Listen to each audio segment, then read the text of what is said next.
In 1962, we got Amazing Fantasy 15, and then a couple months later, we're giving Amazing Spider-Man #1. Then in 1967, we got our first Spider-Man animated series. A bit goofy, but a classic. Let's get forward in time to the year 1994. We got our first great Spider-Man animated show, Spider-Man the Animated Series, a show that had great storytelling and amazing characters. It introduced a ton of new ideas into the Spider-Man mythos, and made some storylines better than their comic counterpart. This Spider-Man couldn't punch too much, he only did a couple of times and the fight scenes aren't amazing, but again, storytelling made this show good, it wasn't the action scenes. Let's get forward in time again. The date is March 8th, 2008. The Spectacular Spider-Man had just aired, which is a show that is still remembered to this day, and Greg Weisman knew this would happen. Our goal is, and I said this at Comic-Con, and I said it before that, WonderCon, our goal is truly arrogant, or naive, depending on your point of view, which is that we'd like this to be the show that people remember, not just the ones who are 11 and 12 and watching it in 2008 when it first comes on, because of course those people, this will be their show. This is literally theirs, the way, the 90s show is for someone who's, 22 now, or the 60s show is for me.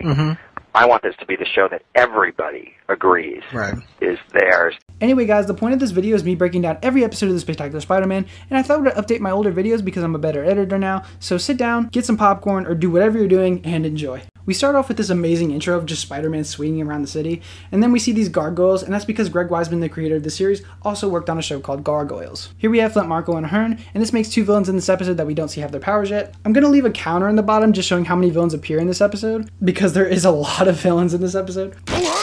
Oh no, not again! Yep, again. We see his spider signal, which is taken straight from the Lee and Ditko era. We see Hammerhead and Tombstone here, which makes 4 villains in just the first 2 minutes of the show. It isn't getting any easier, Anna. We're almost out of money. But nay, I'm sure Ben left Ben Parker with many, many wonderful things, but a financial wizard he was not. I know people didn't like MCU Spider-Man for the longest time because there was no Uncle Ben, and then they used Aunt May as Uncle Ben in No Way Home, but the fact that it took them so long for his origin story is ridiculous. He should have had his origin done as soon as we see him. Since he's been Spider-Man for I think a couple months in Civil War, it's weird because it's implied he learned the lesson already, and then they just throw it out the window. Like, we've seen Uncle Ben die like 100 times in Spider-Man media, but this show only hits about it every now and then until we get to episode 12. Have Peter have brief mentions of him and like him reflecting on his actions and think about why you're doing this in the first place. Instead, he's just a good kid that does it because he's a good kid. That's just so boring compared to him being selfish and letting that robber get away. It feels like his fault. I mean, they kind of fixed it in No Way Home, but still, that's kind of insane that his origin story took that long. Like, imagine Mysterio finds out who he is and does research about him and shows him illusions of his Uncle Ben dying over and over again. That would have been so tough for him to see, and then he realizes that he is what made him do this in the first place, or something like that. That would have been really cool. This show does a great job of not shoving Uncle Ben in our face, but we know he's important to Peter and has a lot of great mentions, and basically showing why Peter is doing what he does, and it's fantastically done. 2 more villains, that makes 6 that we've seen in the first 4 minutes. Oh, 7 villains. Hey, Pete!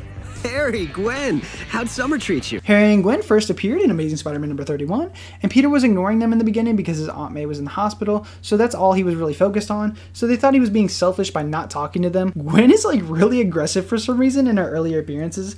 She absolutely hates that Peter isn't giving her attention, but she also really likes him. He starts becoming friends with Harry after really having an actual talk with him about his father hating him. They all become friends and Gwen and Peter start dating. Gwen does later die to the Green Goblin because she just wasn't an interesting character, and that's actually true. I'm not lying. Harry ends up hating Peter after finding out that he's Spider-Man who had killed his father, and he ends up beating him and he gets sent to a psychiatric facility where they hypnotized him and made him forget. He does also get together with Liz Allen, even having a child with her. Harry is forced to be the Green Goblin several times, and this leads him to regaining his memories and him hating Peter again. And then he eventually dies with Peter holding his best friend's hand, being with him until the end. What a great story. I'm glad that wasn't undone in a certain comic book that messed everything up. That's all you need to know about these two. They are fantastic characters. Back off, Flash.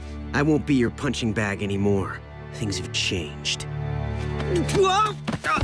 Flash was introduced in Amazing Fantasy 15. He bullied Peter throughout all of high school, but they learned to have respect for each other in college and eventually become friends, which was really well integrated. In most iterations, he's mostly just treated as a bully, and then they somewhat handled this well in Ultimate Spider-Man and the first Amazing Spider-Man movie. Coming along, man. It's a cool shirt. Yeah, dude's crazy. The chicks dig him. Unfortunately, they don't delve too deep into this like in the show. This adaptation is really the only one that's tried to adapt it well. He always looked up to Spider-Man and even started his own fan club. He's actually inspired by Spider-Man to join the military, and a lot more things happen with him, like him losing his legs, him getting the Venom symbiote, him dying even though he just comes back to life because of course he does. But yeah, that's pretty much all you need to know about him. Here we have 3 more villains, that makes 10 villains. Gentlemen, I'll get right to the point. For the last 4 months, a pest has plagued our operations. Tombstone here is played by Keith David, but just in this first episode, and then all of his later appearances he's played by Kevin Michael Richardson, which is really weird. I still can't tell the difference. Keith David also voiced Goliath in Gargoyles, and he's actually played Tombstone again, but it's in the Gargoyles and Spider-Man radio play. The Enforcers first appeared in The Amazing Spider-Man number 10. Their team consisted of Ox, Fancy Dan, and Montana. In this version, Shocker is Montana instead of being Herman Schultz, because Greg didn't think Schultz was too interesting of a character. They were also henchmen to the Big Man, which I will go over later on. In the classroom, the first 3 episode titles are on the chalkboard back here, and they're all biology topics, and he is teaching a biology class. This scene is pretty much stripped straight out of the Raimi movies, even the spider is red and blue.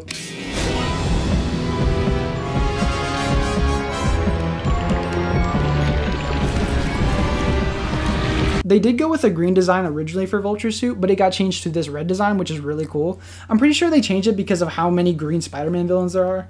This design also seems to be based on the Marvel Knights design. The Vulture first appeared in Amazing Spider-Man number 2. Adrian Toomes was a former electronic engineer, and he was working for Gregory Weisman. One day he made a flight harness and wanted to show Gregory, but he wasn't in his office, and Adrian found out that he was embezzling money, and Adrian didn't like this. So he used it to become a criminal, and that's how he became the Vulture. It's funny because we don't get his backstory until Amazing Spider-Man number 241, which is 239 issues later. This is one of the many times we see Stan and G. DeWolf. They are both from the comics, and Greg had plans for Stan to become more like his comic counterpart, and we'll get to him eventually. So I gotta ask, you heard the one about great power? What is this man swinging on in this scene? He should be going right into Vulture since the background's moving. The web shooters look absolutely fantastic in the show, but we all know those silly string ones were the best.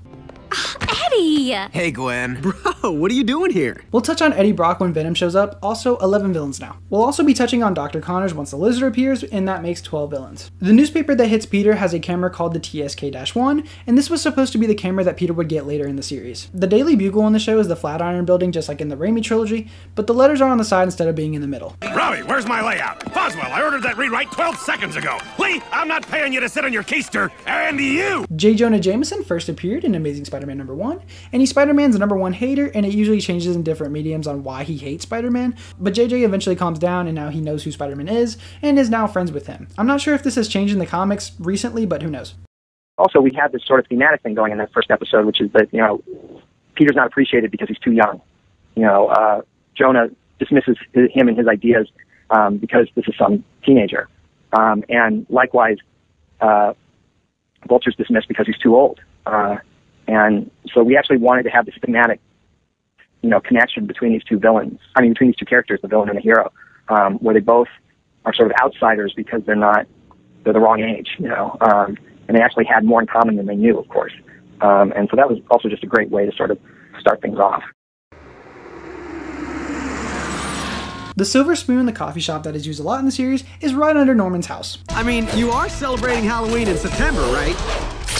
Or am I not one to talk? This is confirmation that this takes place in September. This is another small Gargoyles reference. Now, I know you can tear right through that, but I wouldn't recommend it. Spider-Man's webbing strength is 2.62 times strong as steel, but this is always very inconsistent. This is already a good showcase of how smart the Spidey is just in this first episode. He took out both of them with the helicopter. Tell me there's something better. Go ahead. Try. This obviously parallels the beginning of the episode where he says the same thing, and this really ties up the episode really well. This episode ends with the Spider-Man webbing signal at the end, and this happens through most of the end episodes of this show, and it's a nod to the Lee and Ditko issues of The Amazing Spider-Man, which they would do the exact same thing. This episode was a great setup to the show. We see pretty much all the main villains of the season, and this is all before they became villains, so it's interesting to see what they were doing before that point. We see Peter struggling through this episode. He's worried about his Aunt May paying the rent, he's getting bullied in school, he loses his shoes, and the Bugle doesn't respect him because he's a teenager. Just in this first episode, we're shown so much about him and how much Uncle Ben means to him. And one thing I know for sure, I can't let Harry lose his dad the way I lost Uncle Ben. I don't know how they were able to set up everyone up so perfectly in just this first episode. We see pretty much all the main characters for the series in this episode, which is crazy. I'm gonna give this episode a 10 out of 10 because of just how enjoyable it was and how well everything was set up. They use the whole 22 minutes to their advantage and they do it perfectly. It's my Aunt May early warning system. Peter's ringtone here is the Itsy Bitsy Spider song, which is such a neat little detail. This is a parallel to him doing this pose in the Raimi trilogy. This shot is also another parallel to the Raimi trilogy of him swinging.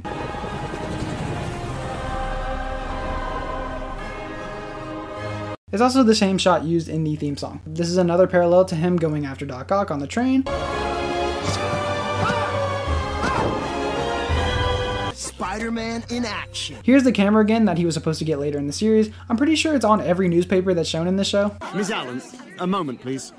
I'm going to give a brief description of Liz Allen and Aaron Warren in the main continuity. Aaron Warren and Liz Allen first both appeared in Amazing Fantasy 15. Aaron Warren was originally named Raymond Warren, but they renamed him in the show, and he's just Peter's teacher in college. Liz Allen was Peter's crush in high school, but she had no interest in him, but would later like him because of how brave he was. And he would also stick up for himself, but once he starts dating Betty Brant, he shrugs her off. I do like that they kept that aspect in the show where she likes him for the same reason. She would later get together with Harry Osborn, and then they would eventually get married and even have a kid. She's also the CEO of Alchemax. Who are you? I'm the CEO of Alchemax. See, the chapter's really about how biological systems interact. This is a little nod to the episode being called Interactions, and also he's reading a biology textbook, and again the first 3 episode titles are based on topics in biology. Him running into the alley and changing into Spider-Man looks how it did in the Raimi trilogy, which is pretty neat. It's funny that these people just watch him go into the alley and change into Spider-Man. Perfect. Yeah, I mean, we're trying to follow through on everything as it makes sense. You know, this idea of, on the one hand, May respecting Peter and having trust in him and faith in him and knowing he's a good kid, but still feeling like, look, I'm the parent here, and we're going to set some rules, and you've got to stick by those rules. And so you've got to call in, and if you don't, I'll be calling you, and I'll expect you home at a certain time unless you've called, that kind of thing.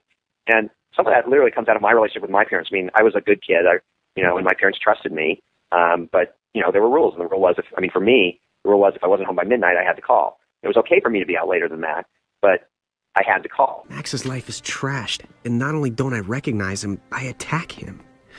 I'm not sure if I could have helped, but at least I could have tried. I like that Peter instantly has remorse for Max. This is what makes me like this character.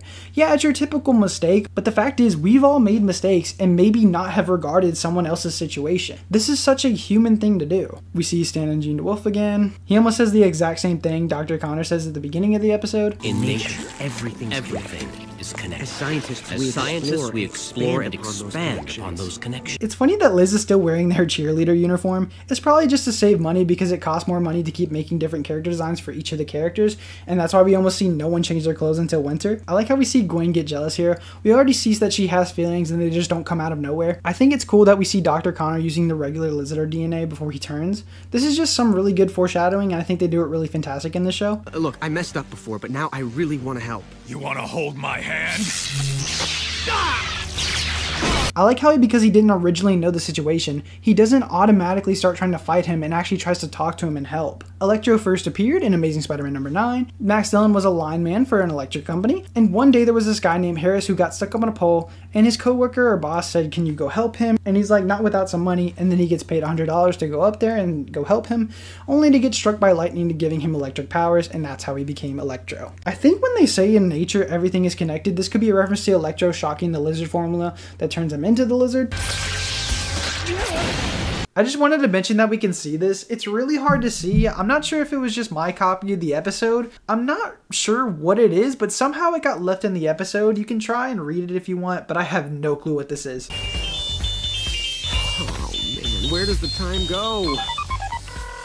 Hello? Hi, Aunt May. I like this little moment of May calling him that he's out past his curfew. It's such a small scene, and I don't think any other superhero has had to deal with something like this. Or even if they did, it's just not implemented as good as this. It also just makes things a lot more interesting. Like, I think the personal problems are really what makes Spider-Man such a fun character. And it also makes his character. It makes him relatable. Greg Weisman actually added this because of his own curfew he had as a kid. I think that's such an awesome thing to add due to your own experiences. I think this was a less interesting way of taking him out, just throwing him into a pool that was nearby. But still a really fun villain. I just wish he had a smarter way to take him out. There's not much to say about this episode. It does a great job of setting up Peter and Liz's relationship that really starts in this episode. We see Liz is actually like, wow, he left me because I wasn't paying attention and I didn't really care. And she respects him for that. He's not someone who just takes that even though he only left because he had to deal with Electro. Then we see she kind of starts taking a liking to him. only for her not wanting to be seen next to him when she's with a popular crowd. I'm glad we're shown how much she develops by the end of the series, because we're showing her not being afraid that she's with him and her actually being a likable person. I'll give this episode a 9 out of 10 just for the fact that the villain was the least interesting part of the episode. Yeah, they make you try and feel bad for him, and then he just has a mental breakdown. Peter was great in this episode, and all the other characters were too, but the villain just felt like he was lacking. We did have plans to bring Lizard back. Specifically, we had a spring break movie in mind. Victor, remember, we were going to do that. We were going to do a direct-to-DVD movie, which was Spider-Man on spring break down in Florida. That would have involved the Lizard. This scene is very similar to that one Spider-Man 1 scene where he's fighting the thugs while taking pictures. Cheese! Of course, he leaves his little note behind, which he used to do. I like when he has the web wings. This was also another thing taken from the Ditko design. No! The window caught the flash! They're all useless! This homie always be having the worst luck. There's Parker. Kenny Kong first appeared in the Ultimate Universe and Ultimate Spider-Man #1. He was your typical bully, but when Peter gets his spider powers, he sticks up for himself more, and that just leads to them becoming friends. That's really all to his character. He just grows up and stops being a jerk, and he also dated Kitty Pryde, which is pretty interesting. Oh, secret identities reek. Come on, quarterback, can't you complete a single... I like that he just takes this so nobody can figure out he's Spider-Man, and it also shows that he's not using his powers for his benefit. What if we work from the other end? Create a human DNA filter that knocks out the lizard code, like the noise filter on a cell phone. Yeah, nice try, bro. But No, wait! That could work! A gene cleanser! Yes, of course. You've seen it before. They were there all night and couldn't figure out how to cure him, but a 16-year-old kid figured that out. Just goes to show you that Peter really is one of the smartest people in this universe. Billy, trust me. Your dad will always care about you.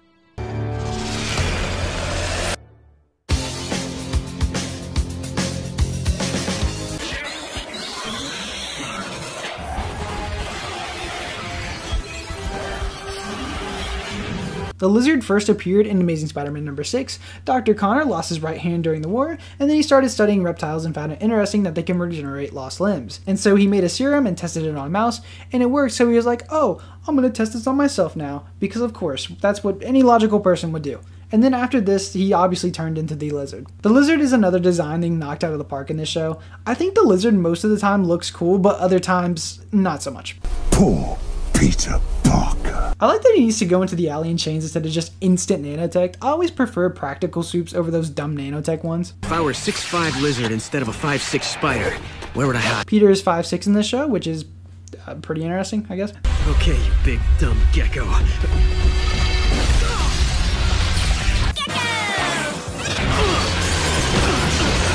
The newspaper shown here talks about Spider-Man being a menace and that there weren't any supervillains before he showed up, like Shocker, Sandman, Rhino, Green Goblin, Dr. Octopus, and Venom, which is strange since none of them have appeared yet. Never asked to be Spider-Man. I never asked for these powers. I never knew it would be a bashed up hand, a hard 9 p.m. curfew, no job, and friends who all think I'm scum. It was all just a twist of fate, bad luck, a random bug bite. Easiest decision I ever made. Except I saved them. Spider-Man's no magic wand, but thanks to the redhead, Kurt's cured, and Billy gets his father back. So what if nobody threw a parade? Spidey stays because Spidey's needed. For now, anyway. This 1-minute scene defines Spider-Man. He keeps going because it's the right thing to do, and remembers that with great power comes great responsibility. What do you think makes Peter Parker such a great, compelling character? Why do you think he has stood the test of time that almost now, over 5 decades later, we're still talking about him, we're still making movies about him, TV shows about him, still fascinated by him? I think he's the everyman archetype. I mean, it's a pretty pure idea in one sense, which is that he's got these powers, but there are plenty of people stronger, there are plenty of people faster, but he does his best with what he's got. He's smart, and half the time he has to, or more than half the time, he has to solve things by being smart. But fundamentally, what it comes down to, what makes Peter Parker interesting as Spider-Man, is that yeah, it doesn't solve all his problems. You know, he still has girl trouble. He still has money trouble. He still has an aunt who has a heart condition. He's got, you know, all these issues that any typical human being has to deal with. And being a hero only exacerbates those problems, doesn't simplify things, doesn't make it easier. It does give him an outlet, and that joy he takes in that outlet, the quipping, basically, helps. And the fact that he keeps a sense of humor despite all the tough stuff he's dealing with, is also appealing. But that's what it comes down to. It comes down to the original appeal of what Stan and Steve did. Steve didn't create this hugely muscled Kirby-esque character, much as I love Kirby. And Stan created a guy with a real authentic voice that was contemporary, certainly for the time, but, with a flick of the wrist, it's easily to make him contemporary and modern now.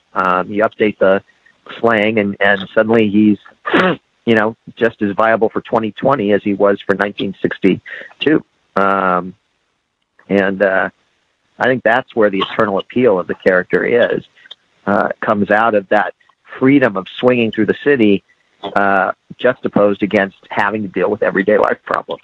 I'm going to give this episode a 9 out of 10 because this episode really shows the hardships of Peter. We see him failing to get pictures for the Bugle until the end, but when he eventually does, he gets fired from his internship, and this almost leads him to giving up being Spider-Man. But he remembers, even though Spider-Man is taking his happiness away, he knows that he did the right thing and that he saved their family. Lizard was great too. We're shown Dr. Connors being so happy that he can finally hold his son, only for it to be taken away from him. The whole fight with Spider-Man and the Lizard was really fun, and again shows how smart the Spider-Man is, and the fact that the curfew thing keeps coming up at the most inconvenient of times and actually made him lose the edge against Lizard was really funny. How this looked too was great. The zoo looked absolutely fantastic. Spider-Man fighting the alligator was really well animated too.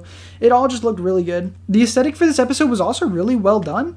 It definitely gave me a horror theme vibe, which was really cool. But yeah, it's a fantastic episode. What led to your decision to make Montana the Shocker, and please don't hit me for asking?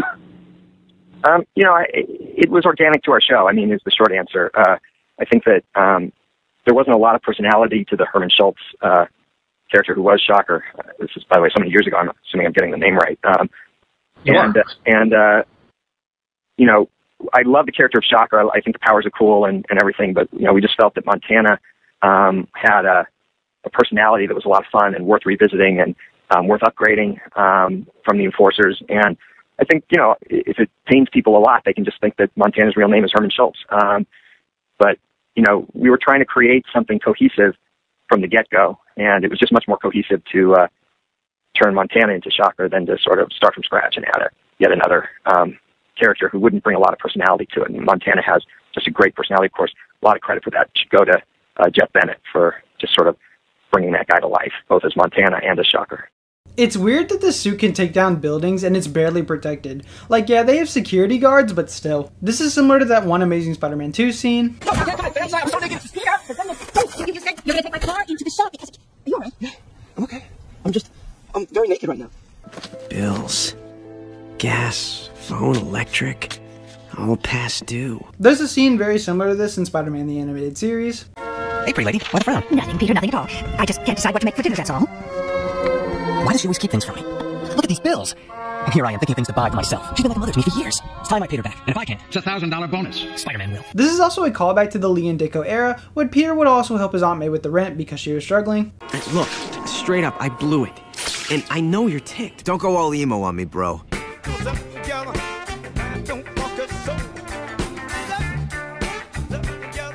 I'll get over it. Just back off for a while. You're trash, Brock. I like how they can still talk and still be friends. It really does feel like a brotherly love. Like when your brother ticks you off, you just kind of need to get away from him. Peter, good to see you. Here to help Harry. We help each other, Mr. Oak. Now, Peter. Modesty doesn't become men like us. Smart, driven, responsible, self-made. I'm more of a work in progress. At least you're making progress. This is exactly like Norman in Spider-Man 1. It's not the first time I've been proven wrong. Congratulations, Smith. They are the Science Award. That's terrific. Yeah. I know this has been a difficult time for you, but I want you to try to enjoy this day. Shocker is one of my favorite villains in this show, and he's actually a legitimate threat. I don't like how Shocker just became a joke character that's just an average criminal. It started in the Ultimate Comics, but this was later changed, but still, I do like when he's actually threatening. Shocker first appeared in Amazing Spider-Man number 46. Herman Schultz was a safecracker, and one night he got caught and got sent to prison. In prison, he started working on a gadget that would help him open a safe silently in seconds. Months later, the device was ready, and using it, he took down a prison brick wall, not knowing how strong the device was. He says it worked better than he could ever dreamed, and after that, he started working on a suit that would protect him, and that's how he became Shocker. Peter, throw me the ball! Why did she turn around? She asked for the ball and turned the opposite direction for no reason. Garbage, garbage, literally garbage. Similar to JJ doing the same thing in the Raimi trilogy. Crap.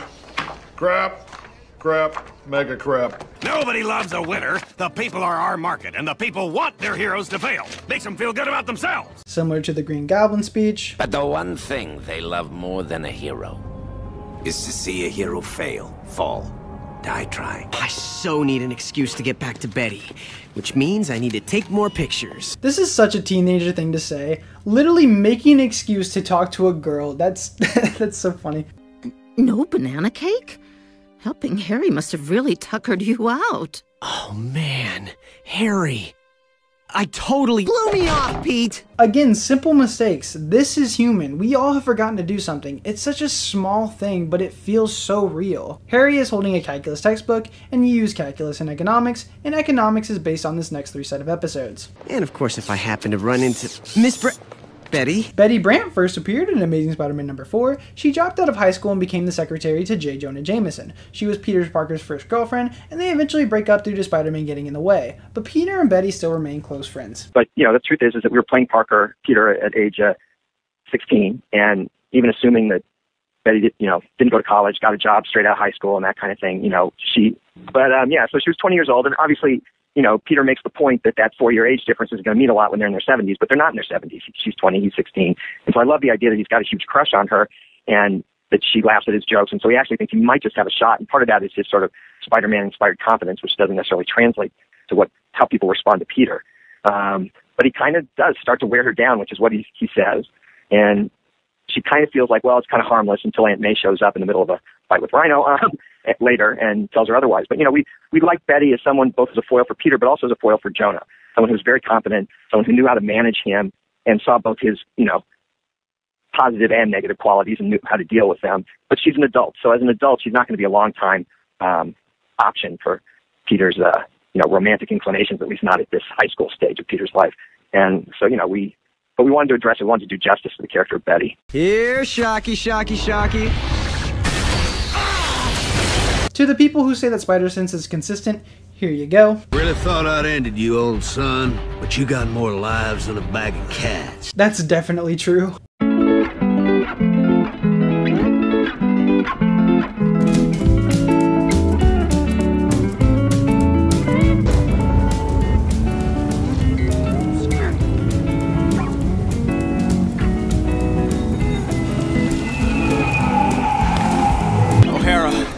Looks like you called it. Finish this now. Parker, are you there? Peter!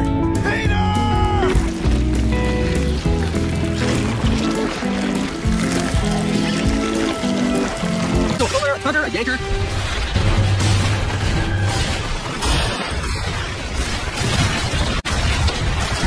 Great showcase of smarts again. I'm pretty sure he actually doesn't beat anyone in hand-to-hand combat in the show, except the first time he fights Kraven, but I still loved how that he uses his brain and not just his fists. I also enjoyed that the villains adapt. He can never use the same method twice for defeating them. That just makes them actually feel like smart characters, and it makes them even more threatening. Also, I do find it weird that he thinks Shocker would have survived this, since it's a whole building collapsing on you. Take some responsibility. Peter's not the reason you failed. You want to pass a test? Study. You want to be popular? Be popular. Take control of your destiny, boy. Harry. Life's pretty simple. You cowboy up and do what you have to do. Shows Norman really believes in you have yourself to blame for anything that you do, which is just taking responsibility. You have to stand up and do what you need to do. You can't rely on others all the time, and you have to be your own man. Parker was there. Already emailed his shots. Kid still needs a new camera. I'm surprised he got the camera before the building came down. But a man has to honor his responsibilities.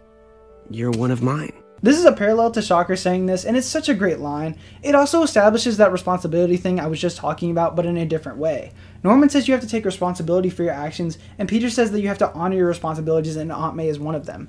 It all ties in with that cowboying up thing. We all have to take care of our responsibilities in life. It's such a great little lesson in this episode. I'm going to give this episode a 9 out of 10. The central tie-in with responsibility, as I mentioned before, was really well done, and it shows what type of person Peter and Norman are.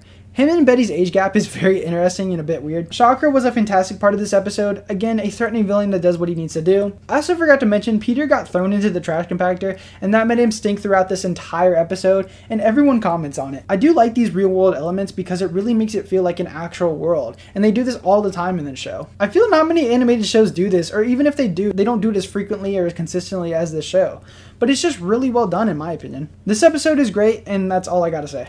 And Sandman is sort of the blue-collar guy who, as a villain, who is, not specifically out to hurt anybody, not specifically out to cause any pain per se, so he gets riled up, but really just wants the money. He's got it in his head that crime pays. He's got no evidence of this, to be honest. He's been remarkably unsuccessful as long as we've known Flint Marko. And yet he's got in his head the crime pays, and if he could just get that one big score, and throughout both seasons he talks a lot about, the big score that he wants, the jewels or the cash or whatever that he's going to get, and which will, allow him to frankly stop being a thief. Because it's not like he gets off on the thievery itself. He's not in it for the adventure. He's not in it for the excitement. He's literally just in it for the money. Say hello to my webs. Peter? Just a second. Hey, I gotta straighten up a bit. This is a parallel to a scene in Spider-Man 1.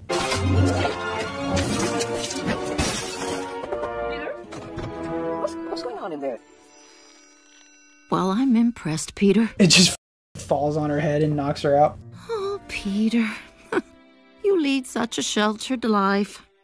They do the half Peter Parker and half Spider-Man thing, which again and again and again is taken from the Lee and Ditko era of The Amazing Spider-Man. For anyone confused what the Lee and Ditko era of the Spider-Man was, it was just his first ever comic run, so it's all the way up from Spider-Man's first appearance, all the way up to issue number 38. Them doing the half Peter Parker and half Spider-Man thing was mainly used because Stan Lee wanted to see Spider-Man more. Remember how Ditko insisted that Peter Parker should have as much screen time as Spider-Man? Well, Stan Lee wasn't super happy about that at first. To try and satiate Stan's desire to see Spider-Man in costume more, Ditko cleverly came up with the split-face spider sense gimmick. It's truly iconic. So initially, Stan thought that was a super clever idea, cause it is. But a couple of fans wrote in saying that they hated it, which made Stan second guess the visual gimmick and challenge Ditko to remove it. This little clip was from the NerdSync channel, and I'll leave that video in the description if you want to check it out. We don't see MJ for a while, and this again, I've repeated this a lot, is another thing from the Lee and Ditko era. She's first mentioned in Amazing Spider-Man number 15, but we don't actually see her till Amazing Spider-Man number 42. Something would always just happen that would get into the way of them meeting. Good morning, Peter dear! I've got some good news for you.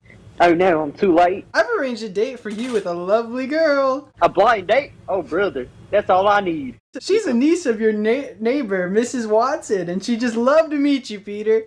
I appreciate it a lot, Aunt May, but... No buts about it, Peter Parker. It's time you began to think seriously about your future. You want a girl who'll make a good housewife. Someone like Mrs. Watson's niece. I don't give a fuck about her. She a hoe. Mrs. Watson's niece has a headache and she can't see you tonight. I hope you're not too disappointed, dear. Gosh, Aunt May, it's a shock, but I'll be big about it. But why won't you call Mary Jane Watson? I'm sure you liked her if you dated her. But I got a girlfriend, Aunt May. I don't want any blind dates. Hello? Oh, Mrs. Watson. What? Mary Jane has a bad cold and can't go out tonight? Tisk, tisk. Peter will be so disappointed. Phew, I'm saved. That's right, I'm all broken up about it, Aunt May. What's that? If Peter is so disappointed, she might try dressing warm and taking some pills? No, it's too dangerous. She might get the flu, or worse. I wouldn't think of it, no. Hi, Aunt May. Sorry I'm late. Boy, I'm starved. You can have something to eat later. Right now, I want to have a serious talk with you. Wow, it must be serious. You're always trying to get me to eat more. What's wrong? That, young man, is what I want you to tell me. What do you mean? I went up to tidy your room after Mary Jane went home, and... Mary Jane? What was she doing here? I wanted you to meet her, but that can wait. There was somebody to see you at the front door. Hurry, she may still be there. She? Who was it? Oh, pshaw, we're just seconds too late. Isn't that a shame? I don't recognize the car. Tell me, Aunt May, who was she? Why, it was Mary Jane Watson, you silly boy. The girl I've been trying to have you meet for months. Oh, just a second. I thought it might have been Betty. And no excuses this time, young man. Poor Mary Jane has been waiting to meet you for months. I guess I'll have to get it over with once and for all. Sure, Aunt May. I'll be there. Hey, come on. I just want to find out. Cool. Hey, I need another tackling dummy. Broke my last one. Hey, here. A second thought. Tryouts? I got your back. I do like that Peter is supporting his friend, so he's just not alone with all the bullies. No nipple Sandman. Don't worry, Brown. You're in. We'll make sure of it. Hobie Brown first appeared in Amazing Spider-Man number 78. Hobie Brown was a window cleaner and considered himself a nobody. He was smart and a really good inventor, but no one would give him a chance. So he went to his boss and pitched a new idea to him, but his boss wouldn't even listen to his new idea. Then he got fired from his job and went home. And when he got home, he started working on a costume and gadgets that would help him become a supervillain. But he didn't really want to become a supervillain. He just wanted publicity and wanted people to talk about him, and this is what leads to him becoming the Prowler. The first Prowler. The experiment's never really been tested. This is the test. Press the button, Doctor. We already see Norman's other side here, showing that he doesn't care about this human being. This is a little showcase of hinting to Norman being the Goblin, and I think it's just really well done. This is very similar to Spider-Man 3 Sandman being made.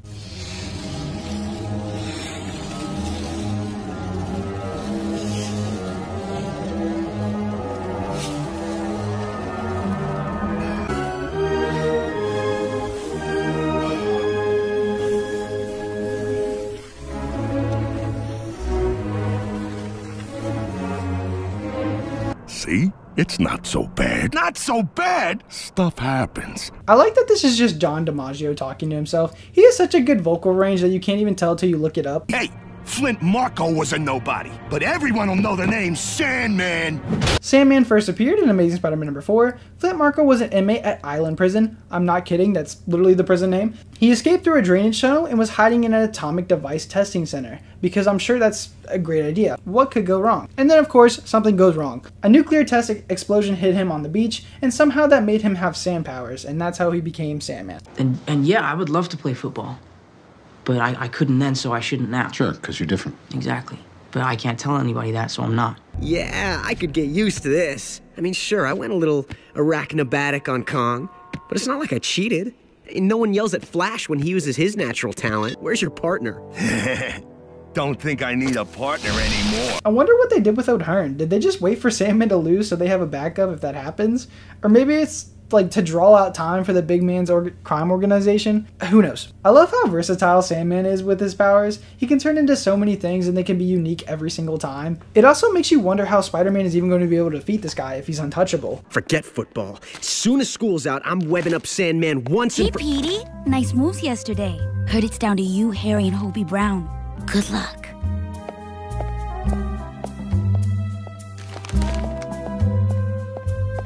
Of course, Sandman will still be around after tryouts, right?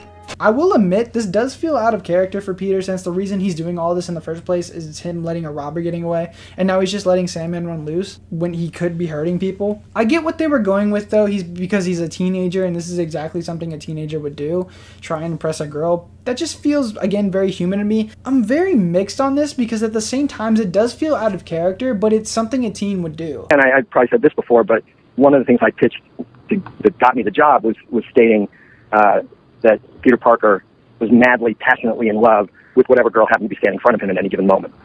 And this is still early enough on in the series, but that's true. Now, as time passes, his feelings for Gwen in particular become much stronger, and that changes as he matures.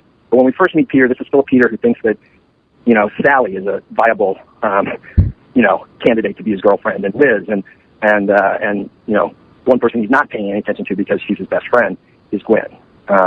But, you know, at this stage, he could easily be swayed to almost any attractive young lady, Betty, whoever. We see the newspaper again, just showing all the same stuff as usual. This is a reference to Spider-Man 1.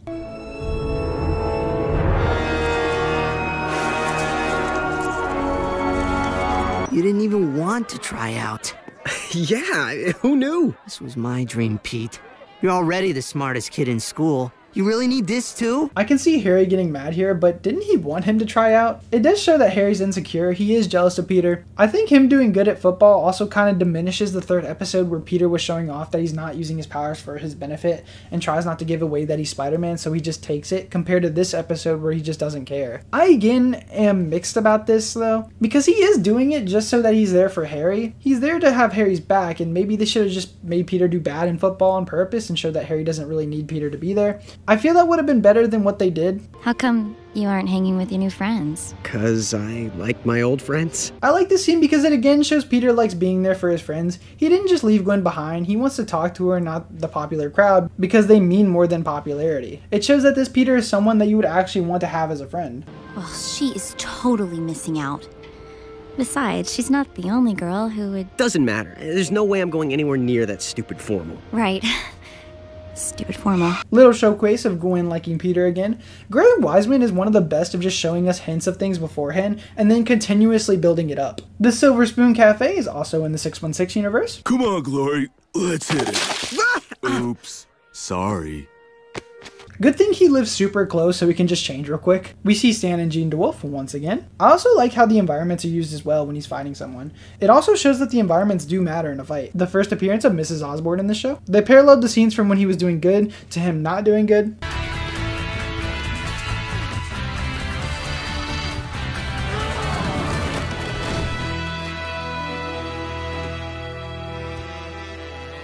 I like how they made the ending Spider-Man thing in football. It's such a nice little detail, I love it. I'm going to give this episode an 8 out of 10 because of Peter's mischaracterization. I understand what they were going for with Peter being a teen, but the whole reason Peter is doing this is because he let that robber get away, and now he's just letting Sandman run loose, and then him being a show-off in football. I know he goes back to him letting himself get tackled and him doing bad so that they can give Harry the spotlight, but again, in episode 3, it shows that he doesn't use his powers for his benefit, and they go back on this. The beginning of this episode shows Spidey catching Flint Marko and Ahern robbing a bank, and I like that we see them just being regular criminals till this episode. In the next episode, I think that's cool that we know what they were doing beforehand, and that goes with everyone in the show because it feels like everyone is growing in their own way. It doesn't feel like there will be a status quo because everything keeps changing and moving. The motivations are also set from the start. Sandman just really wants a big score while Ahern wants to kill Spider-Man. They all don't feel like they're all one-dimensional characters and they all have their own motives. Norman was also great in this episode. We're really shown hints of him being the Goblin in this episode, and we also see him just being a jerk to his son, and it's sad because all Harry wants is for his dad to be proud of him. Harry in this episode really takes his dad advice of him cowboying up, and I like that this sticks with Harry throughout the entire show. I like that Peter gave up football for his friend. Again, it just shows what kind of friend Peter is, and it also just wouldn't feel right with Peter playing football, like him playing basketball or skating. Sandman was really great in this episode too. He's just a really fun character, and I liked all their fight scenes. And the animation with the sand, it was just really well done too.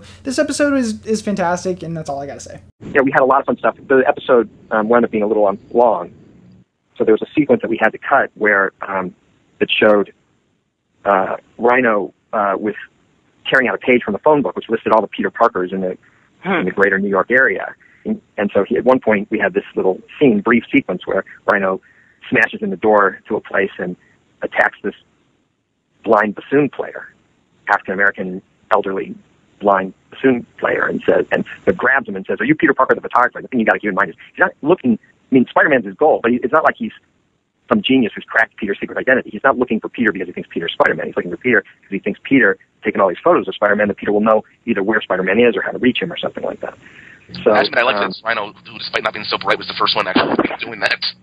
Right. So he, but his first thing is he's grabbing up this guy and he goes, "Are you, Peter Parker, the photographer?" And the guy goes, "No, I'm Peter Parker, the bassoon player." And he points at his bassoon next to his cane, and Rhino sort of looks at this blind guy and goes, "Okay." So when we later used we actually created the model for that character, and used him in later episodes when we needed, a band to play, either at L. Thompson Lincoln's benefit or on Valentine's Day. We had that jazz ensemble in that episode. So we used that guy, but we never got to actually meet him because we ended up having to trim that scene out of the Rhino episode.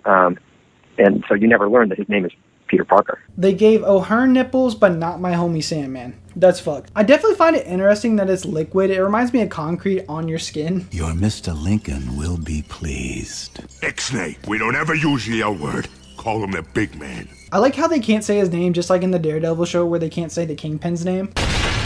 Cause the Rhino don't want to keep Spider-Man waiting. Well, there goes the hideout. You think the cops would have found that out? Maybe some witnesses saw a giant-ass rhino running around? I mean, it's New York. Someone had to have saw that, right? Yeah, and Spidey's too busy popping big bands to worry about us. This is a good little hint to the end of the episode. Nice detail to mention that. Possibly a parallel to Spider-Man 3. Surf's up!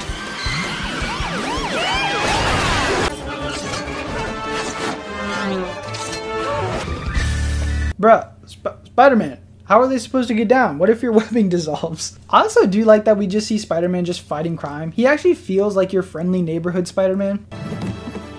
There's an editing error here where you can see that he's wearing his Spider-Man sleeves. Bet you show up without any date. Or you don't show up at all. I'll take that bet. Loser dresses as a cheerleader for Halloween. You're on! I like that this is basically where Peter and Flash start becoming friends again. They have this little bet and I think it's just so fun. He grabs his bag, but it remains in the same place after he grabs it. How have the police still not found this man? It blows my mind. What does that awful man want with my nephew? I like that Aunt May stands up for Peter even though this guy could literally kill her so fast. Who do you think you are? Oh, or what do you think you are? It's hilarious how that Jonah's not scared of him either, and it's just like, you're ugly as fuck. Parker? Parker the photographer? Oh, never met the guy. No address either. Only makes contact by email. This is very similar to Spider-Man 1. Who's the photographer who takes the pictures of Spider-Man? I don't know who he is. His stuff comes in the mail. You're lying! I swear. He's the one who can bring me to him. I don't know who he is. Jonah standing up for his employees was something I always liked, showing that behind all of his anger and behind all of his yelling, he really does care about his employees. That just makes his character more likable, and it also makes him more of an interesting character too. You know, one thing that I think is important is you've got to believe that Jonah deep down cares about Peter Parker. And I think that's essential. You know, Pete may drive him crazy, and God knows Jonah yells at him all the time, but Jonah yells at everybody. You know he cares about Robbie. You know he cares about Betty. And so you know he cares about Pete. And the fact that he yells at him all the time has nothing to do with anything. And, I mean, it does, but it doesn't have anything to do with the underlying feelings he has for Pete, which is he sees Pete as a young him. You know, Pete's a go-getter. Now, I don't mean in episode 1, certainly, when he was just this annoying kid, but Pete is a go-getter who gets pictures and is willing to go into a garbage dump to get them. And you know, literally, that when Jonah was his age, he went into garbage dumps to get stories. He may not have been a photographer, but he was a reporter. And, you know, so he knows, tomato juice, that's what you need to get rid of that smell. You know, he knows that because he did it. So the fact that Pete does it, you know, no matter what he says to the kid's face, he admires this kid. Her? Not anymore. Call me Rhino! The Rhino first appeared in Amazing Spider-Man number 41, Alexei Sisevich, I'm just gonna call him Alexei, alright. He was a muscle man doing dirty jobs for a bunch of professional spies. These scientists that he was working with had no allegiance to any nation except the country that would pay them the best. They used Alexei to do an experiment because they thought of him as dumb, so, you know, he wouldn't betray them. They experimented on him for months until they finally used this form of molecular adhesive that would basically bond to his skin. This gave him the strength of a rhinoceros, and that somehow made his intelligence go up, most likely not by much, but then he destroys the lab because, you know, he doesn't need them anymore because he's super strong, and that's how he became the Rhino. This is a really great fight scene. It definitely shows that strength isn't the only thing that matters in a fight. Your ability to evade and be fast is also important. It's for your own safety, Pickle Puss. I like his small little rivalry with Jonah as well. A lot of fun and great stuff in this episode. I enjoy that they're showing how strong this guy is and how he's just plowing through everything and isn't bothered by anything. It reminds me of this one comic where Spider-Man had to stop the Juggernaut and had to keep trying to find ways to beat him. It's like that in the sense of how is he going to stop something that's impenetrable and can just take absolutely everything.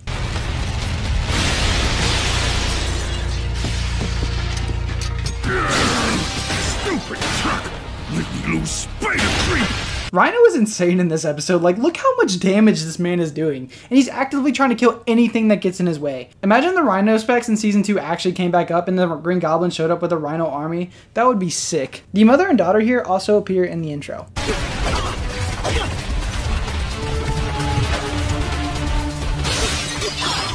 Dude should be dead here. It's insane how durable this Spider-Man is. Great way to take him out here. Got him to be tired by chasing him and use the steam tunnels to make him even more tired. I love that. I am L. Thompson Lincoln. Please, you're the big man. Also, there is a big man in the comics, and we'll be going over him later down the line. In my life, I've been called many names. My favorite is Tombstone. Tombstone first appeared in Web Spider-Man number 36. This Tombstone is way different than the one we see in the show, and I will explain why that is in a second. Tombstone kind of didn't really get a backstory. Everyone called him Tombstone at school, and that's just how he got his name. And it's a bit unclear what actually made him Tombstone, but his story does tie in with Robbie Robertson quite a bit. Basically, Robbie was the editor of his school paper, and he was going to publish a story on Tombstone. Tombstone didn't like this, so he beat up Robbie, and Robbie didn't publish the story. And a few years later, Tombstone kills a man and Robbie sees it but says nothing because he's terrified of what Tombstone might do to him. Over 20 years, he starts following Tombstone's career as a Philly mob enforcer. He was arrested a dozen times for a dozen murders, but never tried. Some witnesses recanted their testimony, and some disappeared. Tombstone always went free. Then Robbie finally grows some balls and tries to arrest him, but Tombstone ends up breaking his back. Spider-Man beats him up, and Robbie goes to court. He gets found guilty, and there's more that happens, but I feel like the story gets dragged out way too long. So yeah, that's basically Tombstone. I enjoyed more what they did with him in Spider-Man the Animated Series. Watch those episodes with Tombstone, they're great. The reason why Tombstone is the big man and not the Kingman is because of right issues. He was considered a Daredevil villain at the time, and it's weird because he first appeared in a Spider-Man comic. I just took down the Rhino. The pale guy in a suit doesn't... Don't move, just listen, and I'll teach you the facts of life. Bro said sit down, put him in his place. This is definitely my favorite Tombstone adaptation. It does suck that they couldn't get Kingpin, but I can't see anyone else playing the big man in this show. No hero can thwart enough crime to dent his income. But you frighten criminals off the street entirely, except when you're off battling the likes of the Rhino. Then the big man's profitable army of petty thugs think themselves beneath the Spider-Man's notice. So, as long as I keep fighting crime, you'll keep making bigger and badder... Now you're learning. The only problem I have with this is that he's paying Norman and Octavius to make the villains, so why not just kill Spider-Man right there? It doesn't make any sense. Like, just stop him there before he becomes a problem. I can't ever look the other way again. Let's finish this. He also declines the offer, so take his ass out. You already know he's not going to work for you. Just take him out. We see Stan and Jean DeWolf again. I won all the battles and never came close to winning the war. But Tombstone did make one mistake. Now I know there is a war. So bring it on. The sign he goes past here says Ditko, a reference to Steve Ditko, which I had forgot to mention was the artist for the beginning Spider-Man comics, so if you didn't know what I was talking about, that's what I was talking about. I think if this Spider-Man kept going, he would have been the smartest and most capable Spider-Man. I always felt like this Spider-Man was improving and becoming smarter and a better fighter, and it sucks that we don't see this keep developing.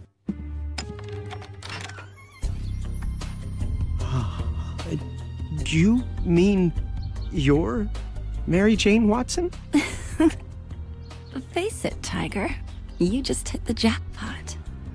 She says her famous lines from her first full appearance, and it's ripped basically straight out of the comics, even wearing all black, but I like that she's wearing all black in a dress and spectacular since there's going to the formal. And then, we have that classic line, which may be one of the two most famous lines in all of comics, the face it, Tiger, you just hit the jackpot line. And, amazingly, there was an executive who actually wanted us to change that line. Of course. They said, or this executive said that it made Mary Jane sound really arrogant.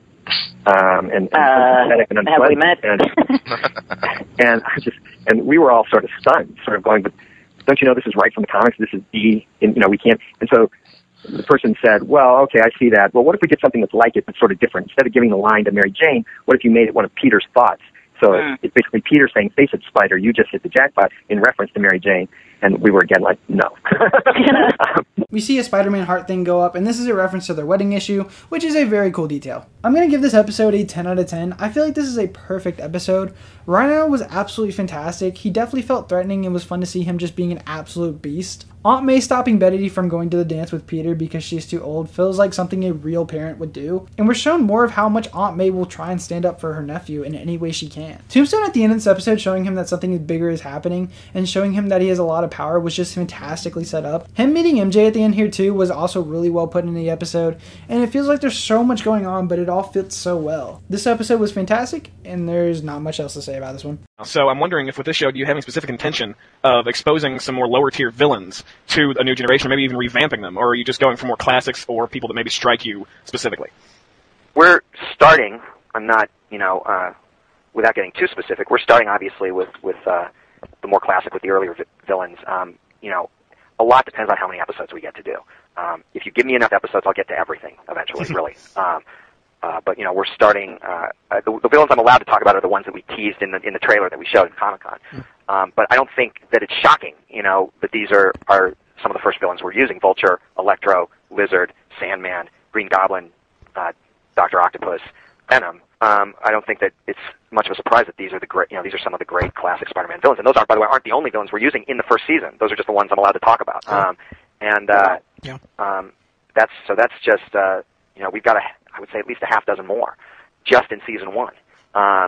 You give me enough episodes, and you're going to see a lot more villains, including Morbius and others. I just need I don't want to try and stuff everything into 13 episodes because, like I said, I'd like the show to be coherent. You know, I'm in this for the long haul. As long as they want to make it, and as long as they want me to make it for them, Vic and I want to be doing this show. We've got a great character designer on Cheeks Galloway, who's just doing amazing work. We've got a great voice director, Jamie Thomason. I've got a great cast, an amazing writing staff, Kevin Hobbs, Matt Wayne, who did Justice League Unlimited, Andrew Robinson, Randy Jan, terrific writing staff. We've got great directors, Trey Adamitis, Dave Bullock, Dan Fawcett. This is a dream team, as far as I'm concerned. And as long as they keep letting us make it, we're going to keep going. And so again, give me enough episodes, I'll get to everybody. But the Green Goblin doesn't take orders from insects.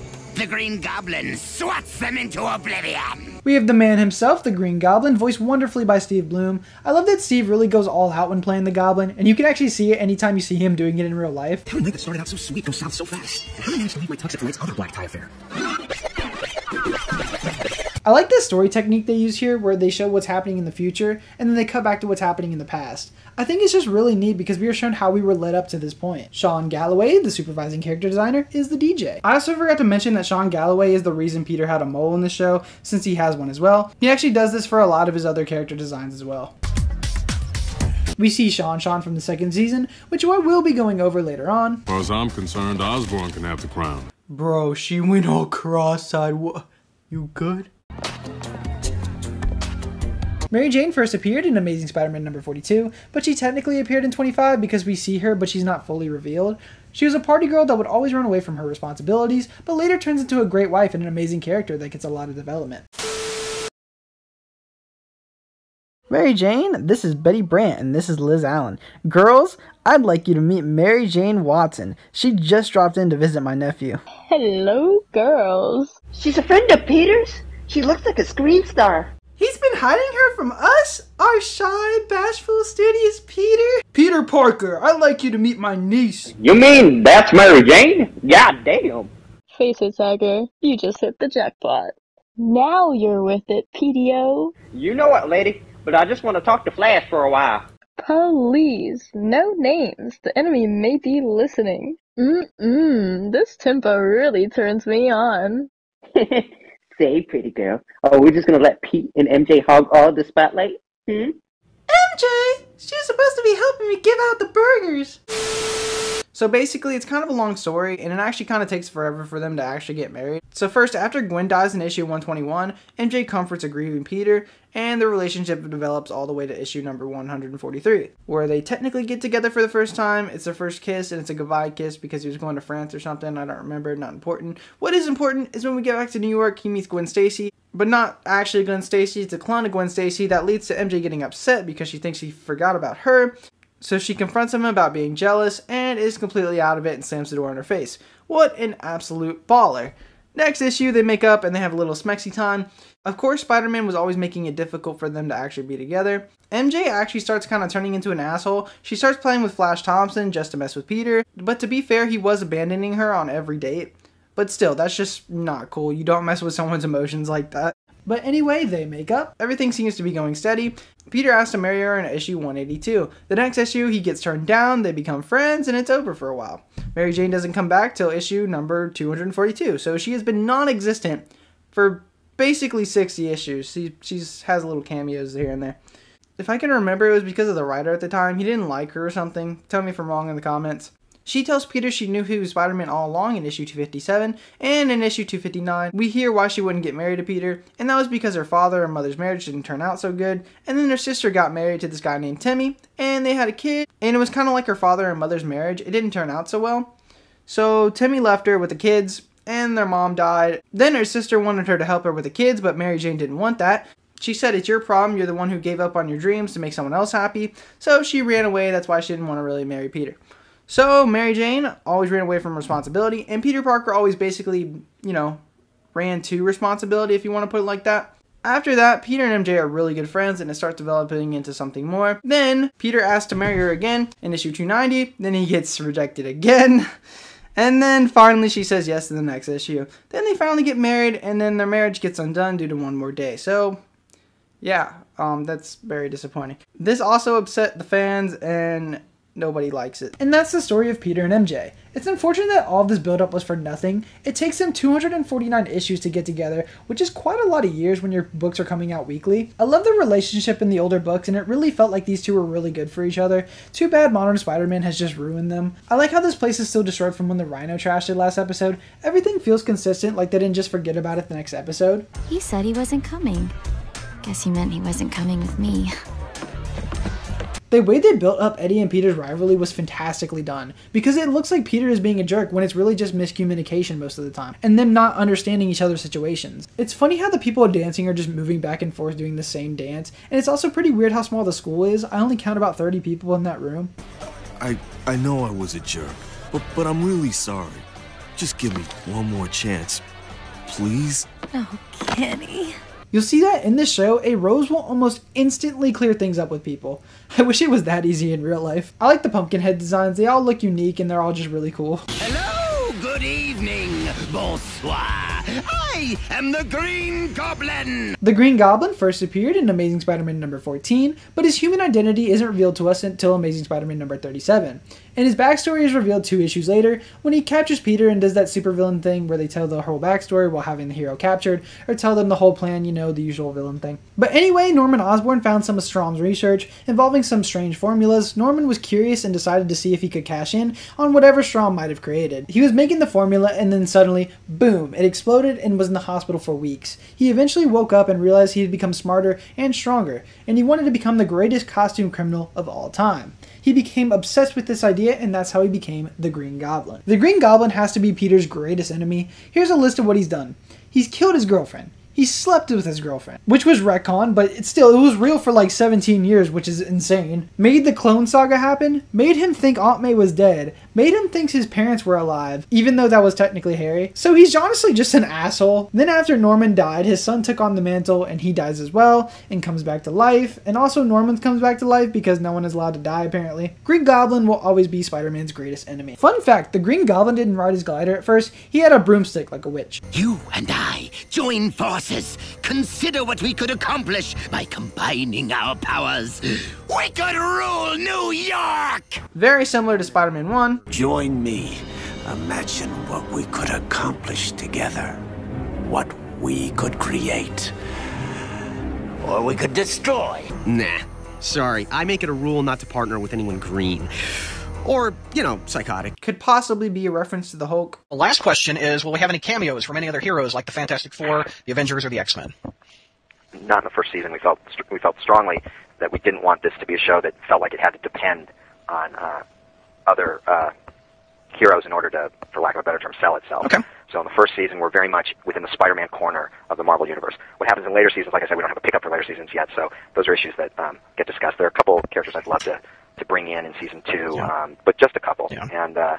And then in season 3, as we went forward, there are probably a couple more, and with each season I wouldn't mind having 1 or 2 guest stars per year, but we felt very strongly that in season 1, we didn't want it to be, gee, how's this show going to survive? We better put Wolverine in, or, you know, that kind of thing, because frankly, if we can't survive telling Spider-Man stories, then we must be doing something wrong. If I and so we wanted, if I had to make a suggestion, Human Torch and Daredevil are great team-ups with Spider-Man. It's been a classic pairing over the years for both those. Well, I am right with you, particularly on Human Torch. I'd love to do a Human Torch crossover in season 2, but we haven't even discussed that. Okay. I mean, really, what we discussed in season 1 is that we got to make this guy stand on his own 4 limbs, and we'll worry about season 2 when we get picked up for season 2. Well, great. See, I like how we skip back to us going to the formal, since we already know how the fight scene plays out. Don't panic, Spidey. Still 1 web shooter left. Okay, now you can panic. This is the second time you ran out of webs, and this is why I like the web shooters more than the organic ones, because it just makes things more interesting and shows how smart Peter is. Another reason I like the web shooters is that they just look cool, and his belt thing that keeps his cartridges is pretty cool, especially with the spider signal on the front, very reminiscent of the Ditko design.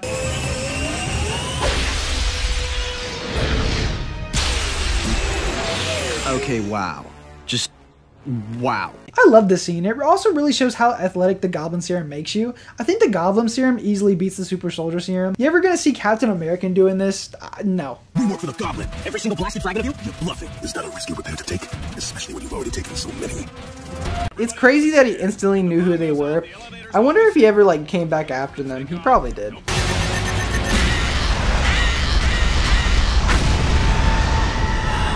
I like that the explosion here looks like a pumpkin bomb. Just a very cool detail. Nice, Pete. You blew it. Again. I wouldn't say that. I saved the last dance for you, Tiger. I really like this ending with MJ, it's just very wholesome. This episode is definitely one of my favorites. We have the introduction of the Green Goblin, and it's fantastically done. Green Goblin is such a fun villain, and is such a treat to watch. The banter with him is also just so funny, and they play off each other so well. He goes after Tombstone, and he's after, well, it's actually unclear. He actually doesn't say what he's there for, he's just there for Tombstone, but we don't know the reason. I would assume he wants to take his place as the Crime Master like they did in Season 2. They really do make you think Harry's the Goblin in this episode with him getting dumped and then drinking the Goblin Green. And then we see the Green Goblin. The misdirection for this was really well done in my opinion. It's also a reference to Harry's drug addiction in the comics, which they switch out the performance enhancer, which was really smart because it ties in with the Green Goblin stuff very, very well. The fall formal was really great too. So much was happening. We have the Harry stuff like I said. Gwen gets upset because Peter said he wasn't going, but he did, and this in turn fills Eddie with hatred towards Peter. We have Peter having to leave to go stop the Goblin, and we have fun little moments with the cast at the formal. It's just really nice. John Jameson is also introduced in this episode to hang out with Jonah before he heads up into space.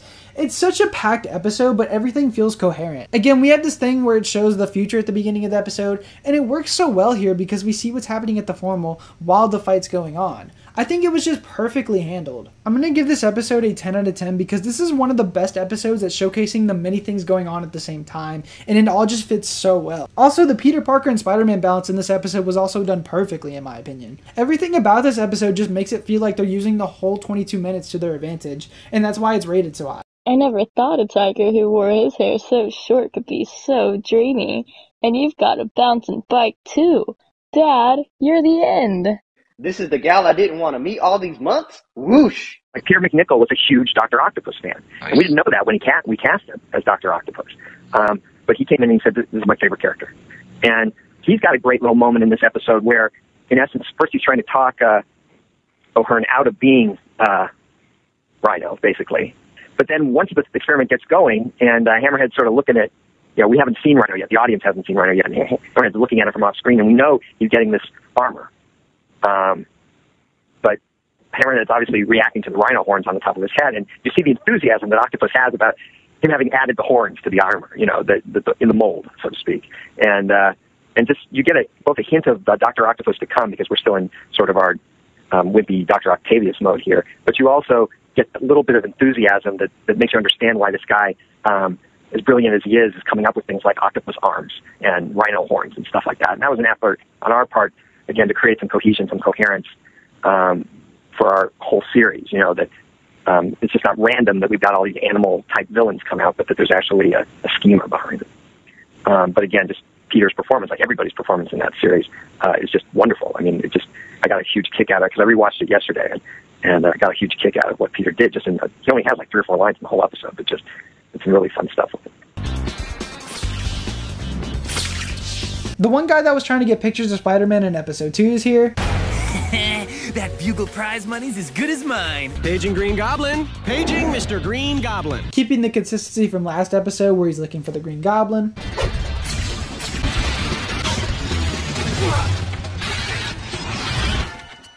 This is a small reference to stopping the train in Spider-Man 2.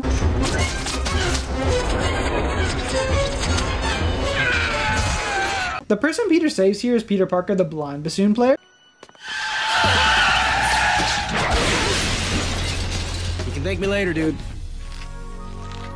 Spider-Man made this couple get married 15 episodes later, which is really cool. Hey, Tiger, I love how he pushes her ass to the side. Hi, Petey. I never noticed this till I started rereading some of the Deco books recently, but she always called him Petey, just like in this show.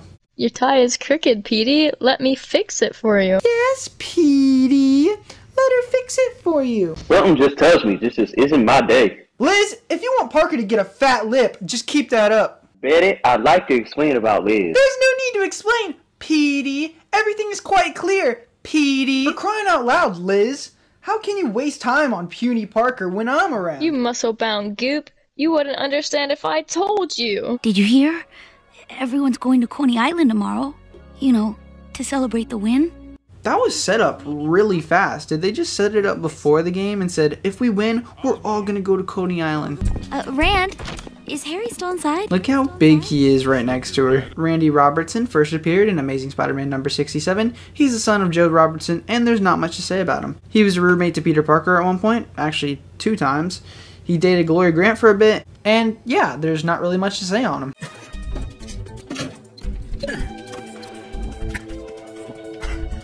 Harry Osborn's pill addiction starts happening in Amazing Spider-Man number 96. So basically, MJ is the biggest asshole in the world, and she starts messing with Peter even though she and Harry are a thing. And honestly, it's so easy to hate her during this, and it's so great that she develops into an amazing character later on. But anyway, she keeps messing with Peter, and golly, dude, I feel so bad for Harry. He starts taking a bunch of pills and just gets knocked out. The next day, MJ goes to Peter knowing how Harry feels, and he keeps playing with him. And it's just super annoying. Harry then gets more pills from the shady dude and tries to clear things up with MJ. And she says, "I'm nobody's girl but my own, and that's the way I like it. See you around, Curly." Then Harry starts blaming Peter for what happened with Mary Jane, and Harry starts taking more pills. He gets knocked out again, but it is a lot worse this time. He goes to the hospital, and basically that's the end of it. Remember when they used to call you Puny Parker?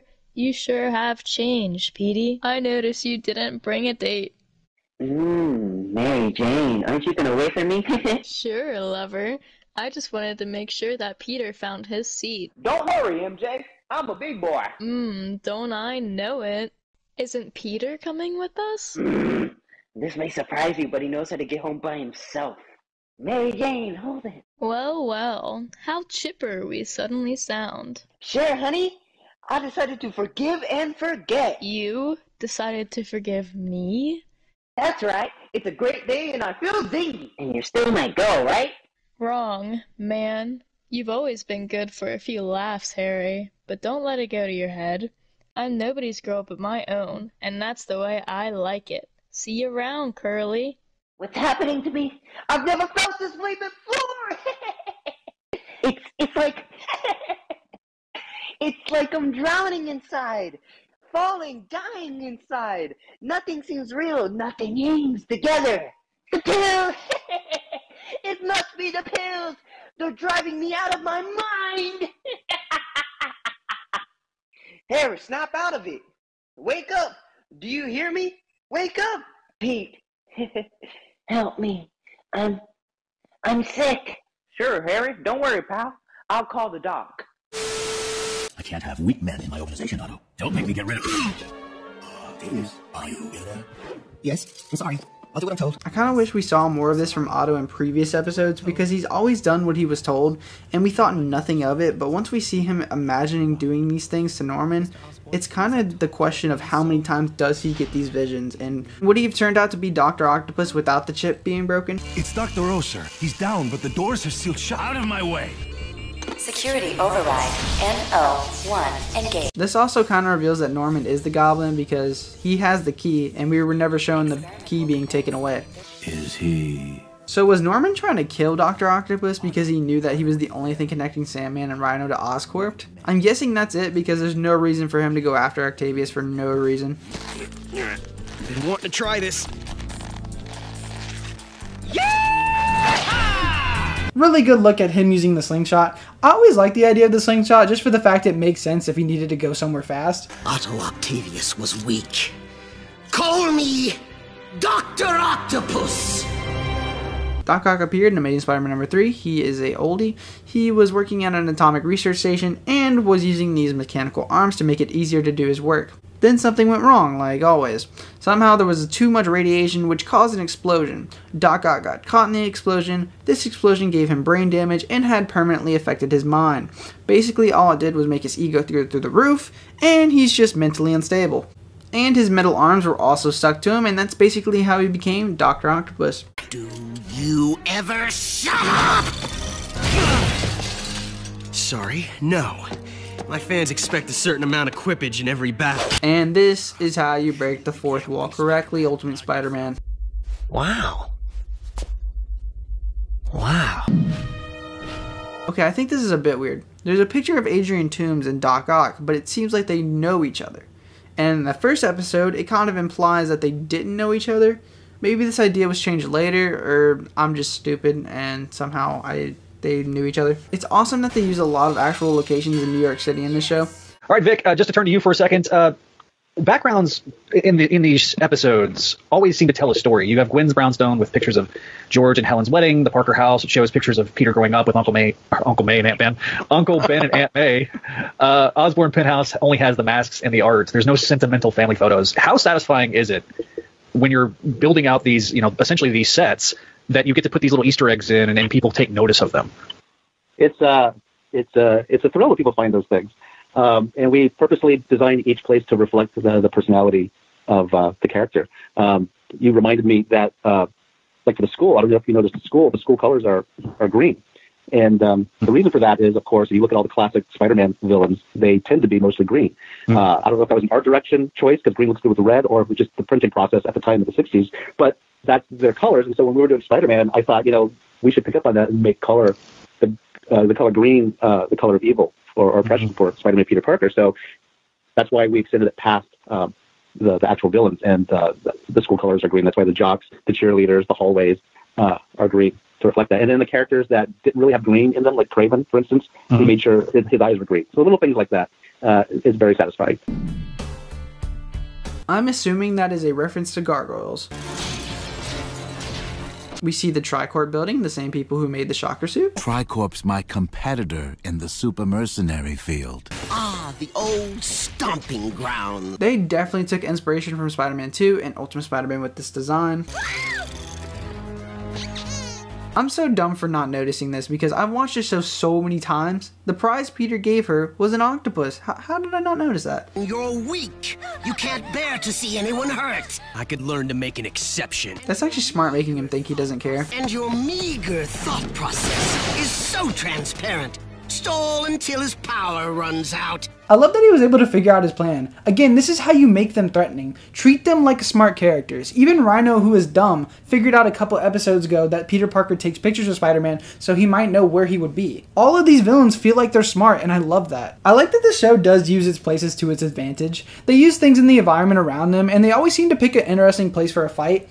It's just really cool. I'm curious on what other places would have been used as the series continued, because they already use so much of New York, like Central Park, Times Square, Coney Island, a zoo, the Flatiron Building, a prison, a bank. Like, I honestly don't know any more locations they could use. There's a lot that I hadn't even mentioned, but still. They're breaking up! Flash Thompson and Liz Allen. Them breaking up was bound to happen since he went with MJ and she went with Peter. I would have already thought they would have broken up, since why would you hang out with another girl, just the two of you, if you're dating someone else? I do think it's weird not to mention what happened. I feel like Flash just thought Mary Jane was more attractive, which is very messed up. Unless they already had relationship problems for a while and they don't feel like they can fix it. Dude, kudos on the ruthlessness. We really need to talk to Harry. I'm worried about him. Yeah, okay. Where is Harry? I like how he was there just 15 seconds ago talking to Peter, and now he's just gone. Before it's too late. Very similar to the mask in Spider-Man 1. The heart, Osborn. First, we attack his heart. I'm going to give this episode a 9 out of 10. This episode had so much going for it. First, we have Dr. Octopus. I think he's such a fun character, and his over-the-top dialogue is fantastic. My only gripe with him is I feel like I wish we got a little more time with his regular self, showing more in previous episodes that he does have this evil side to him. But that's just me nitpicking, honestly. I like the progression of Liz and Peter in this episode, where they're just enjoying the park and they're becoming even closer. It just feels very natural for these two characters to keep getting closer together, and they just have some nice little moments. It's just really cute. Flash and her also break up, which again was bound to happen. I wish that we saw more of them falling apart in previous episodes, but that's just me nitpicking again, honestly. I will say we know that they have been together for a year, as shown in the flashback into the Spider-Bite in episode 12, so we know that they've been together for quite a bit. Coney Island was also a great location for all of this to go down, and it's such a fun location to use for a fight. The whole battle with Doc Ock was really well done with like most of the fights in this show. I just think the action is always exciting, especially since you're using different places each time. I did feel bad for Gwen in this episode because she's at the park by herself the whole time, because we know she stayed and she just hung out on her own. That's sad. This episode was great, and there's not much left to say. What makes a compelling villain? You know, we see Norman in this episode, and he's finally unmasked. And is it? Some people are like, oh, it just takes time to build that compelling villain. But what is it about villains that just make what makes them so fun to write, and what makes them compelling to bring to the screen? Yeah, we'd written this question down. What to you guys makes a compelling hero or villain in general? In this show, other works you've worked on, or in general, what do you think? I mean, I have these theories about what makes a compelling villain, and for me, part of it is that it's got to be in some way a reflection of the hero that the villain's up against. I mean, you have to find an aspect. You know, it's the whole idea of, in the purest terms, of the evil twin. You know, and obviously not every character is going to be the evil twin, right? But in some way, you need to find that piece of the hero that you're reflecting, that this character, you know, but for the grace of God, so to speak, go I, that you could see how, in some way, how Peter could have turned out like Doc Ock, or how Peter could have turned out like Norman Osborn, how there's an aspect of every one of those villains in Peter Parker, and that's where they connect. And that's where the danger is. It's less about who can punch harder and more about, you know, how corruptible are we as human beings? How can we lose empathy? How can we lose a focus on what's right and wrong? How did things turn out the way they do? And to me, you know, obviously a cool look, and Spidey has one of the greatest rogues galleries in terms of the looks of his villains, as frankly any character out there. But all that stuff contributes. But at the end of the day, what makes a villain really feel like a good opposite number to the hero is some connection that they have, some similarity they have, something that is reflected in the hero. This face costume mask thing is a reference to the man-wolf creature that John Jameson turns into. Dreamers. Plus, this year, you can see the symbiote on the asteroid, which is just some great attention to detail. Awaiting the shuttle's landing. Assuming it does land. Ned Leeds first appeared in Amazing Spider-Man number 18. He was a reporter for the Daily Bugle who Betty would go out with, and then eventually married. He was brainwashed into thinking he was the Hobgoblin. The real Hobgoblin would leak his identity of Ned being the Hobgoblin, which led him to his death. Of course, he never came back alive after this moment, and that's all you need to know about him. Oh, and built-in gas mask. Very similar to the knockout gas in Spider-Man 1.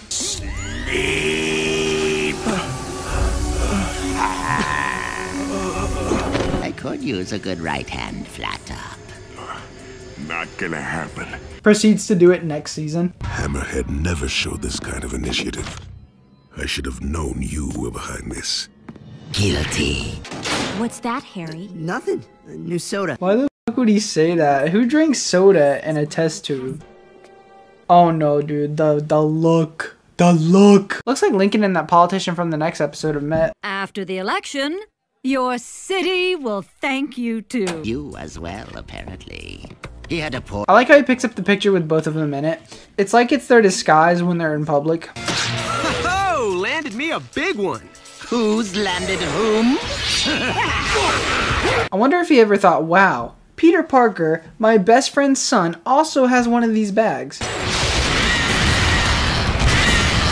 How many bombs can he fit in that glider? What the heck? Nah.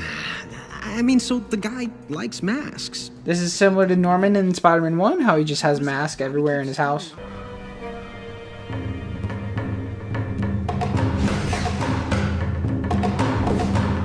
I'm not kidding, Harry. We need to talk. Then come on up. Not a good idea. Just come down. Oh, so you can give me an earful for Gwen? No, thanks. Interesting how Peter just teleports, considering he's supposed to be right next to Harry's home.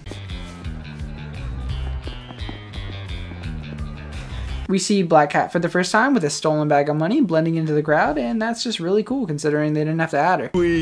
Oh, come on, you're not gonna break up with me. Glory Grant first appeared in Amazing Spider-Man number 140. She was a neighbor of Peter Parker and a model. She later becomes a secretary to J. Jonah Jameson, and she's not that interesting, so that's all I gotta say about her. You haven't complimented my costume. Savvy Avril first appeared in Amazing Fantasy 15, and she was part of the popular group. Peter actually had asked her out on a date, which is cool because that's the first thing this Spider-Man did too. Her story is actually pretty tragic. She first tries this Daily Bugle thing where they were offering $1,000 to anyone who could discover Spider-Man's identity. But Spider-Man caught them, but that didn't stop them from trying. She eventually finds Spider-Man, but he was being brainwashed, and she snaps some pictures and frees him. And then Spider-Man gives him the credit of taking the villain down. She wants to be a photographer who takes pictures of Spider-Man, but realizes she can't because Peter has the job, so she ends up being a superhero called Bluebird, an amateur superhero. She quote-unquote helps Spidey defeat Electro and Eel. She does this again in the next issue. trying to help Spider-Man, but just gets in the way. She tries and helps Spidey one last time, but gets really badly hurt this time, so she gives up. She then goes back to the original plan of taking pictures of Spider-Man because she really wants to be popular. She ends up trying to get a picture of Spider-Man, telling her friend Jason to go as fast as she can in his car to go after him. So she tells him to run a red light and gets hit by a bus, killing her. What are these?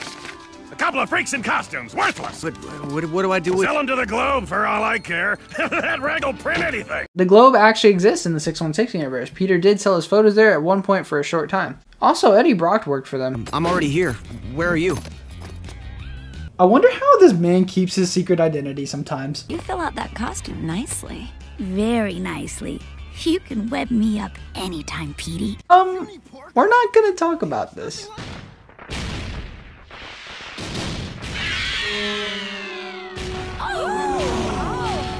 Goblin. I mean, maybe someone just wanted to do fireworks on Halloween. I mean, why not? There's that one guy again. That bugle prize money's as good as mine. Again, another interesting place for a fight. I think having these different and cool locations also makes these fights more memorable. I think a lot of shows skip out on having different locations to fight, which is just the same, because it's just nice to see the whole world being used to its advantage. I like you, but I won't be your replacement, girl. This redhead's a free agent. Plans to keep it that way. Mary Jane not wanting to be with anyone or committing to anyone is taken directly from her earlier appearances. We all wear masks, Spider-Man. But which one is real? The one that hides your face, or the one that is your face? I feel like this can be applied to a lot of superheroes. Also, I think they make a reference to this in that one really bad looking Spider-Man show. Norman was my mask. Now I have revealed my true self. Just as the spider is your true face. Get your dumb ass out of here. So what do you think of my cobwebs? This looks directly like it was taken from the Amazing Spider-Man number 39 cover. Yeah, I mean, one of the questions I've always seen fans ask is, Peter has all these money problems. Web fluid is so cool and has so many uses, and why doesn't he make money off that? And our answer for that was, so no one actually raised the question on our show, but our answer for that was because Oscorp has a patent on it. And Peter is under the impression that his dad and Eddie's dad worked up this stuff, which is, died before they could finish. And in the interim, Oscorp came up with something similar. He had no idea that it was stolen. He just, this happens all the time. People, two different groups are working on something, and someone gets to it first, patents it, and there you go. So Peter used the stuff, but he can't make money off it. And so that was just an idea we had that we were going to reveal. I don't know if it would have been season 3 or season 4. Because, again, we had sort of a plan for 5 or 6 seasons to get Peter through high school, and then go to college with direct-to-DVD movies, and none of that happened. But that was one of the things we were going to do. Very cool. I gotta ask, were the Green Goblin's quote-unquote gobwebs related to this? Yeah. I mean, it's all this sort of adhesive stuff, and the idea was that the tech, that there weren't, if someone's using flying tech, whether it's Vulture or Green Goblin, it's all coming from the same place, in this case, Tombs. If someone's using, technology that allows you to control sort of cybernetic body parts like Ock's arms or Tombs' wings, then it's all coming from something that Otto created. And so that there weren't, again, we had the advantage of being able to start from scratch, so we could create a universe, at least Spidey's corner of it, that was more cohesive. And that made it feel a little more real and less like, well, everyone's coming up with all sorts of crap technology all over the place.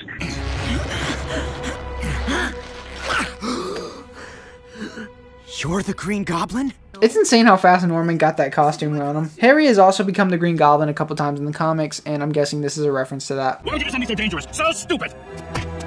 For you! You told me to man up, so I took the green to become the son you always wanted me to be. To become a man like you. I feel bad for Harry. All Harry wants is for Norman to appreciate him, and it's sad. Because there's probably parents like this and that try their best for their parents and they just don't appreciate them. The year on Harry's test tube thing is a reference to gargoyles. It's the year of the Wyvern Massacre and gargoyles, which basically a bunch of gargoyles got destroyed that day, basically. I will not allow this. I'll say I was the goblin. After all, I invented the green. I'm the obvious suspect. The goblin disappears. Forever. Leaving a mystery that never gets solved. I love this scene so much. Even though we know Norman is the Goblin, Spidey still wants a happy ending for Harry, and I like how Norman uses this as an opening to try and blame himself for what's happening, and he knew that Spider-Man would fall for it. Hey, Tiger. Oh, hey, MJ. MJ?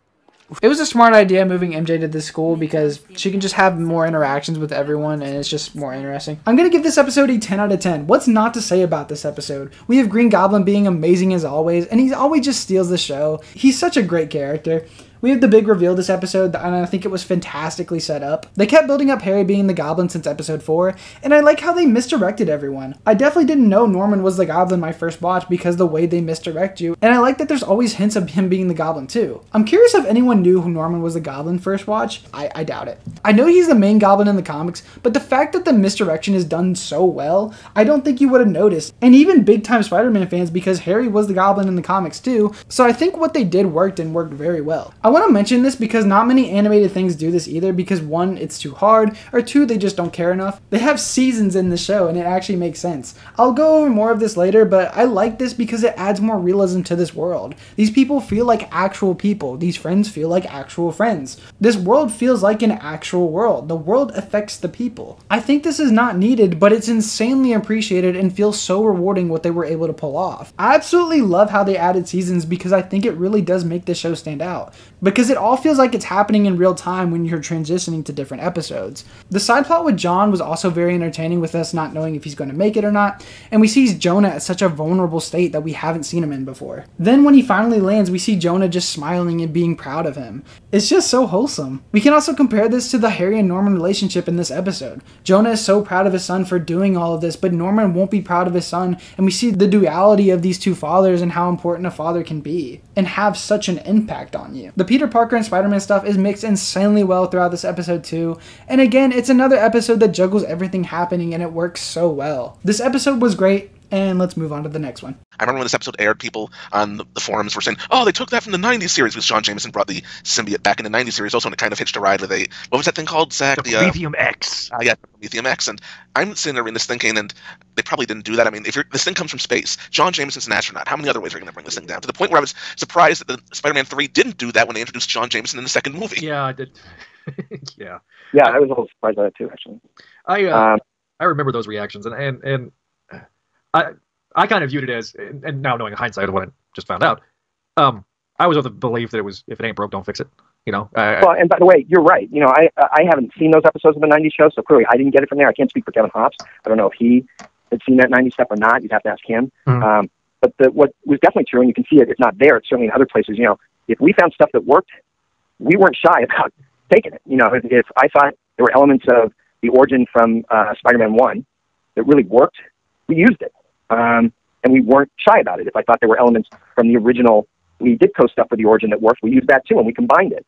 So, you know, if I had seen those 90s episodes where they did that, the odds are I wouldn't have changed it for that reason because, it was in the 90s show, so I can't use it. You know, if it was working there, I would have kept it. At least I like to think so. Again, one of the reasons I didn't watch that stuff is I didn't want it to get all folded up in my head. Right. But the fact of the matter was is that, you know, if it came from a comic from the 90s, if it came from a comic from 2007, if it came from a comic from 1969, if it came from a movie or from the live-action Spider-Man show, if I thought it was a good idea, we used it.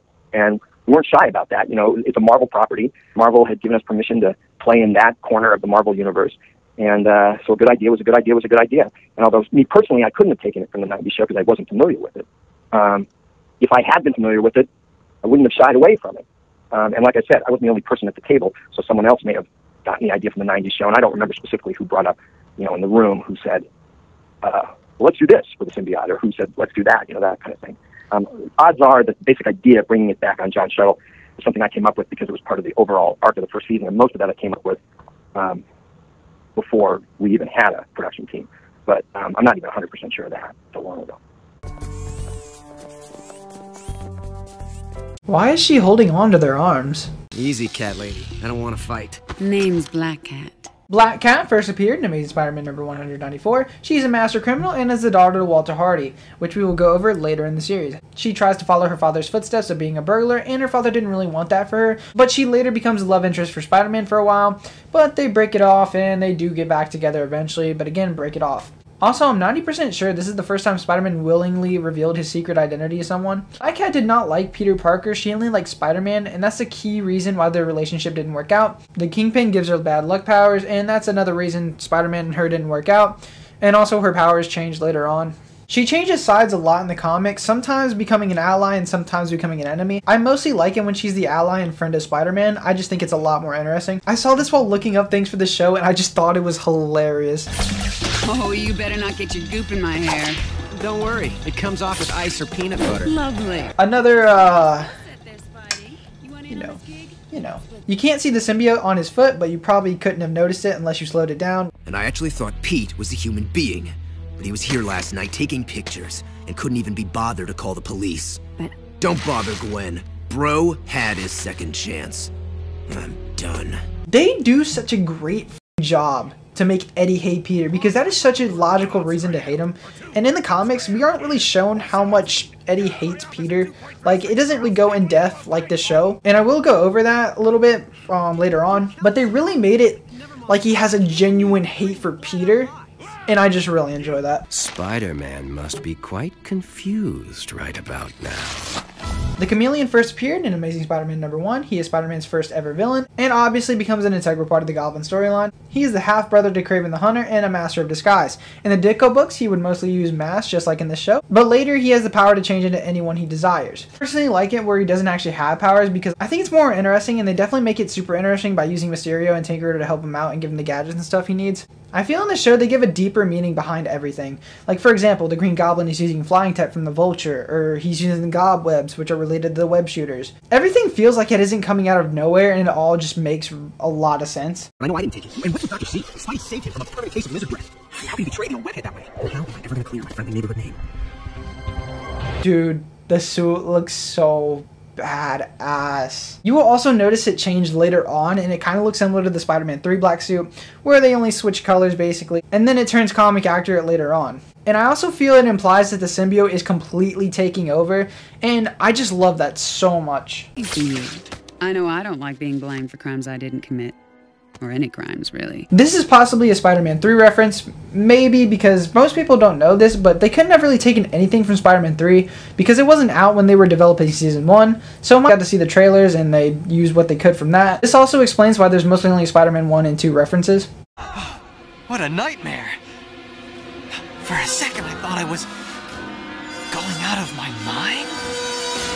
Well, one thing to keep in mind is that although we saw Spider-Man 3 before the series aired, we didn't see it before we went into production on Season 1. Okay. So we had seen, by that time, 1 and 2. Okay. But we hadn't seen 3. And so the short answer is no, it didn't. Spider-Man 3 didn't influence us much because it couldn't have influenced us much, just the timing of it. Mm-hmm. But what we were trying to do was, in essence, and this really is more of a conversation for next week, but still, what we were trying to do is, just with everything we were doing with the villains, was to try and not make it seem like there were 60 different ways that you could get superpowers, or, we wanted the origins to have some kind of internal cohesive logic to it that you don't have the advantage of having when you're doing a comic book a month and all these different titles across an entire universe. We had the distinct advantage of hindsight. We could look at the comics and go, well, what was working? What was core to the idea, and what was something that someone just threw out there and it got stuck in there, and then they were stuck with it, that kind of notion. And so one of the things, obviously, the alien suit originally came from the original Secret Wars, and Spider-Man being captured and sent by the Beyonder to another planet, and obviously we weren't going to do that.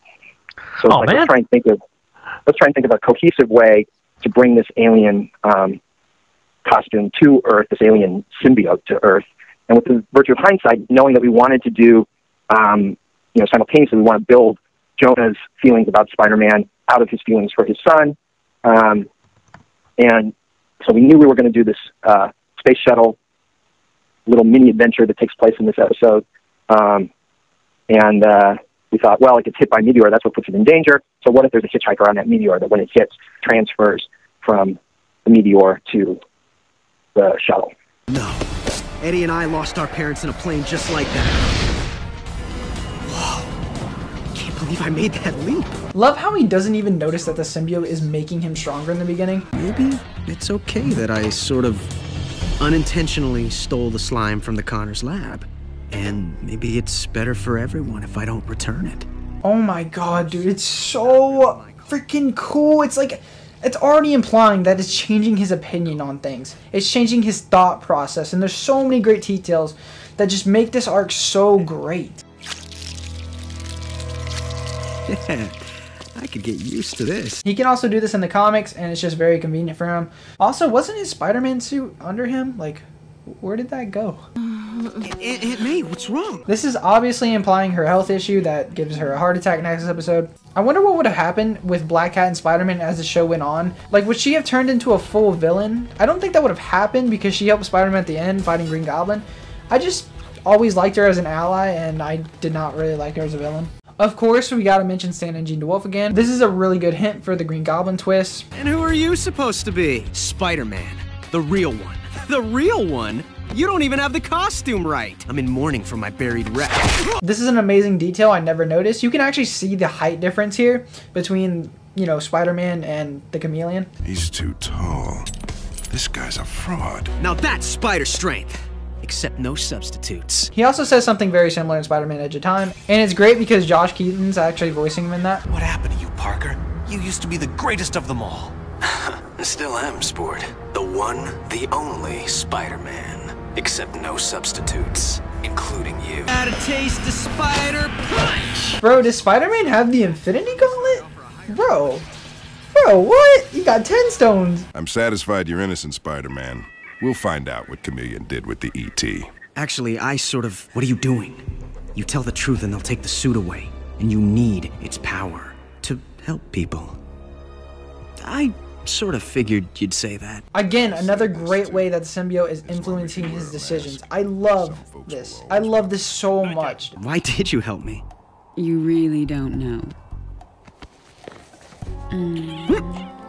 This is a reference to the upside down kiss in Spider-Man 1. Okay, before I actually give my rating for everything, I just want to say how much I love this arc. I remember having the DVD with like all 4 episodes, and that was the only one I had. So I would just watch it on repeat so many times, and I loved it so many times when I was a kid.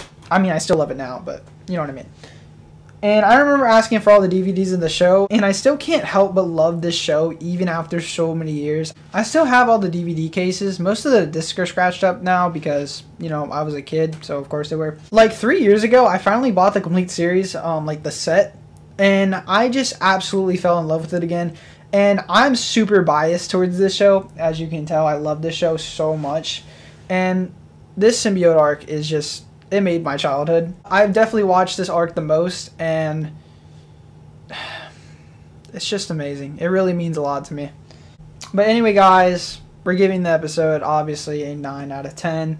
Him getting the symbiote suit was so great. I already said this, but I love how you already see from the first episode, you can see his decision making, like it's changing, and the symbiote is slowly taking control over him. I love that. Black Cat was also great in this episode. She definitely contributed to this episode a lot, and she's just an amazing character.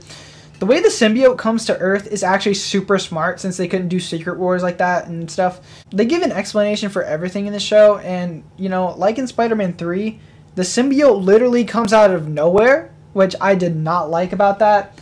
It just came from outer space. No background, just from outer space. Alright. I think Spider-Man 3 not coming out while they were in the production stage actually helped the show, because maybe they would use more ideas from it, and I already think the Black Suit arc is perfect. So Chameleon was also great again. I'm so glad that he was not underutilized in this show. I always just enjoyed the idea of the Chameleon as a guy who just can basically wear anyone's face as a mask. And that's just a really cool concept, especially with Tinker and Mysterio helping him out with like the gadgets and everything. It's just so smart and just well thought out. When Chameleon is on the ferry or whatever, Captain Stacy says the guy is like too tall, and I like how he instantly knew it wasn't him. And this also comes up later when Venom is impersonating him next season. It's like they say this is probably not Spider-Man, look at the different fighting styles, and someone's already dressed up as the wall crawler earlier, so, you know, they really take into account as what's happened before, which I really enjoy. But I just know you'll do great out there. Owe it all to you, Dr. Kafka. Thanks. Dr. Kafka first appeared in the Spectacular Spider-Man issues number 178. She helps criminals just like in this show, and there isn't much to say about her. She's tried to help Dr. Octopus, Electro, Carnage, Vermin, Vulture, and Chameleon. She died by one of her patients, known as Massacre, and yeah, there's not really much to say on her. What Vulture is using here is glow-in-the-dark solution to mark the escape route. Raw silicates only, Toombs. I don't need food no more. These raw silicates actually help him out in the long run. A little trick I picked up in prison. Dad kept losing bits of sand, so my lawyers made him feed me raw silicates. I can absorb as much of the stuff as I want. They're all just dead. They're dead. Ox, Fancy Dan with me. Montana, stick with these mooks for now. I wonder where Ox and Fancy Dan actually went. Gotta love these lazy Saturday mornings. Or, noons. I better get up. My guess is the symbiote kept wearing him at night, and that's why it's 12 o'clock. Wow, this new alien suit is quite the time saver. This is cool. It's like definitely a benefit of animation. Like you can just see the symbiote go all over him. It's just very nice. Also, we can already see the suit changing. I think I prefer this one, but I don't know. The other one's really cool as well. Just need my web shooters. It makes its own webs? How sweet is that? This is also very convenient. We're shown that like he runs out of web food a lot. He's already run out like 3 times, so this is definitely a benefit of having it. Yo, bro. Hey, don't leave me hanging.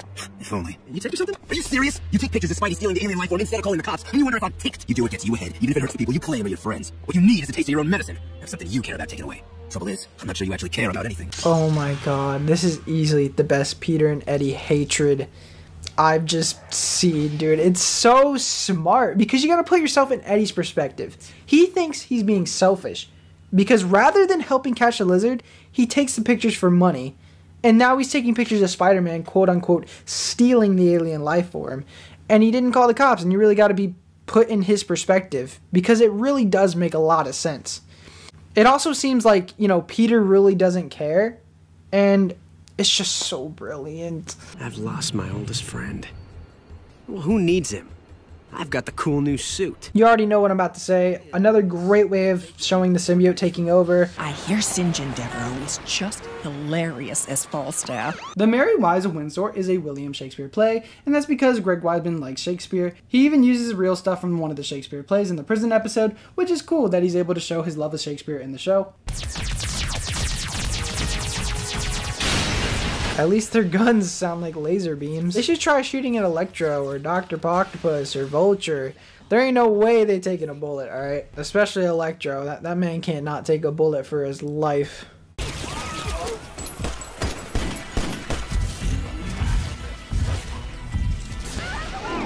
There's a sign here that says Jazzy Gina, whatever. And this is a reference to John Romita Sr., the second artist to work on Amazing Spider-Man. His art for Spider-Man is probably the most recognizable. Sorry, Spidey. Was I supposed to wait my turn? This is a really nice transformation. He turns himself into a hand and then just lifts himself up and turns into his full human form. I think that's just really cool. I'll be fine, ma'am. Just get to safety. Plow through him. Your boy Rhino is ready to kill the elderly, man. I like when Vulture got his back, like the symbiote is instantly repairing the damage. Let's start by grounding this bird. Oh, fool! This dog's not too old to learn your tricks. My tech is protected by reinforced steel. In fact, none of your former methods will work on us a second time. I really do like that he can't use the same way to take them out because it always keeps the fights interesting and it makes them feel smart and actually makes every fight feel different and enjoyable. I hate to admit it, but I can't beat these guys together. Gotta bail. Even if Spider-Man did lure them into the sewers, it would have been smart because he just lowered their numbers to 4. So I feel like he could have took on, 4 at a time. A hint. Well, he is someone I met at the formal. And here he is now. MJ and Eddie talked at the formal, which is something that maybe would have been in the deleted scenes. Maybe. Who knows? One elderly woman had a heart attack. Well, give me a name, Robbie. The people want to know who to pity. May Parker. That's Peter's at me. I have to call him. No, I'll call Peter myself. Best J. Jonah Jameson ever. He seriously is just such a great boss. Yes, he's hard on everyone, but he really does care. I love this J. Jonah Jameson. It doesn't even feel like this J. Jonah Jameson would make the Scorpion. Like, that arc would be so amazing in this show. The very first table read was really exciting. Everyone had auditioned a couple times at that point, but it was the first time that everyone was in the room together. It was just a fantastic energy in the room. It was great. Huh. Only 6, huh?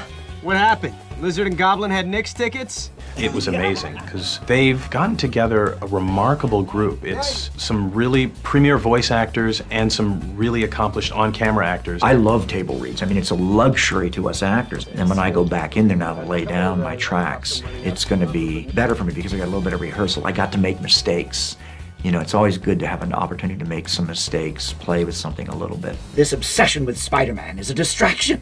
It's Osborn who's truly earned my wrath. I get the script usually a day ahead, which is important for me because it's difficult for me to read the English language out loud. In this particular series, we're taking 4 to 6 hours to record an entire episode. Yes, gentlemen, and Rhino, we're frustrated, but the arachnid will be crushed.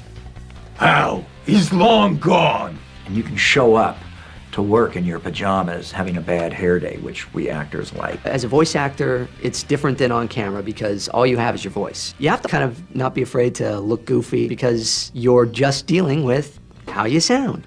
I don't think I can fit, and I don't do too good in tunnels. Jamie sets up the circumstances for us, so he gives us the world to live in, and then we can act in that world. Since we don't have much around us, we're in the sound booth all by ourselves. And boom, he smashes through another wall. We see the moonlight right outside. We know there's only one more wall. Boom, he smashes through that. All the lines are numbered, and Jamie will say, okay, we're going to do lines 1 through 7 now, and they do that until they feel that they've nailed those lines, and then they move on to the next part.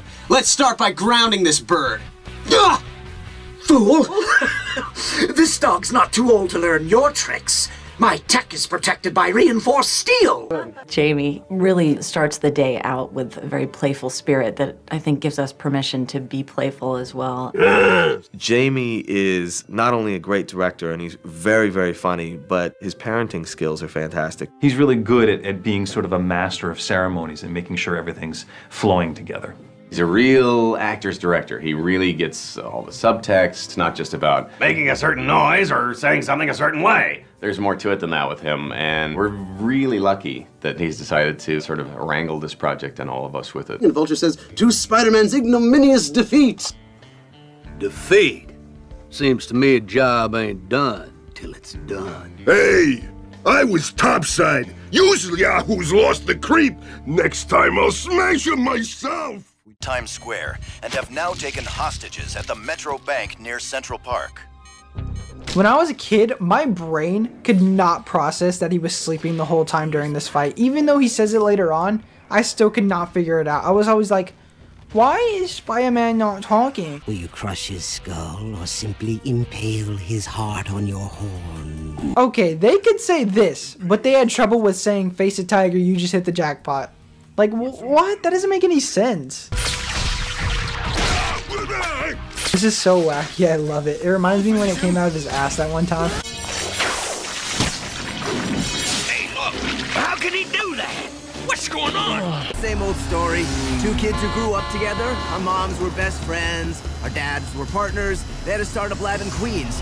And then the 4 of them went to a conference together. And there was this funny little plane crash. This is how they died in the Ultimate Comics. They died by a plane crash, and basically the story is that they were working for Task Industries, and they were actually working on the symbiote suit. And it's actually great that they mentioned the plane crash here, probably making a reference to the old Spider-Man Black Suit arc, which is just a nice way of referencing that. But anyway, they were making the symbiote suit, and while they were in development, the suit could enhance all your abilities essentially. And Trask, the company they worked for, wanted to use this as a weapon, but they were trying to use it to cure cancer and other types of diseases. And apparently Trask might have somehow made the plane crash because they obviously wanted to do something else with it, but I don't ever think we get a concrete answer on that. So also, Greg Weisman said for the web shooters that they died before they could, finish making the web shooters. This is also a reference to the Ultimate Comics because we actually see Peter finishing the web fluid formula. So they definitely took that, and I don't blame them. That seems like a really good idea. What's with you and revenge? All I ever wanted was a decent score. This obsession with Spider-Man is a distraction.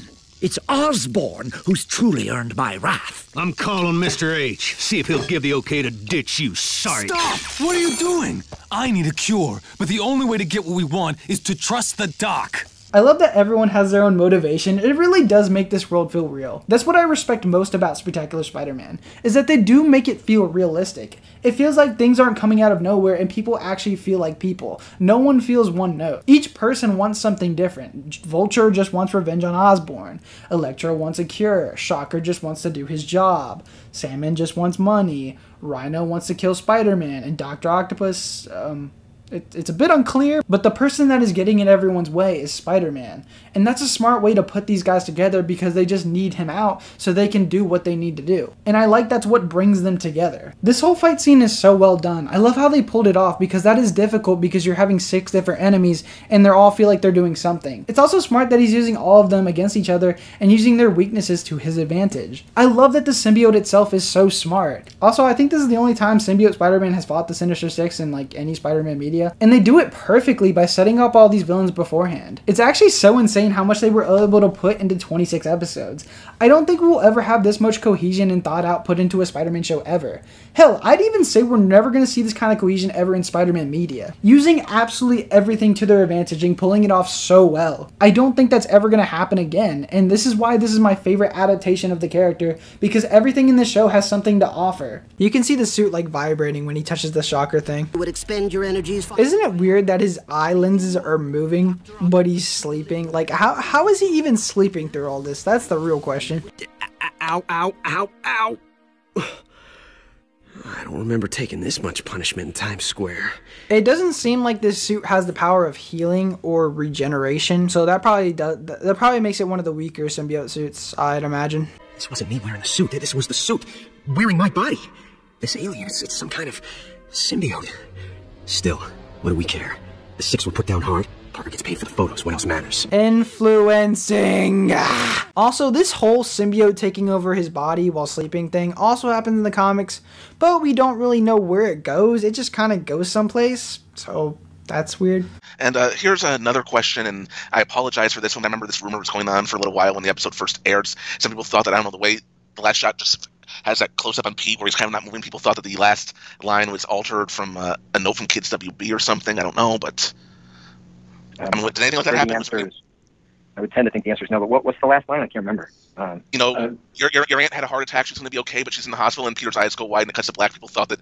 Some people thought that came off like she had a heart attack, and normally that would be the big cliffhanger. Instead of there was a change to the line. I don't remember who insisted on it. It might have been Kids WB, but it might have just as easily been Marvel. But it was to Mary Jane's line. That's what I meant. There was no line for Peter. We wanted to go out on his reaction. Yeah, that's what I meant, though. MJ's line, yeah. Yeah, the she's going to be okay was added. But it was added early on. It's not like it was added after the animation came in or anything like that. This was a script note from whoever, not a note after animation. It's not like we went in and picked up the dialogue or something like that. It was early on. So if people are looking at frames of animation and going, see, there's evidence, well, that's ridiculous because it was all done after, long after the change took place. But yeah, there was the addition of that, half sentence of she's going to be okay, but because they felt that for kids programming, the kids needed to be reassured within this episode that Aunt May wasn't dead. And my argument was that we're not saying she's dead. We're saying she had a heart attack and is in the hospital. And they're like, we need more reassurance than that. I'm going to give this episode a 10 out of 10 because of how well everything was done. We have every single villain that were used in the previous episodes, and none of them feel out of place. They have all different goals, but they unite so they can kill Spider-Man to achieve their goals. Aunt May having a heart attack was crazy and was really the backdrop of this episode. Everyone's trying to tell Peter about it, but he's so caught up with other stuff that he doesn't realize. And then the symbiote's influence on Peter was insanely well done. We only see it a bit in the previous episode, but in this episode, it only continues to get worse. And then in the next episode becomes even worse. I love the build-up towards the symbiote's takeover, and I love how the suit reflects that as well. The Eddie and MJ subplot was very interesting too. Eddie showing his hatred towards Peter and showing how everything has come up to this point and how all this was built was great. I love that Mary Jane stuck up for Peter, showing that she cares about him and showing that he's a better man than him. I gotta mention how well choreographed the fight was with the Six. It was really awesome to see how the symbiote fights, and I love whenever someone that has Spider-Man's powers fights because they have a different style of fighting. It's just really cool to see to me. This Spider-Man is more hardcore when fighting. He's not afraid to kill and can be pretty brutal. I honestly wish we got one more episode with him doing something horrible. Well, as horrible as you can put in a kid's show, but I still love everything we got with the symbiote. We had already done the Fantastic Four and I think maybe the X-Men. I can't remember the order, but my publisher came to me and he said, Stan, I want you to come up with another superhero. So I said, okay, went home, and when my publisher said do something, I'd better do it because I wanted to keep my job.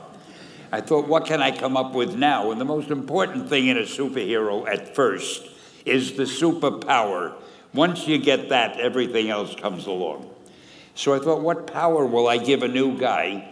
And I saw a fly crawling on the wall. And I said, hey, if I could get a superhero that could stick to walls and crawl on them, man, that would be cool. And no, I'm lying to you. I don't think the word cool was in use then. I probably said it'll be groovy. I'll never lie to you. So I thought that was good. Now I needed a name. So I said, well, let's see, Fly Man, Mosquito Man. I got down to Spider-Man. Spider-Man. It just sounded dramatic. So, okay, I had my hero, I had his power, his name, and then I figured, just for fun, I'm going to give him personal problems, because except for you people who are that your lives are perfect, but most other people have personal problems. And then I thought I'd make him a teenager, because there were no teenage superheroes that I knew of at the time. So armed with all that wonderful material, those great ideas, I ran into my publisher's office and I told him. This was my reaction, the reaction he gave me. Stan, that is the worst idea I have ever heard. First of all, and he started to give me his, because he's a very logical man, very intellectual. First of all, people hate spiders, so you can't call a hero Spider-Man. You want him to be a teenager? Teenagers can only be sidekicks. And you want him to have personal problems? Stan, don't you know what a superhero is? They don't have personal problems. Well, I left the office disappointed, but obviously a much wiser man. And I couldn't get Spider-Man out of my system. So we were about to kill a magazine. I think it was called Amazing Fantasy. It wasn't selling well, and we were sending the last issue to press. When you do the last issue of a magazine, nobody cares what you put in it because the book is dying. Just to get it out of my system, I put Spider-Man in Amazing Fantasy, feature him on the cover, forgot about it. A month later, all the sales figures came in. My publisher came racing into my office. Stan, you remember that character we both loved so much, Spider-Man? He said, let's do him as a series. Now, why am I telling you this? Besides the fact that I have to kill a little time. If you have an idea that you genuinely think is good, don't let some idiot talk you out of it. Peter! How are you? How's your aunt? Oh, Petey, I was so worried about you. I really love that everyone checked up on him. Like, it shows that these are still people at the end of the day, and they do all have a heart. Help? It's a good one. How exactly do you plan on helping? We're just trying to be your friends. Yeah, well, unless my friends are prepared to pony up some cash, they can keep their help. And their sympathy. And what am I even doing here? Him saying all of this, though, was insane. I think everyone could be like this under the right circumstances, realistically. Someone at a low point going through an insanely tough time in their life. I like that we see this side of Peter because we usually never do. It also shows the symbiote's influence on only wanting him for himself and no one else. This also ties into toxic relationships because that's actually what Greg Weisman was implying with the symbiote. That it symbolizes a toxic relationship, and it honestly fits really well. Toxic relationships make you stay with the person and make sure that person doesn't talk or trust anyone else but you. Also, Harry weirdly appears here, but he's not supposed to be here until season 2, so I'm not really sure what happened here. It's just very strange. Could be the episode being all tangled up and they accidentally added him. I don't know. He looks really weird with a black shirt, but I always enjoy another implication that the symbiote is taking over. I am feeling much better, now that I know you're all right. I'm so sorry I wasn't here sooner. Peter? I think it's really cool that the only person he doesn't lash out at is Aunt May. This really shows how much Aunt May means to him. We don't need friends. We need money. Look at that suit, man. I think this is my favorite version of the suit, but the first version isn't too far behind it. He's not the only game in town. I can still take anything you can dish.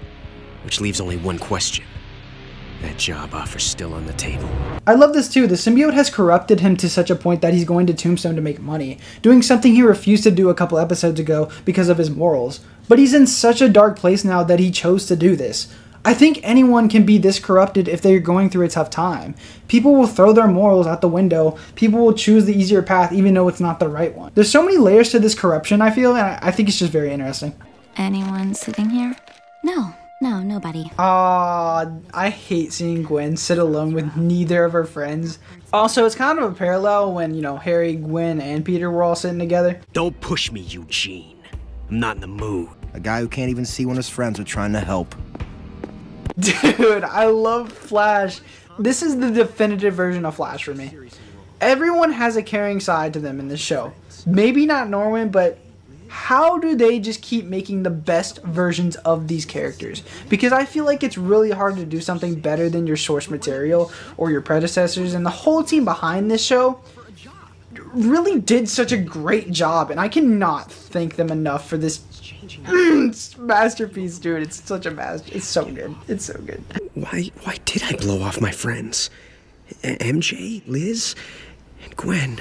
She's always been there for us since the 7th grade. I like how he really thought about Gwen here because of how long they've been together, and she has been there for him so many times throughout the show. I think they make us buy their relationship towards the end of the series more because we know that these two are very close to each other, and all of these little moments they have make it feel like this is a friendship that will or could develop into something, and I think they did a really good job with the relationship in this show. Stop, Pete. Come on. You're overreacting. The suit, the symbiote, it's made life better. And there's no one else we need. Not MJ, not Gwen, not even Aunt May. Those weren't my thoughts. I love this too. The symbiote really does feel like its own entity, and I think a lot of iterations fail to accomplish this. It's telling his host to stay with him and is trying to influence his decisions. Again, saying you don't need anyone but me.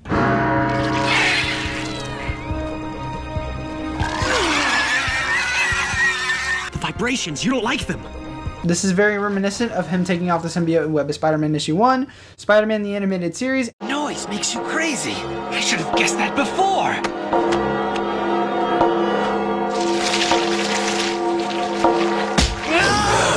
And obviously Spider-Man 3.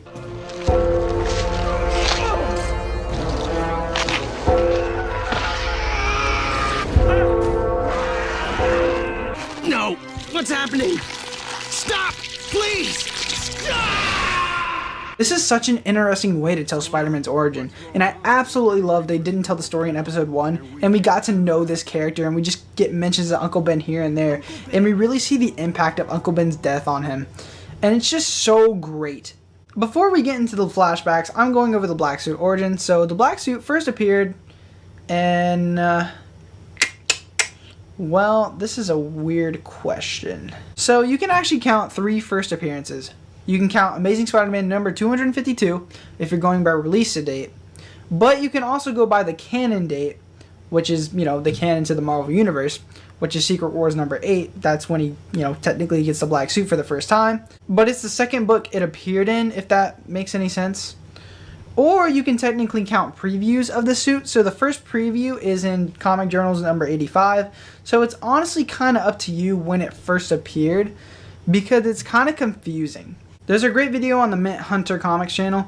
I'll leave that in the description. It's a very good video, and that's where I got most of my information from. He goes really in depth, and it's actually super interesting. Also, this black suit design was actually submitted by a fan, but he actually used red and black, and it looks really cool. It actually appeared in Sensational Spider-Man Self-Improvement. The funny thing is, Marvel bought the fan's idea for only $220. I just think that's funny considering how big Marvel is now. Another funny thing is, fans hated this suit before it was even introduced in Amazing Spider-Man number 252. But when it dropped, people liked it. Okay, let's get with the actual origin of the black suit. It's pretty simple, kinda. In Secret Wars number 8, there's this device that can basically repair all of your clothing, and Spider-Man goes to it, and he ran into the wrong machine because obviously he gets the living symbiote. Apparently he was thinking of Julia Carpenter's Spider-Woman suit while making it, and then over time he starts realizing that he's getting more exhausted, and that's because of the symbiote. Note, the symbiote did not change your personality. You can thank Spider-Man in the Animated Series for that idea. But basically he realized he was getting exhausted a lot more, and he wanted to find more answers about the alien costume. So he went to the Fantastic Four. They get it off him and captured it, but then it later escapes and attaches itself to Peter once more. And then he gets it off with the bell, and that's basically it. Obviously, I'll talk about it more when the Venom shows up, but yeah, that's basically the symbiote origin.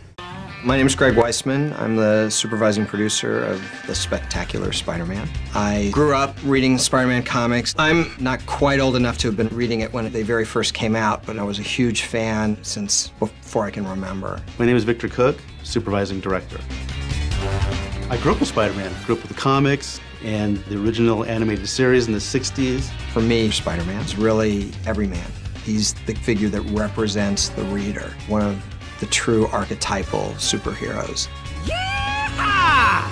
Before he became Spider-Man, he was really just that wallflower. He wasn't the jock, he wasn't the standout, he wasn't the popular guy. He was really just your regular teenager that this accident just happened to. When he becomes Spider-Man, it's such a joy and a release. And because he's wearing a mask, he is freed up to have this other, more outgoing personality, something I think we all want to do.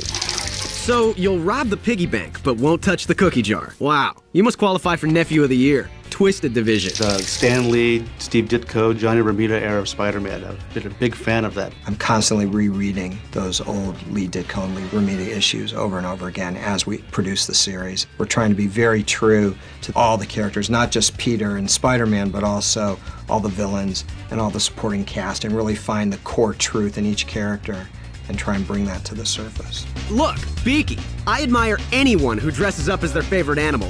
Better still, you can fly. Writing for Spider-Man, the icon, is incredibly intimidating. We know that we're going to be under a lot of scrutiny, that we've got a new young audience who certainly knows about Spider-Man. I mean, Spider-Man is such a part of our culture, but may not know all the old stories and certainly doesn't per se have an allegiance to all the old stories. But we're also very consciously writing for geeky fanboys like me. Sorry, pal, no eating in the subway.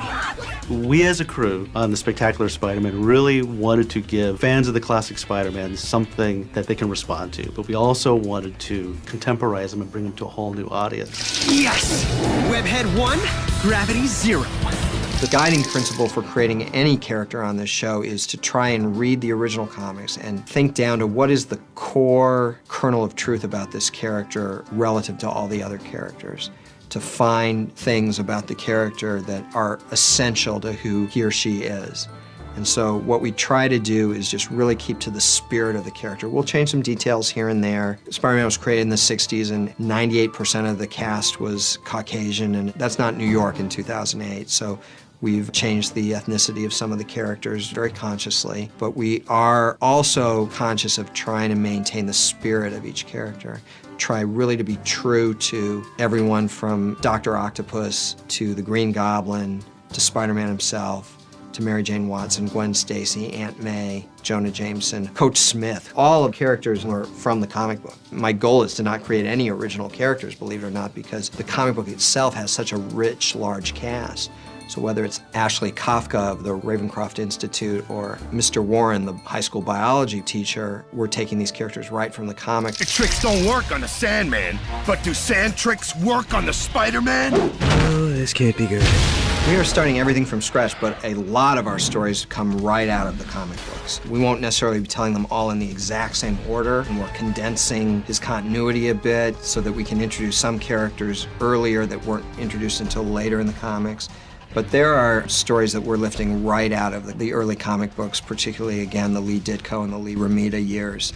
You don't know how much I've missed you. Funny mood. Try great mood. You're back. We're a family again. This really makes me sad. Peter wants this so much. He wants Uncle Ben to be back. He wants everything to be like it was. And it's just so heartbreaking. And that hug that he had with Uncle Ben, it really hit me. The whole next 5 minutes is basically Spider-Man's origin story. It's just Spider-Man 1, technically. I will show parallels. I'm probably not going to be talking about much of them, though. This is basically the field trip from Spider-Man 1 and Ultimate Spider-Man. All genetically altered to combine the most impressive traits from multiple species into 15 super spiders. There are only 14.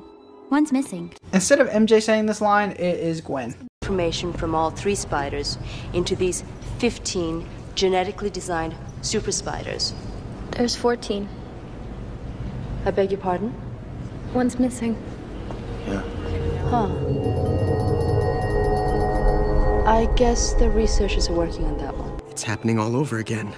This time I'll stop it. This time I have to stop it. Then everything can go back to the way it's supposed to. And Uncle Ben will be... Not again. Not again! This is shown in color in episode 1. Also, it is shown in color a little bit in the intro. And it looks very close to how it looks in Spider-Man 1. Uncle Ben will be... again. Uncle Ben will be...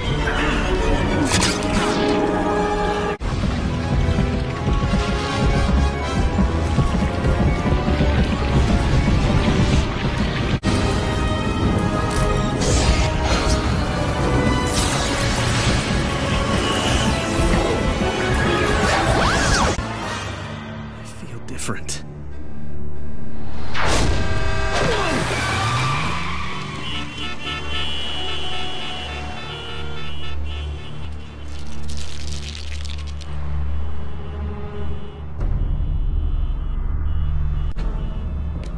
I'm sticking. And I'm climbing. But human being.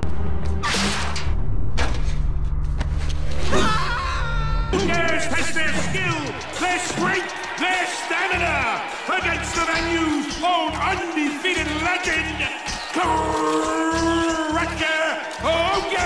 Crusher Hogan is the same guy used in Amazing Fantasy 15. I won't say anything about him because there's not really anything to say. Okay,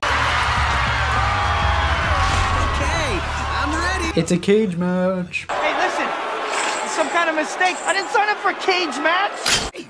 That's my money! Hey! Kid, He stole the game! Stop that guy! Stop him! He's got my money! Thanks. I missed the part where that's my problem. My problem. The biggest mistake Spider-Man will ever make. It hurts. It hurts so much.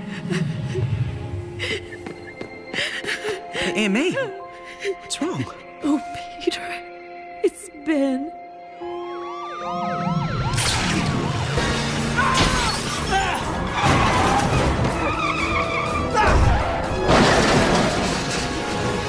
You stole the life of a good man. A man with a loving family. And you did it for his lousy car! Don't bother running. There's no place you can hide. Angry Spider-Man has to be the scariest Spider-Man.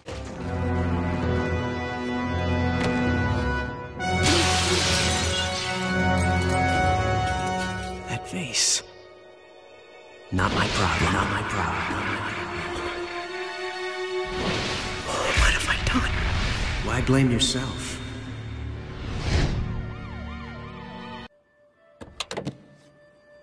Listen, kiddo. Changing, I know. I went through exactly the same thing at your age. No, not exactly. Point is, you're changing into the man you're going to the rest be. of his life. Just because you can be something doesn't mean you doesn't give you the right With to. great power, there must great also power comes great responsibility. Pretty words. But what good do they do? We still went to the venue. We still let the cat burglar go. The cat burglar is a reference to Black Cat's father killing Uncle Ben. I should drop you. Take what you took from Ben Parker.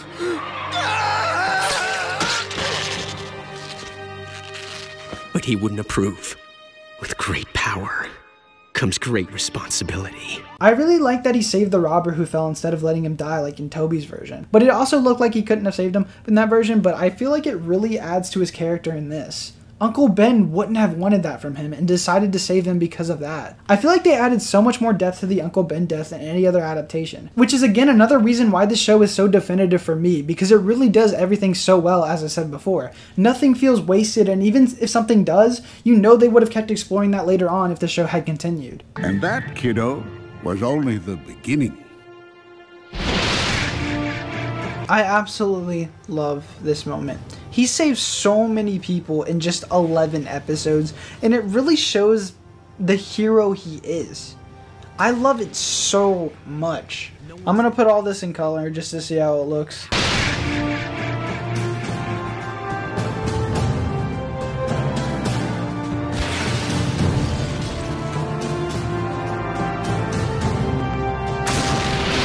No one's denying the great work we've done.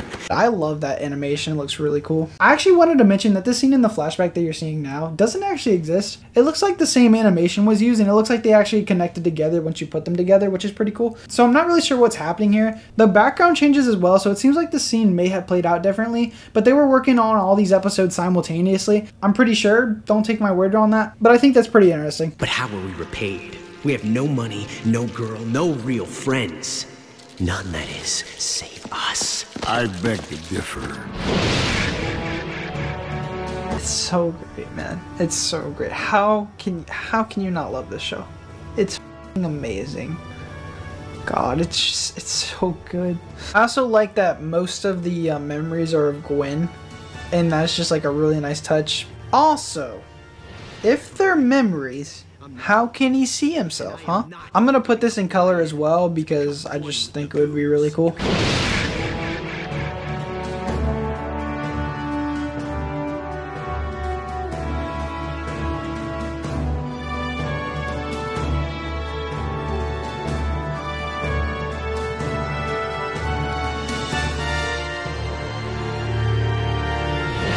Uncle Ben's right. I'm not alone in this. Also, for this flashback scene here, there is a different people in the background compared to the original. Harry is also here again. I think Harry was supposed to be in this episode, but they didn't know the order the episodes would go in because, again, don't take my word for this. Again, I think every episode was being done simultaneously, and that got him a bit confused, but we'll never know. It would make sense, though, because Harry also appears in the original scene with just seeing his hand. Go get him, kiddo.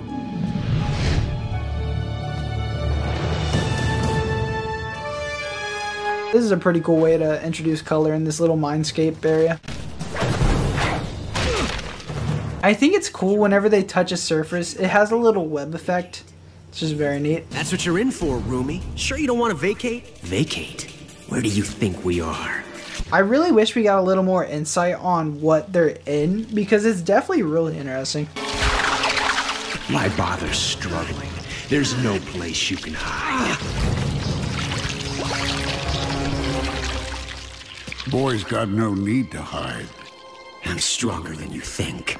Yes! Uncle Ben pulling him up into the abyss. It really feels like he's a part of him, and it just he means so much to him. This is a reference to the Amazing Spider-Man number 100 cover. I think it's really cool that it looks like the symbiote is like kind of falling apart. This whole mindscape thing is a reference to Amazing Spider-Man number 258. It's also the first time he got the symbiote off, so pretty cool reference. Also, there's a really cool fan art of this by X Monster Girl's Hideout on DeviantArt. Thanks, Uncle Ben. Anytime, kiddo. I'm always here. This moment is so fantastic. Uncle Ben saying he'll always be there for Peter, showing what kind of person Uncle Ben made him is just so well done. Him showing his friends and family and pulling him out of that dark space and bringing him into the light, essentially. Showing him that he's not alone was so perfectly done. I absolutely love this episode. It is absolutely amazing. It just, what they can make you feel. Sorry. I feel like this episode makes you feel the most for the character. We certainly set out, and Vic knows this as well as I do, we absolutely set out very clearly in our head, not that we were trying to emulate Batman the Animated Series, because they're two very different characters, two very different styles, two very different properties, but we set out really consciously, and I know I said this in interviews back in the day, to make a show that was as definitive for Spider-Man as Batman the Animated Series was for Batman. We consciously had that in mind. And I would say at the time, look, this is a naive or an arrogant goal, but that's the goal we set for ourselves. It's for other people to judge whether we succeeded, but that was without a doubt the goal that we were trying to achieve, to create something that was so definitive that people would look back and go, this was Spider-Man. And I like to think to some extent we succeeded, and if we had gotten more seasons, I think it would have been more obvious that we were definitive than it is even now, but it's still, that doesn't change the fact, and this is what I was getting at, is that the notion of Marvel going back to Spectacular with all the corporate and financial reasons not to, when they can just keep trying to make a new one, is kind of pie in the sky. Look, and I'm a guy who believes in bringing stuff back. Obviously, we've managed to bring back Young Justice. Right. No one thought we could do that. I still think there's a real chance of bringing back Gargoyles. I'm not saying it's a slam dunk, but I think it's a real possibility. But I look at the corporate, contractual, and financial problems with Spectacular, and believe me, I'm not happy about this. It's not like I'm going, yay, we can't bring it back. I'm just saying that the reality is I don't see a pathway to bringing Spectacular back. I just don't see how it could happen. I'd love to be proven wrong. Don't believe me. But I mean, I would love for Vic and I to get a call and have Marvel say, guys, we want to bring back Spectacular, or Sony, or whoever, Disney, you know, calling us and saying that. But I don't see a realistic pathway to that. And I wish I would, again, love to be proven wrong. I hope I am wrong. But I think one other possible pie in the sky is, yeah, you can't literally pick up with episode 27, same exact character design, everything, and it be called the Spectacular Spider-Man. But the other pie in the sky is another Spider-Man series.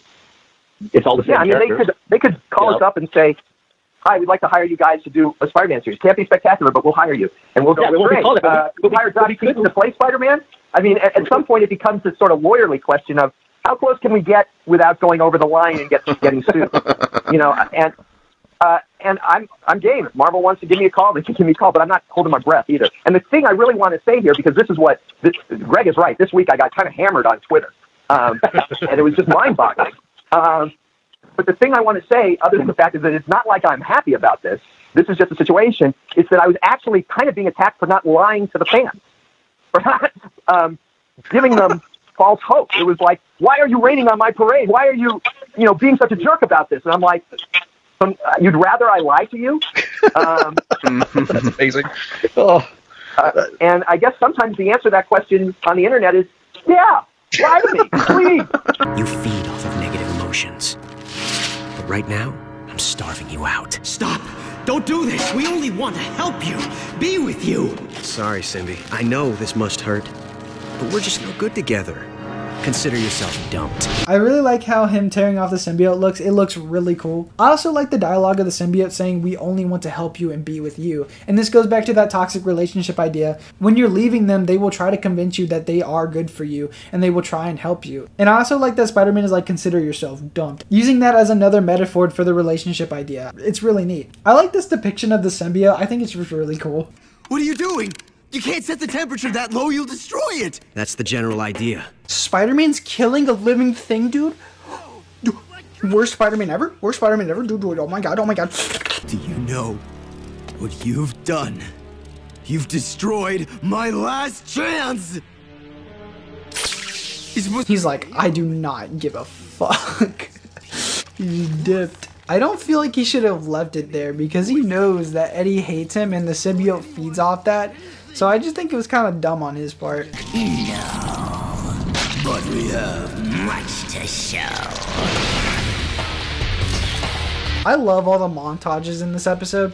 I still find it weird that we're looking in Peter's memories, but we can see himself. I mean, it makes sense why they did it and definitely looks better that way, but my brain always just has that in the back of my mind for some reason.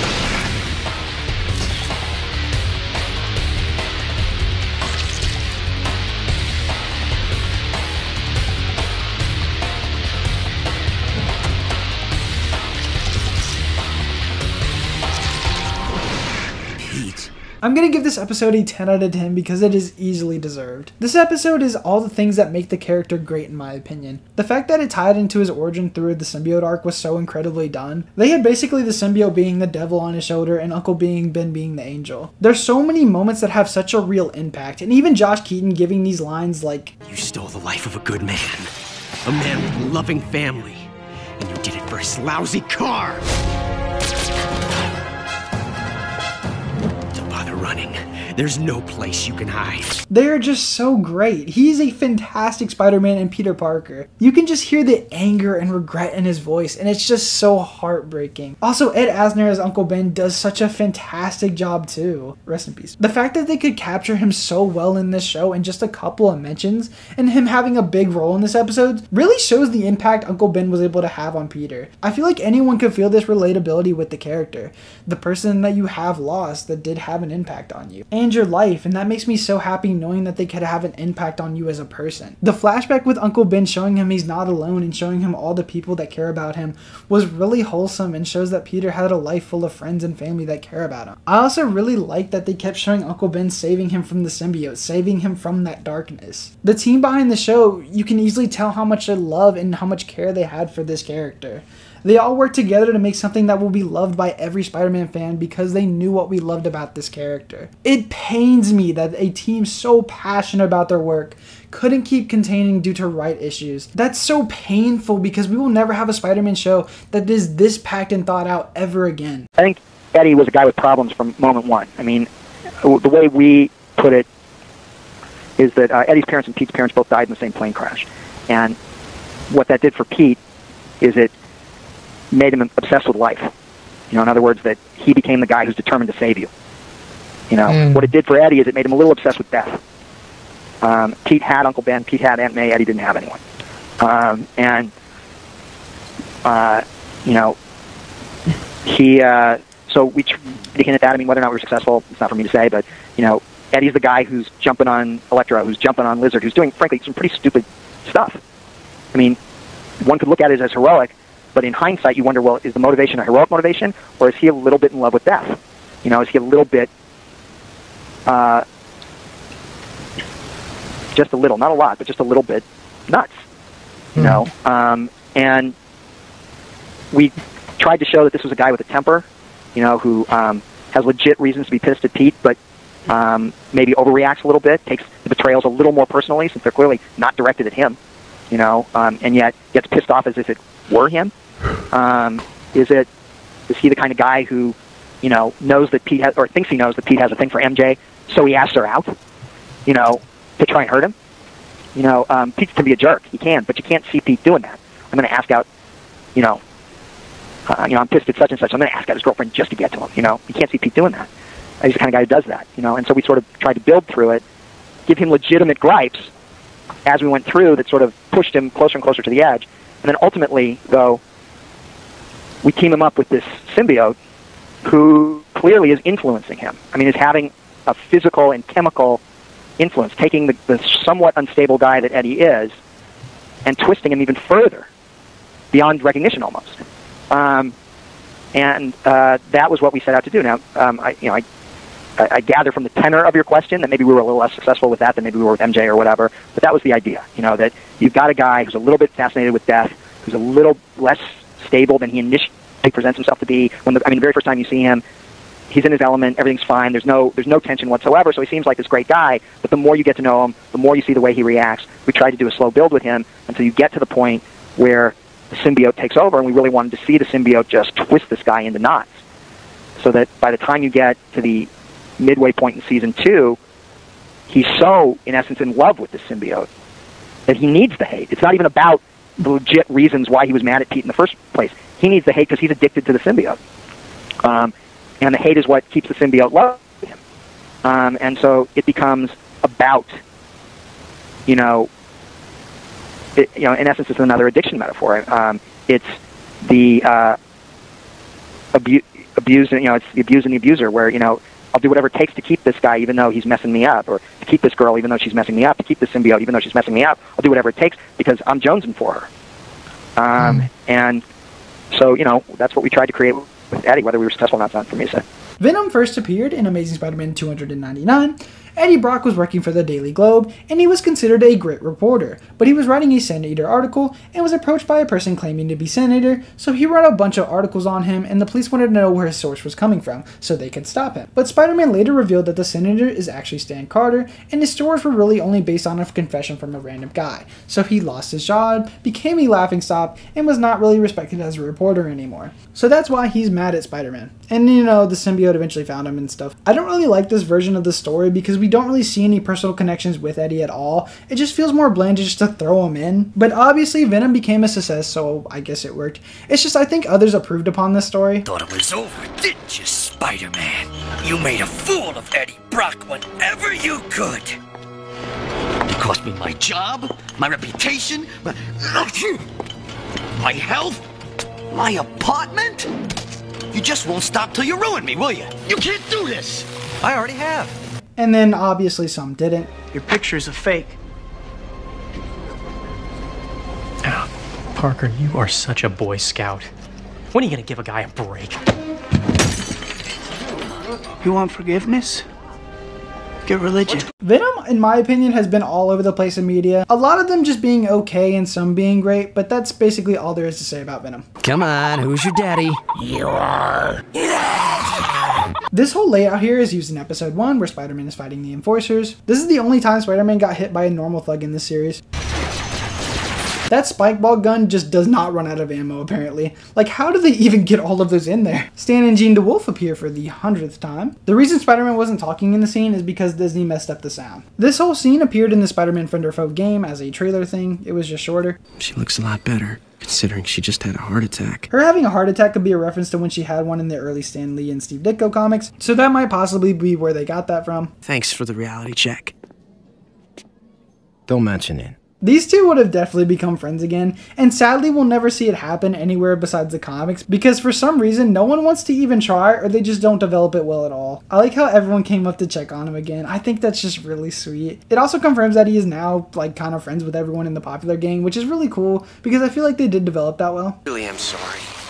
Hey! Dude, what the heck? That's so gross. I wonder if Ramirez delivers turkey and Fixin's pizza. Another reference to John Romita, you know, the second artist to work on the Amazing Spider-Man books.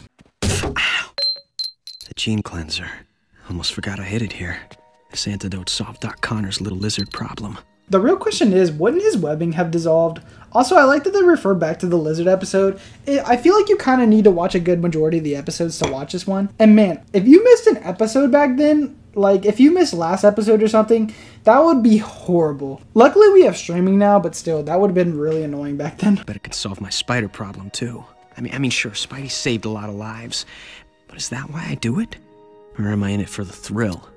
The escape? I think he's honestly in it for both because obviously he's doing it because of Uncle Ben, but I also do feel like he's doing it to escape and just have fun. Clearly not all the time, but yeah, I think it's both. We know all your secrets. Because of course, we were you. The size of Venom is so terrifying. Like imagine that coming out at you. Like they really made Venom scary in this episode and I love that. After all, we know who you are and everyone you care about.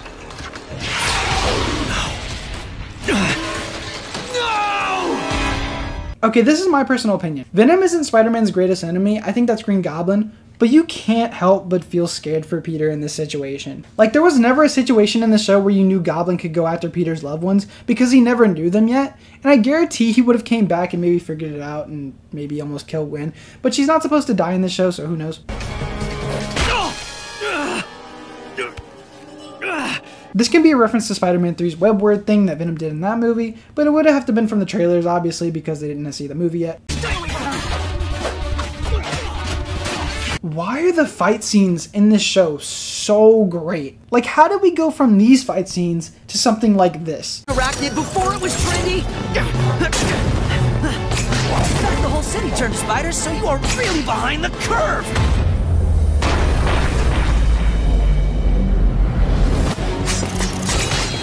You're so heavy metal! Because steel has an average density of around 8,000 kilograms per cubic meter.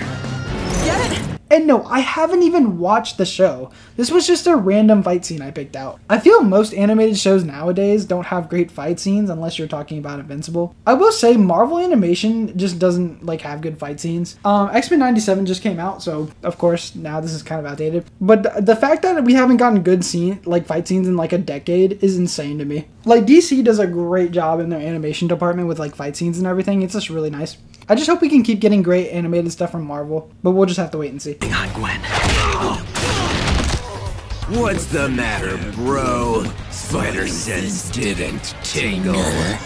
They took the aspect of no spider sense with Venom, which is amazing, and makes him even more scarier. In the Ultimate Comics, for some reason, they let Peter keep his spider sense, which I didn't really like because that just makes him less of a threat in my opinion.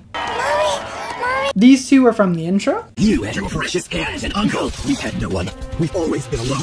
Until now. Peter could have easily turned out like Eddie if he didn't have Uncle Ben and Aunt May. And that was definitely done on purpose because we are shown what can happen if we don't have certain people in our lives. And unfortunately, Eddie didn't have anyone like Aunt May or Uncle Ben. That's Spidey. The logic of this is amazing. He literally has teeth in his stomach.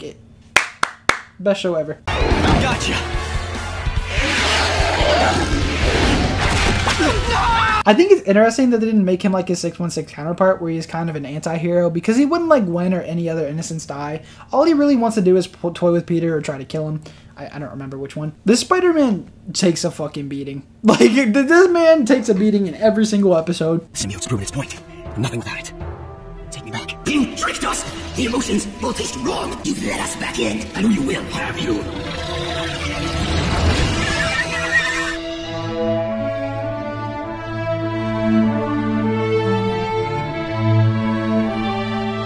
Still slow on the uptake, huh? You're a disease. You're the cure. This is taken from the Amazing Spider-Man number 317, where basically the same thing happens. He tricks the symbiote into coming back to him, but it's kind of weirdly done. It gets onto him, and then it couldn't really get off Eddie completely, but when it tried, it knocked him out. I definitely like it better in the show. It just feels more natural. I felt like he should have completely destroyed it. I mean, he was willing to kill it earlier. Oh, I wouldn't worry about that. Look at Dr. Bromwell. He's like, yeah, I'm about to be your new uncle.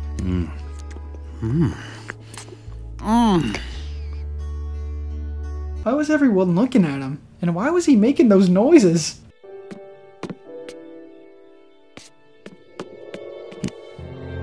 And they kiss. This really puts the whole episode in a little bow, and it's a great episode. We know who you love the most. Also, if you're wondering how Eddie knew that he loved Gwen the most, it's because he got all the memories of Peter. What a great episode, starting with a spider, and it ended with a spider. I'm gonna give this episode a 8 out of 10. Venom was a great villain, and they built him really well throughout this entire season. I also liked how genuinely terrifying he is. He's such a big, bulking figure that can come out of nowhere. There's an element of this scare factor that I really enjoy. I think Thanksgiving was a great time to end this episode because I feel like the arc involved, family and friends, especially the previous episode. It brought everyone together at the end of this episode, and it brought Peter and Gwen together at the end too. The only thing I find it weird about this episode is that he left Eddie on the rooftop and he's looking for him next season. Like, why didn't he turn him in? This episode is really just fun. It's mostly just Venom trying to with Spider-Man most of the episode, which is cool, but that's pretty much it. I like that Peter does question why he is Spider-Man and should he stop, but at the end he's like, this is who I'm supposed to be and this is my destiny. And I like that he does accept that. That's pretty much it though. Let's get into season 2. Gwen kisses me and I just stand there? What's with that? And I love how they waste no time in this episode and they're already having Peter talk about Gwen and the kiss they had last episode, and then he has his paranoia about Venom. I think it's cool because we already know how Peter is feeling about everything that happened in last season's finale and how he's handling it. Oh, perfect. These long johns keep the knees from knocking, but they also make me look like the spectacular spider mush. Here we're already shown some more real world elements, which I absolutely love that they do. Confused. Hi. It's cool that we see Mary Jane hanging out with Shan, even though we don't officially meet her till a few episodes later. You know when you put your tongue on the side of the ship and it sticks there? I hate when I do that. We see the absolute Chad, Stan Lee. Very cool that they got him in here. And be prepared to define the terms we've learned this semester. For example, survival of the fittest, natural selection. Again, Peter's teacher is talking about the topics that were on the chalkboard in the first episode, which are the 3 first episode titles. Petey! This biology final is gonna destroy my GPA. I'll never pass unless you tutor me again, please? It's really neat to see how much Liz has grown. Like, she actually wants Peter to tutor her, unlike, episode 3 where she didn't want him to teach him. I do like this relationship, and Liz isn't a bad person at all. She was just stuck up in the beginning, and she grew as a character. And it was just really awesome to see that progression. Fool! Mysterio is no illusionist playing parlor tricks! Mysterio is the master of the arcane art! Mysterio first appeared in Amazing Spider-Man number 13. Quentin Beck was a stuntman and a special effects man for Marvel. And Marvel overworked him on the CGI crew, and this made him very angry. So what he did was try to attack everyone at Marvel, and okay, no, but actually, he was a special effects man for TV movies, and then he started committing crimes and blaming it on Spider-Man. And then he would go into his Mysterio identity to be claimed a hero. And he obviously loses. And that's basically how Quentin Beck became Mysterio. This was just like episode 10. But, with Chameleon doing it. Also, I forgot to mention that Chameleon also dressed up as Spider-Man, so whoops. But, I mean, come on. A lot of people have dressed up as Spider-Man. I hate when villains have a thing that can basically take out the hero in like 5 seconds, because we always ask, why doesn't he just do it again? Like, why didn't he do this during this fight with the Sinister Six? This would have gave him the edge during the fight. It's like the Goblin knockout gas in Spider-Man 1. Like, why doesn't he ever use that again? It would have been helpful against Tom Spider-Man. It's funny, they'll use it the first time, it doesn't work, and then they never use it again. I just think that's so freaking stupid. It's all about misdirection. You wind up paying attention to one thing when you should be paying attention to another. Damn, that's so sad. I'm sorry, but Peter is kind of an idiot. They kissed and he's barely said anything to her. I mean, it's not like that he hasn't tried. I just don't think he's trying hard enough. Emily Osborn is weird. There's not much to say about her. Norman loved her, but she died giving birth to Harry. But she didn't actually die. She just went into hiding because comics. I swear, I wouldn't be surprised if they just brought Uncle Ben back for like a year or two and they would say to Peter, I hired the robber and it was a fake out kill to get away from you and May. And then he straight up tells them he's hated them for all these years. And then Mysterio just appears and he says he was the one who orchestrated the whole thing. And then everything goes back to normal. Like, that'd be comics right there. That's just comics 101 right there. I can basically write for Marvel now. Like, that was such a good idea. I know Peter, a friend of my son's. I've always found him very impressive. All I care about is having the best available minds at our disposal. Miles Warren first appeared in Amazing Spider-Man number 31. He was just a regular professor at ESU until he wasn't. He was basically a pedophile. He loved Gwen Stacy and was mad that Gwen Stacy loved Peter instead of him and blames her for her death. Blames him. Spider-Man's not a girl. Then one day, his lab assistants discovered this cloning experiment where he cloned a frog. This gave Miles the idea to give tissue samples of Peter and Gwen to him and told his assistant it was a rat. After about 4 weeks, his assistant obviously figured out they were not rats and he wanted to destroy them, but Miles did not let that happen. He accidentally kills his assistant and he basically kept telling himself it was the Jackal, not him. And that's basically how he became the Jackal. And we won't touch the Clone Saga because this is basically how the villains became who they are, and so we will never have to touch the Clone Saga until we eventually do. And then my life will be a very sad and lonely and depressing, and I'll live into my 50s in my mom's attic thinking, where did I go wrong? But until then, we have the breakdowns, so we're okay. Okay. Here's to continued Oscorp business. Bro has an Oscorp phone, bro. That's just too high tech. That's too high tech. Wait, Peter. Take the Oz phone on the table. The what? It's the name of the Oscorp phone. You didn't have to cut me off. Think I like it never happened, that we were nothing. And Spidey strikes out the side. I like when he makes things like the glove with his webbing. It's just really neat to see him make different stuff like that. I'm amazed that Mysterio has technology that can transport you. Like, I'm assuming the Tinker made it for him, but where was that when friggin' Doc Ock had his underground water base? That would have been useful. Just the right Mysterioso touch. For example, I like to think that this is just an unused Dr. Octopus tentacle design. Something similar to this happened in Spider-Man the Animated Series. so many threats to life and limb. But which are real? Only one way to find out. Ignore what I see and hear, and may the spider sense be with me. A lot of people already know this, but Spider-Man Far From Home basically used this idea in the last fight against Mysterio. Come on, Peter Tingle.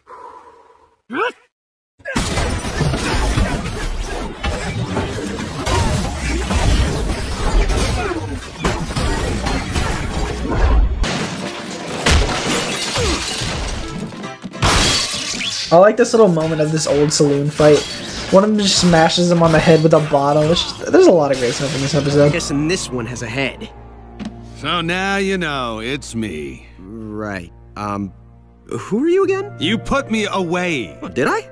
Cool. I like how he has a little conversation with the villain after beating him. I also think it's funny that he's just like, oh, I put you away? Cool. I just think that's really funny. Okay, 1. Talk to Gwen? Nope. I like some little attention to detail here and there. It's just the neighbors have some Christmas decorations outside. Always nice to see how the environment changes for holidays and seasons. 2. Find Eddie? Nope. 3. Write Harry? Nope. A great parallel to the beginning where he has a list of things he wanted to do but was not able to get them done. That is really relatable for anyone. You can have things you want to get done in your day and you're not always going to be able to get everything done. Aunt May, it's an exclusive freelance contract. And in advance! And this is great too. Life has its ups and downs. Yeah, he wasn't able to get all the things he wanted to be done, but he still got his exclusive freelance contract in advance, and then he's about to get his internship back. But he has a mentorship with Norman, which he didn't want. So again, life does have its ups and downs, and I just find that really relatable. Alright guys, well, I'll give this episode a 9 out of 10. As usual, a great episode. Nothing insanely fantastic happened. It was just a great start for the first season. We have Mysterio, one of the absolute best Spider-Man villains in this episode, and he was just handled very well. I love his design, very classic and traditional.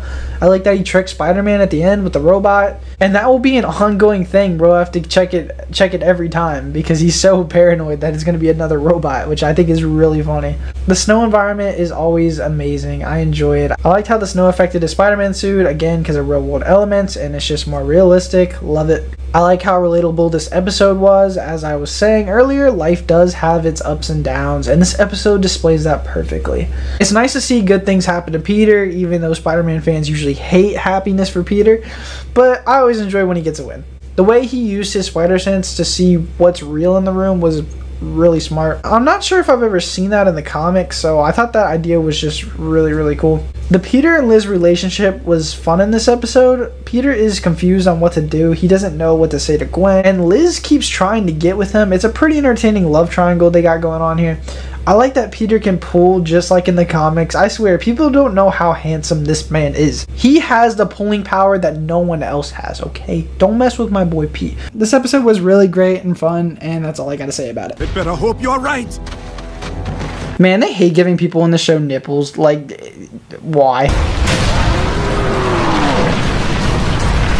For a regular human being, this is actually still just an impressive feat, just taking down a rhinoceros. Ah, good boy, Kuyatki. Man has a pet lion. I mean, okay. Craven's lion also exists in the comics. I'm not sure if this was meant to be a parallel, but Liz and Flash here do that like I'm not talking to you thing, and in the last episode Peter and Gwen were kind of doing the same thing but in a more playful manner. I thought we could head over together and maybe score a little crosstown bus privacy for a real talk. See, this feels real.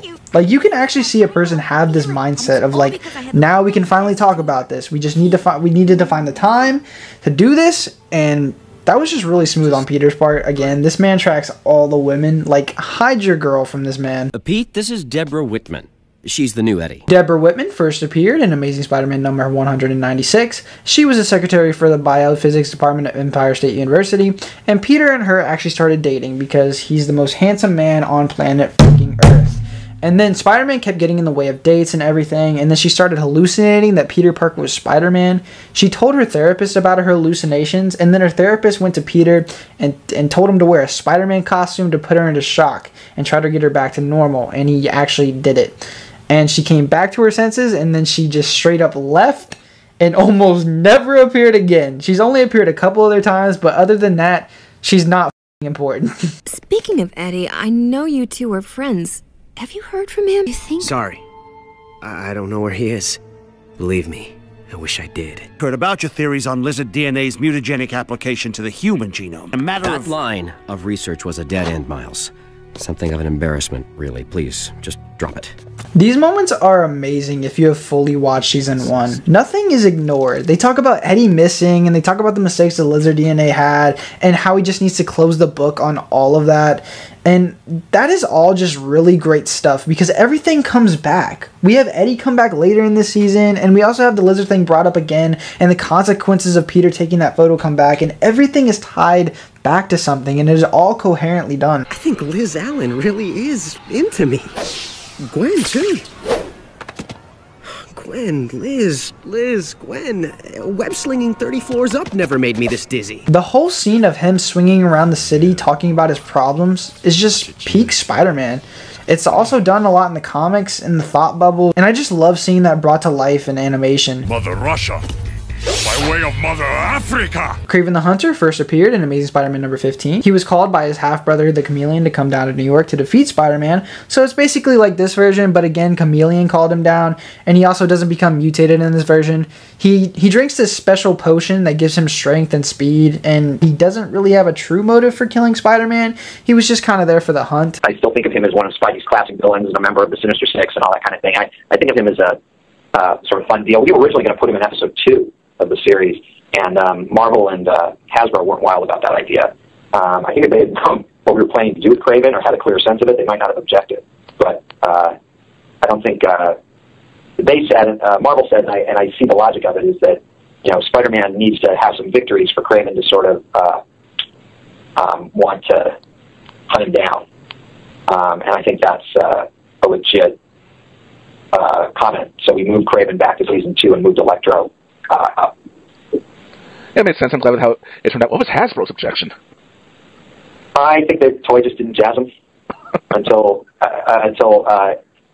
just a guy with a spear didn't interest them much. But the mutated version of Kraven they actually did like. Wasn't their suggestion. It wasn't their idea. That was Dick Cook and I, obviously aided and abetted as always by not just the voice actor but by Sean Calloway. But I think once they saw what we were doing with Kraven, they did get interested in the character. But I think initially they just thought he wasn't visually interesting enough to sell toys with.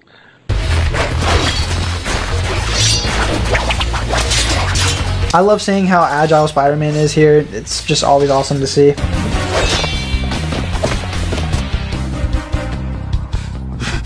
Okay, the thermals with the hearts were half price and do not reflect my very high macho quotient. Again, this season is funnier than season 1, and I will always stand by that. Just don't get it!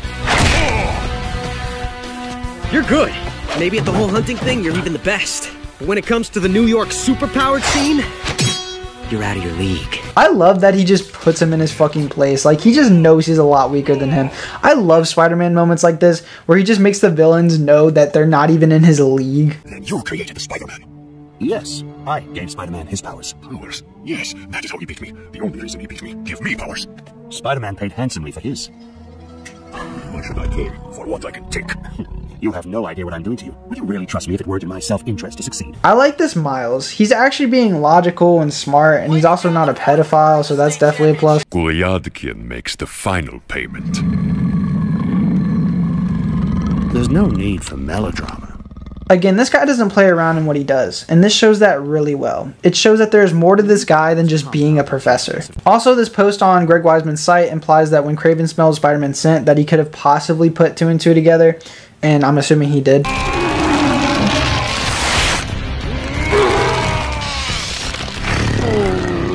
I believe I'm owed an apology, Kravinoff. Call me Kraven. Kraven, the Hunter. Alright, let's talk about the elephant in the room here. Kraven the Hunter's mutated design. My thoughts? It looks okay. I do definitely prefer his original design. I thought it was perfect, and I wish it was left at that. I'm not sure why they made the decision to change him into a beast creature. It still looks cool, don't get me wrong, but they had a perfect design already, so just no. Greg Weisman also used this idea from the Ultimate Comics, and he thought it was a cool idea and thought it looked cool visually, so there you go. For anyone wondering what his Ultimate Spider-Man Comics monster design looked like, here you go. Now, Kraven, climb and leap like leopard. Run fast as cheetah. Hate to break it to you, Tabby, but you're not my first genetic experiment gone wrong. Just the first that smells like a litter box. Nah, Kraven is just a furry now. Oh, perfect. I like how the phone is reflecting off his lens. Can you come to Manhattan General? I'm kinda in the middle of something. Please, Petey. I really need you. You do? Oh, okay. As soon as I can. I promise. I do like in the show that Peter can be influenced by girls so easily because he's a teenager. It's amazing how well they nailed the teenage aspect of Peter and all the high schoolers in this show. I feel like other cartoons that do this struggle to capture that kind of stuff. I'm going to use Teen Titans as an example. I love that show. I think it's absolutely fantastic, but they don't feel or act like teenagers a lot of the time, and I'm not saying they don't at all. Sometimes they'll do it, and I love it, and I'm not going against the show because they didn't capture that stuff, because that ultimately wasn't what the show was trying to really do, but I appreciate that it was implemented well in this show, and it gets bonus points for that. Oh, Flash's parents are here. Gotta go, bye. The first time we see Flash's family, and I'm assuming we would have saw more of them in later seasons. Here, kitty kitty. I wish I was playing hide and seek with Black Cat. I so prefer my felines female. That's fucking crazy. He is down horrendous. I like the way Craven was beaten. He slowed him down with the webbing enough to get the edge over him. I just think that's brilliant.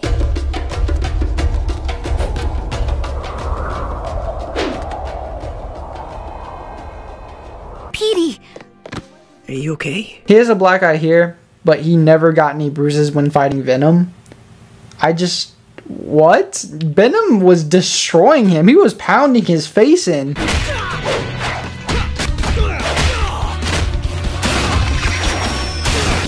She's not our own.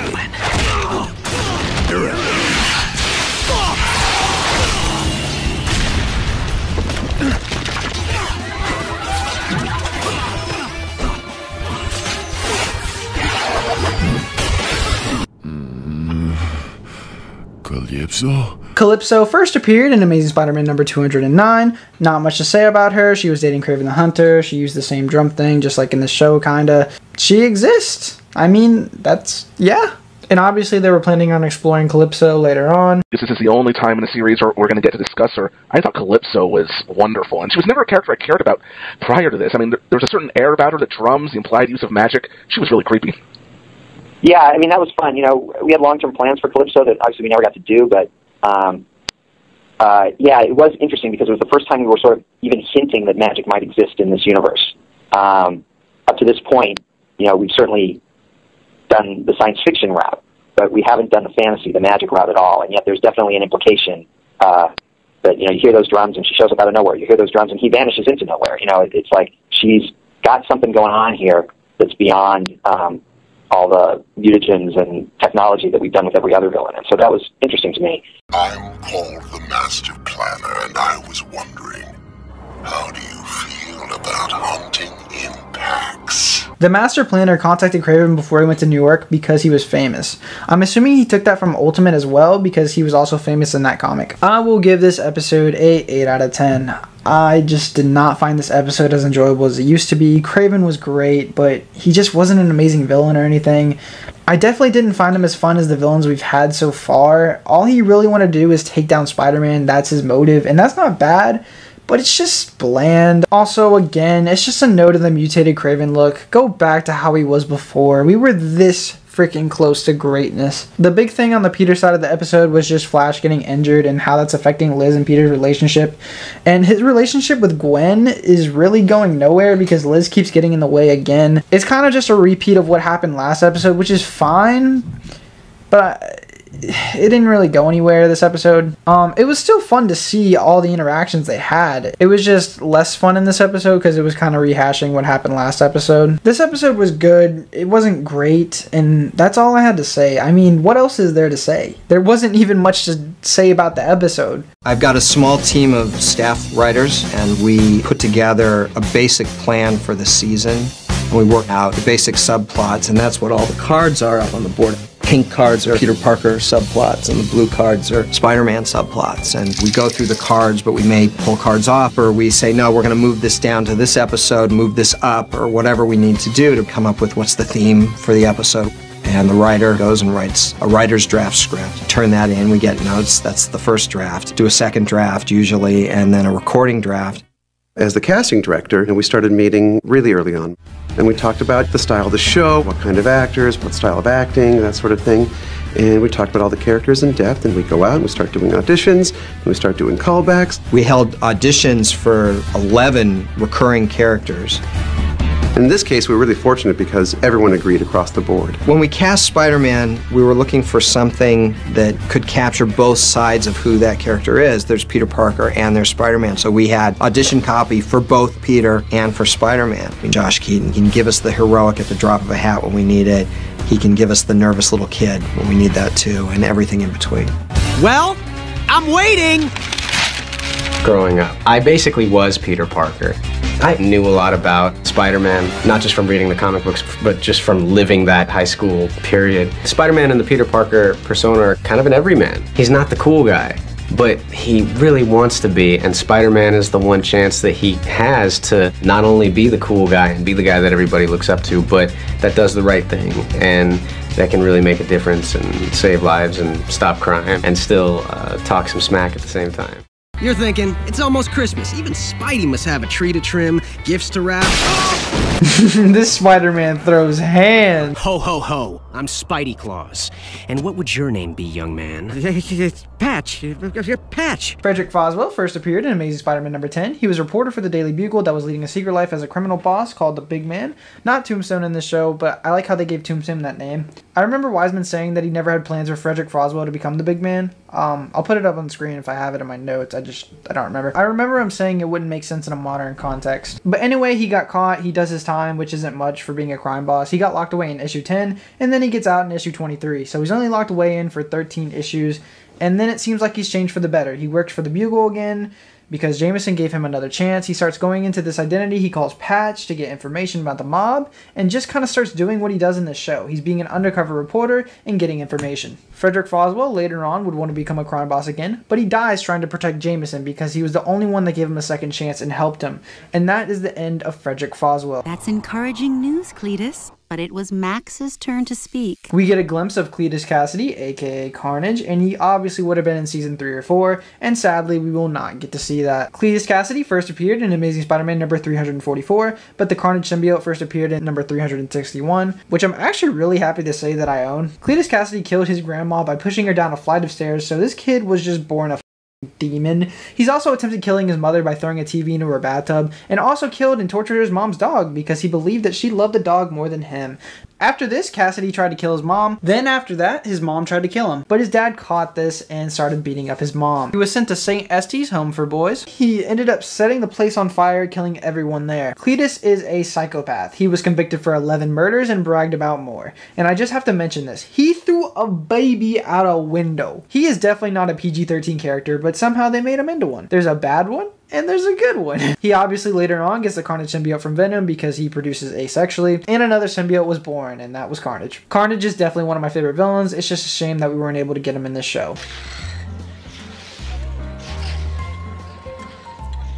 This is the famous ice skating rink in New York, the rink at Rockefeller Center. Always neat to see real places in this universe.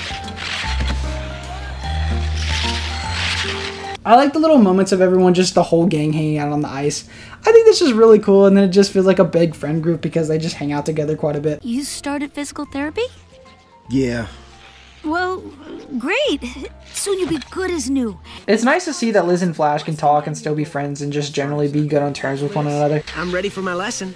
Petey, can't you see I'm in the middle of something? Take yourself for a spin. Yeah, fuck you, Petey. Most of you have met, but Kraven and Electro, this is Rhino, Vulture, Sandman, and Mysterio. All of these members were a part of the original Sinister Six besides Rhino, and obviously Dr. Octopus is the master planner. So that makes all the original Sinister Six villains present. Whoa, look. What did I do to deserve... Barely said 2 words to me since the you-know-what.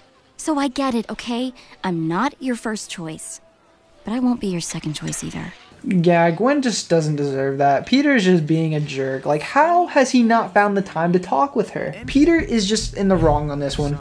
Look, Tiger, you're one of my favorite guys. Would you look at her? She's gorgeous. But you distract too easy. This moment is amazing as a boy. I feel this. Don't suppose you'd help a poor, distractible boy sort through all this? Peter is making moves everywhere. Hide the woman. Keep them away. He will attack, and when he does, there won't be any woman for the rest of us. Ow!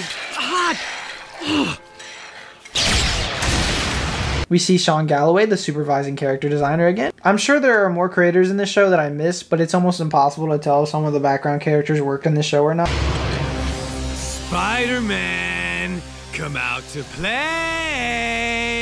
Was there any more discussion about villains or the world they were trying to build? Was there other particular things that you were hands-on in terms of helping them build? There were some minor things. In early meetings, Greg was trying to figure out how to visually conceive Electro, because he kind of wanted to do a classic Electro look, but Electro's classic mask is so goofy looking. It's one of the least realistic, most goofy costumes in comics, with the lightning bolts, like the 5-point lightning bolt star mask thing. And I suggested that if Electro was kind of like streaming electricity off of him constantly, then some of the electricity arcing off of his head maybe could emulate that 5-point classic mask look. And everybody was like, they really liked that. That was, I think, the very first suggestion that I ever made in a meeting. I mostly kept my mouth shut when the big guns were meeting, but I suggested it. Everybody really liked it, so they went with it. That's a good suggestion because the way they went about with Electro was really interesting, and that, I mean, that makes sense because literally once he takes that helmet off of that like containment suit, it's shooting all over the place. But I mean, that's a good point to bring that in, to kind of show it, but not to the point where he takes it off and just the electricity are just doing the stars, because that would be weird. Because he's constantly just creating electricity. Why would it just be a star? It just doesn't make sense. That was from a Joshua Fine interview from the Chainsaw Reacts channel. I will leave a link to it in the description if you want to check that out. But what's weird is Greg Weisman says he was the one who came up with the Electro design, but Joshua Fine is saying he came up with it. Maybe Greg just forgot who did it at the time, because I would imagine a bunch of people had a bunch of different ideas thrown around, so you never know. That's probably the least painful part of my night. If anyone is wondering what he said here, he said that's going to be the least painful part of my night. I remember being so confused when I was a kid. I had no clue what he said. Vulture and Electro were a pretty unlikely team of two. Apparently not, because they were the same pairing in the PS4 game, which is actually really cool. Hey, Vulch, you notice? Big Hero doesn't seem too focused on us. It's awesome when he does start focusing, because they just instantly start losing. No! Beaky's awfully protective of that glorified tiara, which means I can use his paranoia to pin his wings. Very cool that, again, consistency is used here. Vulture is obviously paranoid from what happened last time when the symbiote ripped the thing off the top of his head, and then he uses his paranoia against him. I love that. Got great actors playing great villains here. Robert Englund as the Vulture. Not Toombs now. I'm what you called me. I'm the Vulture. I'm a fan.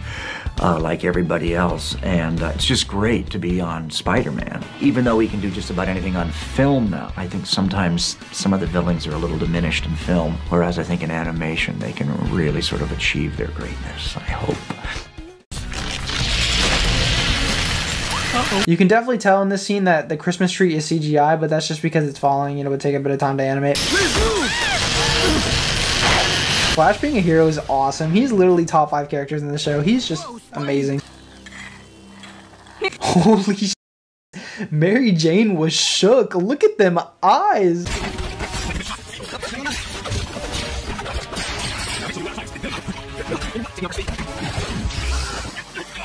Very smart way of taking Electro down. It's probably very gross smelling. Like, those are electrocuted burnt tires. Gross. Hey, Spidey, don't fade on us now. Sparks and flaps were just the appetizer. Time for the main course. It was smart to put them into groups of 2 so they don't start tripping over each other like in the first Sinister Six. It's also easier for Spider-Man without the black suit, so it's a win-win. There was one attempt to create armor with Sandman. It sort of blew up in everyone's face. Then a different kind of armor for Rhino. And then for Molten Man, the idea was, to take the Sandman silicon armor, but, allow Miles Warren to come up with a better method. But even that sort of backfired a bit, so that, he thought he was just creating a armored character when he created Molten Man, but the heat discharge was something they hadn't counted on. That was a side effect of an imperfect process. But in essence, the idea was that Warren was building off of Otto's research, so that, in essence, Molten Man and Sandman are sort of technological siblings, so to speak. Just as, when we eventually made all the Enforcers into supervillains, that all their tech is, oriented out of what Shocker's armor was doing.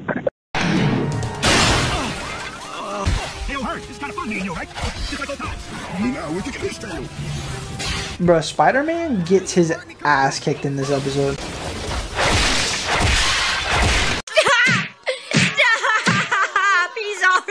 Dead. Plumbing is built into the Rhino suit, so if you ever wonder how he uses the bathroom, that is your answer. Hey, playing punching bag turns out to be remarkably ineffective, so focus on plan B.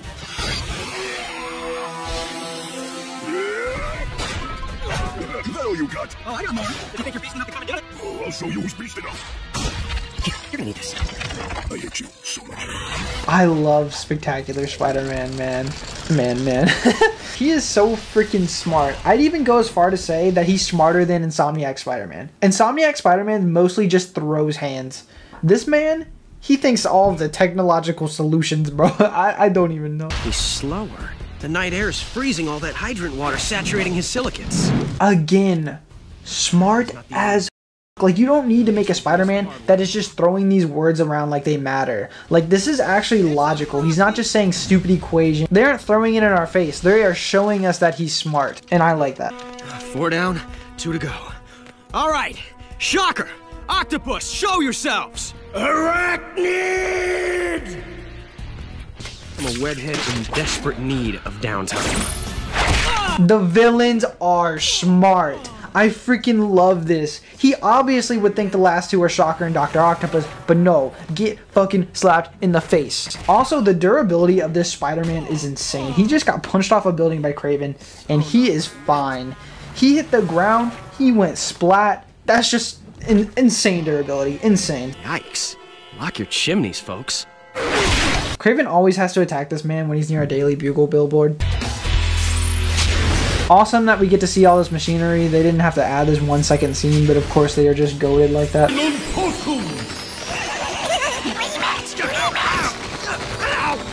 That's it! Harass my lawyer! I love how much personality the bats have. Again, these guys didn't need to talk and have any personality whatsoever, but just because they added small details like that, it just makes this show so much better. Kraven, no! If the real Mysterio's down there, and this one's a bot. A bot about to... Oh, fudge.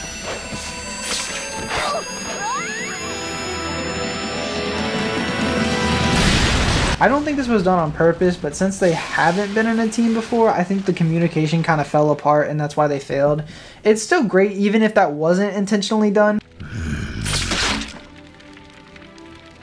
Please tell me these guys are going on the naughty list. We again see Shan-San before she is officially introduced. Also, Crusher, Hogan, and Santa. That's interesting. Your villains didn't just backstab each other. Spidey didn't manipulate them into turning against one another. And usually in these big villain team-up superhero shows, that's what happens. Well, I mean, one of my pet peeves, which is that I want all the villains to have their own motivations. I think there's a clear sense of that. Excuse me, a clear sense of that in the first Sinister Six episode, when they're all sitting around the table having dinner, being served by Mike Vogel.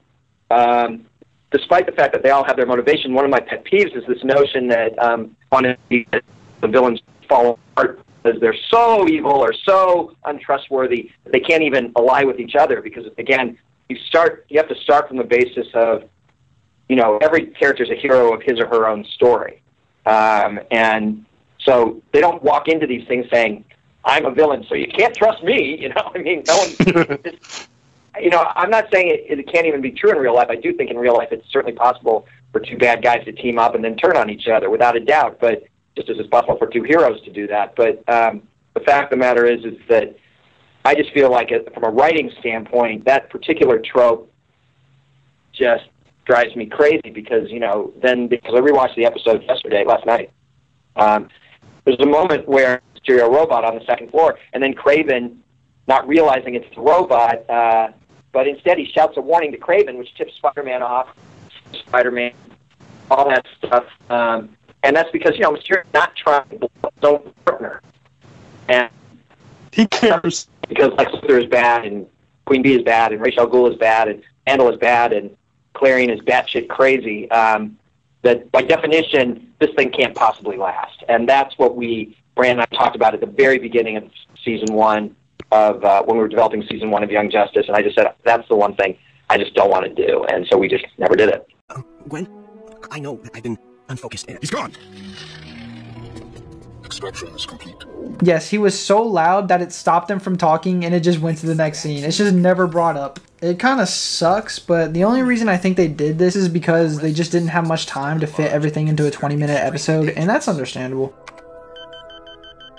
Extraction's complete. I wonder how they actually got out of this situation. Did the police not go to Electro and Vulture immediately? Are still at large and considered extremely dangerous. Look at that evil smile Cassidy has, little rat. Here, open yours.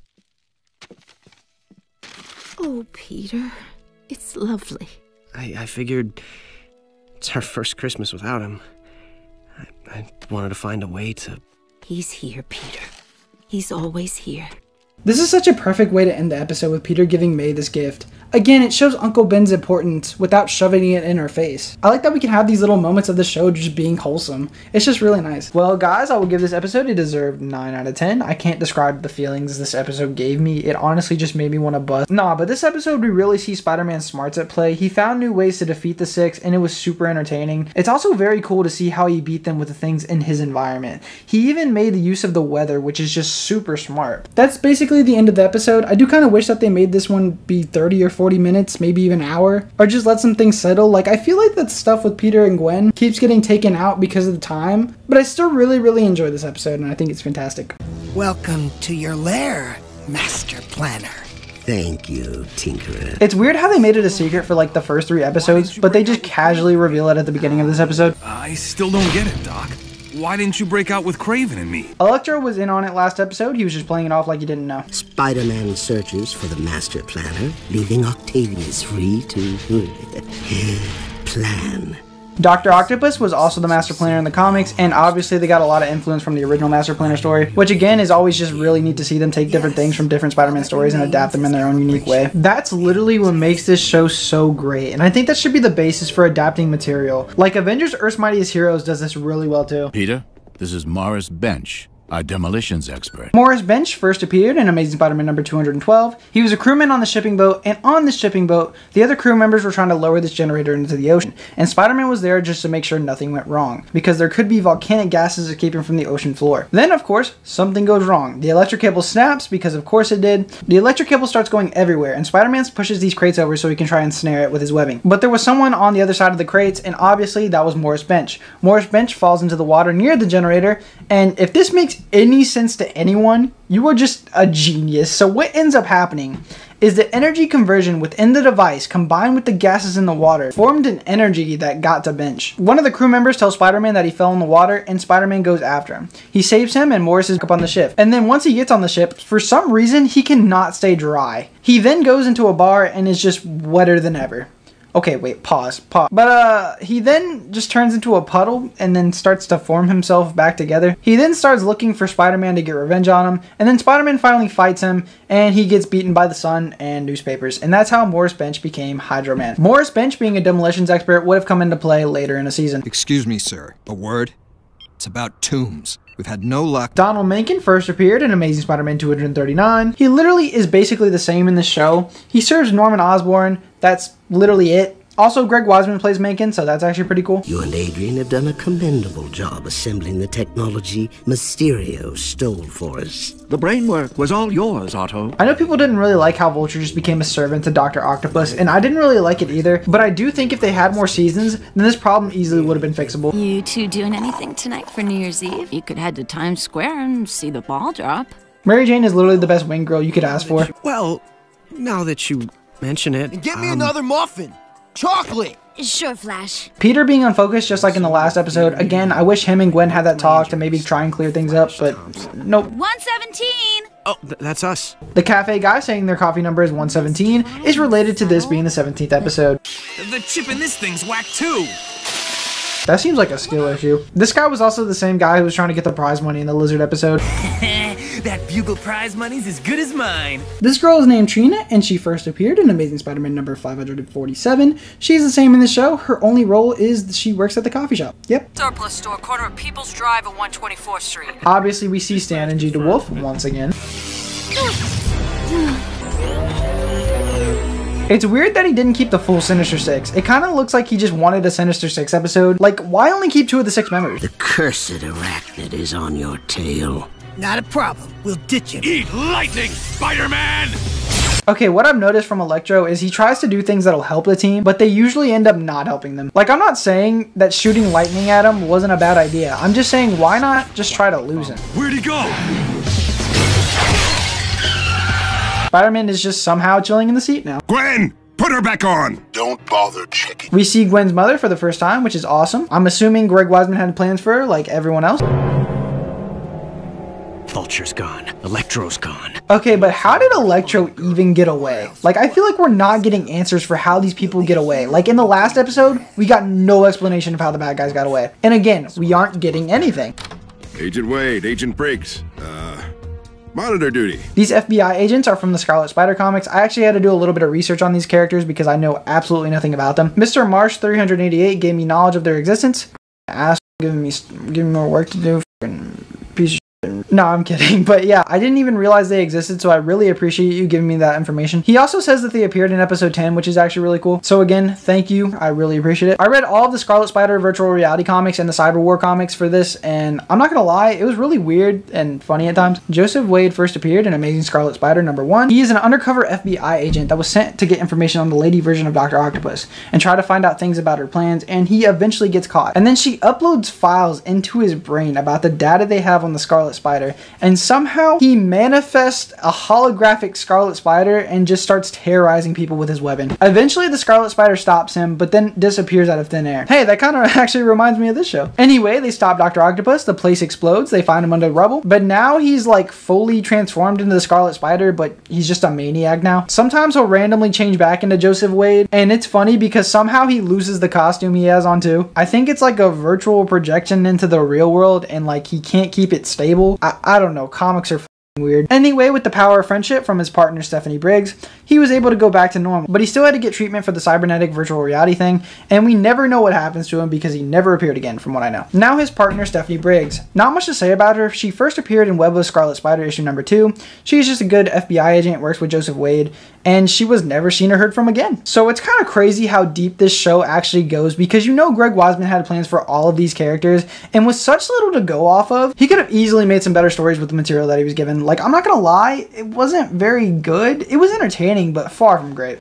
Okay, this ties into another podcast we do, but we've talked about how you reach for obscure characters in Spider-Man history. The two FBI agents, that's as obscure as you get. Zach knows way more about them than I do, but... All right, so I'll take that for a second. If you don't know who the two FBI agents are, they were in the Scarlet Spider issues that... it was actually Virtual Mortality and Cyber War was the two stories that they were in. Actually, three, I'm sorry.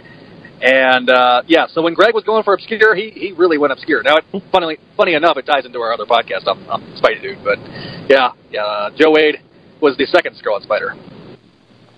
Well, I mean, basically what it comes down to is we made a decision at the beginning of Season 1 that we weren't going to have any named characters that weren't from somewhere in the Spider-Man universe, which after... I mean, even back then, what was it, 40 years or something? You know, there's almost no corner you could look in where you can't find someone to fill that role. So it's like, oh, we need a couple FBI agents. Well, yeah, sure, I could make up a couple names, but why is that any fun? You know, it's way more fun to sort of dive into the 40-year history of, you know, now going on, what, 60? And just say, all right, well, here are two FBI agents, let's use them.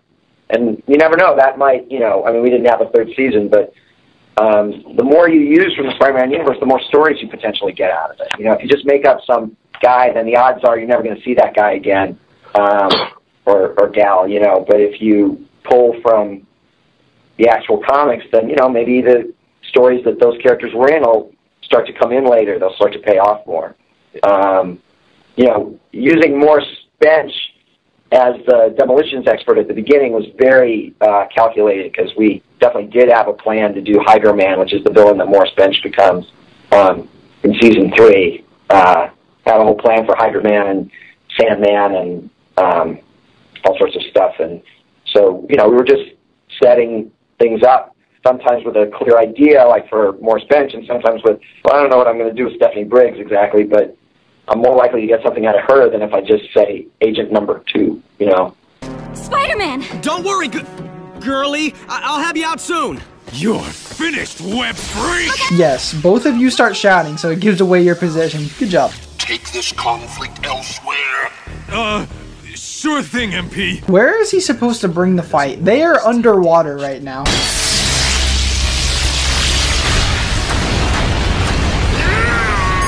Without server, route signals. It's too much. Maybe you shouldn't have let your server stay in the one place you knew Spider-Man would come. Did that ever come into your mind?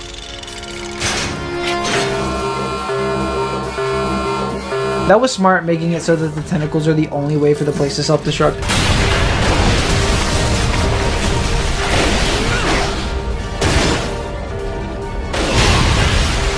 Can't budge it. It's so cold. Muscle stiff. Numb. This is it. I fought the good fight. Did my best. Even foiled Doc's plan. No one could ask any more of me. What am I doing? I can't give up. Not with Gwen depending on me.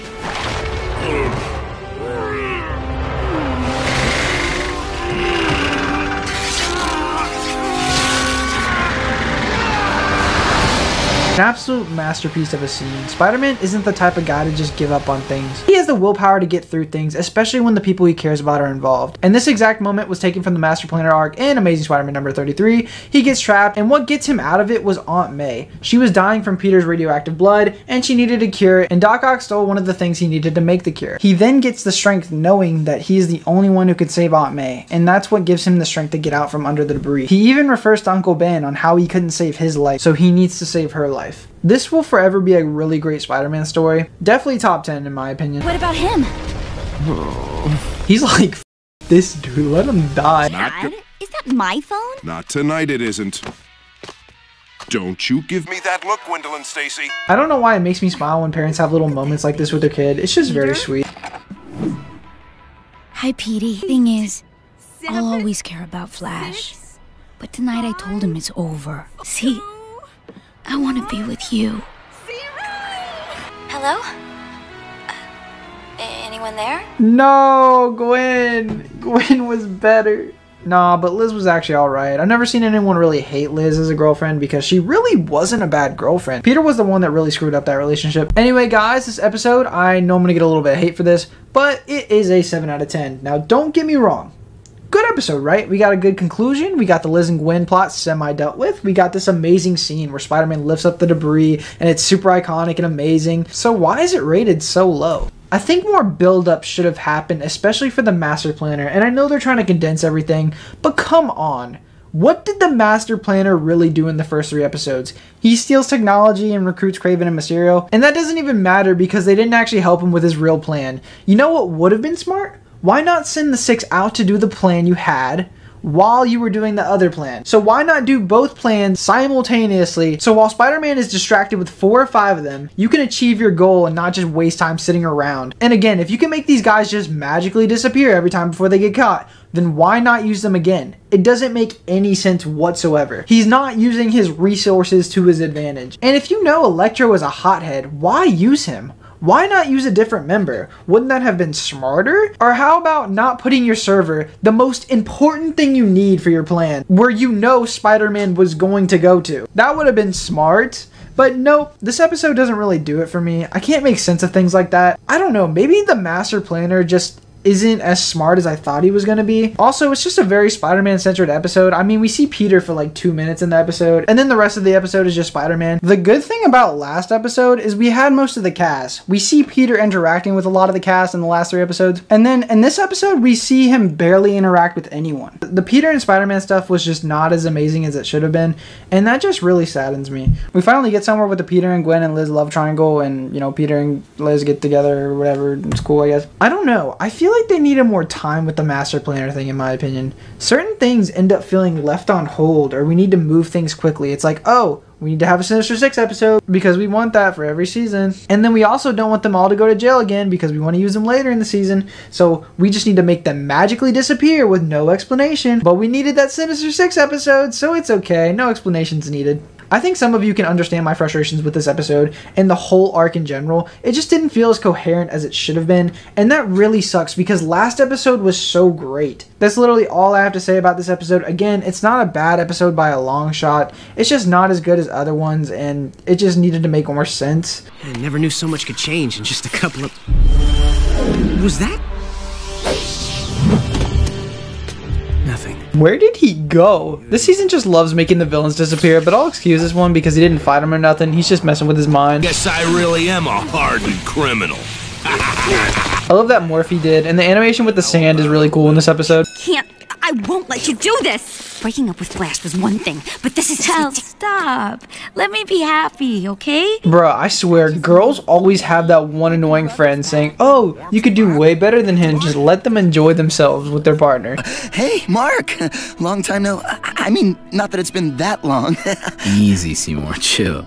I didn't even realize this guy got a name, and you know what that means when they got a name for somebody in the show. Seymour O'Reilly first appeared as a background character in Amazing Fantasy 15. He was an unnamed character and didn't get a name till later on. His final appearance is in the Marvel Knight Spider-Man series, where he was killed off by Venom, never to return again. I'm also interested in knowing, did you guys enjoy the Marvel Spider-Man Knight series? I thought it was pretty good. It definitely could have been better, but I still liked it. Hey man, name that cutie. Shashan Wynn, sophomore.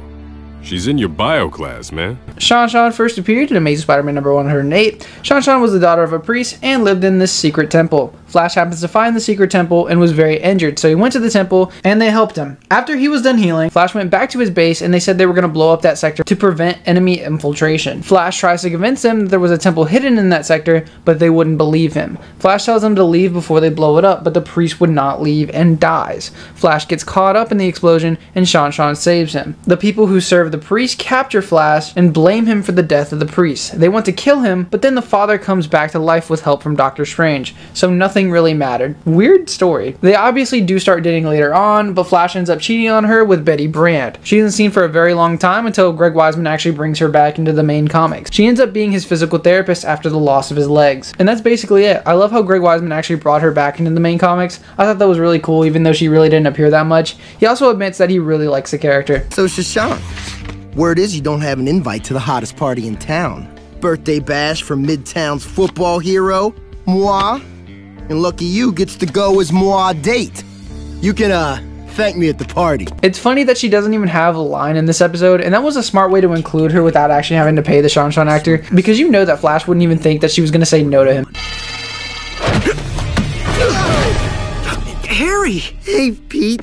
Not exactly the greeting I was expecting. Always interesting to see how his spider sense works, because it'll work on Harry, but it won't work on Shocker. It's weird. In the beginning of the comics, the spider sense wouldn't work without the person actually being a threat, but this later changed because I'm assuming other writers forgot or they just wanted to ditch that idea entirely. We're honored to have Broadway star St. John Devereaux. Mr. Devereaux first appeared in the JMS run in Amazing Spider-Man Volume 2, issue number 43. He's a producer for the movie they were doing about a lobster, and he's just a really bad producer, and that's all I have to say about him. Captain George Stacy of the New York Police Department. Captain George Stacy first appeared in Amazing Spider-Man number 56. He is obviously the father of Gwen Stacy, and he is an awesome cop. He actually supports Spider-Man unlike most people, and he is very similar in this show. This is definitely the best version we've had of the character so far. He later dies because he was at the wrong place at the wrong time. Spider-Man and Dr. Octopus were fighting on this rooftop, and Dr. Octopus accidentally knocks a chimney down. This chimney falls to the ground on this little kid, but Captain Stacy saves the kid, and ends up dying in the process. Before he dies, he tells Spider-Man that he knew he was Peter, and to look after Gwen. Gwen ends up blaming Spider-Man for the death of her father, and that's basically it. I hate the Amazing Spider-Man version of this. We don't get enough time to care about him. And he actually says basically the opposite of what he says here. He tells him, leave Gwen out of it. And of course, my man must have been getting something good. He did not want to stay away, if you know what I mean. Give it up for the man. You must be proud.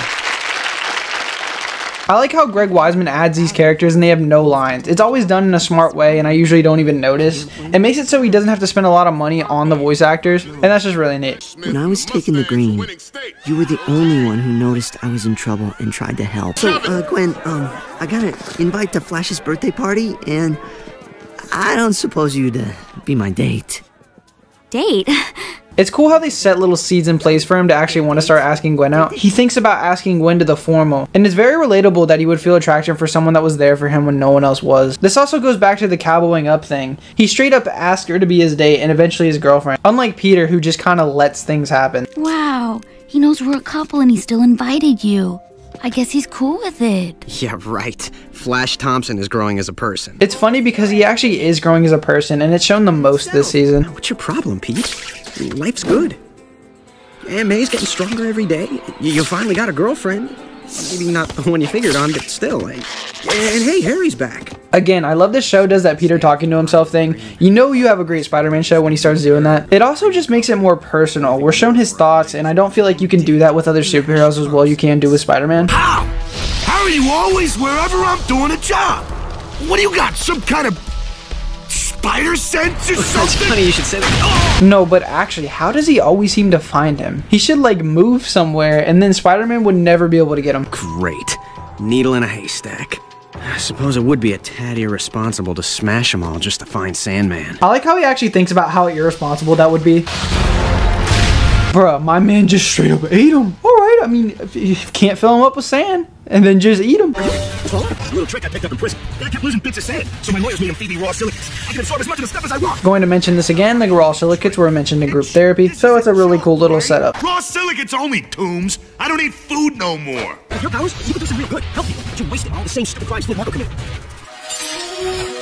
Gee, do you really think I could be a hero like you? Well, yeah, I mean, with great power comes great ability. Sandman isn't a bad guy. All he wants is the big score or money. This is taken right from the comics as Sandman wasn't a complete bad guy, even becoming a hero and joining the Avengers. Sending invites wasn't my job, it was... Mom? We see Flash's mom again, which is pretty neat. Well, of course I invited Peter. After all, he's your best friend. That was in nursery school! Flash and him being friends when they were younger is actually a really interesting concept. This is what Greg said on his website about Flash and Peter being childhood friends. He said, okay, here's my thinking.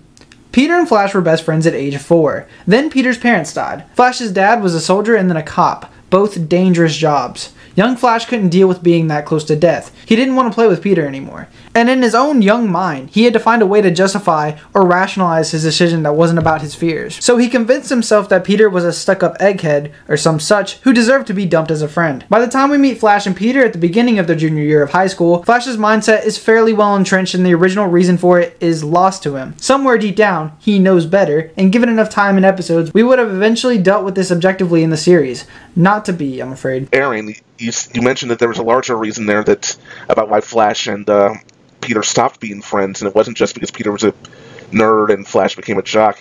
And asked Greg, you talked about this issue with Flash not being able to comprehend the whole deal with Peter's parents dying while Flash's father worked as a police officer.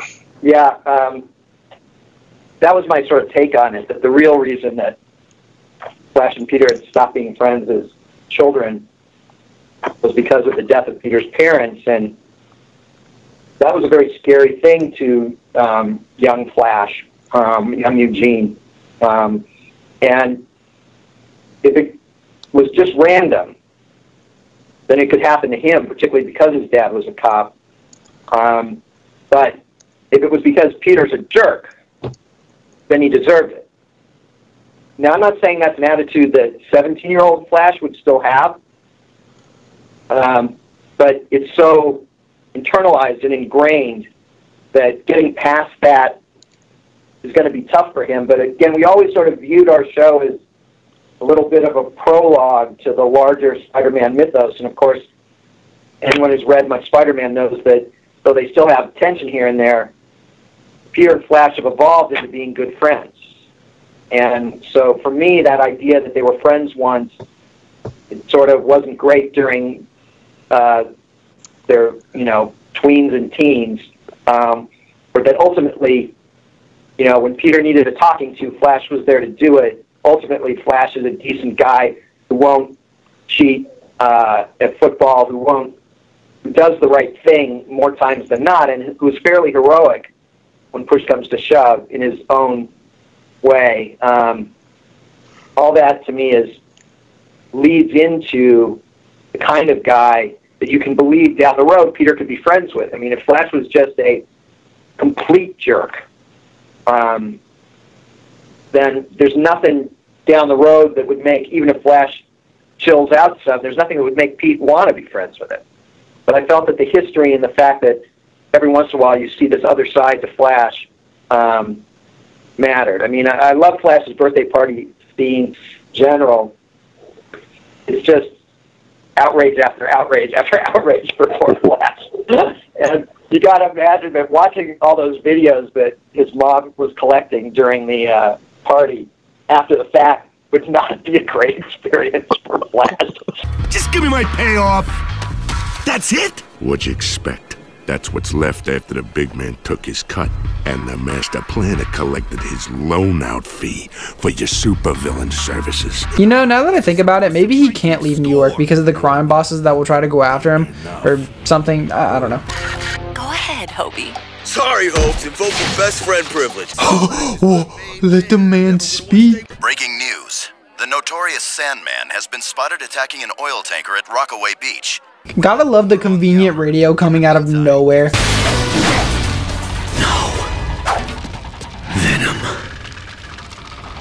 He's got the symbiote. He loses his focus so quickly. I really enjoy that's been consistent this season. Sandman, stop!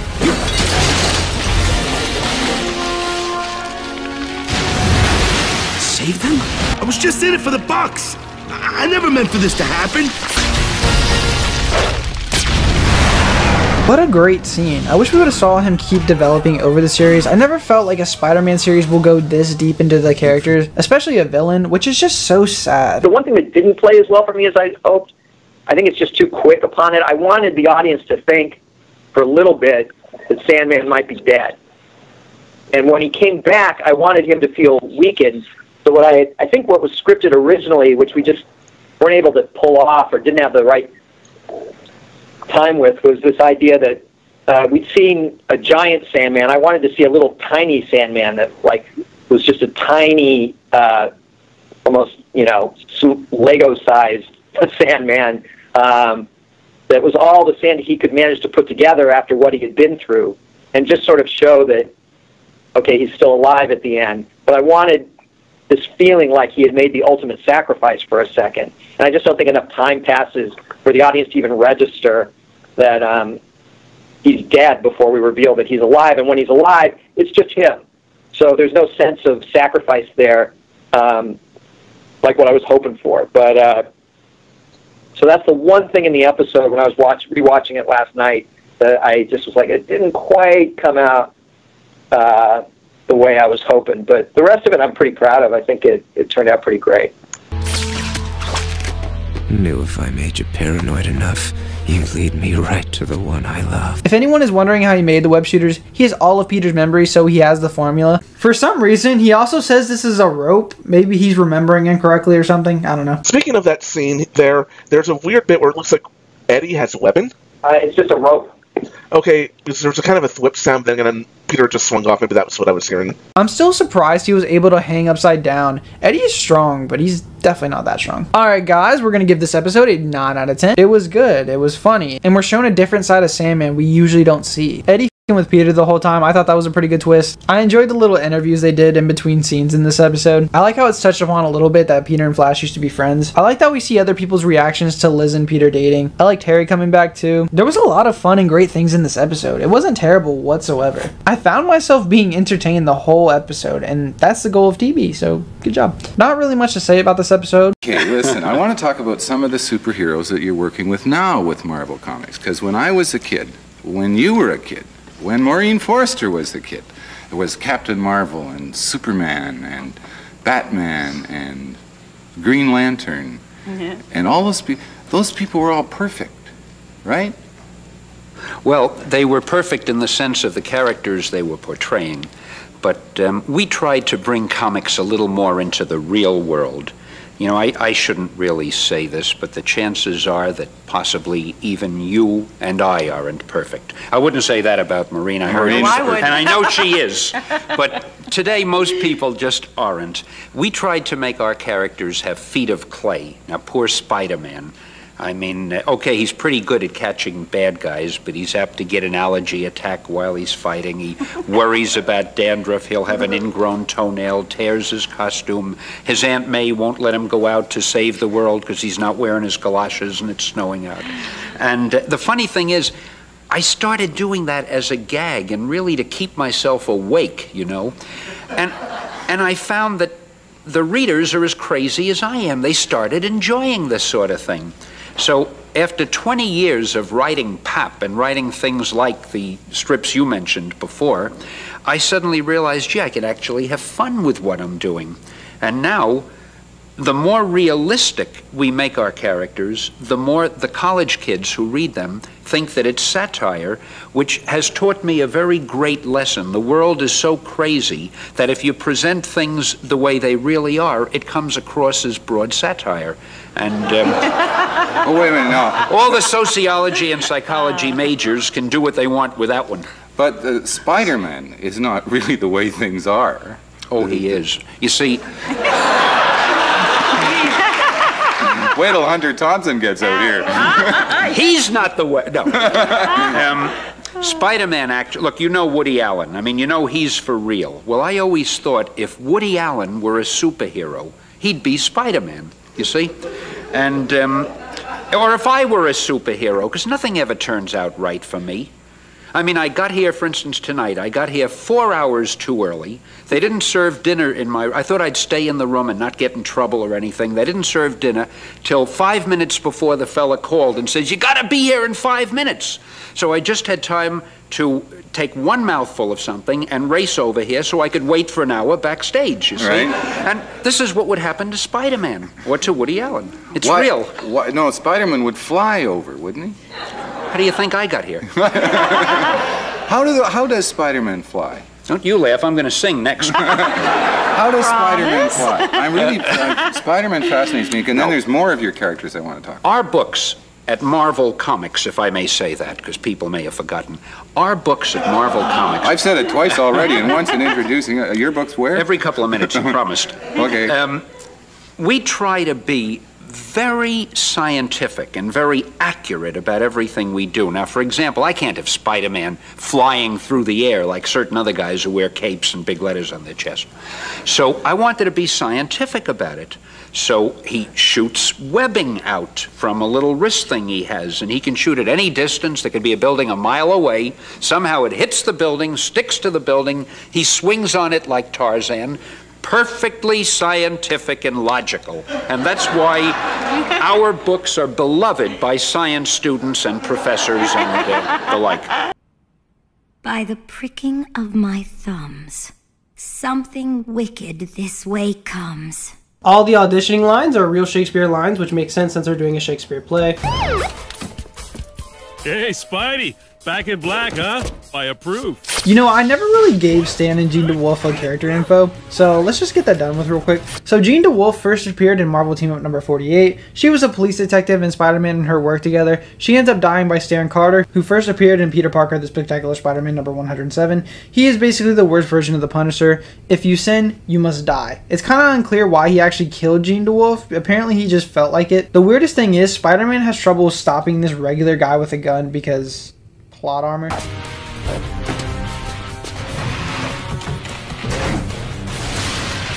Very cool, you can tell it's not Spider-Man just because of the build and how he takes him down. It's happening again.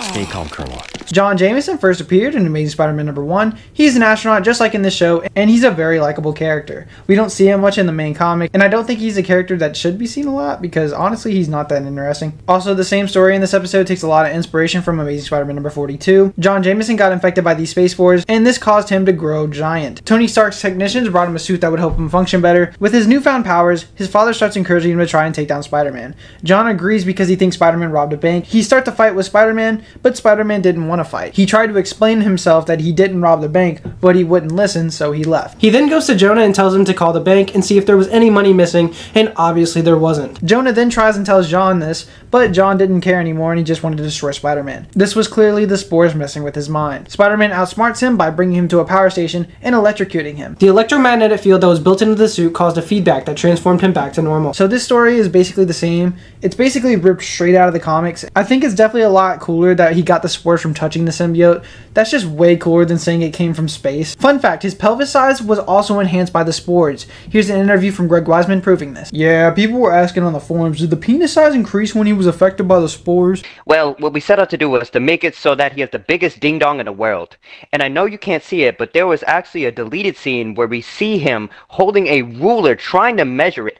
Obviously, for some reason, the network wouldn't let us show it, and it's a real shame. Maybe we'll be able to show it in the public one day. If those sporks aren't out of my son in 4.2 seconds, It's just not that simple. My gene cleanser had no effect. I actually didn't remember he used the gene cleanser on him. That's actually really smart because it's affecting his cells. You didn't come to my party. Why would I? Man is flabbergasted. Can you move? Can you unlock the door? You again? This guy must have gotten fired from Tricorp. Like looking in a mirror, bro. The funhouse kind. Yes! Love seeing Venom again. All we want is to destroy every single aspect of your life. Is that so wrong? I can't wait to talk about the Venom episode. Also, I just need to make a compilation of this man getting beat up by Venom. It's insane how much damage he takes. He's literally a tank. Can I take a pain check? I have actual human beings to save. No go, bro. Again, I know this is a different take on Venom, but I really can't see this version being an anti-hero. Maybe they are taking the Ultimate Comics approach on where he just straight up eats people and just doesn't care about innocence. I think that somehow he would have ended up an anti-hero anyway. Maybe he sees how bad Carnage got and wants to help take him down, and that leads him on a path to being a hero. I'm Colonel Jupiter. I would have loved to see a Venom versus Captain Jupiter fight. That would have been really cool. I think he's stronger than Venom. I know we got a tiny fight in this episode between them, but I won't count that. That's it. One at a time. No ticket required. Okay, what? How does this even... You know what? Cartoon logic, baby. You know, we should think about making this a regular thing. Yeah, half as many Ock arms, the Sinister Six divided into the manageable threes. I like how Spider-Man wants to team up with them. Like, imagine how easy the gang war fight would have been with Captain Jupiter on his side. Like, bye-bye Dr. Octopus. You could literally stomp on him or tear off his arms. I'll help you explain it to the police. And answer a few easy questions like, what's my name? No thanks. It'll be okay. Don't fight me on this. It's great to see him go from enjoying it to the spores affecting his mind. That's why I think this is better than the comic that it was adapting. We get time to like this character and we get time to see how he's being affected instead of him just instantly start being hostile. Also, it makes sense because even though his dad hates Spider-Man, he has no reason to. He likes that Spider-Man is trying to help people and doesn't instantly start thinking he's the bad guy. Petey, have you been smoking? What? No, I never smoke. I would, however, put my Spidey suit on without washing it first. Real world elements, baby! Sweet. No, it's all because Peter chose Liz over her. Why, Peter? Why? Shashan win. She's like totally immune to the Flash. Cause she's got a brain? Exactly. Okay, whoever wrote the comedy stuff this season, bravo, sir. You are doing an amazing job. QB1 is ready for his tryout. If you hadn't noticed, Hobie Brown, the running gag with him is they are not letting him speak, just for the people that didn't notice. But which webhead, Jar? This is a recent security tape. And this is older footage. Look, the fighting style, the suit, the build, they're all different. This isn't the first time the Bugle got it wrong when a copycat dressed up as a web slinger. Now, you really want to embarrass yourself and your paper? Again? I like how smart the people are in this universe, except maybe Doc Ock. But still, that's something that can happen again. I just wish people in the main comics were as smart as the people in this universe, because most of them usually think he's a criminal instantly without even realizing that it's happened before. The minute... I really want to make a compilation of how many times this man got hit in the show, and I actually did on my own Spider-Man Instagram account before I started uploading on this channel, and I did plan to upload it, but then someone else did the same thing, so there's not really a point of me putting it on here. Now you'll learn the true meaning of power. You want power? Try 2 million volts! The fact he didn't even really think that 2 million volts of electricity would kill him is weird. Imagine an alternate timeline where he did kill him. He should eventually be able to resume a normal life. Here's all we know about the future of John Jameson. He would have had a plan that was connected and Kraven in some capacity. Harry, you got a lead. I wish we got more scenes with Mary Jane and Harry. They barely talked and it would have been nice to see some more interactions between these two, since I think it's the first time they talk to each other. But to be fair, where would they have added a scene of them talking? We're dealing with 20-minute episodes here. Hey, you're proud of me? Awesome that Harry is finally having a good life with his dad appreciating him, and him and Gwen are getting together. Too bad that all basically falls apart. And I do blame Gwen for not even really wanting to be with Harry, but she just lets things happen just like Peter, so they're literally perfect for each other. That seems unlikely, since you aren't on the list. What? Obviously, the director's incapable of recognizing our natural natural charisma! Jason appears on this list, and he's actually been in the show along with a character called Tiny. They were the ones that got kicked off the football team for academic suspension, and the other one got injured. Tiny actually appeared dressing up as a cheerleader in the Halloween episode. There isn't much to say about these two characters. They first appeared in Untold Tales of Spider-Man #1, and they were part of Flash's popular group, and they were bullies to Peter. Also for Seymour, this guy, I didn't even realize he's the one who announces the game. Flash Thompson unleashes the bomb, and Brown catches it! The Mustangs win state! The Mustangs win state! And it's confirmed that it is Seymour. It's not just the voice actor that plays him, which is the talented Steve Bloom. If I ever get my hands on that wall crawler, Bro got knocked. Want the wall crawler? No! Him shouting no is the biggest giveaway. Then here's a scoop. Peter Parker is Spider-Man! Let's go, baby! We got a very fun episode coming up. Guys, we're gonna give this episode a 9 out of 10. Again, this season's humor is so great, and it shows through every episode. Captain Jupiter was a great villain for the episode. You never really see this character, and they usually use well-known bad guys. John Jameson wasn't even a bad guy, it was just the spores affecting his mind, but still. He was great. I love how they adapted the Captain Jupiter story. Basically came straight out of the comic with a few details that were added to make it better. I think this is one of the episodes that basically takes a whole issue and just puts it into an episode. It has the same premise, but they build off other ideas and make it more fleshed out. Venom was also great to see in this episode, and definitely was a good way to see how smart the characters are in this universe. And he obviously led Captain Jupiter to want to beat up Spider-Man, so he did serve a purpose to the story. He just wasn't thrown in, which is always great to see. The cliffhanger at the end was fantastic. I love how the tension is at a max right now. We don't know what's going to happen and what the consequences will be, and it's going to make you want to watch the next episode right away. If this episode came out when the internet was more in today's society, this would be really cool because we could theorize on what would happen and what could happen. I'm just imagining waiting for the next episode when it came out. That must have been so hype. But yeah, this episode was great, and I'm going to leave it at that. I really, my seminal years were the Lee Romita years. And I have tremendous fond memories of those years. And then, after the fact, went back and read all the Lee Ditko stuff. And of course, when I got the gig, that's, like I said earlier, that's immediately what I did. I reread all the Lee Ditko stuff. Not all, but most of the Lee Romita stuff before we even started. And then even as the series was in pre-production and production, and even in post, I continued to read forward and also cherry-picking stuff from more modern eras. I mean, obviously Venom wasn't part of the Lee Romita years, but we wanted to use Venom. And part of what we were doing was trying to sort of start over, create something that had what we called the 4 Cs. We wanted it to be coherent, cohesive, contemporary, and classic. And we had a 5th C, which was iconic, which doesn't actually start with a C, but had a big C in the second letter. So, there you go. So we wanted this classic feel to it, and we wanted it to be very iconic, but we also needed it to be contemporary.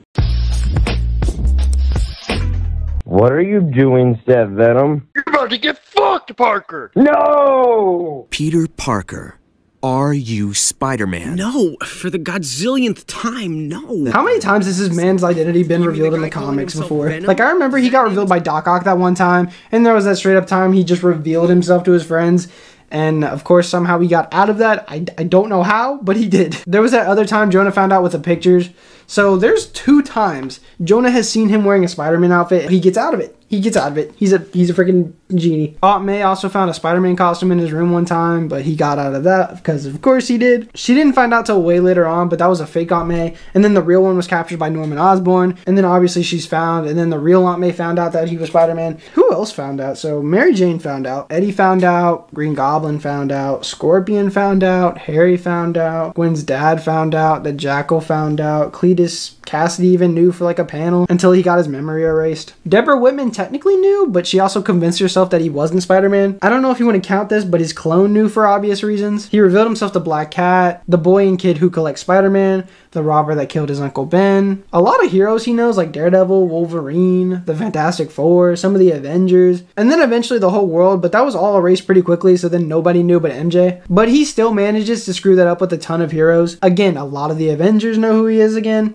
The Fantastic Four knows who he is again. Black Cat knows who he is again. Green Goblin knows who he is again. Jackal knows again. Harry knows again. Eddie knows again. Jonah knows. Carly knows, but nobody remembers her Banner because she is forgettable. Hulk knows, but not Bruce Banner because the spell didn't affect Hulk. Deadpool knows. Flash knows. I'm assuming all the Spider-Verse knows because that just makes sense. Silk knows, 2099 knows, obviously Dr. Octopus knows, Anna Maria knows. I can't really think of anyone else that knows. You think Daredevil would know again by now? Which is really weird considering how good of a friendship they have. I actually like the detail that he can't use his senses to find out who he is either because of the spell. I think that's pretty cool. But anyway, there's your history dump of people who knew who he was and know who he is. Just note this is February 2022, so the list is bound to have a lot more later on. I think it's cool that he hasn't told anyone in this continuity. He actually tries to keep his secret on lockdown, and yeah, I realize he can't help it sometimes, especially with villains. I'm pretty curious on who he would have told as the show went on. I'm assuming Gwen, maybe in season 4. She probably would have found out. A plot twist would have been Flash. I think that would have been really cool,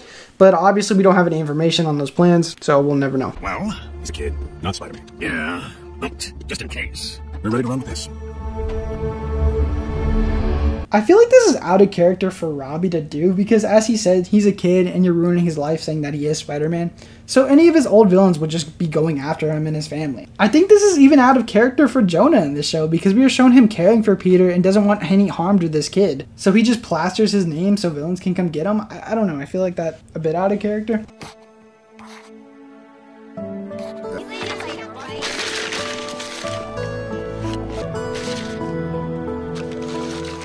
Nah, that's creepy. If that happened today, you would be getting shamed immediately. That is not cute. Spider-Man? Although, it would explain a few things. Like when... You don't mean... This is obviously a great callback to the Lizard episode, where he left him to take down Lizard and took pictures. There he is. Hey, smile, Spidey! Is it true? Are you Spider-Man? Hey, sling us a web, Pete! They think you're Spider-Man? I still love seeing the public's reaction whenever his identity is revealed. From what I know, it's only been revealed 3 times to the public, not counting what if continuities, and that would be the comics one, this one, and the No Way Home one. Hey, what's it like kissing a freak, huh? Let go of me! Back off! I like that Peter instantly gets up on this dude and tells him to back off. It just shows that he stands up for his friends and family when needed. This is supposed to be Matt Gargan, aka the Scorpion, but this is just a rumor, so it's probably not true. Bro, I get why you're doing this to me, but don't you get how many other people you'll hurt? Oh, we know exactly how many people your secrets will hurt. It's actually messed up because he knows these aren't bad people. Like Gwen, the Connors family, Aunt May. It's just that he's gone so far off the deep end that he does not care anymore. I definitely think that's out of character if they're trying to be true to the spirit of the character. Don't get me wrong, I still like this version. It's just I don't think you can say his characterization was true to his character because he would never try and harm innocents. He never even knew Aunt May in the original comics and didn't want to hurt her. I do think he has the same qualities as the main comics version. It's just his morals that seem twisted, and I would have liked to see that develop into him caring about innocence, and I do think if they had more seasons, this would have been fleshed out more. Is your nephew Spider-Man? Am I being punked? I would have liked this whole him getting his identity revealed maybe last another episode, because I do like the interviews, but it would have been nice to maybe explore that a little more and get some more perspective on it. That proves it! If he wasn't Parker, would he resist this much? The Crit's got a point! Show us your face! Prove you're not Parker! Come on, just because I'm not Parker doesn't mean reveal who I am. Called secret identity. Okay, this is the press just being dumb. Even if he wasn't Parker, he would still be resisting as much as he is. Much she thinks. Whoops. Too hard. I think it's funny he doesn't even know his own strength. Several students saw him in a Spider-Man costume. At the Halloween carnival? And he looked like a geek in footy pajamas. I know I mentioned this a lot, but it's always great to see them keep up with the continuity in these episodes. It makes it rewarding to have watched the previous episodes. But there's only one genuine article. You mean Peter Parker? Yeah. No, this guy.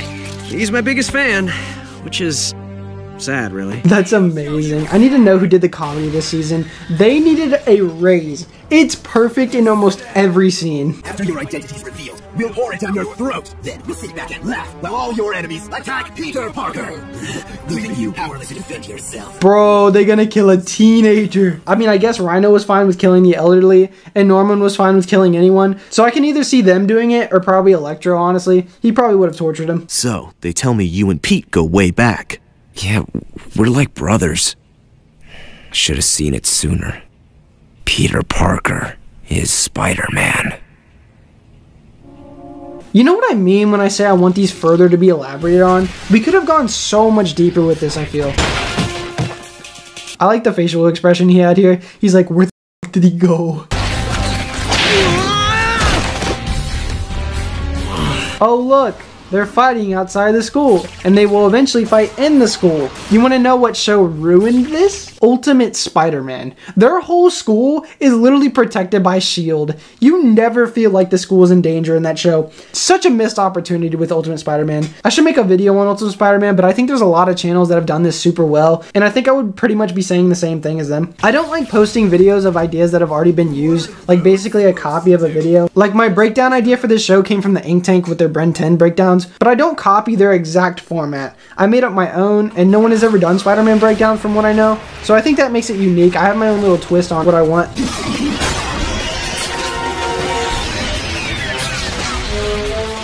Man, how many people has Venom tried to kill in this show? Just trying to get to Spider-Man. I wonder how bad Cassie would have been if this guy's just trying to kill people in every episode he's in.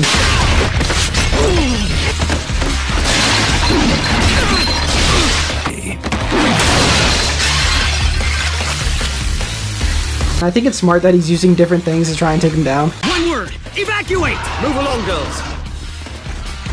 Now, Miss Stacy. I feel like Gwen noticed his voice here, and that's why she's stunned. I definitely don't remember the school being this tall. Like, how many stairs do they have?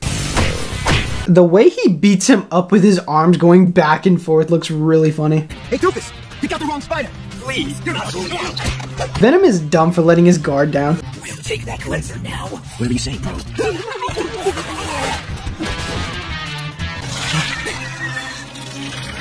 Leave me! And we'll never know what happens to it. What a shame. We know we would have gotten Carnage, so we had some sort of idea, but not fully, unfortunately. Okay, I need to point this out. Eddie was able to tear off Spider-Man's webbing. You know, the same webbing that was able to hold up a helicopter? Bro must be insanely strong even without the symbiote. He was fully upside down in the Sandman episode. He's just insanely strong, apparently. Help me get it back! Please! Eddie, it's over.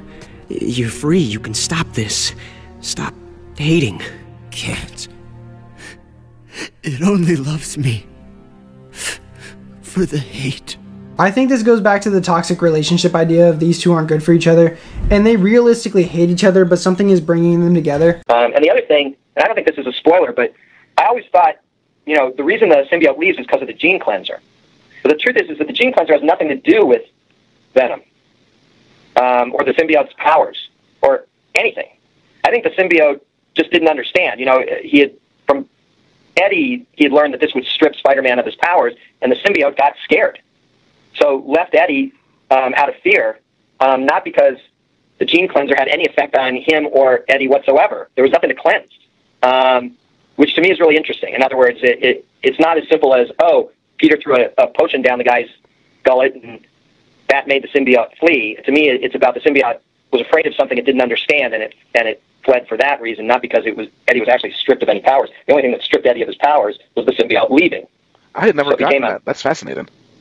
Well, I mean, just think about it. I mean, why would a gene cleanser work on Eddie? You know, you understand why it would work on Kraven, or why it would work on Lizard, why it would work on Spidey, but why in the world would it work on Eddie? Eddie was bonding with this other thing. His genes weren't affected. And that was always sort of my headcanon for it, which was that this was just the symbiote not understanding and being afraid and leaving. So, maybe now we can score some private rehearsal time? Bro wants some. I feel I have no choice. Security has been, well, abysmal under your watch. I'm asking the university board to turn over day-to-day management of the lab to me. But Kurt built this lab. You can't... I'm sorry, but I can.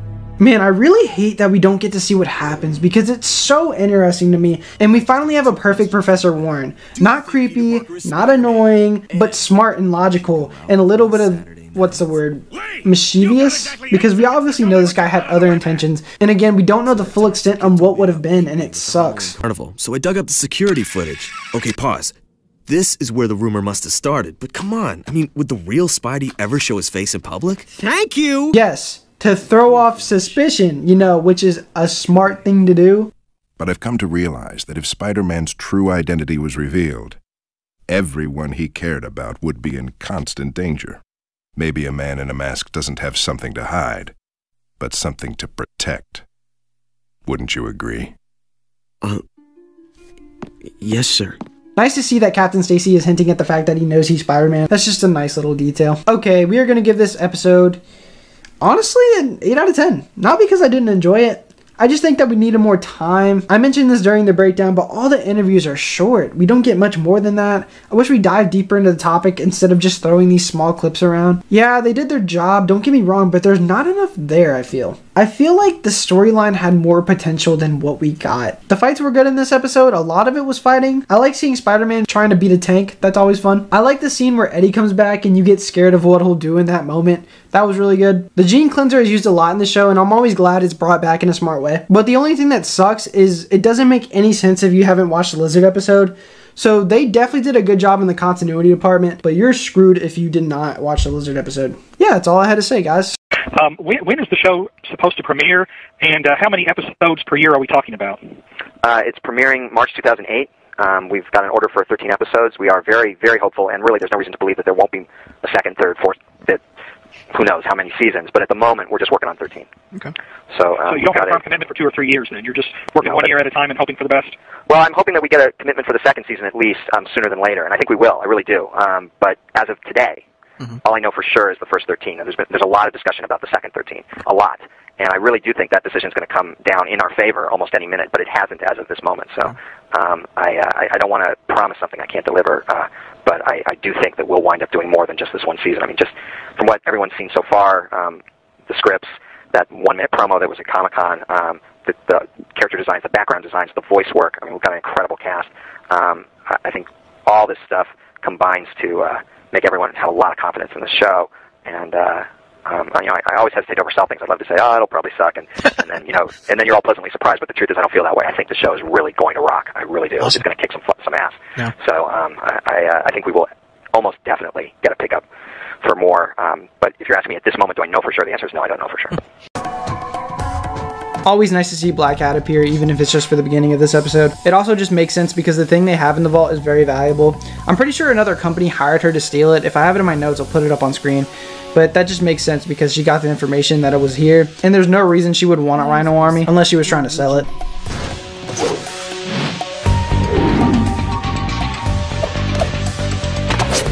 This is cool, just showing off how agile she is. She might actually even be more agile than Spider-Man. I wonder if she has powers in this continuity. Not bad luck powers, more like in the super soldier category, like in the 90s show. I know she did have retractable claws the last time we saw her, but that could be part of the costume. I do feel like she would have gained the bad luck powers later on. That would have been pretty interesting.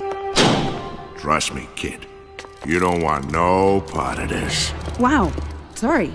I had no idea Tombstone was bidding. It's cool that she knows things that we didn't know she knew, like Tombstone being dangerous. Nothing's closed to Silvio Manfredi's daughter.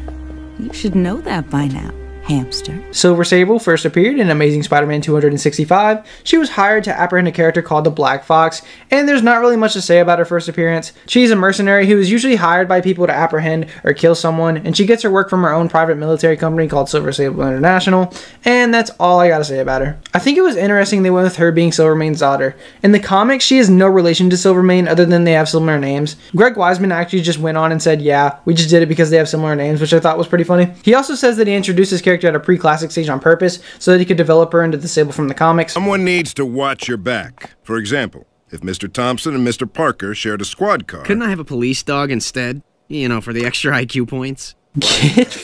My boy Peter just roasted the fuck out of Flash. Wisecracks don't save lives, Pete, as I'm sure you know. I love the short lines of dialogue just to show that he knows. Dude, is that an Oscorp Osberry? Yeah, your dad gave it to me.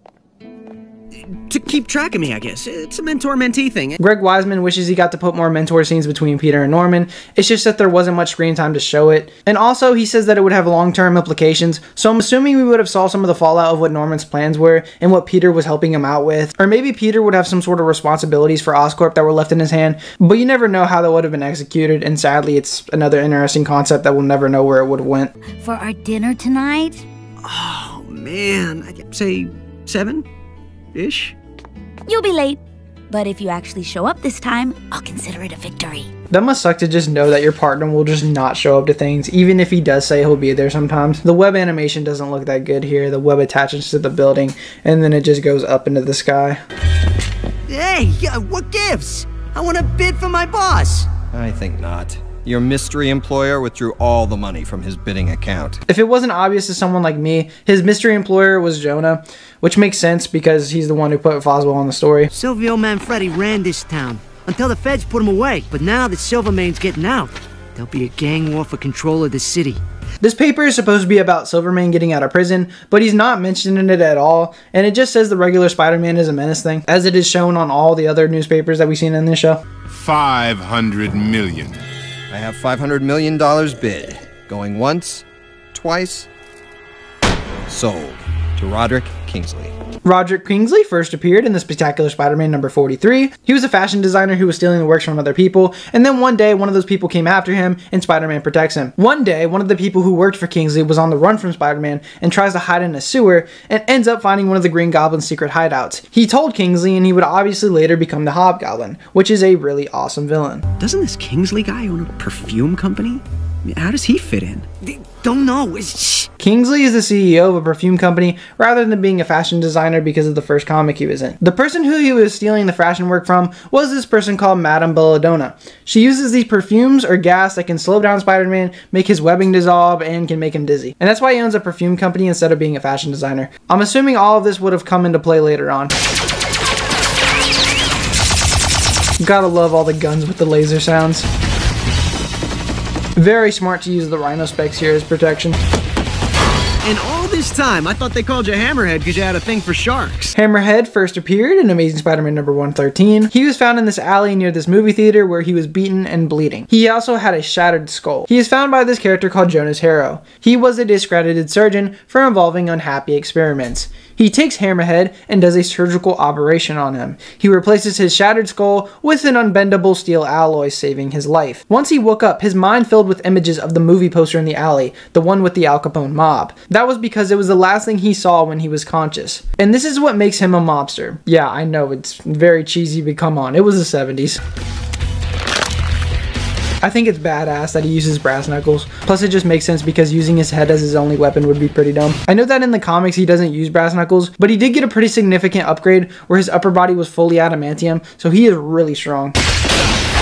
Okay, ribs are broken. Brass knuckles are no joke. You could really mess someone up with them. Okay, I actually think he might have more injuries here than he got in the Venom fight, because adamantium, I'm assuming, is a super strong metal, probably stronger than other metals because it's fictional. So just imagine getting hit in the face with a super strong metal. He at least has a concussion here. I'm surprised it didn't shatter his skull or break his nose. It's really nice to see how agile even Hammerhead is. It kind of makes me wish we got more of a fight between the Goblin and Hammerhead instead of him just getting knocked out by the knockout gas. Dang, Sable lifted this dude really easy. Maybe people in this universe have just some sort of base super strength, because it seems fairly easy for normal humans to be doing something like pulling off Spider-Man's webbing. This is just a theory though, I'm probably just looking too deep into it. Nice to see Dr. Octopus doesn't have to take his arms out all the time. I'm assuming he made the upgrade later on for it to be retractable, because I can just see that being a pain sometimes. Also, I think it's neat that Rhino is just undercover, but that must be insanely hard to even try just because of his build. You're good, princess. I had a good teacher. And that's why I broke up with you. I could never get anything through your thick skull. Way my skull remembers it, I dumped you. I like the little notion of them dating. It's definitely interesting just from this monologue. He taught her how to fight and how they were once lovers. I could see that being a pretty good episode if they got more seasons. The reason why he has an adamantium skull in this continuity is due to Silvermane in some way. It's also said that him dating his daughter, who was not the age of consent at the time, is also part of the reason he has a new skull and is no longer working for Silvermane. Oh, poor Hammerhead. He's had a lot of bad luck. I mean, didn't he, something bad happen to him when he got a little bit handsy with Sable 12 years ago? Was she underage? Questions. They were both younger. We never really said exactly how old either of them are. But he was working. I mean, again, this is kind of headcanon, but in our mind, he was, you know, working for Silvio Manfredi and started a relationship with Manfredi's daughter. Secret relationship, consensual, but secret. And I don't know whether she was underage. If she was, it wasn't by much. But obviously, either way, Manfredi was not happy about it. One of his guys being with his daughter. And so they, Silvio took the guy who became Hammerhead out and put enough of a beating on him that Hammerhead winds up with a flat steel skull, because his original skull, that's how it got smashed, was as punishment for hanky-panky with the boss's daughter.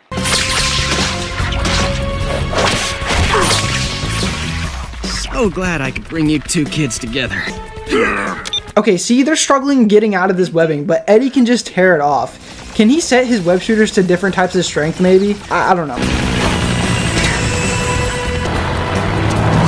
It's funny that their vehicles match their color scheme. Probably could have made a toy out of it if they really wanted to. Yeah, you. How did Rhino know he was here? How did they all know he was here? Hey! Oh, I got the thing on the thing. What do I win? You! I win me?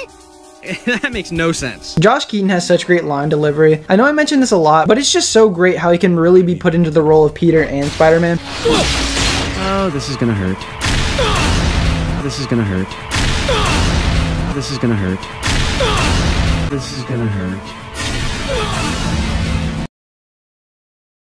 Yeah, Spider-Man is breaking every bone in his body. Rhino is freaking humongous. He was dropping on him with impact. How is his bone stable? Man drinks milk every day. He has some strong bones. No one's drive. No more rhinos. You can see it for a few frames, but it looks like blood was coming out of his face. It just shows you how strong adamantium can be. So, Needle Nose, just to be clear, you want to destroy the Specs too? Yeah. You want to partner up to destroy it? Okay. I enjoy that Spider-Man is very open to teaming up with people. I think if Sandman started turning good, he would have done some team-ups with him, and he was open to do some team-ups with Captain Jupiter a couple episodes ago. But first, we get him down here.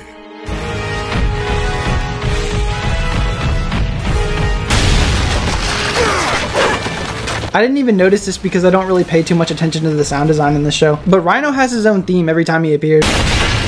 Cause the Rhino don't want to keep Spider-Man waiting.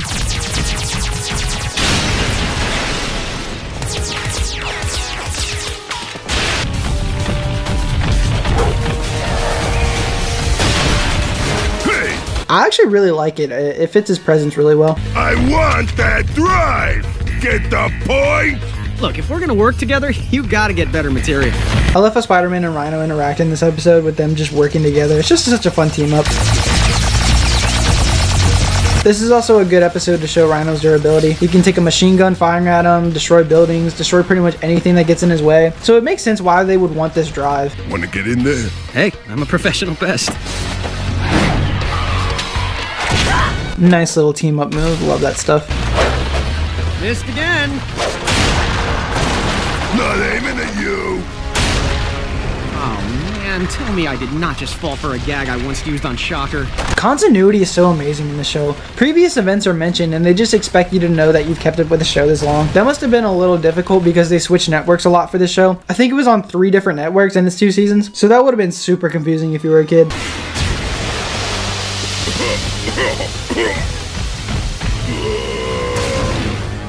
Nice to see that the police now have a way to deal with threats like Rhino. It seems like they progressed since the last time when they were trying to shoot him with guns. But now since this gas exists, they should have no problem keeping their prisoners in their cells and stopping another breakout. Stan and Gene DeWolf are obviously standing in the background as always. Hey, never hurts to have someone watch your back. Leastways, that's what I tell my students. Those are some lucky students. Again, I love that he knows but respects his secret identity. Wish we would have gotten more of this later down the line, but unfortunately that's not the case. Yes?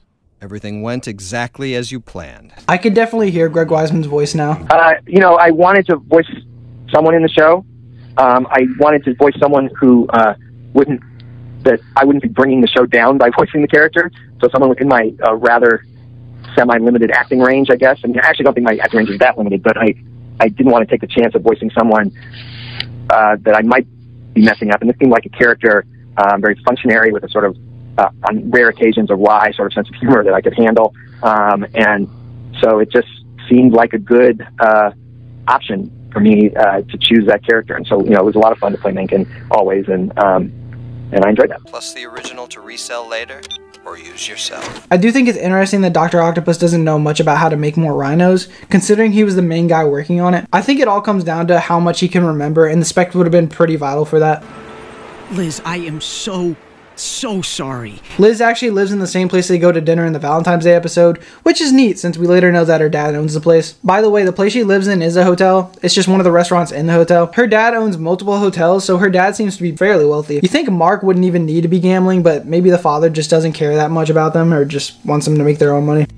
I'm not mad. Okay, sure, it's too late to go out, but at least you showed this time. I kinda don't deserve you. You kinda don't. That's a W, girlfriend. Liz deserved way better. Peter was just straight up ready to cheat on her twice. Wow. Gwen is so cool.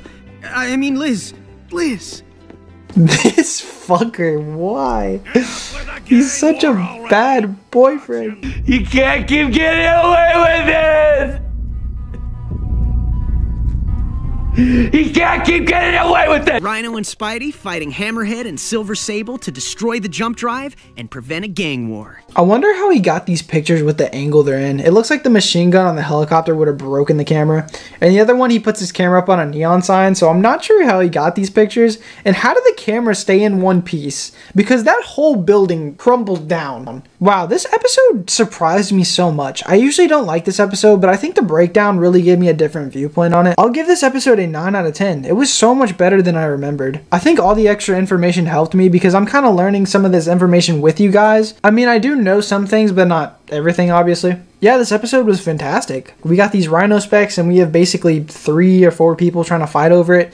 And the fight scenes in this episode were so great. Spider-Man should have totally died in this episode, but it's still some really amazing action. All the characters were enjoyable. Hammerhead was probably one of my favorites in this episode. That just shows that he wasn't given enough time to shine in the previous episodes. Silver Sable was also great. We don't know much about her, but I still found her very enjoyable. I thought the team up with Rhino and Spider-Man was really fun. The only thing I could really complain about was the absence of Peter in this episode, but I feel like that's okay just because he's being thrown into a story that was already being developed behind the scenes. And we're learning everything with him. We're learning about the 3 groups, we're learning about the specs of the Rhino, we're learning a little bit of history about the Manfredi family, and we're just really thrown into this plot. And I really enjoyed that about the episode. Yeah, guys, that's all I wanted to say about this episode. It was great, and that's it. All this is put together into this huge shipment and goes to Korea, where they'll actually animate the show. The Spectacular Spider-Man is a traditional 2D show, which means the drawings of the animation are individually drawn. It's not computer generated.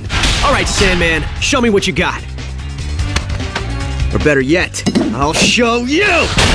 Vic and I will supervise the post-production here, which includes editing the show down to exact time. After the edit, we do mix sessions, which is putting the sound with the dialogue, all the sound effects, the Foley, the music. We put that all together in a way that sounds great. Usually don't get the tingles when the bad guy's in plain sight. Sorry, Spidey. Was I supposed to wait my turn? This series is fresh and contemporary, but it still holds true to Stan Lee's original concept of all of the characters and their arcs and their complexities. The series really gives you the Spider-Man that the comic books have and the movies have. It's the best of both worlds. We're trying to be very true to the spirit of the show, just setting it in a very contemporary environment. I know for myself and the crew, the Spectacular Spider-Man, we are all working very hard to give the fans something that they can take with them in their memories. Whoa there, Hoss. You're jumpier than a frog on Texas tarmac. Nice to see that these costumes amplify their abilities because they definitely needed an upgrade. You see? My skill enhancement suits work perfectly. And a slight adjustment to your kinetic energy regulator. Tinkerer made these suits does raise some questions, like did he build the Shocker suit for Tricorp or did he just look at the Shocker suit and analyze it? Because Greg Weisman did say the suits are built off from what the Shocker suit was made of. Tinkerer first appeared in Amazing Spider-Man #2. He's an inventor that usually provides tech for the supervillains, and that's Tinkerer. Yep. If Montana is Shocker and Fancy Dan is Ricochet, what do we... Ox. That works. Ox is a freaking beast. He's so great. I'm not sure about these designs. I don't really like them. I just kind of wish they were more colorful and cooler looking. These suits don't originate from the comics. This is something original to the show. Also, the name Ricochet in the comics is not a person. It was one of the suits Spider-Man wore because he was accused of murder. This suit has no relation to this version of Ricochet at all. You went to the Enforcers? Since when does a big man go straight to the hired help? But last night, we had confirmation. The Spider-Man is real. And you want the Enforcers to wrangle up this here spider? Silvermane is being released from prison, and Dr. Octopus looms. With a gang war on the horizon, I must build my war chest. It's smart that he was trying to get these guys to help for the gang war. Imagine if the gang war had the Enforcers. That would have been crazy. It would have changed the fight entirely. After the oil tanker fiasco and the Rhino Specs acquisition failure, I assumed you had too much on your plate.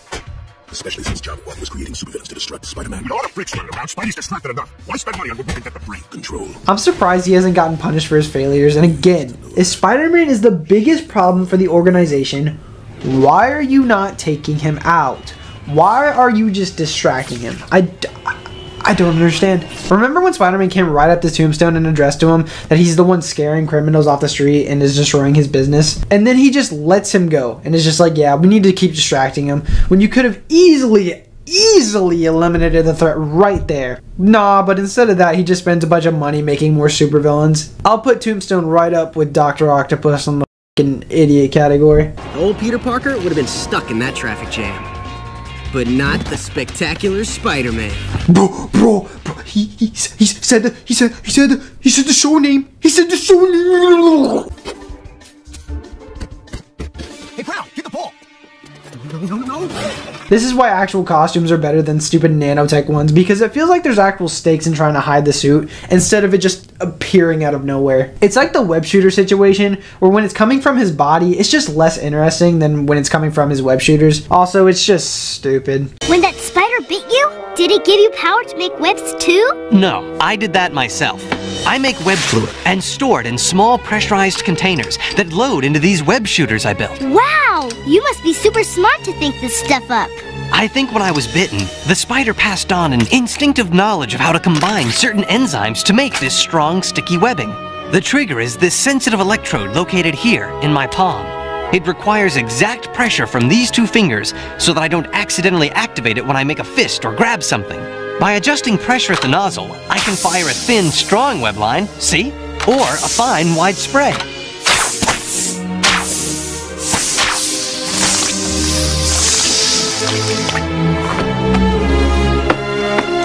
This is great! Think they'll let me keep it? I'm sorry, but like real spider webbing, it's biodegradable. It dissolves in about an hour or so. All right, time to choose partners for tonight's police ride-along. Remember, this is an educational endeavor. Is it really that bad? It really is. Also, this would be the second time where he would smell bad because of the garbage. It's also the other Shocker episode, so that's pretty cool. So no arguments over who rides with whom. Names are in the hat. Come on! I feel the pain of random teammates in school. Sometimes it could be good, but other times you could be working by yourself and they just get credit. I want first shot at Harry Osborn. Gwen Stacy. Mark Allen. It says Rand Robinson. Rand's not even in this class. Fine, it says Stinky Pete. You happy now? I like that they gave the most interesting pair-ups with each other instead of them just giving us the most basic pair-ups. Like Peter and Liz, Harry and Gwen, Flash and Sally, I think would be not as interesting as what we got. I think even if you mix some of those people up, it would be pretty interesting. Like I can see Flash in a car ride with anyone and it would probably still be really entertaining. I'm just saying they did a good job on who went with who, just to see the interactions between those two characters, and it just adds a lot more drama, and it also develops specific characters. Stinky Pete? Like Puny Parker's not bad enough.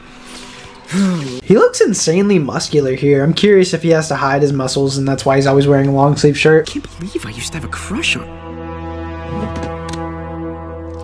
I just noticed this and it actually surprised me. This is the same bank where the Sinister Six held hostages. The escaped convicts have left Times Square and have now taken hostages at the Metro Bank near Central Park. And the Chameleon robbed.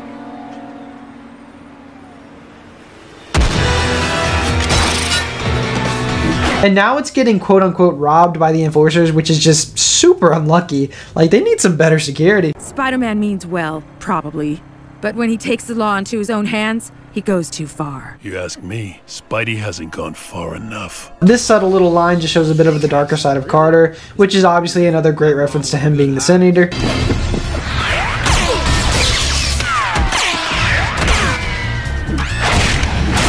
They actually have a really nice set of powers here. If he tries to go up in the air, Ricochet can get him. And when he's on the ground, Ox has a better advantage. And then Shocker has the best of both worlds, mostly just range too. Well, maybe just one for the road. Again, man just has the durability of a tank. Some believe the wearer actually takes on the personality of the mask. Whatever. This is obviously another great reference of him being the Goblin, and it's kind of the ideology of the masked heroes. I found a new scientist to oversee the project. Someone whose temperament is more in line with these endeavors. Someone who understands how the world works today and isn't afraid to make it his. I like how he respects people on who they are. Him and Miles are similar in a way, and I wish we got more scenes between them. That would have been really neat. You're late.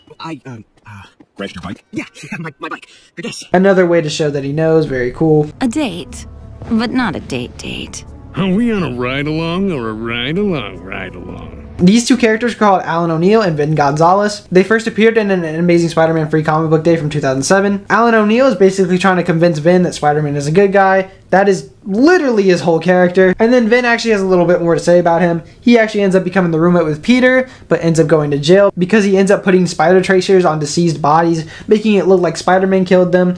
So he's just a big Spider-Man hater. It's funny because right after he went to prison, his sister moves in with Peter, and Peter just straight up sleeps with her because he can literally get any girl he wants, you know, besides Mary Jane. Captain, I knew Spider-Man couldn't be trusted. She instantly goes to the fact that he can't be trusted because she finds webbing. We just got the biggest fucking brain detective here. Damage doesn't fit the Spider's MO. I'd guess he fought someone here. And here we have an intellectual that actually looked at the whole situation instead of just looking at one piece of evidence. Why would he start messing up the bank for no reason? So, Gwen, you and Harry seem to be getting along great. He's a great guy, and you two make a great couple. Yeah, we're great. And you and Peter make a great couple too. Yeah. We do. She knew what she was doing. I stand by Liz so much this season. She did nothing wrong. Gwen is the one who is essentially an asshole. She doesn't even want to be with Harry, but she still continues to be a rat. Look, what's the dealio? I thought we got past the whole geek tournament thing last fall. We did, till you ditched the team right before playoffs to go to Europe with Mommy. It sucks because he doesn't realize the whole situation. But ultimately, it was Harry's fault getting addicted to the Goblin Green. Spider-Man. It's catchy. Fun little meta joke of him humming the theme song, but how does he know it exists? Treasure Department's brought in a mobile command center. You two will be safe inside. Why even bring them here? Just let them go home. This is dangerous. If they come out, they could potentially go after them. It's just not the smartest idea. Oh yeah, he's invincible. What the hell? They're like bricks. You are going to have bruises all over your body.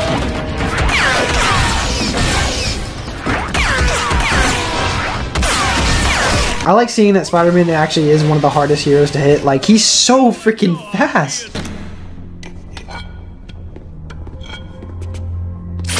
I like how they just pick up what's left. It's like, we already failed. At least something is better than nothing. I honestly forgot Shocker attacks them. This is exactly the reason they should have been sent home. I always thought Shocker's green rings were a really cool effect. You know, they just don't make getaway cars like they used to. Okay, but really? No one saw these spikes? Alright, sure. Is that the geek's camera? Peter. Was blown to bits! Oh, great! What'll I tell Liz? Peter! I like how they have, like, realistic reactions. She may not like Peter, but she doesn't want him to die. She's not gonna be like, finally, freaking died. No, the characters in the show actually have a heart, which is at least shown once through every character. I suppose you left it on auto shoot to try to get a few pictures while indisposed. Yeah, exactly. Gwen Stacy is such a highlight in this show, and just such an amazing character. I'm sorry, Coach. I had no choice. I had to report Harry Osborn's actions to the NYSHSFF. You have initiative. The Mustangs championship title is now under review. Andrew Davis first appeared in Amazing Spider-Man #4. He's a principal, and he's a principal. Nice, Osborn. Bad enough you juiced. You had to spill and ruin it for— He didn't spill. I did. Title's meaningless if it's not won fair and square. Best Flash Thompson, Best Flash Thompson, Best Flash Thompson. Come on. He is the best adaptation of this character, and it's not even close. To be fair, I don't think there's much competition, but damn, he is just the best character. He has the best character development in the show, and it's so freaking great. You did good. They'll see that. Eventually. Meantime, you want to grab a coffee? And this man gets the girl. What a freaking epic man right there.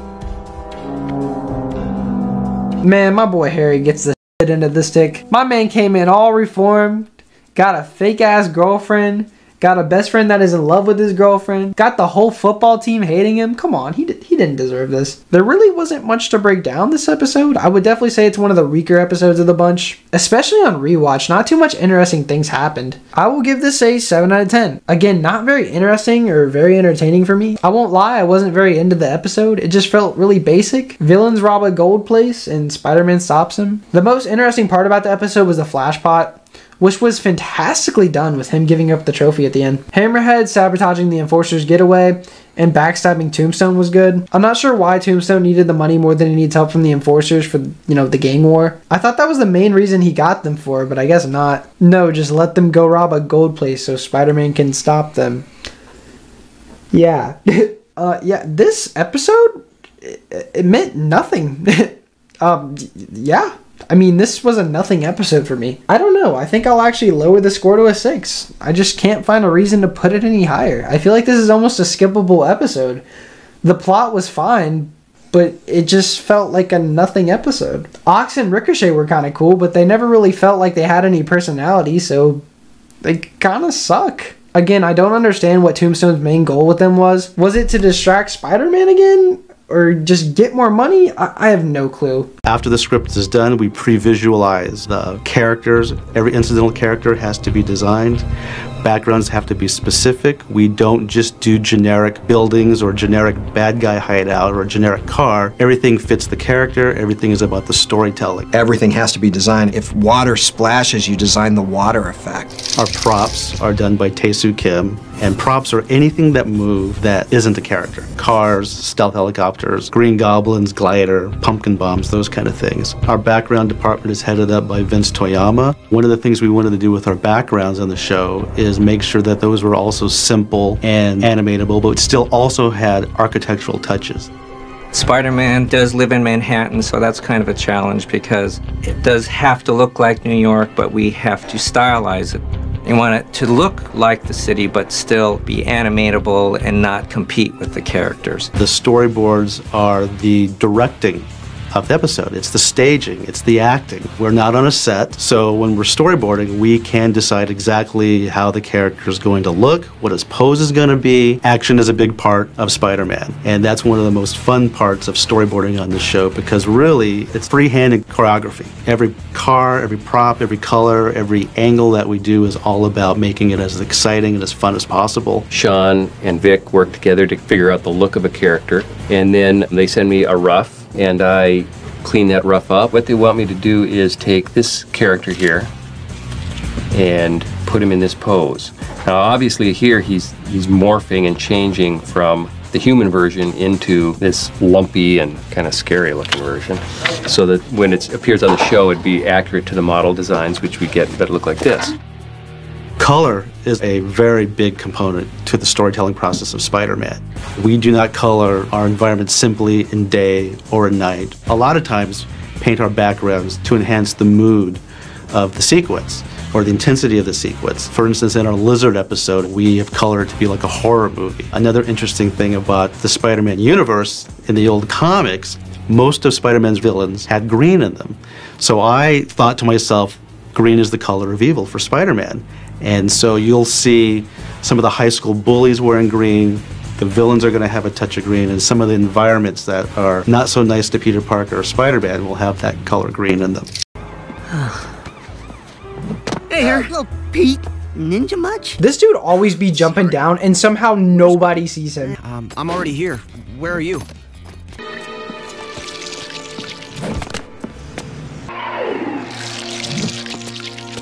Gentlemen, may I present Gwen Stacy.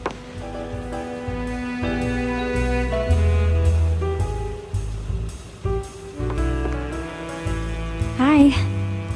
What's y'all's opinion on the new look for Gwen? Because honestly, I like the previous look she had with the glasses. It just made her feel like she was more in line with Peter just because of the whole nerd thing. She's actually based off the Ultimate Comics Mary Jane. She's a nerd like her, and she even eventually starts wearing glasses. I think she looks more like her 616 counterpart now, with the hair looking similar, and then eventually her getting her hair thing back. I don't know what this is actually called. Girls definitely know what it is, but I'm not sure. Anyway, it's orange instead of being black just to fit her outfit.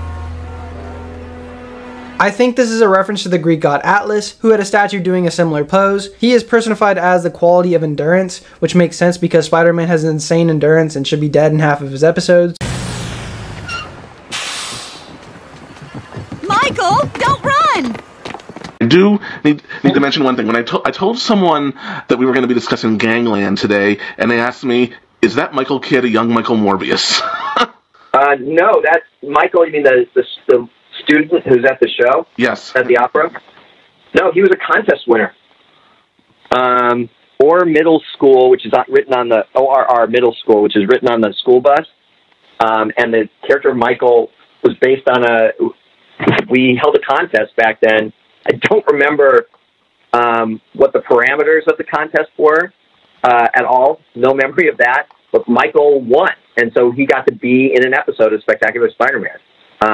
With the name of his school on it, and I even have but his name gets mentioned, not his last name, but that Michael, and his visual was, Sean Galloway's version that he designed off of a picture of an actual kid who won a contest to be in Spectacular Spider-Man.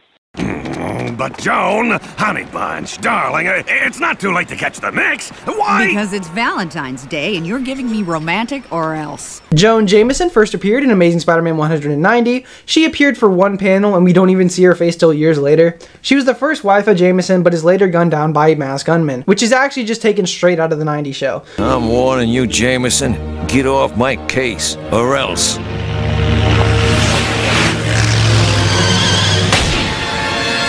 Listening, Jameson? So this definitely would have been an interesting story to adapt, and I'm sure they would have done it because that's literally the only thing interesting about her. Silvio Manfredi has arrived. Silvermane first appeared in Amazing Spider-Man number 73.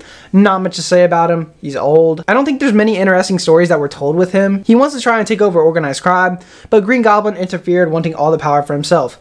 Sound familiar? It wasn't the main Green Goblin though, it was one that no one really cares about. Silvermane was weak and old, so he needed an upgrade, especially with all these superpowered beings running around. He puts his head and most of his vital organs into a robot body. It possesses superpowered strength and speed, but he still gets by the Jack-o'-lantern later on. He then upgrades himself again with the radioactive blood of Spider-Man. I'm gonna stop there because there's obviously more to say about him, but that's basic stuff you need to know and I don't really care about the rest. The restaurant they eat at is called the Jazzy Gina. I don't know. This is also mentioned in episode 11 of season 1. The Jazzy Gina, whatever, has a musician place as well. And this is another reference to John Romita Sr., the second artist to work on Spider-Man. We see Peter Parker, the blonde bassoon player, in the back. Wow, everything looks great. Bruh, that shit's expensive. And it's free. Helps to be the owner's daughter. I wonder if Harry and Gwen got their food for free because that's insanely expensive. Oh yeah, I forgot. Harry's rich. How did I forget that? Wow, what a surprise. Romantic minds think alike, eh?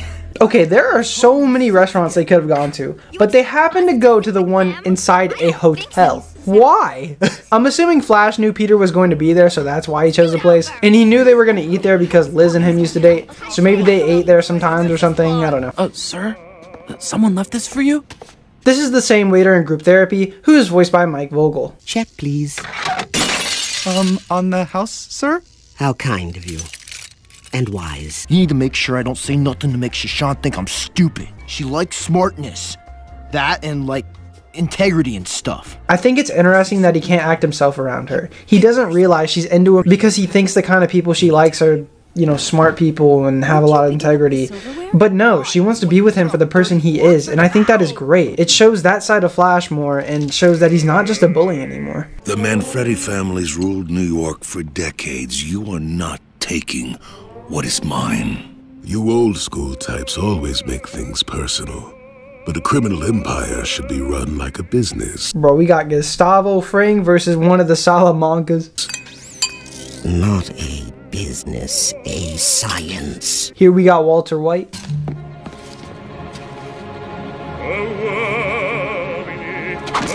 I'm surprised they did this right in front of Silvermane considering the history they have. He literally broke his skull for being with his daughter. Will you stop squirming? It's this for slugging her seat. It's built for hamsters. Zip it! People are trying to hear! Hobie's girlfriend has more detail in her design than the other random people, so I'm assuming Greg Weisman had plans for her. She's probably Mindy McPherson, which is Hobie's girl in the comics.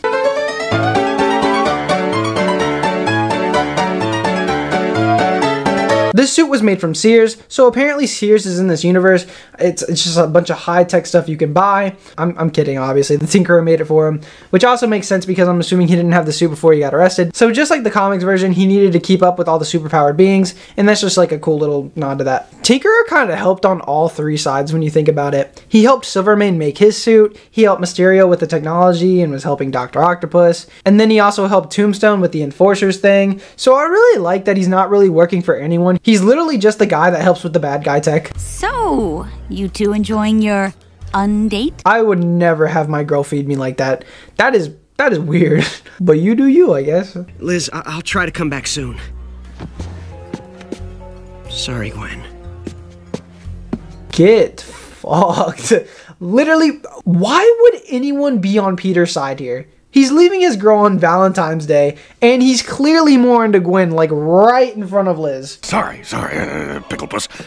She got me dead. Also, Silvermane's armor is obviously based on his comic design. I dig that it's an armor instead of him putting most of his body parts into a machine.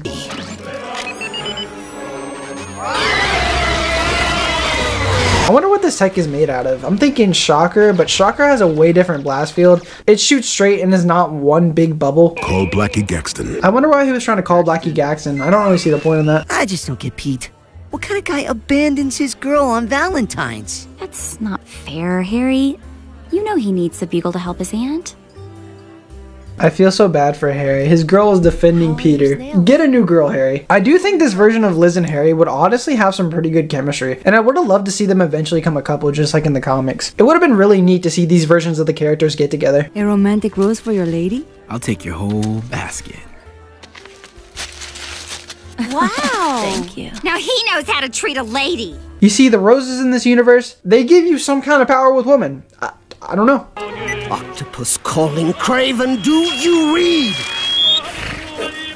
Nice to see that Dr. Octopus is respected by most of these people. Craven and him have some sort of mutual respect for one another. Electro and Vulture were willing to stay with him after the whole Six got defeated, and Vulture even became his right-hand man. I'm assuming Rhino respects him in some sort of sense because he told him about the specs. So it's cool that he's on good terms with a lot of villains he's worked with. Again, I wonder what makes this energy. It's actually really interesting. I think it's just electricity, so maybe it could be connected to the Green Goblin's electric fingers, but that's obviously a stretch. You know, I'm surprised you're home alone on Valentine's Day. Dr. Bromwell first appeared in Amazing Spider-Man #9. He is the family doctor, just like in the show. You will pay the price for your constant interference, Arachnid! It's cool that he calls him Arachnid because he says to the Goblin... See, that's a common misconception. Spiders are actually arachnids. Just to show that he's smart. Nice little detail. I'll finish with the both of you. Stop, fool! Let go! Thanks, Tony. Just don't expect roses. Sorry, Doctor. Too many witnesses. Hilltop and Lincoln can't be seen collaborating with supervillains and gangsters. Wow, you know what would have been smart? To have the Enforcers have your back. But no, let's not do that. Yes! Yes, I will! Them getting married obviously goes all the way back to episode 8 where Spider-Man saved them. Sound. Hydraulic servos are powering this armor. No hydraulics, no power. It's crazy how easily Silvermane was beaten. I'm sure he would have gotten more upgrades later on. Sable, do you read me? Sable to Silvermane. Daddy, do you copy? Oh yes, the high-tech technology of the 2000s. So great. Does she have the Oz phone though? I know it's not sporting, but who am I to balk at playing the scavenger? The law of the jungle prevails. Alright, let's go. Dr. Octopus has finally gotten his character development to kill the elderly. Let's fucking go. Oh gosh, smacked. I assume you remember our last physical encounter. Painfully. But I told you then, I don't look the other way. It's amazing to see how much Spider-Man has progressed since the last time he fought him. I think it's great that he was struggling to take him out in the beginning, but he keeps getting more and more experience with every threat he faces. So every time Tombstone sent out more supervillains, you were only making him a better fighter. So your plan was garbage.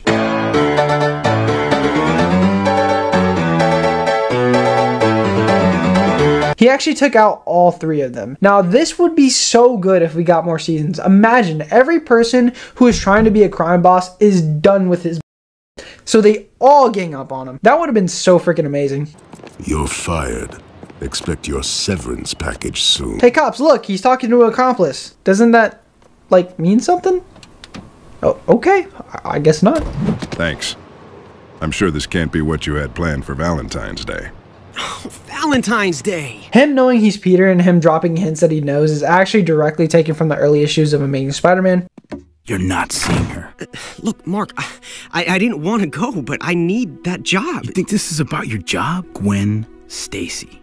I saw how you looked at her, how you apologized to her for leaving. My sister's not going to be your second choice. She's too good for that.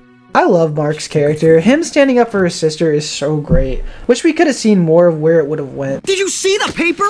Tombstone made bail! That's actually insane that he already made bail. I think that's really dumb. Honestly, prison seems like a joke in this universe. I should have known you were behind this. Guilty. Guilty.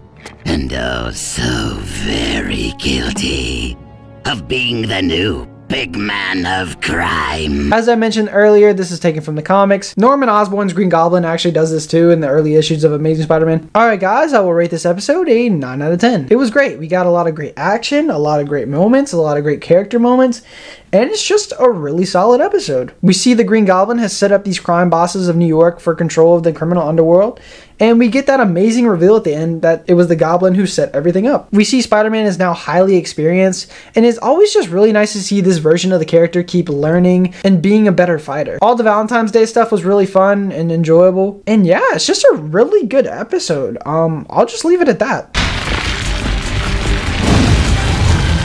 Montana's not gonna be happy. Somehow I forgot Montana owns this bar. It's probably because he only appeared in it one time out of the 4 or 5 times it was shown. Mark has a really good flame effect around him. I like it a lot. Oh, so this is why they tell you not to play with fire. Again, we see the base super strength in this world, or maybe the armor just gives him super strength. That could also be a reason he got absolutely slammed. Hi. It was so stupid of them to run into a burning building. What were they thinking? And will you, rent our ancient love? Asunder?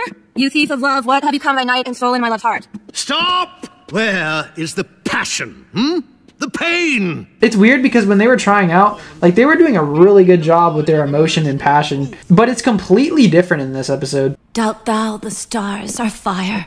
Doubt that the sun doth move. Such spirit, such passion. Now that's the kind of audition I like to see. Also, I forgot to say this. It does make complete sense on why MJ would want to be in a play, because in the main comics, she did star in movies and plays, and even in the Raimi trilogy, she was on the Broadway thing singing. Where is Mark Allen? This is also one of those cut back to the past type episodes, which I always enjoy. They also did this in episode 7, but it's not in the exact same format as this one. They cut back and forward constantly, and in the Goblin one, they just did it for the beginning. I wonder if we would have gotten any more of these episodes. I like them a lot. Maybe they were planning to do like 1 a season, just like the Sinister Six thing they were setting up for each season. Hi, Pete. Are you waiting for Liz? Yeah. You waiting for Harry? Maybe we shouldn't wait together. Yeah, maybe not. I feel like her personality has changed a little bit. Like, she is more, I don't know the wording, I guess more like herself. Like, she feels more outgoing than she usually is. Look, I know I've been the how not to boyfriend lately, but I really, really want to make things right with us. Please. I want things right too, Petey. That rose came in clutch. I'm gonna need those for future arguments against women. Pete, when you're addicted to gambling or green or whatever, it's easy to backslide. Too easy. Trust me on this. No one can help Mark until he's ready to help himself. I actually really like this line. It showed he learned a lot from his time in Europe and gives us more insight on people with addictions. Harry's right. I can't help Mark.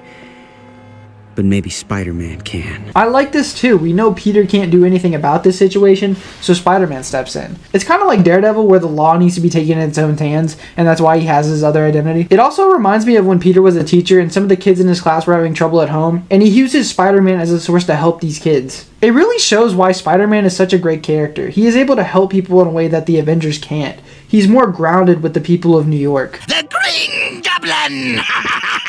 I love the kind of energy Steve Bloom gives to the Goblin. Wrong answer! Is this milk? Do bars usually serve milk?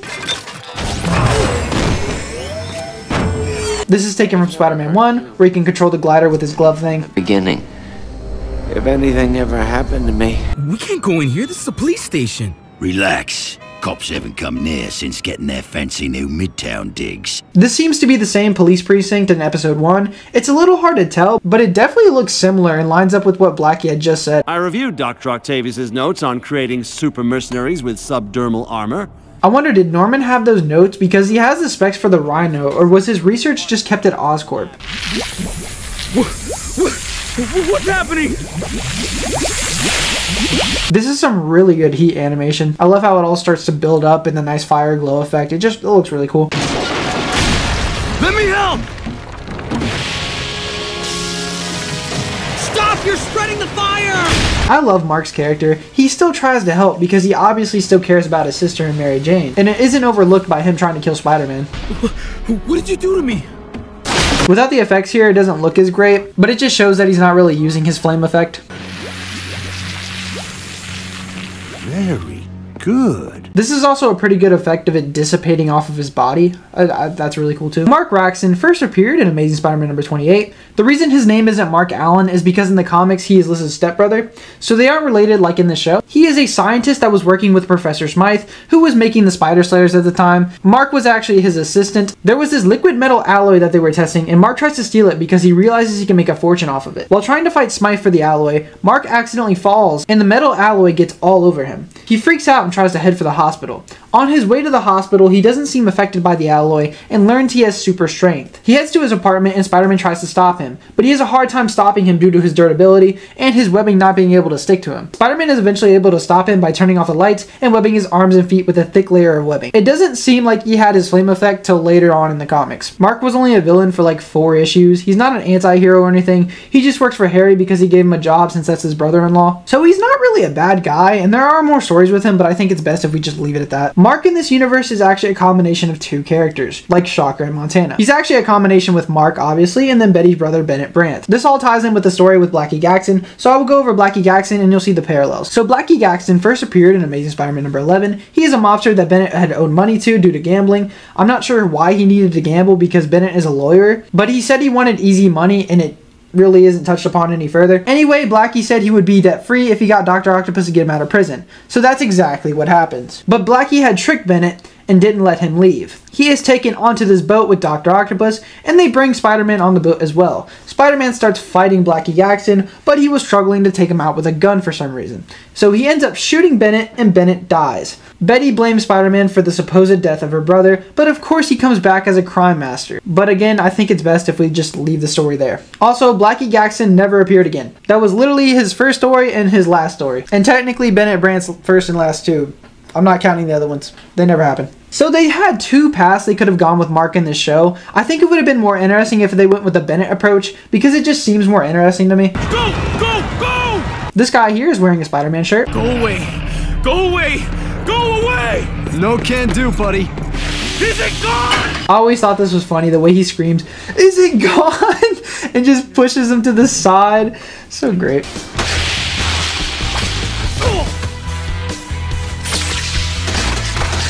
Stay away from me! It's interesting the webs were burning off him earlier, but now they're staying on until he heats himself up more. So he definitely has some sort of control over how hot he can be.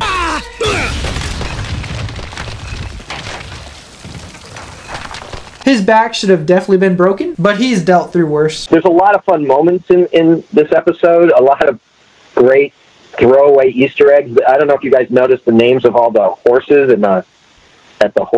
during the horse race, but they're all named after the various writers on the show. There's like Randy Man, which was for Randy Jant, and Randy called himself Randy Man all the time, which I thought was awesome, but I loved it for it. There's Hops to It for Kevin Hops. I didn't catch all of them this time through, but there's definitely one for Matt Wayne and Wayne in Spain. Wayne in Spain. Yeah, there's Wayne in Spain, and there's Nicole and Dime, and then there's one for Kevin Altieri too, who directed it. Ulterior Motive, I think it is. Oh, who's Golden Chance?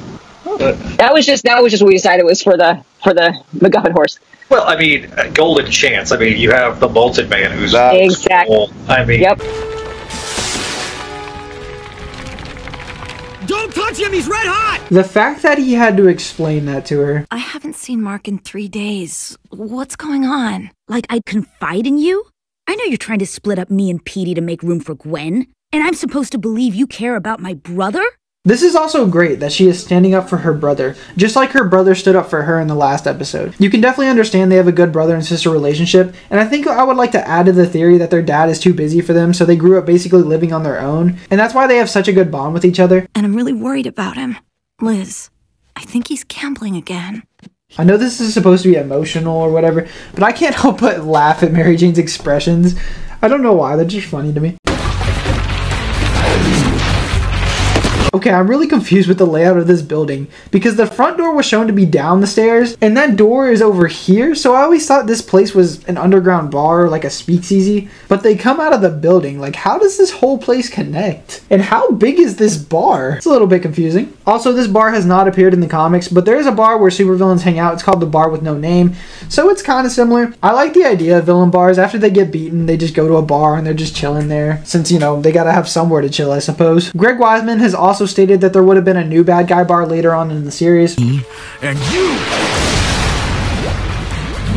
Oh, whoa, wait, now you can throw lava too? He has a great set of powers here. He's basically untouchable, can throw fireballs, melt things, and burn buildings down. I wonder if they were allowed to use Johnny Storm later on, and if they were, I would have loved to seen a fight between these two. Johnny is definitely stronger, but it still would have been interesting since they have a similar power set. You never controlled the armor, but you had to believe or you wouldn't have gone out in public. And then how would I have tested my remote? What are you talking about? You could have tested the remote as soon as you did it to him. He did not need to go in public. You'll need to do Gobby one incy-wincy favor. Eliminate Spider-Man. But I don't want to mess with Spidey. He saved my sister's life. I think he actually saved her twice. Once with Dr. Octopus, and then the other time at the skating rink. And don't worry, you'll get your life back as soon as Spider-Man's toast. That's actually a really good way to make him hate Spider-Man, because he probably will take his anger out on Spider-Man for doing this to him, even though it's not even directly his fault. I wonder what happened to him after the prison thing, because I don't think Green Goblin turned off the armor, unless he did it off screen. But that also would have been a good episode. He has even more of a reason to hate Spider-Man, because he'll hear that the Goblin quote-unquote died, so he cannot get cured. Just the Spider-Man I needed to see. Wait! I know you're in trouble, but we can get you help. There's a doctor, a scientist, Kurt Connors.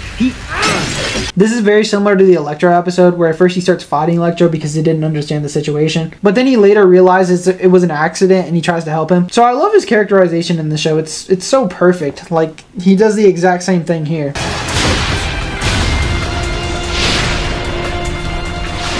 And now we are all caught up. I'm curious on your guys' opinion on this type of storytelling, because they easily could have put everything in order, but I like that we keep going back and forth and we see how we got to this point. Mark, let him go! Marquito, please! God damn, that has to hurt. It's just straight up burning his skin. Greg Weisman says that we didn't see the type of damage that was done under the suit. He also says that he heals fairly quickly, which explains the beatings he gets in every episode. Is that Mark?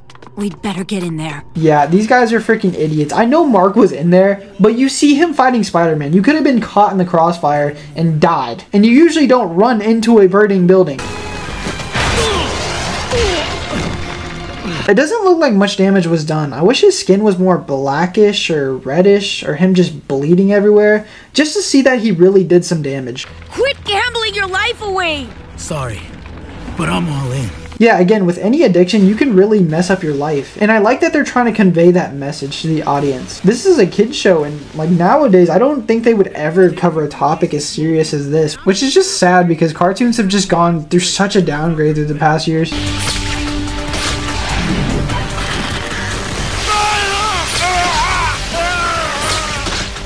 Man has to have a hard time breathing. Also, isn't it weird that there's no civilians around? It's New York, and the city feels just empty. There is no way you're using my lab for these dangerous and unethical experiments. Now, if you're smart, you'll keep your forked tongue quiet and slink off with your tail between your legs. I really hate that we won't ever see where this will go. They were gonna do the Clone Saga. Imagine how good that would have been. Imagine the possibilities with Ben Reilly and the Jackal. We were so close to perfect. So freaking close, man. Liz, I heard about Mark at the Bugle. Perfect! Take all the pictures you want! That's not why I'm here.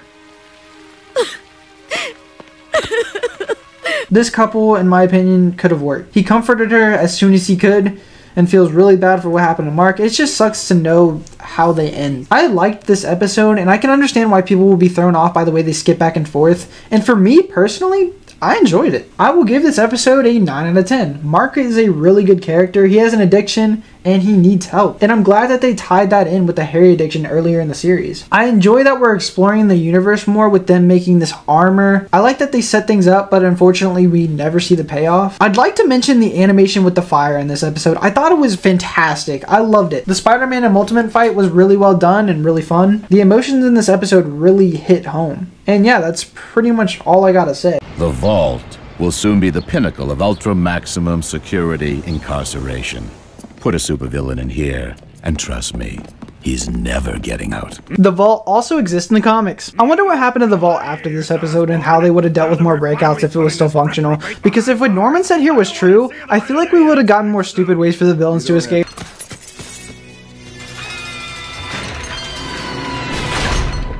This episode is based on Amazing Spider-Man number 65, where Spider-Man gets trapped in a prison with a bunch of bad guys. Hey, just remember, I'm only here because Normikins asked me to test the Vault's security.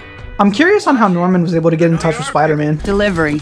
Yet another Oscorp sensor system for the Vault. Her name here on the paper is a reference to two characters. The first name is Selena, which is a reference to Selena Kyle, aka Catwoman, and the last name is Drew, which is a reference to Jessica Drew, aka Spider-Woman. Have you seen Harry? I like the detail that Peter and Gwen's photos all hung up in a frame, and the one with her and Harry below is not even in a frame, it's just stuck in there with a needle. I noticed when Black Cat isn't in a dark room, her outfit seems to look more purple, but when she's in a dark room, it looks like a darkish blue. All right, little stolen Osberry, do your stuff. Mapping Vault utilities. The Osberry was obviously introduced a couple episodes ago, so it's cool that it's being brought back in a cool way. Mencken, I'm in the middle of a crucial test here. What? Fine. Gentlemen? I think Mencken knew that he was the Goblin because he had to have made an excuse for him to be going out to turn into the Goblin. He also knows about the Goblin Green, he did the bidding for the Rhino specs, and it would just make sense for his cover story because he was a witness to the Goblin stealing Oscorp tech. In a few minutes, I'll either have to make my move or ask to be released. If I miss Liz's play, I might as well settle in here permanently. I know he was doing this in the morning or afternoon, but why would he agree to it on the day of the play? I mean, I guess he didn't think it would take that long, I guess. Miss Stacy? Oh, Houseman. I thought Harry saved these seats for his mom and dad. I'm afraid Master Harry's parents are otherwise occupied. Bernard Houseman was in the first 3 Spider-Man movies. He is the butler to Harry and Norman, and it seems like he has a good relationship with Harry in the 3rd Spider-Man movie. Mr. Osborn's still in nutshell, which leaves us with only one option. I must play the puck myself. Or Hobie could do it. Mr. Brown? Well, the news is now I didn't want to take the stage. To the dressing room, Brown. Also, you know, there are moments in there that I like. I had a drama teacher in high school who just always wanted to be in the shows. And so, kidding, like he cast someone in a show who was actually working. I mean, he was a high school student. When I was a senior, this guy was a junior, but he was actually working professionally in Hollywood.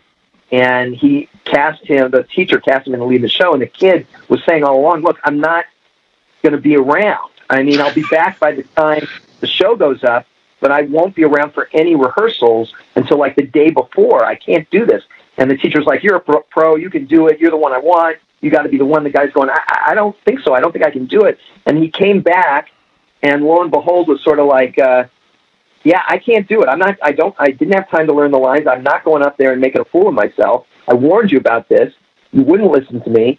And so the teacher was like, well, then I guess I have no choice. I'm going to have to perform the role. And at the last minute, a friend of mine we were like, well, she can do it. And he's like, well, all right, if you can get ready by tomorrow, then you can perform it. Otherwise, there's just no choice. I'll have to do it. Knowing that, or believing that there was no way she could get ready in a day, but she did. Wow. And he was not happy. You could tell he was not happy. He had wanted to play that part, and he had cast the other guy because he knew the other guy would drop out and he'd have to do it. So there's this moment when, of all people, St. John Devereaux, this big, huge guy who plays Falstaff on Broadway, right? Yeah. In Mary Weisman, where we've established this, decides that there's just no choice. I'm going to have to play Puck, which is about the worst casting. Look on everyone's faces, and Glory speaks up and says, Hobie can play Puck. He played Puck in, something at the L. Thompson Lincoln Center or something like that. Yeah. And Hobie starts to talk and is like, all right, then you can do it. Still doesn't get to talk. And so that was right out of my own high school experience. So the notion of the teacher who's making the grand sacrifice of playing the role himself. Got a book. At first I thought, why didn't they take his web shooters away? And then I was like, oh, maybe they think it's organic. But shouldn't these supervillains go past like a metal detector or something? Or maybe they just let him keep it to see how impossible it is to actually escape. Alright, Spidey, we know you're in there. I wouldn't forget if I were you. Awesome to see him using the smarts to escape. Always love to see that. All officers, mobilize! Code red! We're locked in! I would never be able to survive this since I'm claustrophobic. No thank you. You can see the Green Goblin pass by, which is pretty neat. Now, boys, no pushing, no shoving. Single file is the polite way to attack the hero. This is me in Spider-Man PS4 during the Rikers breakout. So you learn a lot about a guy sharing a cell, like whether or not he's human. I knew he was a bot. I wonder how he keeps getting away with the bot thing, and how is Spider-Man actually supposed to check that? Because the bot can speak and stuff unless he replace it later somehow. Knew tearing and weaving all them sheets together was time well spent. Again, villains being smart, always love to see that. Oh boys, is Spidey really the best dance partner available? Black Cat also seems to have her own theme too, which somehow again I just did not notice.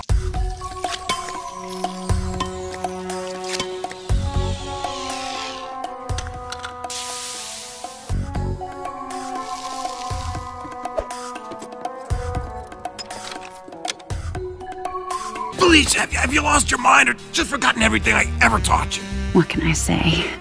I've got a little crush. Black Cat in this continuity is 18 and Spider-Man is 16, so it definitely leaves room for them to get into a relationship. Maybe not in this show, especially because of the end of the episode, but if they wanted to set these two up, it wouldn't be weird like in the Ultimate Spider-Man comics, where Peter was like 15 and she's like in her 20s.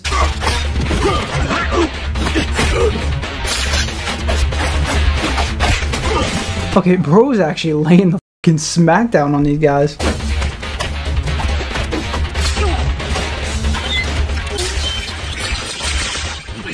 I don't really know why they locked themselves in a cell. They seem to have been absolutely destroying them. Thou speak'st right. I am that merry wanderer of the night. Also, Hobie finally gets to speak. That's my man right there. Oh, you won't like it, Boy Scout, but I'm here to bust out my dad. Spider-Man, meet Walter Hardy, aka the Cat Burglar. Walter Hardy first appeared in Amazing Spider-Man 194. Her daughter broke him out of prison because she wanted him to die at home and not in a jail cell. And the reason he was in a jail cell is because he was a criminal, and that's basically all there is to say about him.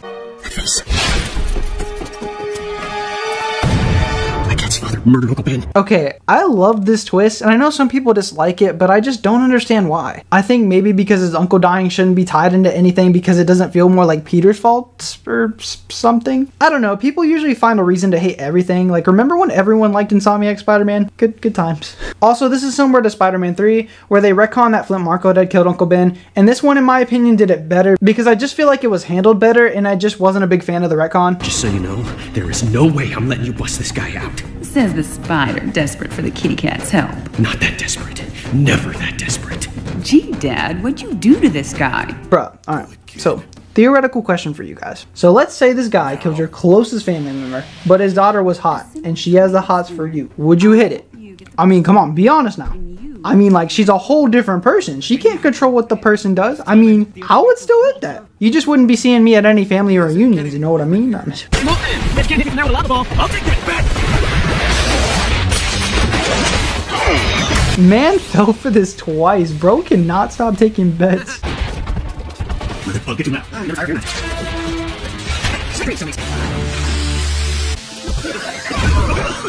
That's very smart of them. Too bad they couldn't find that gas that you can like shoot, like the gas that appeared a couple episodes ago. For years, the category took pride in never hurting anyone. I never even carried a gun, but as I got older, I got slower, and I became afraid. Bro was Batman, but in reverse.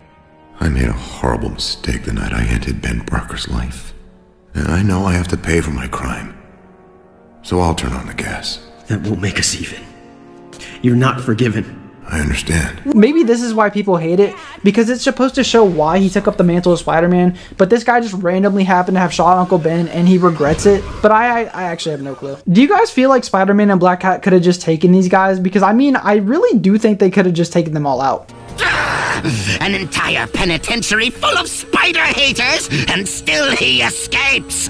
I would have waited till more Spider-Man villains got captured, and then I would have trapped Spider-Man in the prison. You know what? Maybe this should have been the Sinister Six episode. I mean, it makes sense because they were already all mostly in jail, and maybe Norman could pull some strings to put Dr. Octopus and Electro in jail or something. I don't know. I'm just brainstorming at this point. But also, I don't think we would have had the Sandman episode, and the gang war with Dr. Octopus, and the Rhino specs with Rhino. So I don't really know. Or maybe you could have done this episode earlier and had them escape the raft or something. I just have to say, I love the way you integrated the play into this episode. It all felt so natural. It never felt forced. I have a copy of this script. I bought it at Convergence, and I've gone over it with a fine-tooth comb, and it's just, I'm still in awe at how seamless it was. I mean, what was the process of doing that like for you? Well, I mean, we had this whole notion, or I had this whole notion of doing a school play. You know, it was a magnet school, and it was a science magic magnet, but also a poli-sci magnet and a theater magnet. And so we wanted to do a play because for three of our characters, Mary Jane and Liz and Lori, they were attending the school because it was a theater magnet. So we felt we needed to go there. And as we discussed earlier, we did auditions where we avoided Midsummer Night's Dream. We had them audition various Shakespeare monologues, but not from Midsummer, so that could be reserved for this episode.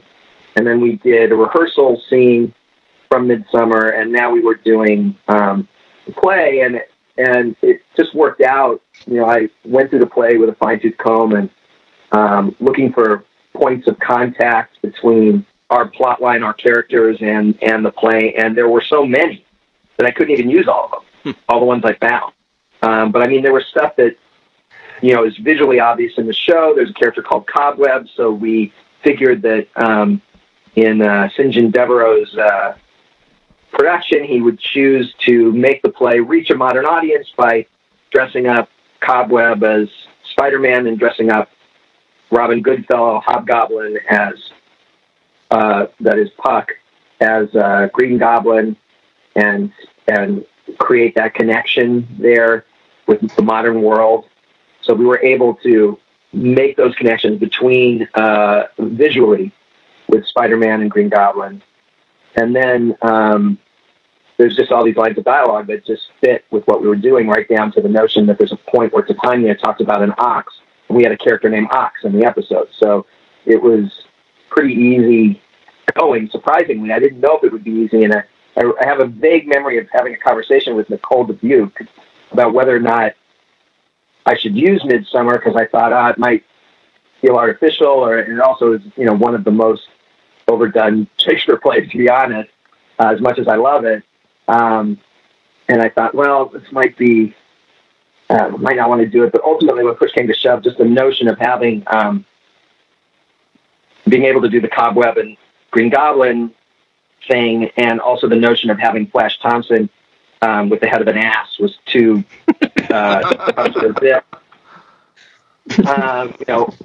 Kenny is Oberon, Shoshana is Titania, using the Hermia and Helena stuff for Liz and Mary Jane. It all seemed to work out as if it was supposed to. So we did it. It feels like my spider sense is stuck in permanent tingle mode. Bro is getting bombarded. Why am I alive? Cat, thanks. Listen carefully. I don't know what you did to infect my father with your stupid conscience, but it's your fault he'll spend the rest of his life in this hole. And I'll never forgive you for that.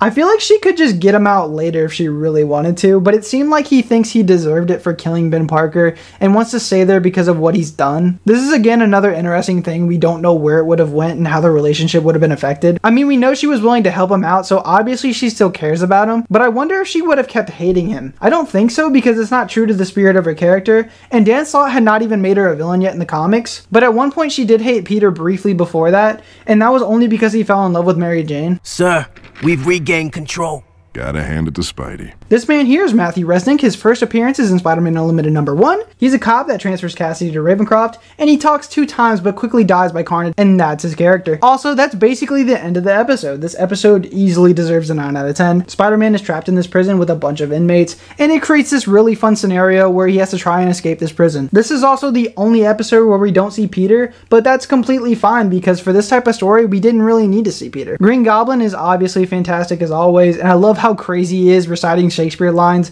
It's really silly, but it's fun. Of course, it was nice to see Spidey's villains he locked up this season return for this episode, especially Multiman. This is my favorite version of Multiman, and I always enjoy when he's on screen. But even all the other villains were great in this episode too, like the Enforcers, Silvermane, and Rhino. The twist with Black Cat's father killing Uncle Ben I think is a great addition to the show, and I know it isn't for everyone, but I do think it adds enjoyment to the episode, especially when you're first watching it, because it's such a twist to what we usually see. I like the idea of the vault because it just makes sense. We've had these supervillains escape twice, and they would obviously want somewhere where they could contain these guys. This is overall a fantastic episode. I don't think there's much to say other than that. As long as they can make money on Spider-Man without having to do the Spectacular Spider-Man, they will. If there was somehow a financial gain to do it, that's the only possibility. Yeah, I mean, if there was some reason why literally no other Spider-Man show could ever make money, I suppose maybe.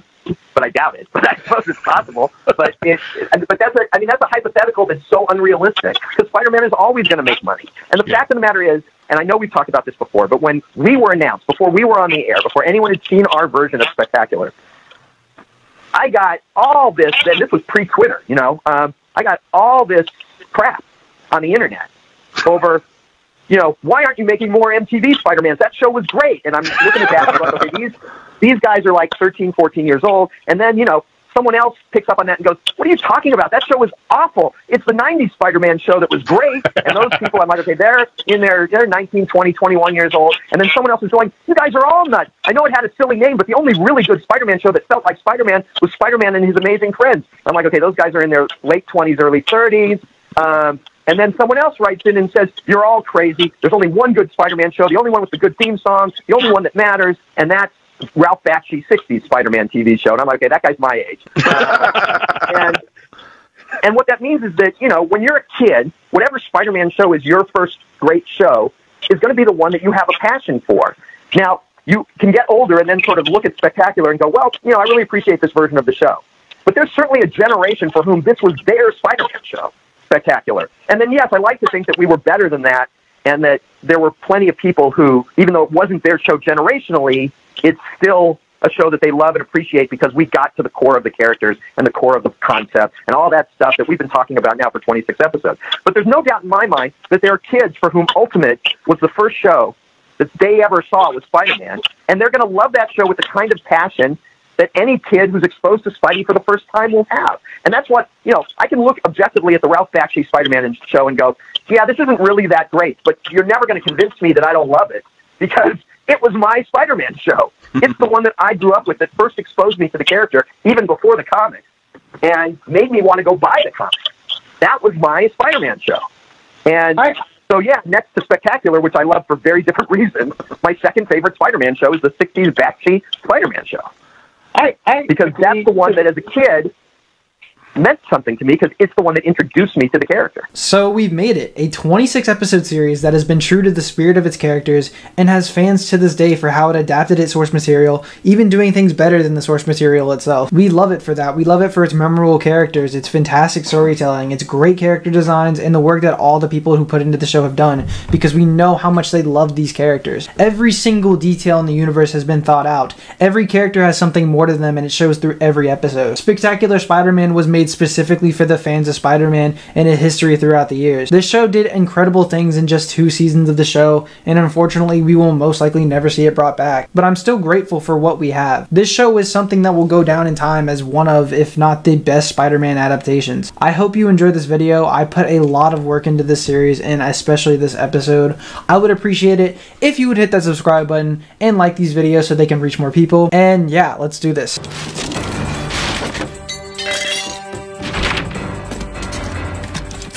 I love the Pumpkinhead outfits, they're so unique looking. I wonder if Jack-O-Lantern in the show would have had a similar Pumpkinhead design. The fact that he's even able to get all these guys is kind of crazy. I wonder how he gets them all together. He's become the one and only Gobfather of crime. This is the 5th Gob Squad I fought this week. This was the Thug at the beginning of episode 8. Really cool to see him return as a pumpkin goon. The Unlimited Spike All returns for this episode, which was also seen in last season's finale. Also, can we just appreciate this action scene? Spider-Man is insanely fluid through it. Like, that's one thing I liked about this series is Spider-Man's agility. It really shines because we see him bouncing off everything, and he does get hit, but you can see it's a struggle for him to actually get hit. In exchange for you spilling Gobby's current address. We don't know. He doesn't have a base. He contacts us. You swear. Same old, same old. The Thug here says he contacts us, so I'm assuming it was similar to how he recruited those guys in episode 7. But he must have convinced a whole ton of people since we see a ton of them later in the episode. I remember saying that Harry's picture was stuck in there with a pen or a needle last episode, but no, it's literally just stuck under Peter's photo, which is so messed up considering Harry's supposed to be her boyfriend. Hey Liz, it's Petey. Liz, I'm really sorry I didn't see the play, but I had to take pictures for I know, Peter. The bugle comes first. I like how he accepts Petey, but she's mad at him right now, so she calls him Peter. I was completely locked up with work. Okay. I'll see you tomorrow. Great. I like how understanding Liz was, and I actually think that Peter and Gwen are in the wrong, and I feel like that's implied a little bit throughout the show. And I'll talk about it more once they actually break up, because I think it's really shown in that scene specifically. Gwen, you... Harry. Easy, Pete. Spidey knows Harry's the Goblin, but Peter Parker doesn't. Even Harry may not know he's the Goblin again, so play it cool. Be ready. The tension is already building as soon as he steps in the room. I like how this episode went from a 1 to a 10 real quick. I became the Green Goblin. I mean, no way. Come on, you, the Green Goblin? What a way to play it off. Good job. See, this is where it gets confusing. The reason I've been missing the last few days, the Goblin, or someone wearing a Goblin costume, kidnapped me. Wait, there's a second Goblin? It was smart of them to really imply in past episodes he was the Goblin, like maybe he was going to Europe to throw off suspicion. And it was shown that he was about to take the Goblin Green stash, but he actually destroyed it. And then of course he disappears as soon as the Goblin shows up. It was just really smart to incorporate these things to make you think he's the Goblin, so it just misleads people, and it is shocking to actually see the Goblin reveal at the end. I believe you, but you need to tell all this to your parents. I don't know. I wonder what Peter knows about Harry's mom. She didn't even say anything about Harry joining the football team, and she also didn't go to his play, so I do feel like she was a neglectful parent. I'm not sure how I wound up with Liz or how you wound up with Harry, and they're both great, but Gwen, you're the one I want to be with. If you don't feel the same way. Peter, I've been in love with you since 7th grade. See, now it feels really bad that these two are trying to get together because we know Gwen cares for Harry, but not in that way, and Peter cares for Liz, and Liz is in love with him, but Peter isn't. It sucks because we know they aren't bad people and they don't deserve to get broken up with, but it's their partners that didn't really care about them. Even Peter tries to cheat without even breaking it off with Liz. Twice, mind you. They are in the wrong here. I like how even the hero makes these mistakes because we believe that he is morally correct, but sometimes he's not. And I like how that was played out. Right. We have to break it off with them first. It'll be hard, but... Then we can be together. Yeah, and this hurts Harry. Harry didn't deserve all this crap he was given when he came back. And I can definitely see they were setting him up to be the next Goblin for sure. Dad, it's Donald Mencken. He says it's urgent. I apologize, Spider-Man. Well, if either one is Gobby, heck, maybe both of them are. Yeah, Mencken definitely knew he was the Goblin. He called to lead them away from the bombs. He even knew in the comics, so it just makes sense.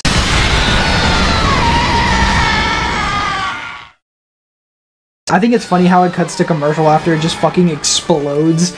That would be traumatic as a kid. You just see your favorite superhero get blown up, and then it just cuts to commercial. I do like the damage done to the suit. I don't feel like his suit gets damaged, at least not to this extent. The Green Goblin has every contingency in place to test the outer limits of that talent. I wonder if Steve Blum will ever voice the Goblin again. It's definitely a shame he hasn't been brought back in any capacity for the Goblin. Also, I just noticed that Steve Blum has been in every Yoastverse show and movie, so that's actually pretty cool. You and me, well, mostly me, because you've been great. But I just don't think I've been much of a boyfriend. Are you breaking up with me?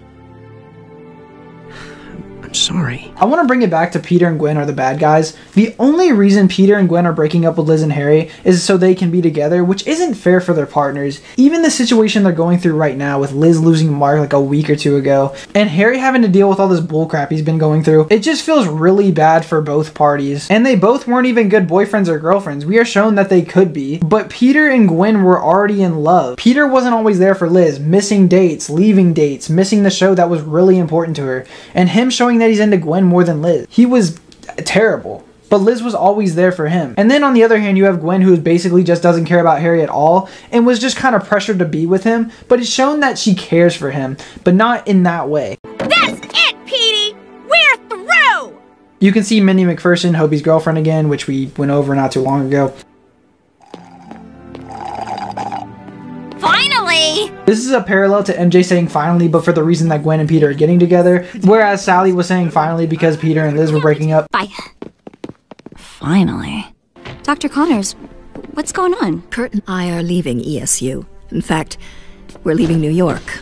But the lab, your work. Our work will continue in Florida. Obviously, them going to Florida would have led to the movie we never got, which I will go over in the future plans video. Them leaving is really sad too. I know they didn't contribute too much to the second season, but they were always enjoyable characters. 909 Barrow Street, top floor.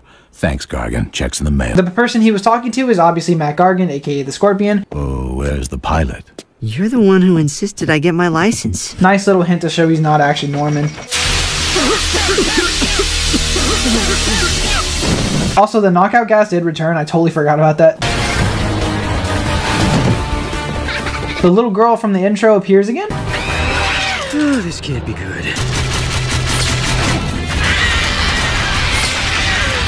Some absolutely terrific action in this episode. I love it. Wow, he's booby-trapped the whole city. I love the Goblin Bombs. They're so creative and fits the Goblins super well. I'd like to mention that they combined the best of both worlds for the Pumpkin Bomb design. From the Raimi movies, they were technology-based, and in the comics, they were just straight-up jack-o'-lanterns that would explode. So it's really cool how they just combine those two ideas. And the Gob Squad's out in force too. Perfect!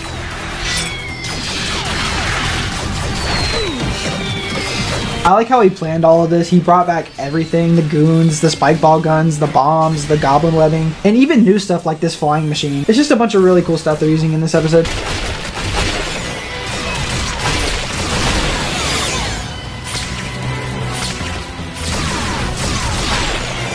Again, Spider-Man being able to dodge most of this is insanely impressive. This has to be one of the most agile Spider-Man we've ever seen. By the way, the Spider-Verse movie hasn't come out yet, but Miles also seems to be pretty agile just from looking at the trailers. But this guy is dodging so much stuff that's being thrown at him, it's crazy.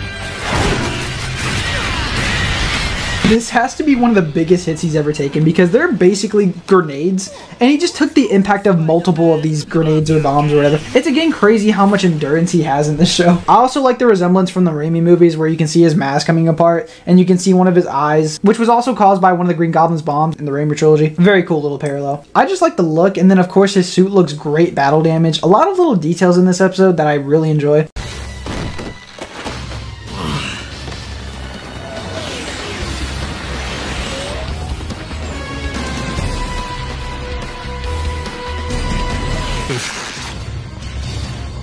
I did not sign on for this. And then we have the big reveal. Obviously, it's Norman Osborn. Such a great twist. I remember being super surprised because they just threw me off so much, especially with Harry. Also, yeah, the chameleon being foreshadowed in episode 10 of being Norman, that was a really good hint. I like that there was quite a bit of hints in the show of who the Goblin was. I think even in episode 1, someone pointed out that Norman Osborn's laptop had a prototype goblin bomb design, but I don't know, it seemed a little bit too out of reach to look like a pumpkin bomb, so I didn't really say anything about it. But there's still a cool amount of things that hint to him being the Goblin. I told you I invented the green. Of course I wasn't fool enough to drink it. Small doses in gaseous form increase my strength, agility, intelligence. This is similar to Spider-Man 3, where Harry stepped into the gas that turned him into the new Goblin. I guess you could also count Norman's Goblin gas too, but the Harry one looks more similar. And you've been working with Chameleon the whole time? Not at first. As Goblin, I created Oscorp to steal my Gobweb inhibitor. Imagine my pleasure at finding Norman Osborn a witness to my crime. It was Chameleon, of course, stealing Oscorp's secrets for a competitor. So this week, I hired him to keep you guessing and set you up for a fall. Okay, I actually feel stupid. I didn't realize Chameleon was there by coincidence. I guess I just don't pay attention sometimes. But it was smart of him to hire him later on. Last Halloween, you crashed. The Goblin crashed. And you saw me limp away. Do you know how easy it is to fake a limp? But Harry wasn't faking. When I found him that night, he was wearing Goblin's costume, and his leg was really hurt. More identity. You had guessed my identity. I knew I had to redirect your suspicion. And when I returned home, I found Harry passed out from an overdose of green. It didn't take long to deduce the cause of Harry's sudden success at football and in school. It took only slightly longer to dress him as the Goblin. The limp completed the illusion. I also think it's funny that this is basically his "it was me, Barry." Like, you know, it's like his little speech of like all the he's done. It was funny. Okay, this was super messed up that he gave his son a limp on purpose to cover up that he was the Goblin. I mean, it was smart because it obviously worked, but damn. Again, Norman is just super ruthless in the show. It's crazy. I do like how smart he is. Like, he planned this whole thing. He realized Harry was taking Goblin Green in the first place. He framed his son and even convinced Spider-Man to let the Goblin thing go. It was just really smart. You framed your own son? I protected Harry. If I'd been sent to prison, would have made a man out of him. Just look what he's done today. I've never been prouder of the boy. Oh, you're kidding. You were saving your own sorry butt, not Harry's. Potato, potato. It sucks because we know what he's saying is true, and it's so messed up. Now he's finally appreciating his son after all of this. Once you're out of the picture, I'll make everything right. I'm actually curious on what he means by he'll make everything right. Does he just plan to keep on taking over the criminal underworld? Why did he do this in the first place? What made him actually want to become the Goblin? Was it an ego, or was it because now there's a bunch of people that want to go after him, like in the first episode with Vulture?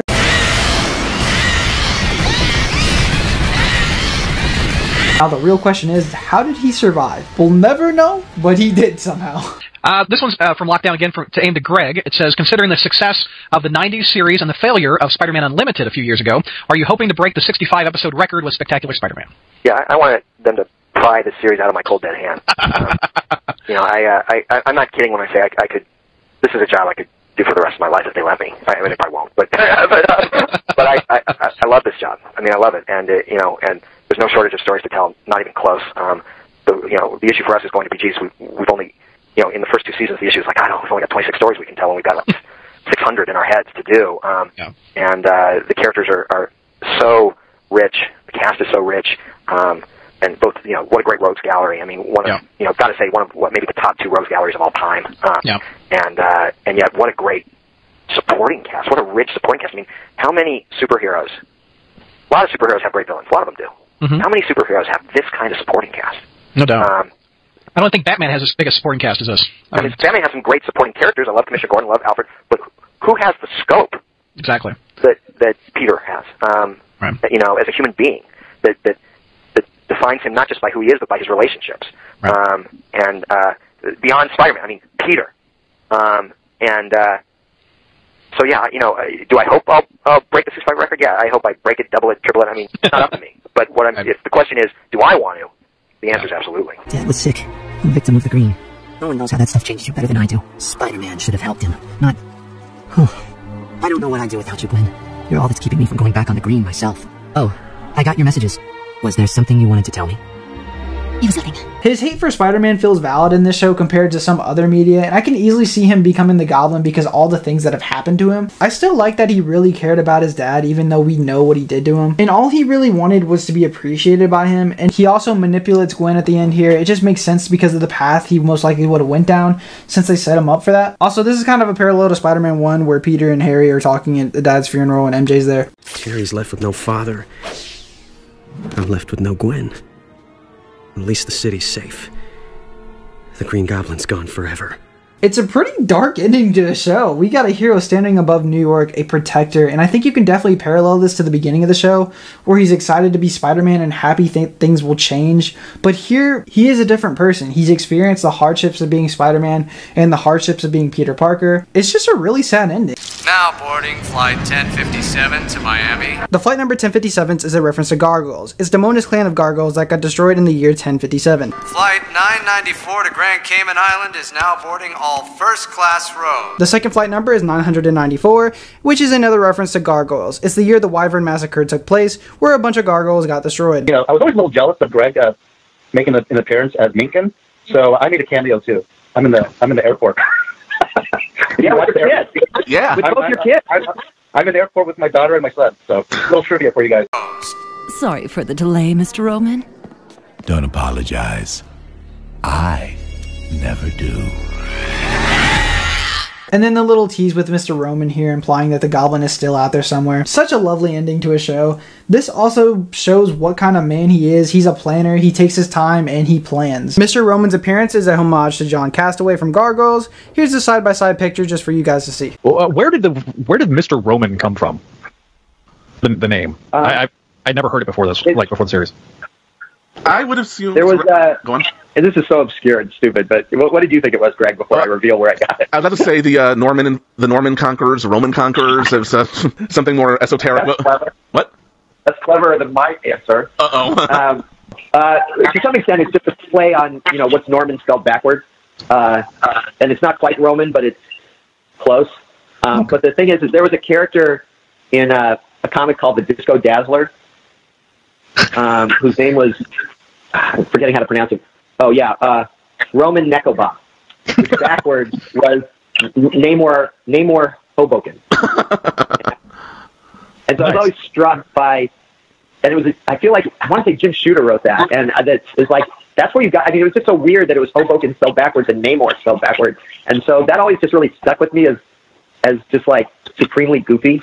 And so when I was looking for an alias for him, it just flashed into my head, and I thought Norman, Roman, it sort of works, so I went with Mr. Roman. Greg Weisman makes it clear that there was no cliffhanger to the show, and he also points out people stretch out the definition of what a cliffhanger actually is. I will give this episode a 10 out of 10. It was a great season finale. Maybe not the best series finale considering we don't have the conclusions to some things. Like what happened to Peter and Gwen? What happened with Norman Osborn? It's mostly what happened to these characters after the show that we are wondering about, because we got a lot of interesting things they could have gone with, and they already set up a ton of things that were really interesting. It's not a perfect series finale in the slightest, but it was still a good season finale. It wrapped up the Goblin stuff very well. We actually get somewhere with Peter, Gwen, Harry, and Liz. Little love thing going on. And we realize what Peter actually wants in the end and breaks up with Liz. I like Harry being manipulative because it fits where his character was going. I like how big the episode felt. It felt like a big event was happening with the Goblin using all of his resources. And then we have the amazing twist at the end where the Goblin revealed everything. A lot of things happened in this episode and they don't waste any time getting to that. As always, Steve Blum absolutely kills it as the Goblin. He's absolutely fantastic in the role. I have nothing but good things to say about this episode, and that's about it. Now I'm going to be talking about the stuff that I missed in the breakdowns. I want to go over some character infos that I missed and also expand upon a couple of them as well. I didn't add the character infos for Spider-Man, Aunt May, and Dr. Connor's family because there's not really anything I can actually say about them, so I just left them out. Wilson Allen first appeared in Amazing Spider-Man number 17. He has barely appeared at all in the main comics. He owns his own restaurant called the Avenue Dinner Club, and that's all there is to say about him. They actually did show up to the play, so that kind of hinders my theory that they don't care about their kids that much, but that still would have been really interesting. The mom could also possibly be Doris Raxon, who is the mother of Mark Raxon and later marries Liz's dad, but it is unconfirmed, so. I would like to expand upon Flash's parents. In the show, his dad was a soldier and then a cop, and his mom, we don't really know much about her other than she seems like a pretty good mom. Flash's dad first appeared in Untold Tales of Spider-Man number 19. He is also a cop and has an alcohol problem, and this made him abusive towards Flash, and every time he hits Flash, he instantly regrets it. Flash's mother first appeared in Spectacular Spider-Man number -1. She would blame Flash for his own abuse and not help him when he was getting abused. There isn't too much to say about her. It seems like she was there for her kids, but didn't care that much about helping them out. Oh yeah, I forgot they have a sister for some reason, and she's not on my list, so here we go. Flash Thompson's sister also appeared in Spectacular Spider-Man number -1. She was also abused by their father, but not as much as Flash was, and that's all I have to say about her. I need a drink. I need a drink of water. Okay. throat. The bat things that Mysterio have actually have names. They're called the homunculi, I think. This is how it's spelled, so I don't know. But yeah, they have a name, but I don't actually have anything to say about them because they don't exist in the comics. And then the final one I would like to expand upon is Crusher Hogan. I didn't think I really needed to mention this, but all I missed was that he became a janitor, and he tells people lies that he's friends with Spider-Man and that he taught him everything he knows. And I already knew all this, but I just didn't feel like I had to mention it. But now I kind of feel like I do, so here you go. You, Coach Smith. You have evaded me for a while. I've been trying to find you for basically an entire year, and now we have got you in our palms. And you want to know why we couldn't find you? You f***ing asshole. He gets one singular mention throughout Spider-Man's entire history. Yes, the only character that hasn't even appeared but gets one mention is this guy. And that's why I deserve a medal for finding this fucker. Anyway, he was first mentioned in The Amazing Spider-Man number 7. He's a high school coach that has one single mention ever, and that's his character. Yep.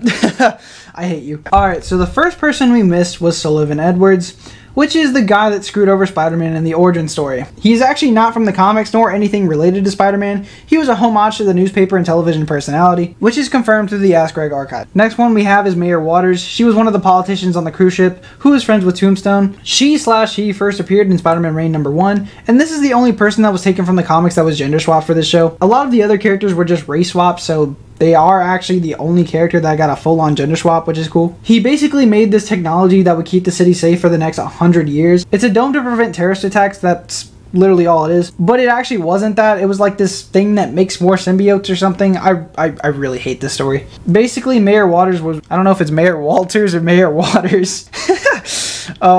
It's either Mayor Waters or Mayor Waters.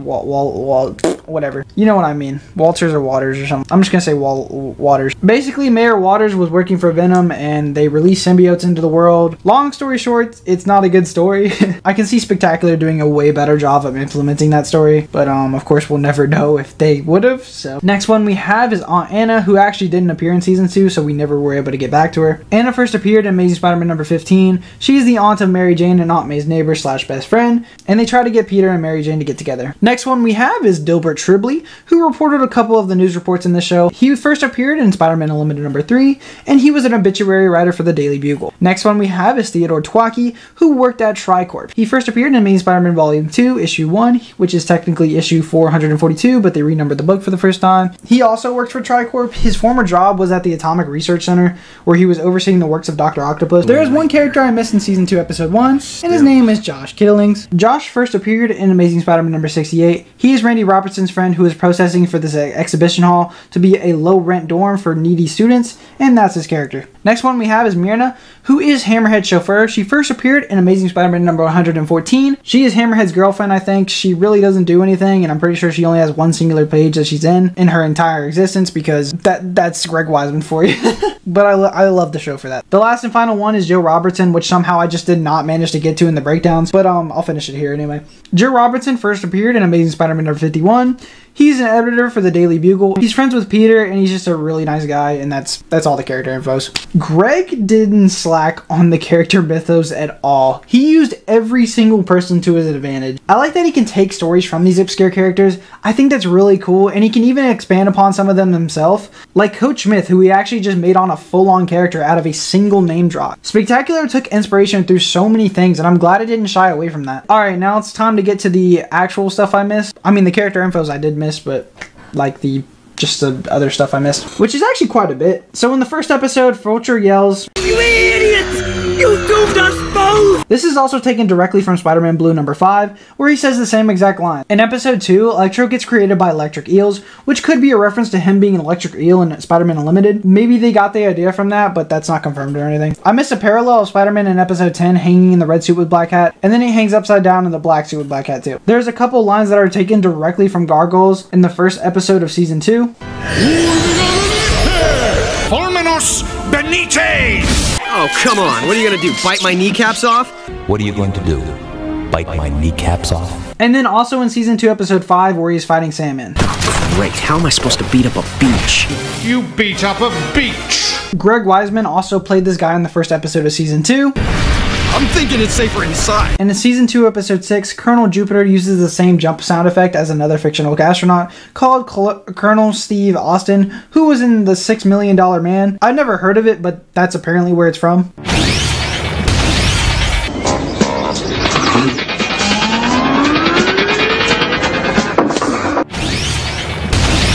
When Aunt May says, "Am I being punked?" apparently it's a reference to this MTV show called Punk, so that's cool. Never did like to see a poor, dumb animal suffer. This line here from Season 2, Episode 9 was also used in Young Justice. Though I hate to see any poor animals suffer. The episode Gangland could possibly be inspired by Godfather. I'm not 100% sure if this is true, so you never know. Victor Cook appeared in the background here in the Gangland episode. And then the final thing I want to talk about, which I haven't really touched upon, is the timeline of Spectacular Spider-Man. So here's how it basically goes. Season 1 goes through a semester of Peter's school year, ranging through September to November. And Season 2 goes through December through March. 3 or 4 episodes are a month in the show depending on the arc. The episode titles are different topics also depending on the arc. So the first 3 episode titles are biology topics. The second arc focuses on economics, the third on chemistry, the fourth on psychology, the fifth on engineering, the sixth on human development, the seventh on criminology, and the final arc is on drama. And these coincide with the episodes themselves. Here's the thing that someone put on Ask Greg that basically sums it up really well. They have a month for each topic, basically. Now we are going to start the 2 icebergs. One is the Facts Iceberg, and then the shorter one is the Future Plans Iceberg. I did end up removing some of the entries because I had already discussed some of these in the video. And by the way, these are icebergs that I made. Tier 1, Spectacular. Earth number. The Earth number for the Spectacular Spider-Man is said to be Earth 26,496, and this is in its own self-contained universe, with only one show being present for this universe. And there is no other heroes in this universe besides Spider-Man, even though that wasn't the original intention. Mentions in 616. Kong in the 616 universe was in the Starbrand and Nightmask comics, which Greg Weisman actually wrote, and he had his jacket from the show, so that's just a nice little detail. The only other piece of Spectacular Spider-Man kind of cameo is in 616 in an alternate timeline. There is a younger version of Peter who is wearing his Spectacular Spider-Man clothes, and an older period that is wearing his Spider-Man the Animated Series clothes. From what I know, these are the only 2 cameos in the 616 continuity. Intro breakdown. I did say I would do an intro breakdown just for completion purposes, and some people were asking in the comments if I would still do one, and I don't think I needed to make a full video on it because there's not actually much to go over, so I'll just mention my findings here. They have the Amazing Fantasy 15 pose in the newspaper shown, and all the other newspapers read the same exact thing as they do in the show too. It shows him getting bit by the spider, which is also shown in the Raimi trilogy and 2 times in the actual show. This shot is actually used in the show. The people here are Greg Weisman, Victor Cook, and Mike Vogel. The footage from the background here is taken from the first episode when he's chasing Vulture. This shot is taken from the finale of episode 13 where Spider-Man is stopping the thugs. This is taken from episode 1. This is taken from episode 2. This is taken from the Friend or Foe video game Spectacular Spider-Man trailer. It then goes through the characters, and this changes depending on the episode. So if they have a more prominent role in this episode, they will appear in the intro. So for example, episode 11 had MJ and Eddie's little B plot, so she's introduced in the intro. They also changed Gwen's design by the end of the show, and this is also changed in the intro. These little episodes in the web are only taken from some of the first episodes of season 1, mostly in the first episode, and then they also add some of the Friend or Foe trailer scenes in there as well. That's everything there is to break down the intro. It's a great intro, and yeah, that's it. Same day. Mars 388 had pointed out that the Rhino and the Green Goblin episode take place on the same day, and I just thought that was really cool because it feels like another day had passed. It's crazy how much happened that day when you think about it. He beats the Rhino and the Green Goblin on the same day while also meeting Tombstone and fighting him. He also had his fall formal, and so many things went down in the fall formal. He met Mary Jane there too. It's just such a big day, and he got his ass kicked a lot that day. I'm surprised he even still went to the fall formal.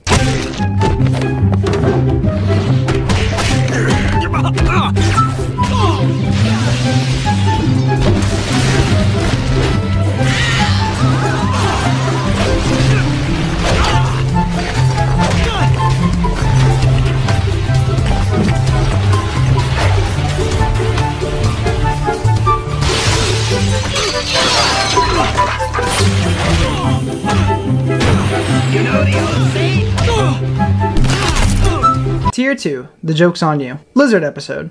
The Lizard episode was actually inspired by the Amazing Spider-Man number 45, and I don't actually see that many similarities. Spider-Man tries looking for the lizard until eventually he figures out where he's going to be, which is near a train that has alligators in it, and obviously beats him up, and he gets cured, and his arm is injured, which is somewhat similar to him injuring his hand, I guess. I don't know, I don't see many similarities, but apparently it was inspiration. Web shooters. There actually is different settings on the web shooters, and that's most likely why Eddie was able to break that webbing in that one episode, which I will never let go, because why would he want to make his web strength that low? It just did not make sense. But yeah, he can either set them out as streams or as a net, and this is the reason why he can do that. This is also taken from the comics, and he can do a lot of other stuff with it, just like in the show, so very cool how they really put the attention to detail in there. Greg did his best. A fan had asked a question on their Ask Greg archives that said, "Hey Greg, if you could do your own personal take on the Spider-Man mythos as a TV series, not like Spectacular, I mean a wholly original concept built from scratch, what would it be like? With new origins for the villains and all that?" Greg responded by saying, "Sorry, but I've done that, and that is Spectacular. I'm not looking to reinvent the wheel with an existing property. I'm looking to do the best version of that property that I can manage." So it's very clear he loves the work he did on the show and wouldn't want to try again just because of how amazing his ideas for these characters already were. He also mentions in another post that Spectacular Spider-Man was a joy to work on, and it seemed to come easy, and he still misses it. I would love if he would show us a script for the possible future seasons of the show one day, because it would be a shame for a lot of those ideas to go unsaid if the show is never able to come back in some capacity. Voice actors. The talent on the show is absolutely phenomenal, and you most likely heard them in other things before, but just might not have noticed. I'm going to do a small rundown of what roles each of them have played. I won't be mentioning all the roles they played just because that would be dragging on and on. Clancy Brown, who played Rhino and Captain Stacy, had voiced Mr. Krabs from SpongeBob, Damian Darkblood from Invincible, and Lex Luthor from the DC Animated Universe. Darius Norris, who played Jonah and his son, also voiced Timmy's dad and Cosmo from the Fairly OddParents, and also voices a ton of voices in the original 2 Spider-Man video games.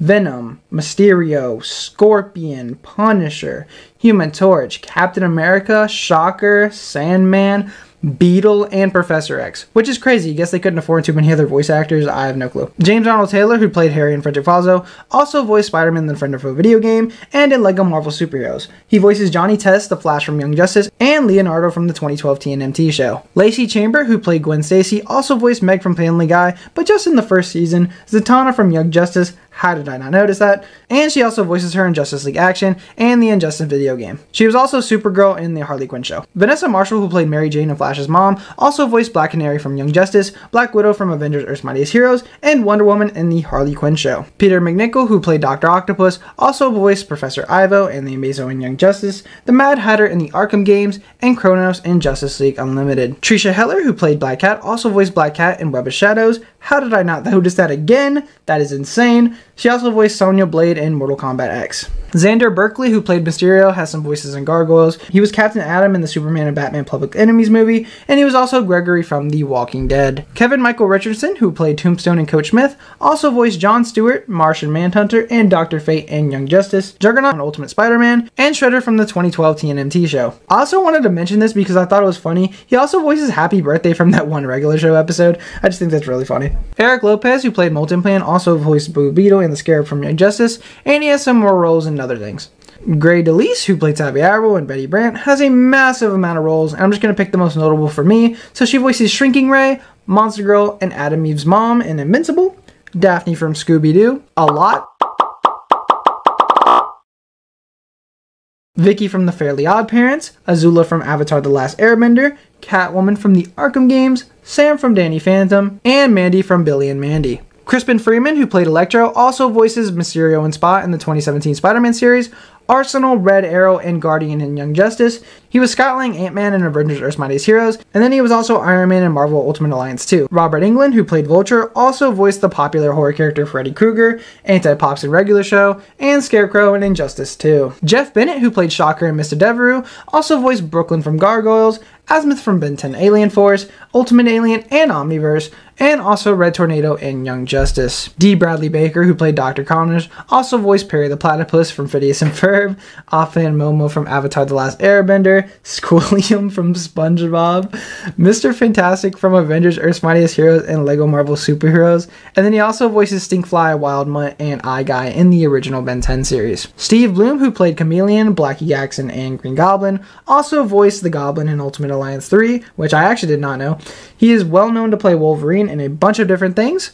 Ghost Freak, Heat Blast, and Vilgax in the original Ben 10 series, Count Vertigo in Young Justice, Ares in God of War, Hobgoblin and Vulture in Spider-Man Shattered Dimensions, Anti-Venom in Spider-Man Edge of Time, Dr. Connors in the Amazing Spider-Man game, Kraven the Hunter in the Amazing Spider-Man 2 game. That's crazy that he played the main villain for those 2 games. Killer Croc in the Arkham games, Sub-Zero and Baraka in Mortal Kombat 11, and then he plays Hank Dempsey in COD Zombies. And by the way, I'm a huge COD Zombies fan. I'm just telling you right now. Bill Fagabarki, Phil Fagerbacky, Bill Fagerbacky. I don't know if I'm pronouncing this right. He voiced Morris Benson in the show and also played Patrick Star from SpongeBob, Broadway from Gargoyles, and Big Bear from Young Justice. Kelly Hu, who played Sean, also played Karai in the 2012 show, Cheshire in Young Justice, and Stacey Rano in Phineas and Ferb. Brian George, who played Aaron Warren and Miles Warren, also played the Guru from Avatar The Last Airbender, Shocker and Adrian Toombs in the Ultimate Spider-Man video game, and Alfred in some of the Batman movies. Thomas Wilson, who voiced Stan Carter, also played Biff from the Back to the Future movies. That just surprised me so freaking much. Like, I hear it now, but like, that was crazy. The Strangler from SpongeBob, Sandman from Spider-Man and His Amazing Friends, and Electro in Spider-Man Shattered Dimensions. Phil Lamar, who voiced Robbie Robertson, Randy Robertson, and Ricochet, also played Jon Stewart in the DCAU. Jarvis and Wonder Man in Avengers Earth's Mightiest Heroes, The Reach Ambassador, Aquaman, and Green Beetle in Young Justice, Jarvis, Cloak, and Dormammu in Ultimate Spider-Man, and then Baxter Stockman in the 2012 show. John DiMaggio, who voiced Sandman and Hammerhead, also played Bender from Futurama, Builder Bud from Teen Titans, Volcanus in all the Ben 10 shows, Jake the Dog from Adventure Time, Wrecker and Grizzly in the Ultimate Spider-Man show, the Jackal in the 2017 Spider-Man show, and Spider-Man 2 in Friend or Foe game, he was Rhino, and then also in Spider-Man Shattered Dimensions, he returned to play Hammerhead. Josh Keaton, who obviously voiced Spider-Man, has also voiced Spider-Man in a bunch of different things, like the Marvel Superhero Squad video game, Ultimate Spider-Man from Shattered Dimensions, Marvel vs. Capcom 3, Spider-Man Edge of Time, and then finally his most recent one was where he came back to voice Spectacular. He also has other voice roles in Spider-Man games that aren't Spider-Man, which are Harry Osborn in Spider-Man 1, Spider-Man 2, and Spider-Man Friend or Foe,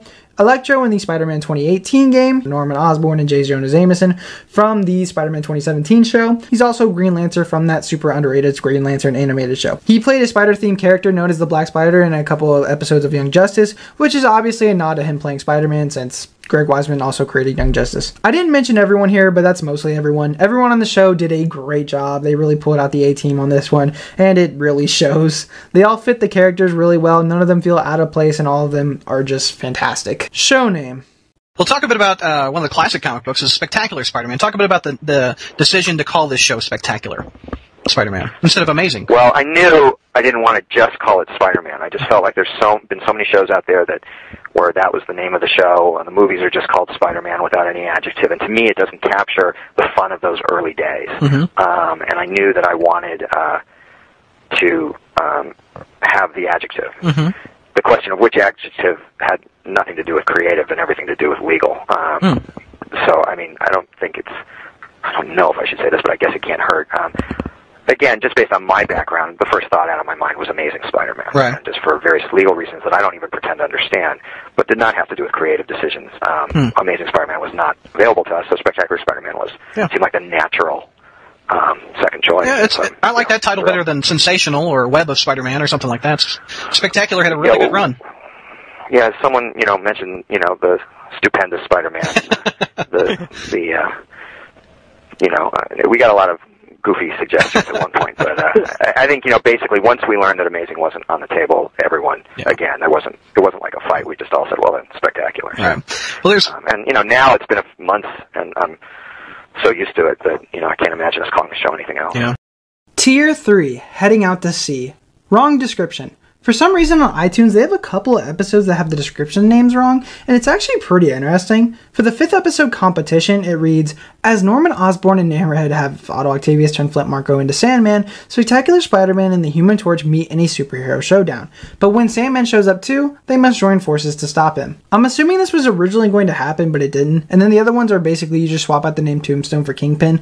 They also mentioned for episode 7, Catalyst, Fisk Industries would have been used instead of Tombstone's charity benefit area. Cut scenes. There is a cutscene in the second Sandman-centered episode where it was going to show a little tiny Sandman after he sacrificed himself. There was also another cutscene wherein Rhino in episode 6 is looking in the phone book searching for all the Peter Parkers in the bigger New York area, and then he goes into this place and smashes in the door, and he finds this blind bassoon player, and he picks him up and says, "Are you Peter Parker the photographer?" And he says, "No, I'm Peter Parker the bassoon player," and he points to his bassoon, which was actually his cane, and you can actually see him playing his instrument in season 1 episode 8. It's in the first minute or two. Spider-Man also saves him from getting run over, and then he appears one more time at the hospital the gang eat at. There were scenes that were cut between Betty and Ned that would have explored their relationship more. They had a bunch of small season 1 scenes that will never see the light of day because they thought they were going to make these into movies, and I'll actually touch on that in a little bit later in the Iceberg, but essentially the movies were going to be the episodes but non-cut, so we would just go right into the next episode and have small scenes connecting those episodes, which was the original plan. Some was actually shown at Comic-Con that is unused footage and it's all animated and everything,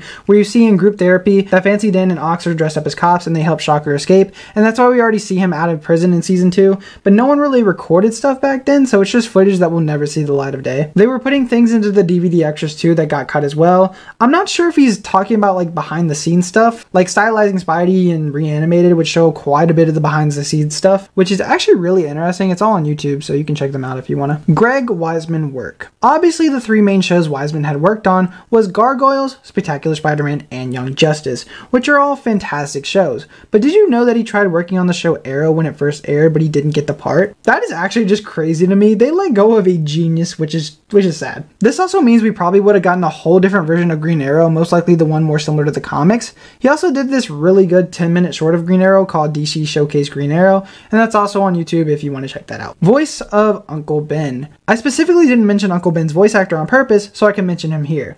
Uncle Ben is played by Ed Asner, who had sadly passed away in 2021. But the very sweet part about him playing Uncle Ben in the show was that Greg always knew he wanted him to play Uncle Ben, and that just kind of tugged on my heartstrings a little bit. He played him perfectly in my opinion. I'll also mention that he played Jonah Jameson in the 90s Spider-Man show, played Carl from Up, Hudson from Gargoyles, and I'd also played Santa from Elf, and he's Santa in regular show as well. He was a very talented voice actor. Rest in peace. MTV Spider-Man. The MTV Spider-Man show was absolutely fantastic, and was most definitely the Spider-Man show that had the darkest themes. And unfortunately, I don't think we're ever going to get a cartoon Spider-Man that got that dark ever again, but at least we have one season of this amazing show.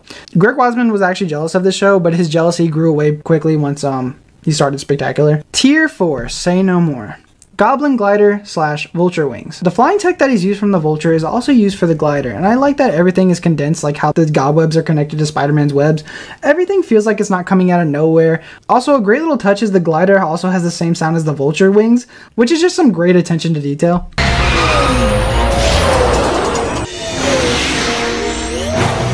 Radio play. There was a Gargoyles and Spider-Man radio play a long time ago, and there's actually 2 of them, and these were just fun little radio plays, which again are all on YouTube if you want to check them out. I'll play little bits here because it's just really fun to hear the characters talking to each other and everything, and it also gives a little insight, which is pretty cool. Meanwhile, at Forest Hill. Peter, what are you doing now? I'm just studying for today's English final. It's on Midsummer Night's Dream, and I miss seeing the Cliff Notes version. Which may explain why you and Miss Allen are no longer a couple.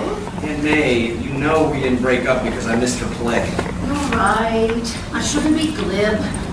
I suppose there's no chance that you and Gwen... No, I don't know. Not now, anyway. Not when Harry's hurting so much from the death of his father. It hardly seems possible that Norman Osborn is gone. The Bugle says he's the Green Goblin, but I'm not sure I can believe that. Sometimes, Aunt May, it's okay to believe everything you read. Hey, Pete! So, ill? Horrible, probably. I mean, you know, English is like my worst subject. It's all so subjective and... Peter? Okay, not the look. Probably aced it. Happy? Bet you did well. Always. Thanks. Look, Gwen, Hey, well, what have we here? My best friend and girlfriend conferring in a corner. Planning a surprise party for me? It's not your birthday here. I thought maybe it was a thank you badge for giving you both these. You are cordially invited to spend spring break traveling by private jet to Miami, where you'll stay all expenses paid at the Osborn Lutheran compound on the beach. You're inviting the 3 of us to spend a week together in Florida? No, not just the 3 of us. Osborn, dude, you rock! 7 days in the surf and turf? All you can eat! Girls in bikinis! Score! Hi, Shashan. Hi, Gloria. Glory. Shashawn, so, how much of that did you hear? Look, Glory, you know I meant you, right? I mean, who else would I want to see in a bikini? You're not gonna break up with me again, are you? Oh my God! Harry, I just found the invitation in my locker, and all I have to say is that you can be my super dweeb sugar daddy anytime you want. You okay with that, Rand? It's cool. You can be my super dweeb sugar daddy too.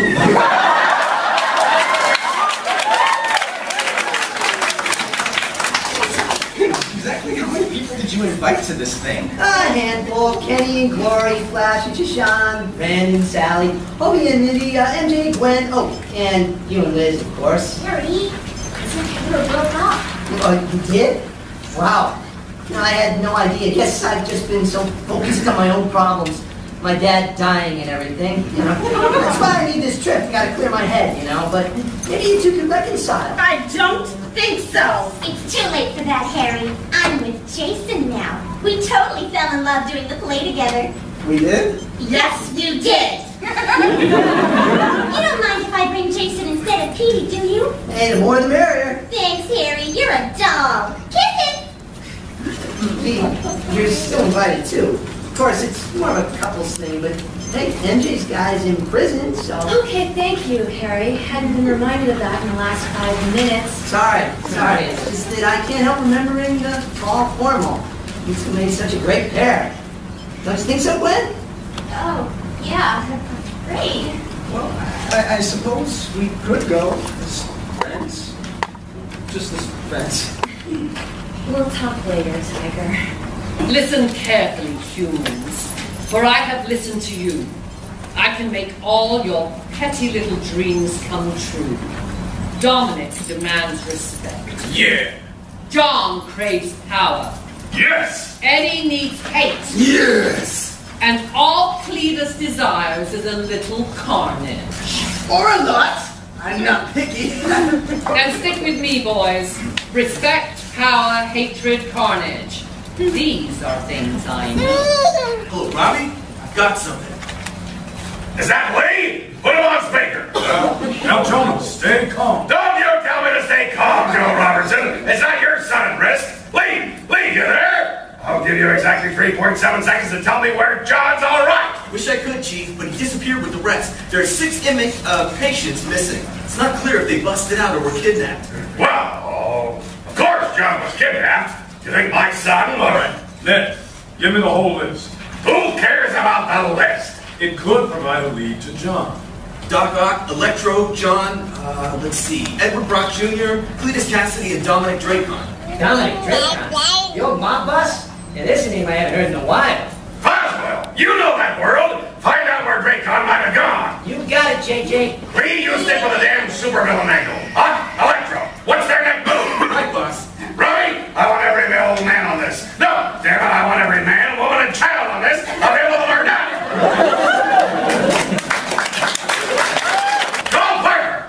Put Benny the copy boy on it. Put Miss Brandt on it. I want John Jameson safely back in his mother's arms in 6 points. 6 points. It's okay, Jonah. We're on it. Good. I'll hit the streets myself. I'm still the best damn reporter in New York City. Just have to make a call first. Well, what are you all waiting for? Get out! Out! You know any better. I think Harry was trying to torture me and Gwen. And again, MJ is quite the consolation prize. Oh, man, what did I say? I'm in love with Gwen. Gwendolyn Stacy. So to get through the next few weeks, and then Harry and I will be in a better place, and she and I will... Pete's ringtone plays Itsy Bitsy Spider. Hello? Hey, Joe Robinson. There's an incident at Ravencroft. Wait. Who's missing? Him too? Oh, crap. Sorry. I mean, what? Seriously? Right, yeah. No, I'll keep my eyes open. Camera lens at the ready. Thanks for the heads up. Bye. Well, at least this day can't get any worse. What the hell are those things? And when am I going to learn to not say that out loud? Spidey swings down to find 2 men in a van being attacked by 2 gargoyles, Obsidiana and Zafiro. Hey there. I hate to interrupt, but this lady-esque blue creature thing matches the description of another lady-esque blue creature thing who just busted some folks out raving. What is he babbling about? I have no idea. I sense no connection between him and the source of disturbance. But those... Keep her away from us! Okay, you see, now I'm on the horns of a dilemma. No offense, it's just an expression, wasn't it? Rather striking. Never mind. See, in this particular Spider-Man's experience, when genetic misfits attack ordinary human beings, I'm gonna have to side with the humans. Eso, Pressa. A human with no knowledge of the situation, leaping to defend one of his own. Zafiro attacks Spidey. Sitting out and rolls up on the top of the van. Stay back! The two humans open fire on her, forcing her to leap away. The van peels out. Obsidiana tries to follow, but Spidey webs her wings together. Por favor! You don't understand the powers that are gathered. And you're the one doing the gathering, I take it. No! Enough! No! Zafiro slams Spidey into a wall. By the time the web slinger recovers, the gargoyles are gone. For a guy with no legs, this snake thing can move. You spend so much time here, I'll need to buy you your own chair. So you'll stay out of mine. Oh, surprised to see. Not particularly. Then you won't be surprised to learn I'm still running things. If you can run them from a hospital bed. Catching Gabi off guard, Lincoln punches him right through the window. The goblin glider swoops in and catches the goblin and pulls out a pumpkin bomb. Ever the gracious host and ever the gracious guest, the goblin must show his appreciation. Here, I brought a gift. Gabi throws his gift, but Goliath swoops in, catches it, and throws it back. Not far away. No, I was hoping I'd never hear that trademark pumpkin bomb shriek again. Spidey swings in to find Goliath and a recovering Gabi together.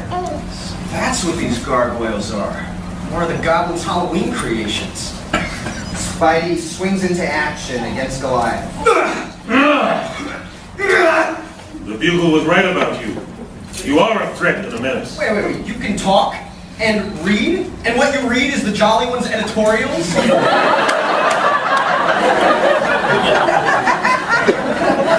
Oh, I know I should assassinate Mr. Lincoln, but I'm so enjoying the show. Really, someone should make more gargoyles. I know, I'll call Walt Disney. What the heck? Well, that was unexpected. All right, that's enough. I know you're not the real Gabi. Yes, it's not the voice, it's the words. Not the tech, but the moves. I've heard it all before. Well, then I know exactly who you really are. Chameleon. Oh, that would ease your conscience, wouldn't it? To think I'm Chameleon and not the ghost of the man you killed. I don't believe in ghosts. Then maybe you prefer I was the spawn of Goblin. Oh, you just love to shift the blame to Harry. Sorry, Gabi. Tammy. But we've been there, done that. Besides, no matter who you are, there hasn't been time for the globulin green to kick in and truly goblify you. So I'm going to take you down now while you're still just a cheap imitation. Oh, you could do that. Or you could save Stoneface over there. Gabi throws a pumpkin bomb at Goliath. Instinctively, Spidey webs it away. By this time, the goblin is gone, leaving a confused Spidey perched on Goliath's head. So, in hindsight, I'm thinking maybe you weren't part of the God Squad. Right. Fine, Stonewall. That morning in Forest Hills, Spidey sneaks in through his bedroom window, hoping to catch a few Z's. Peter, are you awake? Yeah, I'm sure. And man, just get dressed. Well, hurry up. I'm conferencing with all the other parents. Are you sure you don't mind, Mrs. Parker? Because I gotta say, what you're proposing would be my worst nightmare. Oh, I don't believe that for a minute, Mr. Robertson. It's a joy to be around Peter and his friends. And I won't be alone. Anna Watson and Mrs. Osborne will be with me. Oh, Emily? She's so odd. I don't think she's ever said one word to me. Well, I don't know her very well. Rosie, but Harry's Peter's best friend. No offense to your Eugene. So she must be doing something right. May, you never Always seeing the best in people. I'll take that as a compliment, dear girl. Well, in any case, I'm glad to get Gwen out of Manhattan for a few days. The streets are looking pretty grim right about now. Oh, I'm sure your officers will have things under control in no time. Aunt May, what's going on? Oh, I didn't tell you, Peter. I'm chaperoning your trip to Miami Beach. Wow, that's great. Try to understand, Tiger. I just can't do that to Gwen. She's really become my best friend at Midtown. Well, it's not like we'd be making out or anything, right? Right. Yeah, we could be going as friends. Hanging out when couples are, coupling. That would be great. Look at it from her point of view. She took all the risks, and you still wound up with Liz. There's no way she'd see me as anything but a threat.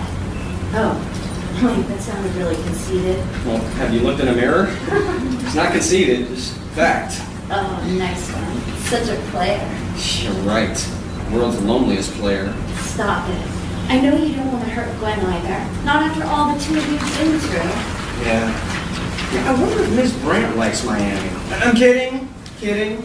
Wow, that's pretty good. That was practically the look. Where's everyone? So you're just not going? Oh, I'm going. It's 48 degrees outside and it's 82 in Miami. I asked Tiny to be my +1. Tiny McKeever? That guy's got the brain of an amoeba. He makes King Kong look like a genius. Hell, he makes Flash look like Stephen Hawking. He's cute. I just wish I could skip the whole thing. But Aunt May's going, and after her heart attack, I really think she could use some fun in the sun. Sorry to interrupt, guys. Couldn't help overhearing. Oh, hey, Seymour. Just wanted to let you know that Harry invited me too. I'm totally going stag, dude.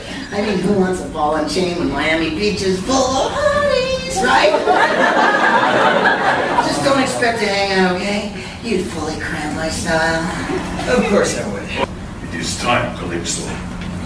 Yes, the forces gather. We can make this one our own. I demand you let me go. Hold your tongue, American dog, or Golyadkin will hold it for you. Calm yourself. This change will not be difficult. The primitive bound within is barely skin deep. I don't know what you're talking about. I think you do. You see, my companion, the details may have been created in a laboratory. But the soul of the hunter, the beast inside, is all my own. What are you doing with that doll? Turning it inside out. Listen to me. Please. Even if you can release the beast inside, you don't want to. It can't be controlled. Yet. Not by you, perhaps. But my Calypso is not so easily trifled with. It is time. No!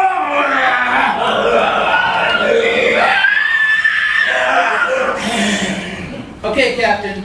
The rest of the task force is on its way. My men are deployed. And just in time, because we got Gobby and his pumpkin heads at 12 o'clock. Playtime. And a gargoyle at 3 o'clock. That's not a gargoyle, that's the vulture. You were right, Otto. The police were waiting, and the goblin is here too. You don't think it still could actually be Osborn alive, do you? Do not get distracted by old grudges, Adrian. It hardly matters who wears the green. His intent is still to prevent me from regaining my arms. You must keep the goblin and the authorities occupied. Of course! Now, Electro, open the vault! Roger that, Doc. White boys, give me them jewels! I think what the boss means is destroy the competition. Carnage time! Yeah, go, kill, whatever. Colonel Jupiter will stop the Green Goblin and Vulture in their tracks. Knock yourself out. What are you waiting for? Someone worthy of our hate. But we have faith. You come. Oh, my. The field's getting crowded. Let's thin the herd. Pumpkinheads, release the hounds. That was a metaphor. Throw your pumpkin bombs already!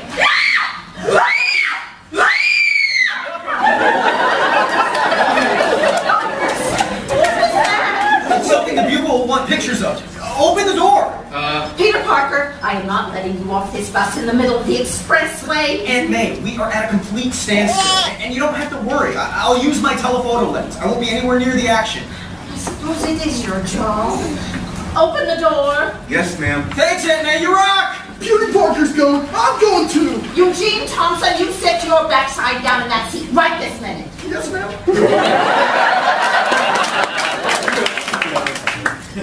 What's he gonna take pictures with? I saw his camera get blown up 2 months ago. He's a professional photographer, so I'm sure he has more than one camera. Harry? Are you doing all right in there? Just don't come in, it's not pretty. You again? Oh, I have a friend who knows your Captain Stacy. Really? The policeman believes in you. This policeman believes in you, so I choose to believe in you as well. Says the 8-foot-tall medieval monster. I get it. We're on the same side. So let's go kick some pumpkin butt. Idiota! That battle is a mere distraction. The true danger lies within. All right, you had me at idiota. My kingdom come. My will be done. Friend of yours? Once upon a time, that's Well, I'm back. Not a single decent picture to show for my efforts. Well, you tried your best, Peter. I'm sure Mr. Jameson will appreciate that. Oh yeah, he's a sweetheart that way. Emily Osborne watches as her son finally emerges from the bathroom. Harry? Hey, Gwen. Feel much better. She hands the phone to Goliath, who doesn't quite know how to hold it. She takes it back and puts the call on speaker. Hello? Hey, Goliath. It's your friendly neighborhood Spider-Man. You protect your neighborhood? Just like you do the superhero thing without the tights. Spider-Man, I think this is the beginning of a beautiful friendship. I was just gonna say that. You saw the movie too? Movie?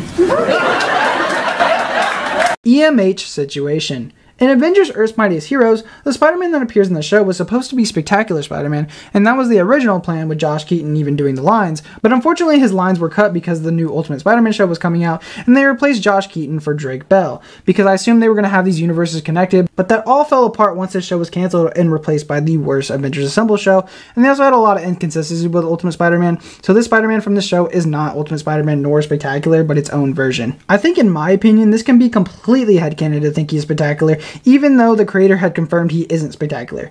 But I think since he wasn't even allowed to do his version of the Marvel Universe anyway, why not let him be Spectacular even though he has a different voice? But if we look past that, he's Spectacular to me.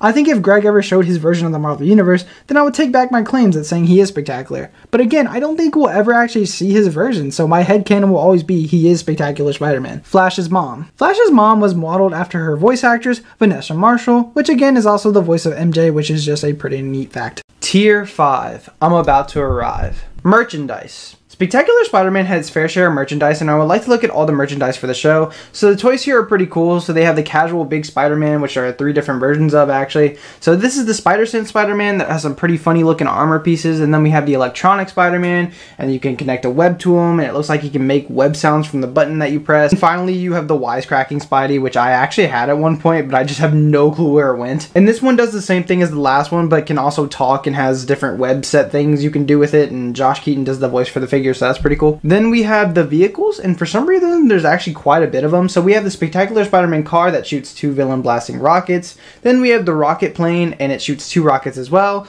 Then we have the Spider Chopper with a capture claw, and then we have the Spider-Man Crime Cruiser, which has 2 battle modes, racing and combat. Then we have the cycle. So the first cycle is the Web Rider, which has the classic suit and red and blue color scheme for the cycle. And then we have the Super Cycle, which had the black and white costume with a black and white cycle. Then they have the Super Motor Hero sets. So here's a small Spider-Man, a small black and white Spider-Man costume Spider-Man, a small Venom, a small Green Goblin, a small Dr. Octopus, and these little small rider toys could clip onto your belt buckle or your keychain, so that's pretty cool.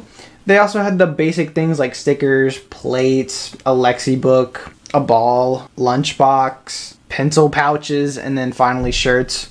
They had 4 big playsets that were all called the Oscorp Ooze Factories. So the first one here is with the Green Goblin, and this one it looks like it comes with actual ooze. I don't know if they all came with ooze, but it doesn't look like it. Then we have the one with Venom, which looks really neat, and this one comes with ooze as well. Then we have the one with Rhino, weirdly enough. Not sure why they chose Rhino and not Tombstone. Maybe because they're Hasbro and they thought a pale guy in a suit wouldn't sell too much, and that's why there's actually no toys of him. But this one is cool. It has Spidey in the black suit fighting Rhino at the zoo. Then the final one we have is Spider-Man in the black suit fighting Lizard. And I actually really like the art on this one. It looks really good, especially the black suit. It has a little Blight Who to it. I like that a lot. Then we move on to the actual action figures. So here we have Peter, where you can put his mask on and off and have a zipline backpack. Then we have a wall-hanging Spider-Man with the suction things on the corner of the web. Then we have Spider-Man in the black suit, and he has a wall-sticking web line. We have Spider-Man in the spider armor that looks pretty silly. And then we have the Spider-Man in the black suit again, and he has the similar suction web things that the red Spidey had. We now have Electro, and he looks good. He has his mask, which is cool, and you can make him shoot out lightning. We have the Lizard, and he looks okay, not much to say about him. We have Sandman, he looks really good. I love the sand textures, and he has his sand hammer, which is really cool. We have Rhino, and not much to say about him either. He looks alright. We have Green Goblin, he looks amazing, especially the pumpkin bombs, those look great. We have Dr. Octopus, and he isn't looking that great. He's also missing his leather jacket. And finally we have Venom, which looks alright. Now we move on to the Spider Charge sets. So we have the many variations of Spider-Man. I'm not even going to go over all of them since most of them are pretty goofy looking. There's one that looks similar to the Electro-proof suit but isn't. There's some that are the same as they were in the first pack, but now they just have the spider in the bottom left for some reason. Don't really see the point in that, but cool, I guess. We have 2 villains that weren't in the first set, and that's Vulture and Shocker. They look alright, not much to say about them. They have Electro again. He's basically the same as the other one, not much really changed. We have a worse version of the Lizard, and you can tell they made him lighter and it just doesn't look as good. But he does come with a crocodile this time, so that's pretty cool. We have Sandman. He looks alright. Doesn't look like he's very flexible though. Like, it doesn't look like you can move his arms around that much. We have Green Goblin, and I actually really like this design here. I think it looks pretty cool. We have Doc Ock, and he actually looks pretty good this time around. But he does look a bit stiff. Like, it doesn't look like he can move that much. But other than that, he looks pretty good. Here's a really good look at all the villains, and I just couldn't help but put this in here because it looks really cool. But yeah, I did end up finding a couple extra things. So we have this cool looking mask with this web shooter toy, and then there was this other cheap looking mask, but it's still pretty neat. Here's a puzzle, and then the McDonald's Happy Meal toys. I don't know how I forgot about these. And then finally we have the Burger King toys. Auditions. As we know, everybody in the cast did a great job and it shows in every episode, but did you know they looked over 2,000 roles for the voice of Spider-Man? First, storyboard. The first storyboard done for the show consisted of the beginning scene of episode 13, where he's fighting the thugs, but I can't find the storyboards for this fight, so it's just a fact. Newer characters. Greg Weisman has stated if the show was brought back in some capacity, that he would consider using characters that hadn't existed back then, so if I did come back, somehow we might get a whole different show than what we were originally going to get, so that's just an interesting detail. Tier 6, where's the chicks? Producing episodes. The amount of time it takes to produce an episode is wild, and I'll put a clip letting Greg and Vic explain how all that goes down. How long does it take the average episode to be completed from start to finish? Oh my gosh, Greg is going to have to tell you about the script process, but after script, from record to the animation coming back and posting it, I want to say 7 months, 7 to 8 months. And given the way that I work, which is that we basically break all the stories in advance, we get all the premises approved before we write a single script, and that process takes some time, and then, you know, you've got the outline script, multiple drafts sometimes of each, and then the voice recording. I would say the whole process, if you add in what Vic just said to that, you're talking about 10 months. And by the way, we're not just working on one episode in 8 months. It's like overlap city. So we're handing out. We're doing a show a week on that show, a week, 3 weeks in a row. We'd have like a week gap, and then we'd do it again 3 in a row. Yeah, and by the way, that week gap isn't like a vacation. It's not like, it's not like, oh, we're taking a week off. What we're saying is that we launch the show, 3 out of 4 weeks, but those shows are all in process all the way from premise through post-production. Once the show is launched, it never stops working. One way or another, you're working on that show. So, for example, we did 26 episodes. It took us about 2 years to do it. So you heard me say 7 to 8 months for one episode to be done, right?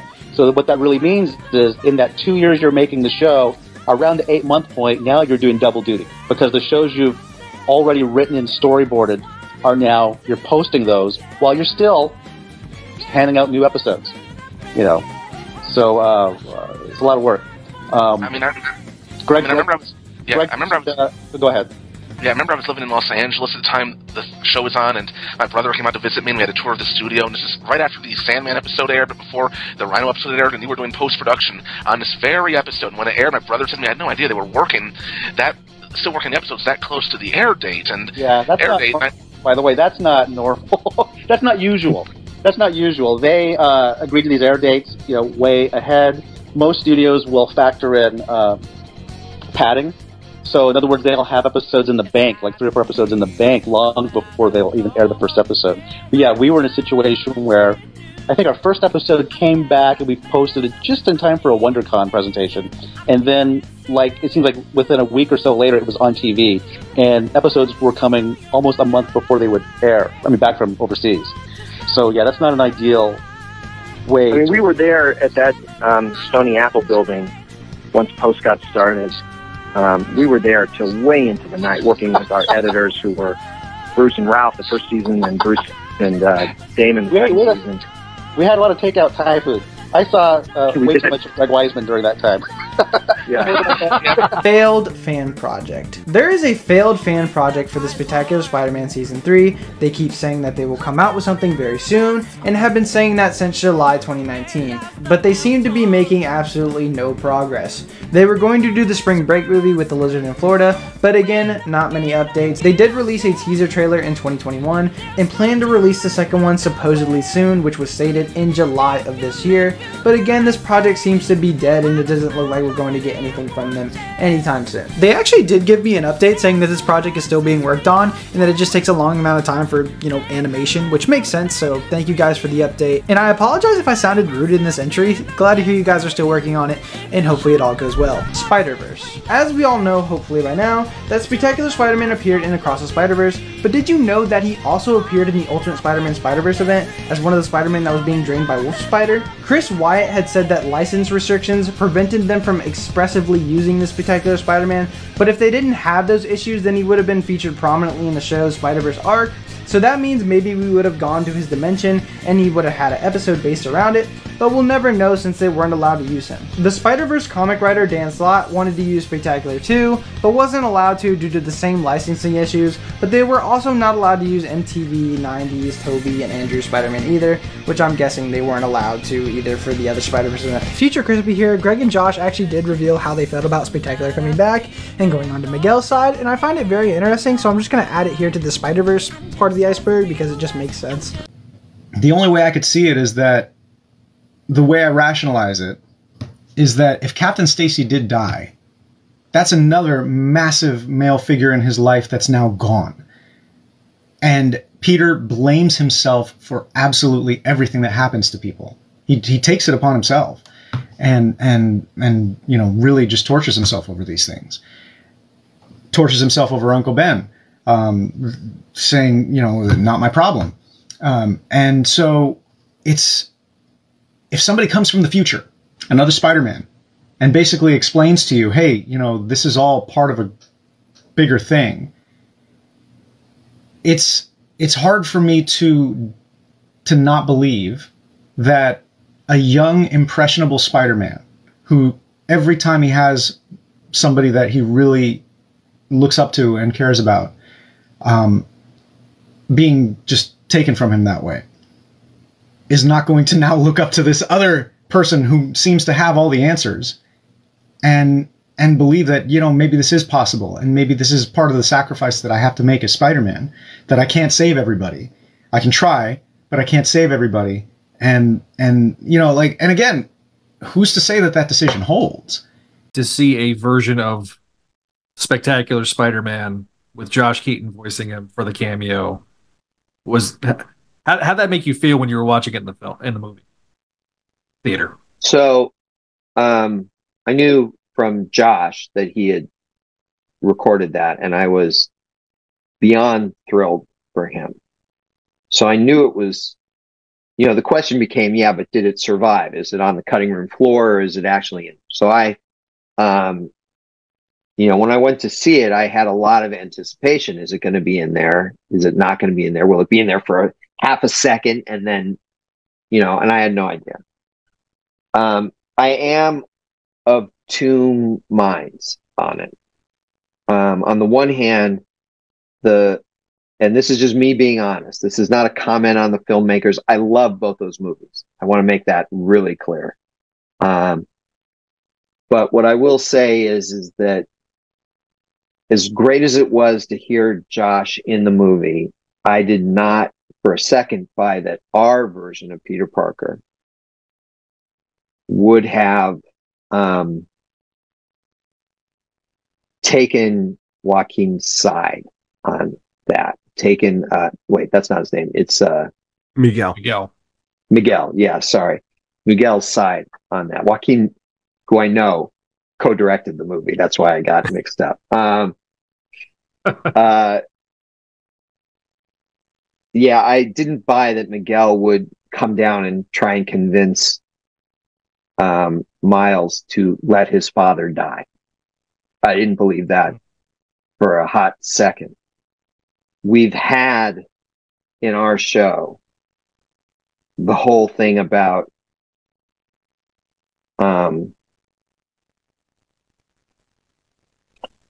there's a scene in our show where Black Cat asks Peter to just look the other way for her father when they're when she's trying to break him out of prison. And Peter makes it very clear, no, never again. I'm never looking the other way again. I don't care what the consequences are. I'm never going to do that again. So I cannot fathom our Peter Parker from Spectacular siding with Miguel against Miles over the idea of letting his father die for the sake of the canon. Now, I don't know where the third movie's going. I've got no input. Just to be very clear, I'm not in contact with these people. I have no input on this whatsoever. I don't know what the end result is. I don't know where this movie's going. What I know is that the Peter that we wrote would not take that side.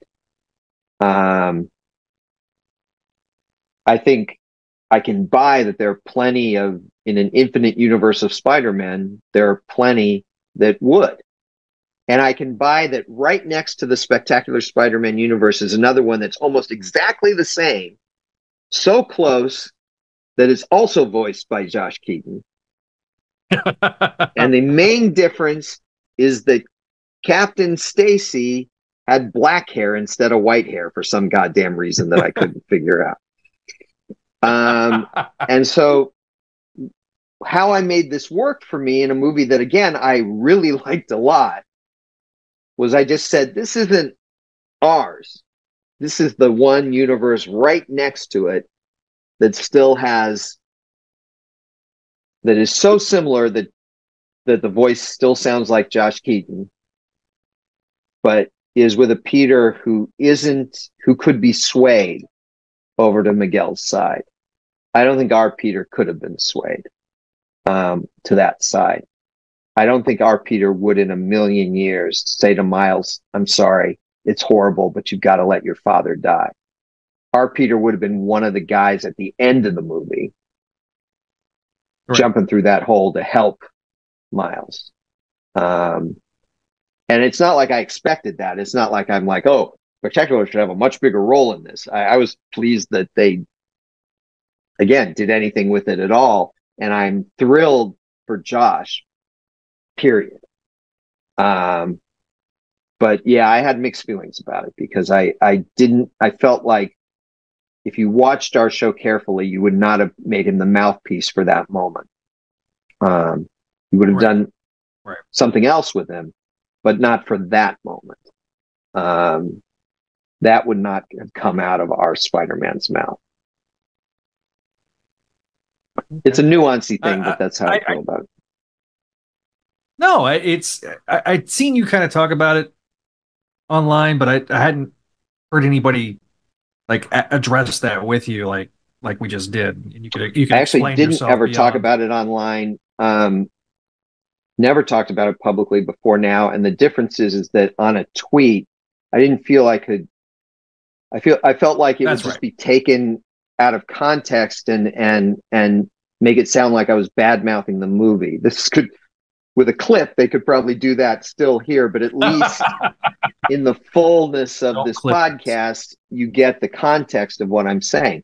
I love these movies. I can't tell you how impressed I am by these movies. I produce animation. I know how hard it is. And what they have done is beyond the pale. Like we talked about logistics before. The logistics of doing the movie that they did. The first one too, but the second one is just I can't even fathom it. How you're not simply doing a different art style for each world. You're doing a different art style from scene to scene. You're doing different characters and different. It is a nightmare to contemplate as a professional. A nightmare, and yet they did it, and they did it wonderfully. It is insane the level of detail in that film. Again, in the first one too, but then the second one ups the ante on that by, exponentially. It is nuts, and they pull it off. I can't say how impressed I am with that movie. So the fact that I have a personal stake in one version of one character, and I have a nitpick about it, that's all it is a nitpick. So I felt here I could talk about that in context, but I have not done it before because on Twitter I just felt like it would sound like I was bad mouthing the movie, and I don't want to do that. I love that movie. Greg's never seen. As we know, Greg has seen the MTV Spider-Man series, the 60s one, and Spider-Man and His Amazing Friends, but has not seen Spider-Man the animated series, but only a few episodes, Spider-Man Unlimited, and Ultimate Spider-Man. Last episode, no sound. Unfortunately, the roundtable beat me to this fact, even though I've had it in my notes since I started this series. But anyway, the last episode aired without sound because Disney hated this show and wanted it to fail, which is just true, there's no doubt about it. The roundtable's video actually does a great job of explaining it and showing how Disney fucked it over with its time slots, and it had very little promotion by them. It's pretty sad, and they also messed up the sound for the season 1 finale when he's fighting those thugs on the helicopter, so Disney was just ready to kill this show. The worst thing was the last episode. When episode 26 aired, last episode of season 2, literally, this is what I picture happening. I don't know this, but this is what I picture happening. The episode begins, and it's a big fight sequence with Spider-Man. And, Spider-Man usually quips, tells jokes and stuff during a fight, right? Well, he's silent through this fight. In fact, no one's grunting. The music is playing. The sound effects are all playing, but there's no dialogue whatsoever. And in that first sequence, you could almost believe that it was on purpose because it's just a big fight scene. Then you've got all these talking scenes with no dialogue as it aired the first time. And what I picture is when it was broadcast, some guy's leaning on a button and having a conversation with his buddy.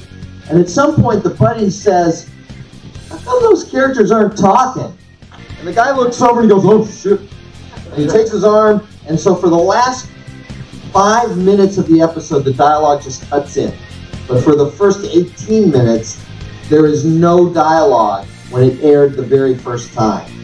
My head nearly exploded.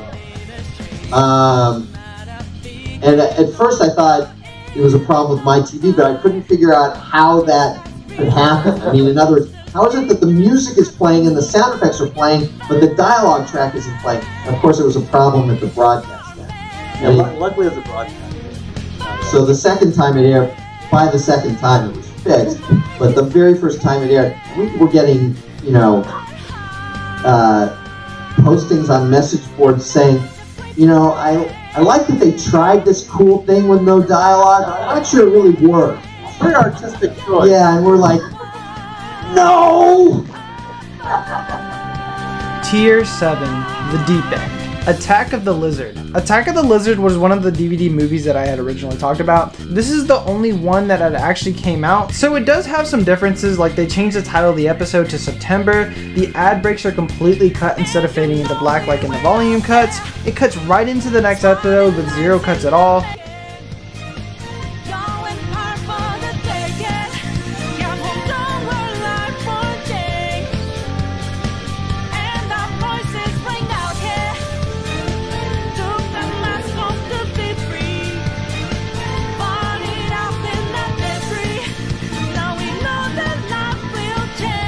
And then the biggest change is that they add extra scenes or change scenes, and I'll show you all of those now.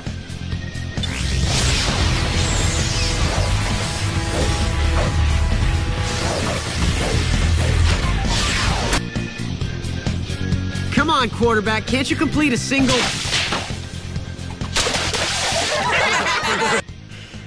Come on, quarterback, can't you complete a single...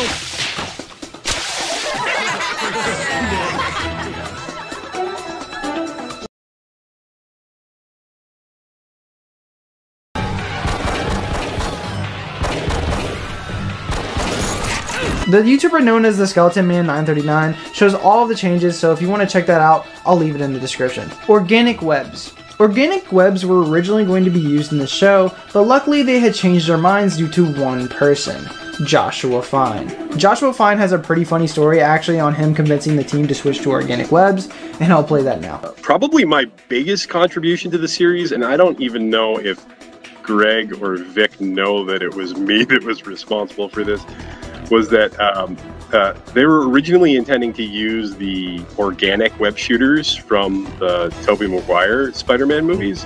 Yeah. And I hate those. I have just like a personal pet peeve. I loathe them. They creep me out. I just don't like the idea of them. I think they are contrary to Spider-Man as a character. And I made a huge campaign to bring back the mechanical web shooters. I wrote like a 6-point essay on all the reasons why the mechanical web shooters are better than the organic ones.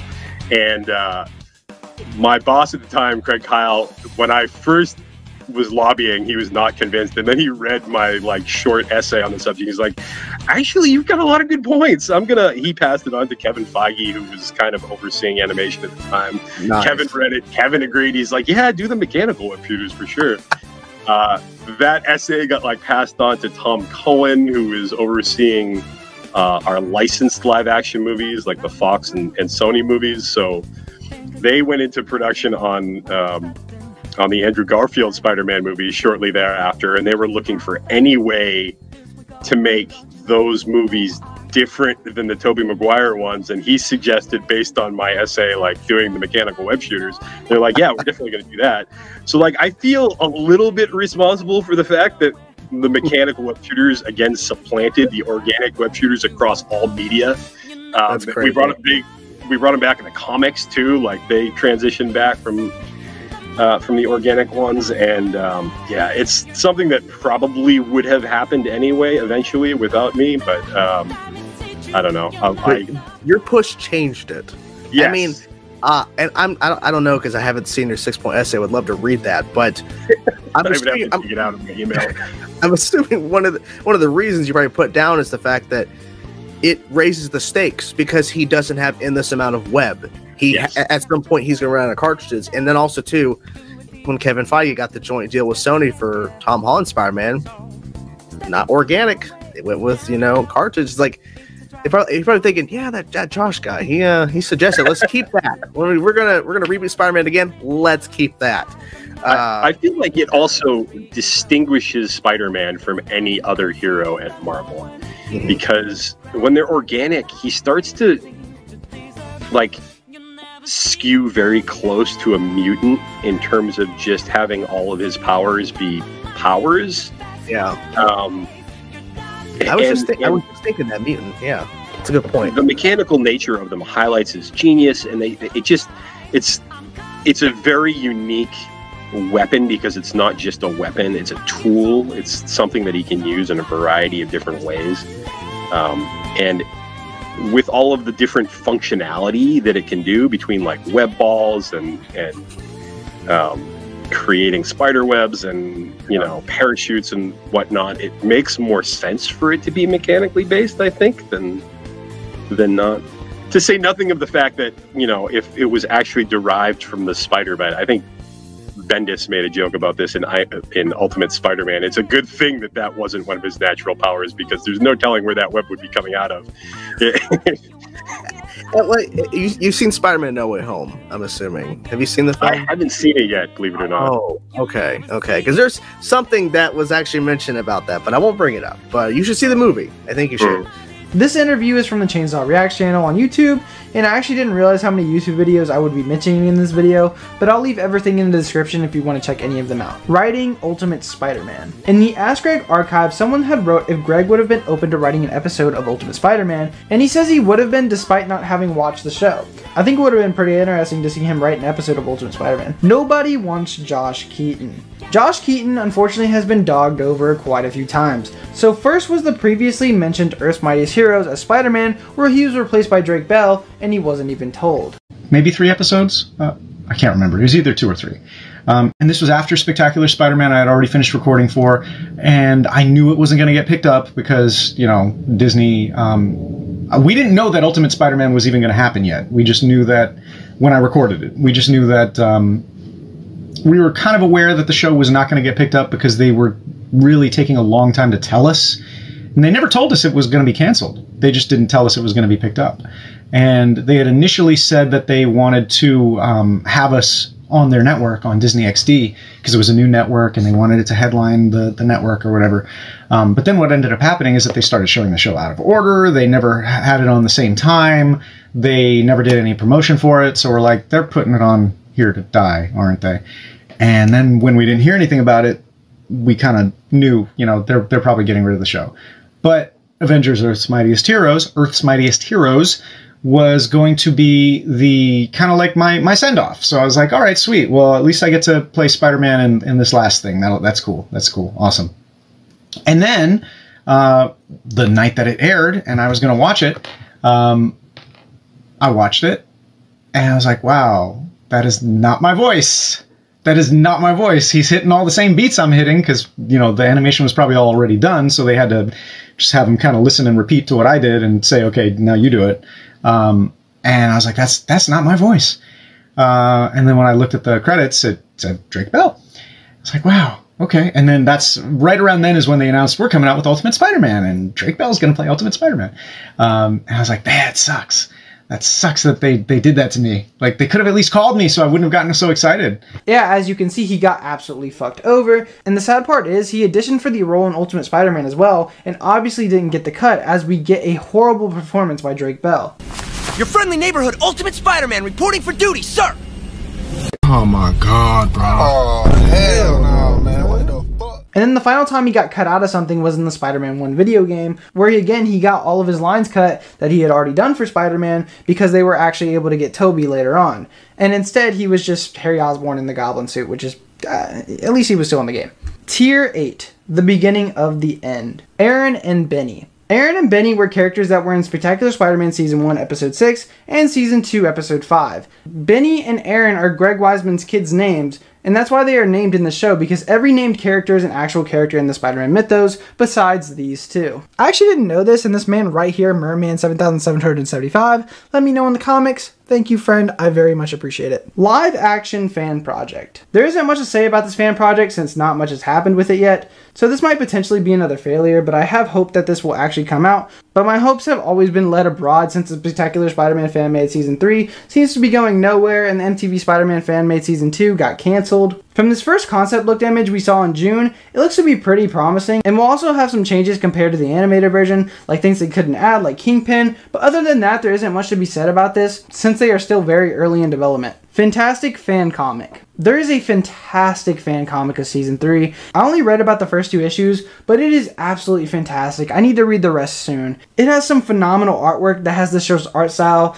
and not many people have checked it out, unfortunately. I cannot recommend checking this out enough. This is insanely great, and I'm sure any fan of the show will enjoy this comic series. I will leave a link to this in the description for you to check out these amazing comics. They are completely free, and I cannot recommend them enough. Spider-Man comic proposal. Speaking of spectacular Spider-Man comics, you think the reasonable thing to go to would be to do a comic. But unfortunately, Greg Weisman has already tried this, and he said Marvel didn't bite. So unfortunately, that's not happening, but he did say this all the way back in 2012, so who knows, it's been a decade, we might be able to get this amazing show to come back in some capacity one day. Just look at Across the Spider-Verse, we were able to see him again, even if it was just for a little bit, and we also saw Tobey and Andrew return in one movie, which is still mind-blowing after all this time, so who knows. That's the end of the facts part. Now it's time to move on to the future plans part of the iceberg. This iceberg contains everything that is known that was going to happen if the show had continued.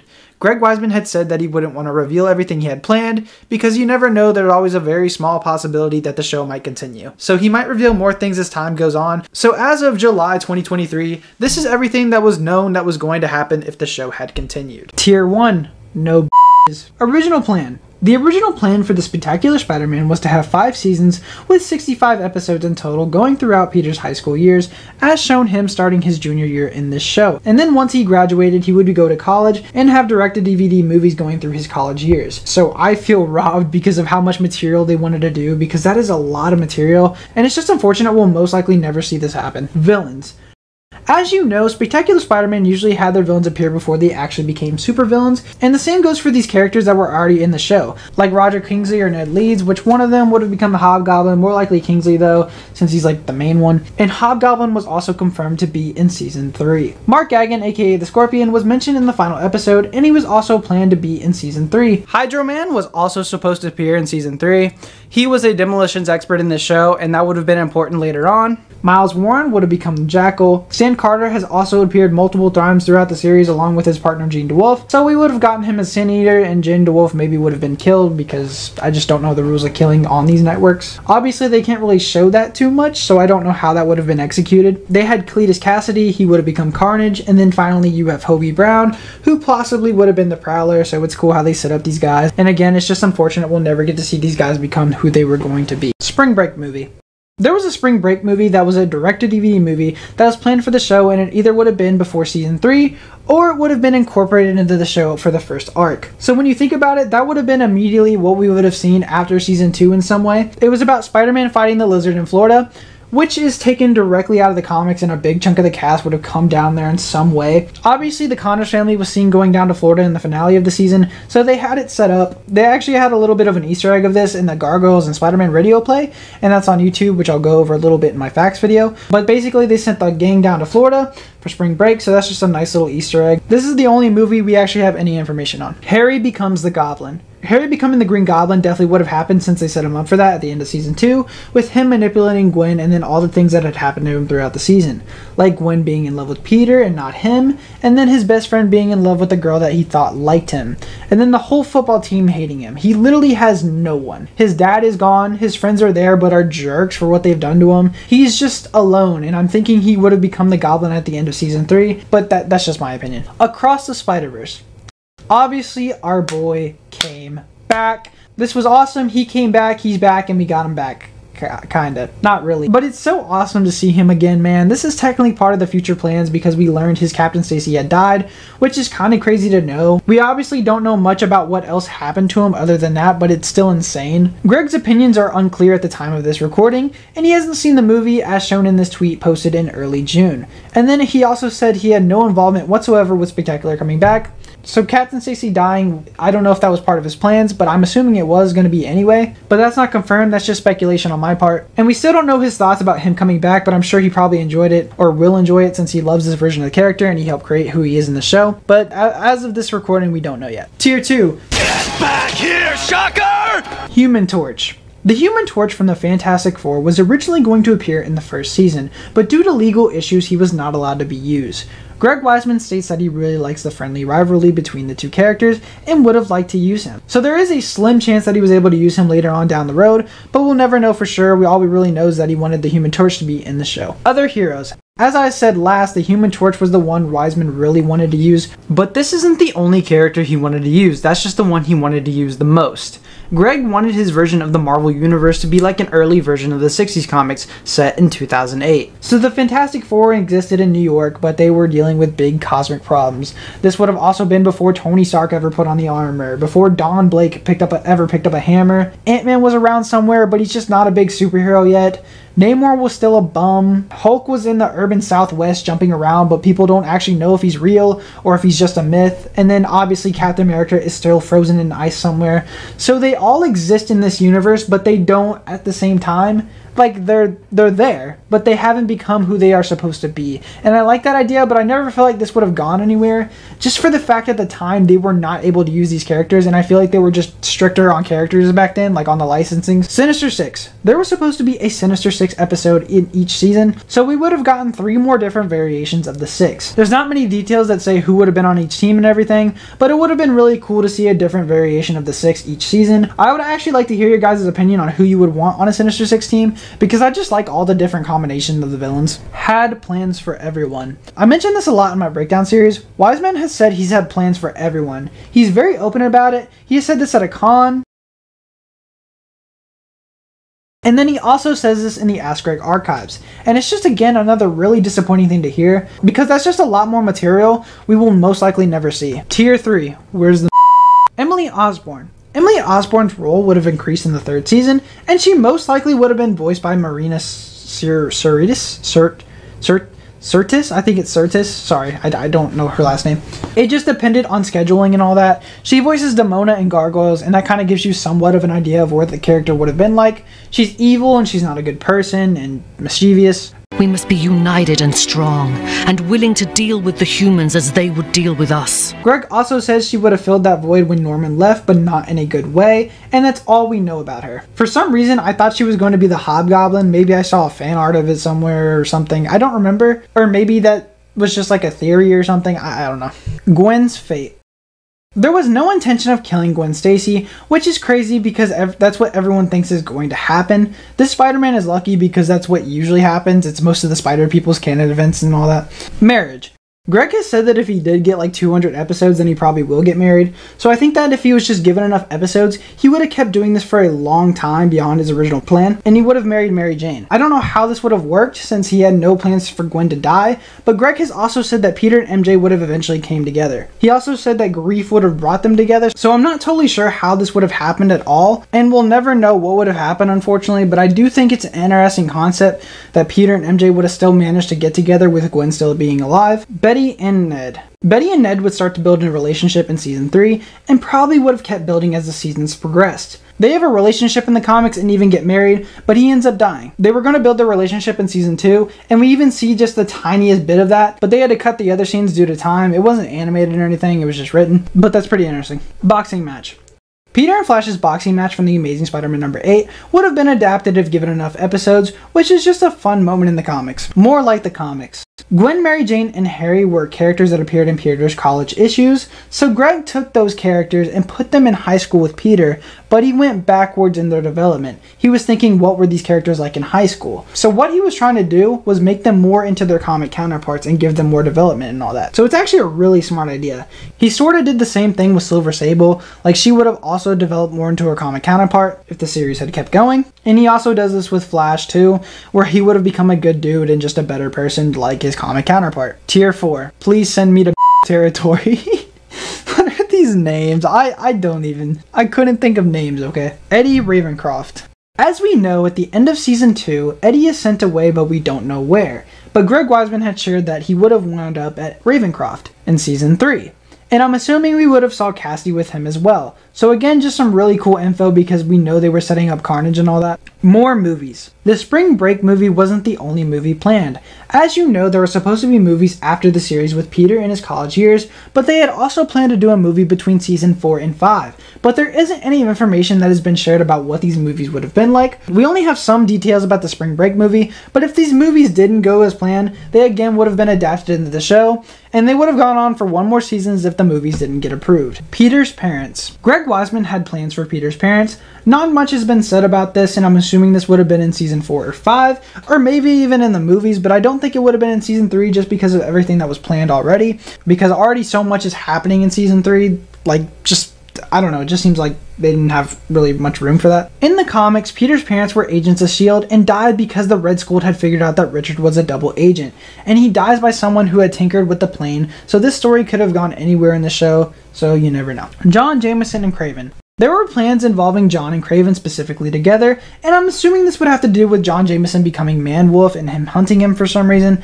but again, these plans are pretty much unknown, but we do know that Man-Wolf was confirmed to be in the show later on. Tombstone and Robbie.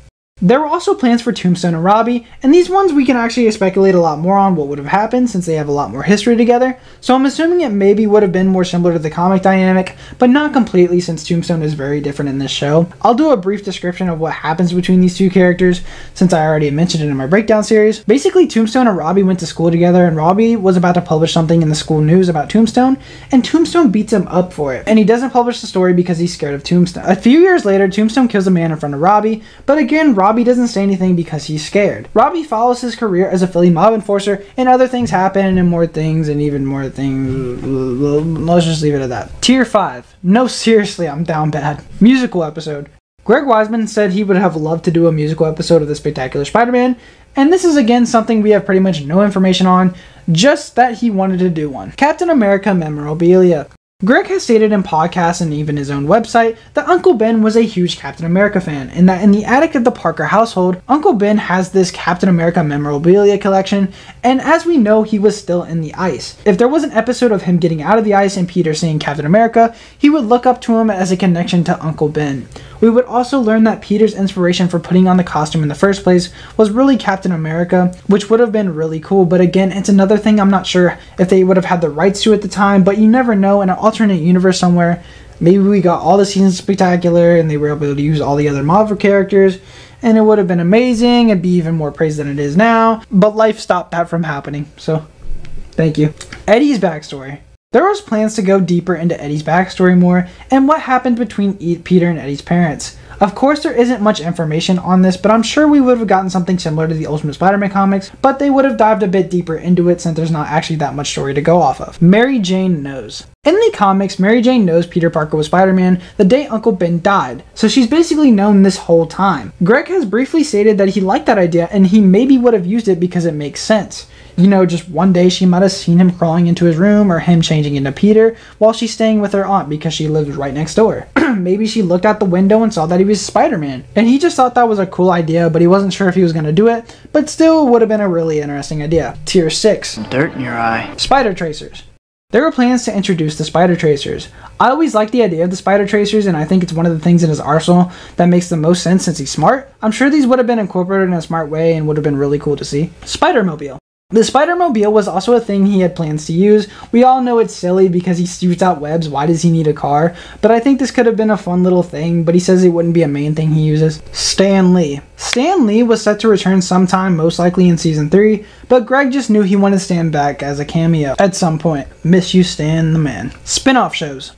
Now, I mentioned this before, there was no plans for a Venom spin-off show. Greg has never said anything about a Venom spin-off show. It is something What Culture had popularized, but it isn't true. But there was a spin-off show in mind for Flint, Hobie, and Felicia, and then he said there might have been a theoretical Fantastic Four spin-off, X-Men spin-off, and Avengers spin-off. You know what I'm curious about? If he is still able to make his version of the Marvel Universe and have Spectacular's art style, but just not be able to use Spectacular Spider-Man, or try to make a deal to use him for an episode or two, but I'm not sure how all the right stuff works, but I'm assuming it would only apply to Spider-Man, right? So why not try and make one of the Fantastic Four, X-Men, or Avengers show?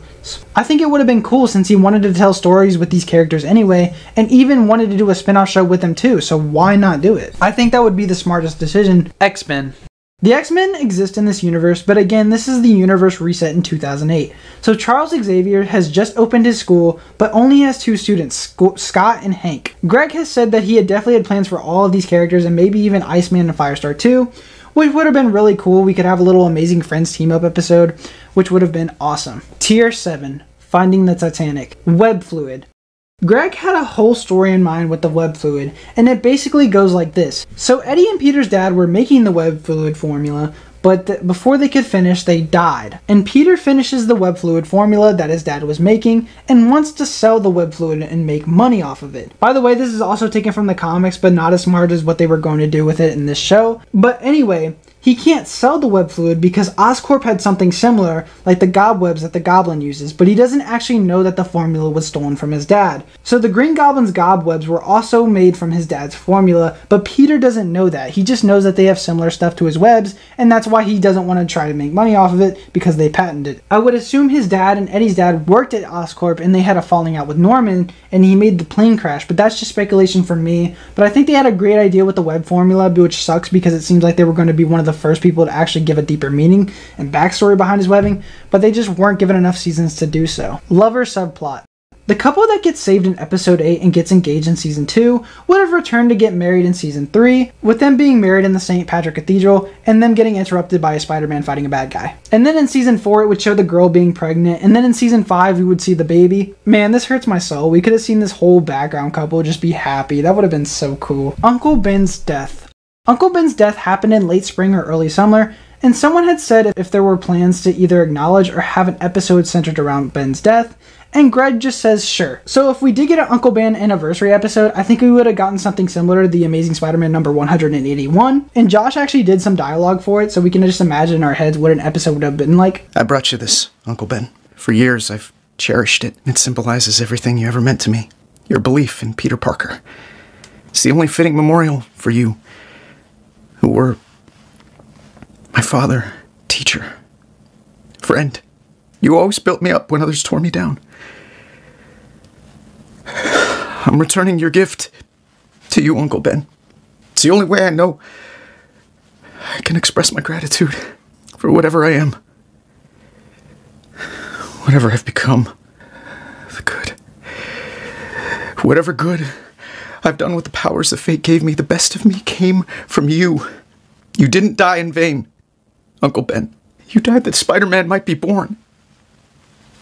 It's not the way I would have chosen it to happen, but if your death is to have meaning,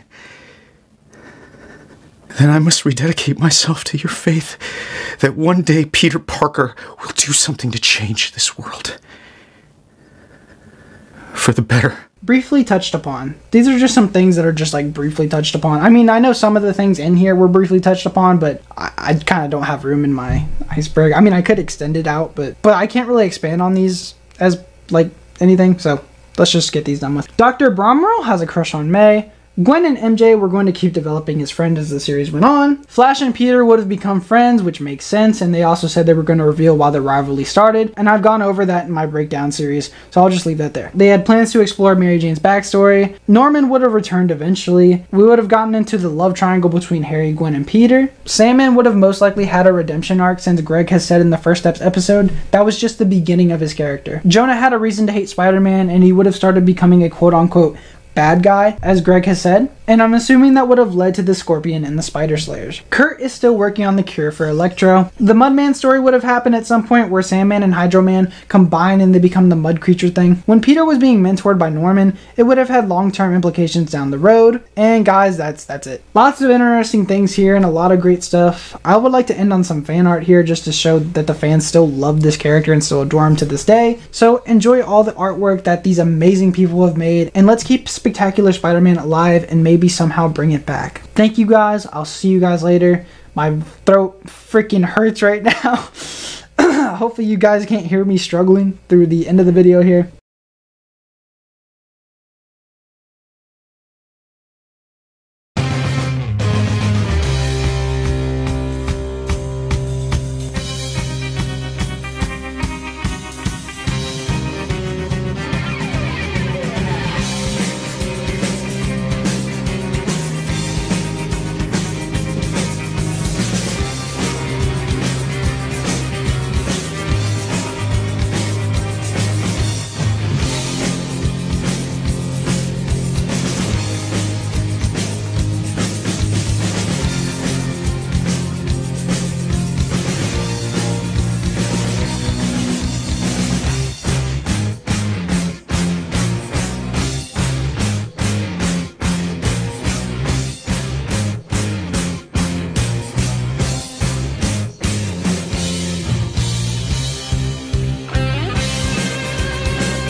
How I Spent My Summer Vacation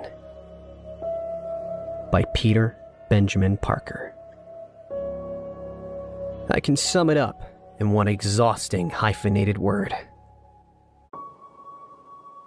Spider-Man.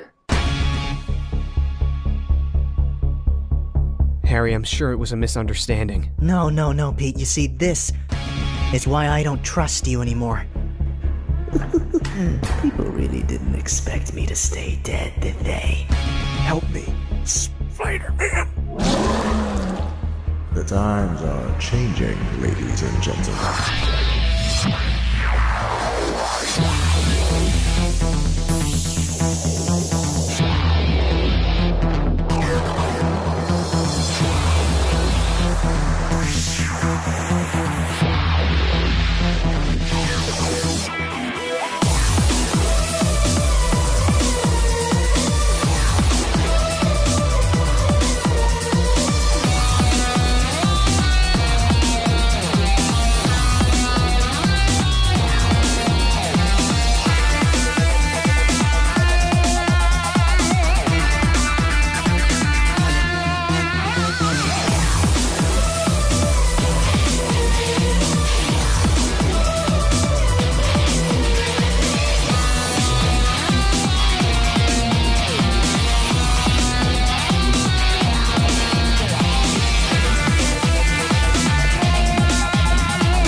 Had you not been so selfish, your little girlfriend's death would have been quick and painless. But now that you've really pissed me off, I'm gonna finish her nice and slow.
I'm going to rank all the seasons of the show because I want to give you my full opinions about these episodes and show you where I would put them when ranking them. Coming in at the number 26 spot, we have Season 1, Episode 2. I personally think this is the weakest episode in Season 1, but I don't think any episode on this list is bad. I just find this one to be the least interesting out of all of them. We have Electro in this episode who got his powers from electric eels, which is kind of weird. Just no explanation, he just gets it from eels. I love Electro in the show, but ironically, I think he was handled better in all of his next appearances. Like, the whole episode, he's just like, this isn't me, I want a cure, I'm scared, which makes sense, but I wish we were more focused on how his life was, and maybe he would reflect on how bad his life actually was, and then he wouldn't want to be cured. The Peter and Liz stuff I liked, and I like that it's built up in the later half of the season, but overall, this episode isn't all too rewatchable for me. I think it's cool we get to see Aunt May's bedtime and how that affects him, and electroshocking the Lizard formula was a great way to introduce Lizard, but this episode felt mostly like a setup episode. Like, I know all these episodes are setting up for something bigger, but it really felt like, let's develop the relationship between Liz and Peter, let's get Electro in here real quick, we can have some development for him, and continue later, and then we can find a way to make Connors be the Lizard, we can set up Eddie a little bit. It's all the little things in this episode I appreciate, but again, it's not bad. I just felt like it was the weakest one out of the bunch. Coming in at the number 25 spot, we have Season 2, Episode 4. And it really makes me sad to put this one so low. I've talked about my problems with this episode, like how the Master Planner's plan makes no sense and this arc feels a bit rushed. And I feel like that ruins the episode for me, which is just unfortunate.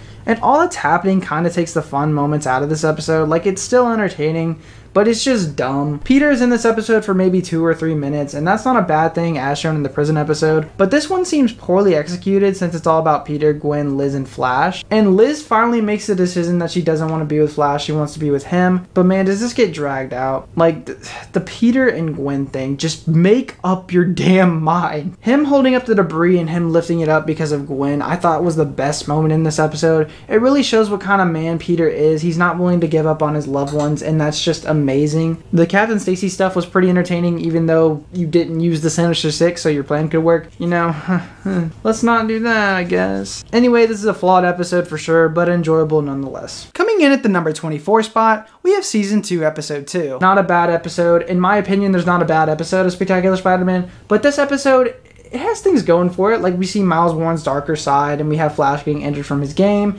and we see how that affects Liz. Kraven is an awesome villain, and his fights with Spider-Man are also really well done. I don't like the mutated Kraven look, but it's whatever. Beating Kraven with the one thing he didn't have and it was able to slow him down with it was a really smart way to take him out. But he just gets instantly teleported, which kind of sucks. Because you know it's just so they can have a Sinister Six episode next, but it's cool how magic was implied to be used as his escape. I thought that was really neat. But I still feel like they may have been able to do that in a better way than making him just disappear. There's obviously more of the Peter, Gwen, and Liz love triangle, but it doesn't bother me that much since this is the second episode, so it's fine. But I feel like it does drag on later, which sucks. Coming in at the number 23 spot, we have Season 2, Episode 9. We have the kids going on a police ride along, and it ends up going south because of the enforcers. This episode has some good action and is decently okay. It's just Spider-Man stopping the enforcers from stealing gold. I think what makes this episode better than Episode 2 and 4 is ironically the non-Spider-Man stuff, which was just really entertaining and really fun. Especially the random car rides. It was just fun seeing these characters interact, and then the standout of the episode was Flash and Harry's subplot, with Harry telling Flash the truth, and then the whole football team hating him, which is just another thing that leads him to becoming the Goblin. And then it obviously develops smaller characters a little bit, like Mary Jane and Mark's relationship, and then Sally a little bit too. So it's not a complete nothing episode, but it's still one that doesn't add much to the table, but it's still just a very enjoyable episode. Coming in at the number 22 spot, we have Season 2, Episode 6. Again, another great episode with Captain Jupiter. And this was the episode that was pretty much just taken right from the comics, but they obviously improved on a bunch of things, like showing that John Jameson doesn't instantly turn out to be the bad guy and tries to help people in the beginning, and then Spider-Man making him crazy when he electrocuted him,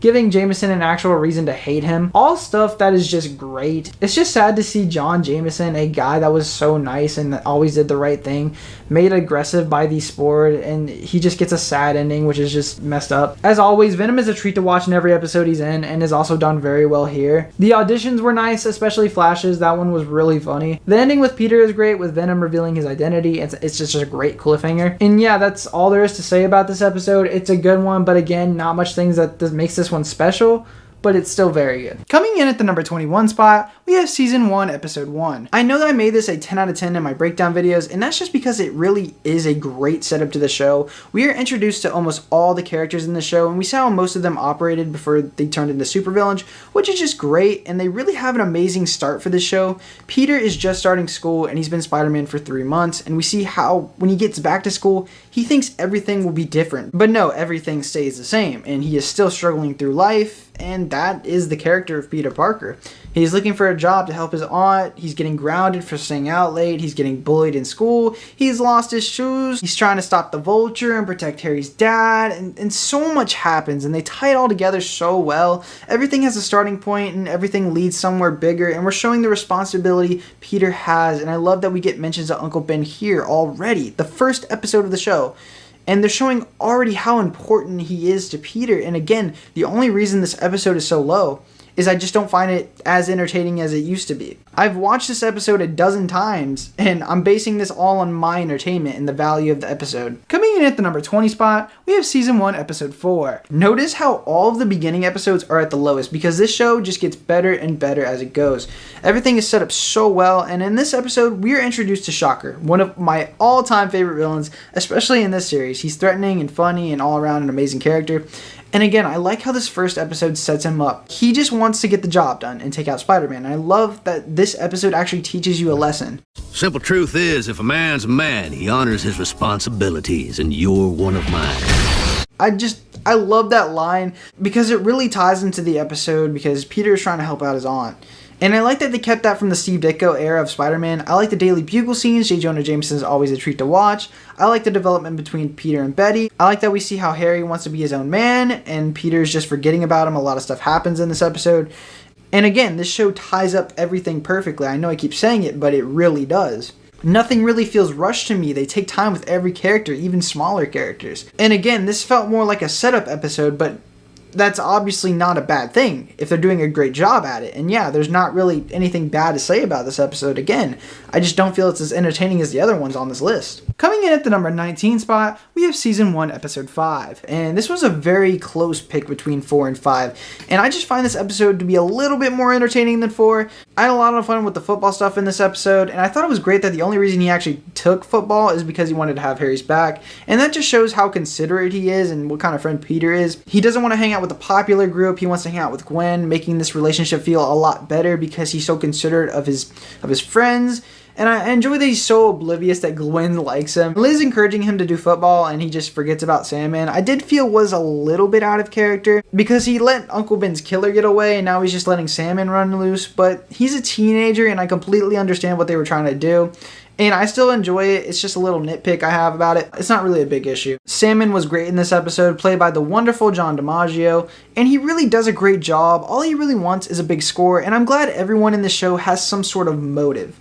Like, Sandman really doesn't want to mess with Spider-Man, but he just keeps getting in the way. And they were really creative with the sand in this episode. He could change into hammers and hands. It was just really nice and cool. But yeah, this episode was great. Coming in at the number 18 spot, we have Season 2, Episode 11. This episode is one of those flashback and forward type of episodes, and if you're not into that, then you're probably not going to enjoy it as much as I did. But I like how we see how we get to this point and how all this chaos started and how Mark got into this bad situation. This episode really centers around gambling and how much that can affect your life. Obviously, it won't turn you into a fireman, but it can really make you go down a bad path, and we see that in this episode, and we really connect with Mark a lot in this episode. The animation with the fire is just done fantastically in my opinion, and I think the emotional beat that this episode was going for really worked. We also get to see Liz's reaction to the situation, and a great moment is when Peter comforts her and really feels bad for what happened to Mark.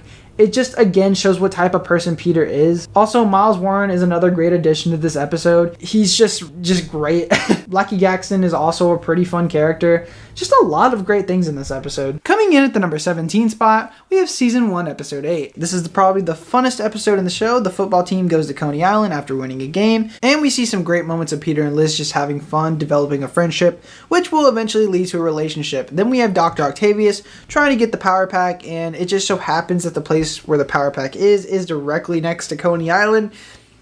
Sure, how lucky, but we have Spider-Man trying to protect all of his friends at Coney Island, and we have some great action scenes, and the environments in the show make it so entertaining. Like, they have so much room to fight and have objects around them to make it super interesting, and I think it also made this episode a higher episode on this list because it's just so fun. But of course we have drama here and there. Flash and Liz finally break it off in this episode, and we get the tragic story of Dr. Otto Octavius and how that all played out. And yeah, it's just a really fun episode. There's really not much to say about it. Coming in at the number 16 spot, we have Season 2, Episode 8. And man, is this episode fun. The criminal underworld is fighting for these rhino specs and all of them are trying to get it, and it creates this whoever gets it is in trouble scenario, and that's what makes it so fun. Also, the other thing that makes it really fun was the team up between Spider-Man and Rhino. Their banter with each other is so funny, and I always have a blast with it. I enjoyed getting to know more about the criminal underworld and how it semi-works. The characters shined in this episode, especially Hammerhead and Sable, and it's cool to know they already had a history together. I like how Peter was just thrown into this plot, and I think it worked really well. I didn't actually used to like this episode that much, but now I find it to be one of the greats just because of how fun it is. Coming in at the number 15 spot, we have Season 1, Episode 3. And this is such a great episode. So many great moments. The episode starts with Spider-Man beating up these thugs and getting pictures, and he thinks everything is going well, but with the typical Parker luck, the window caught the flash, and the pictures are unusable.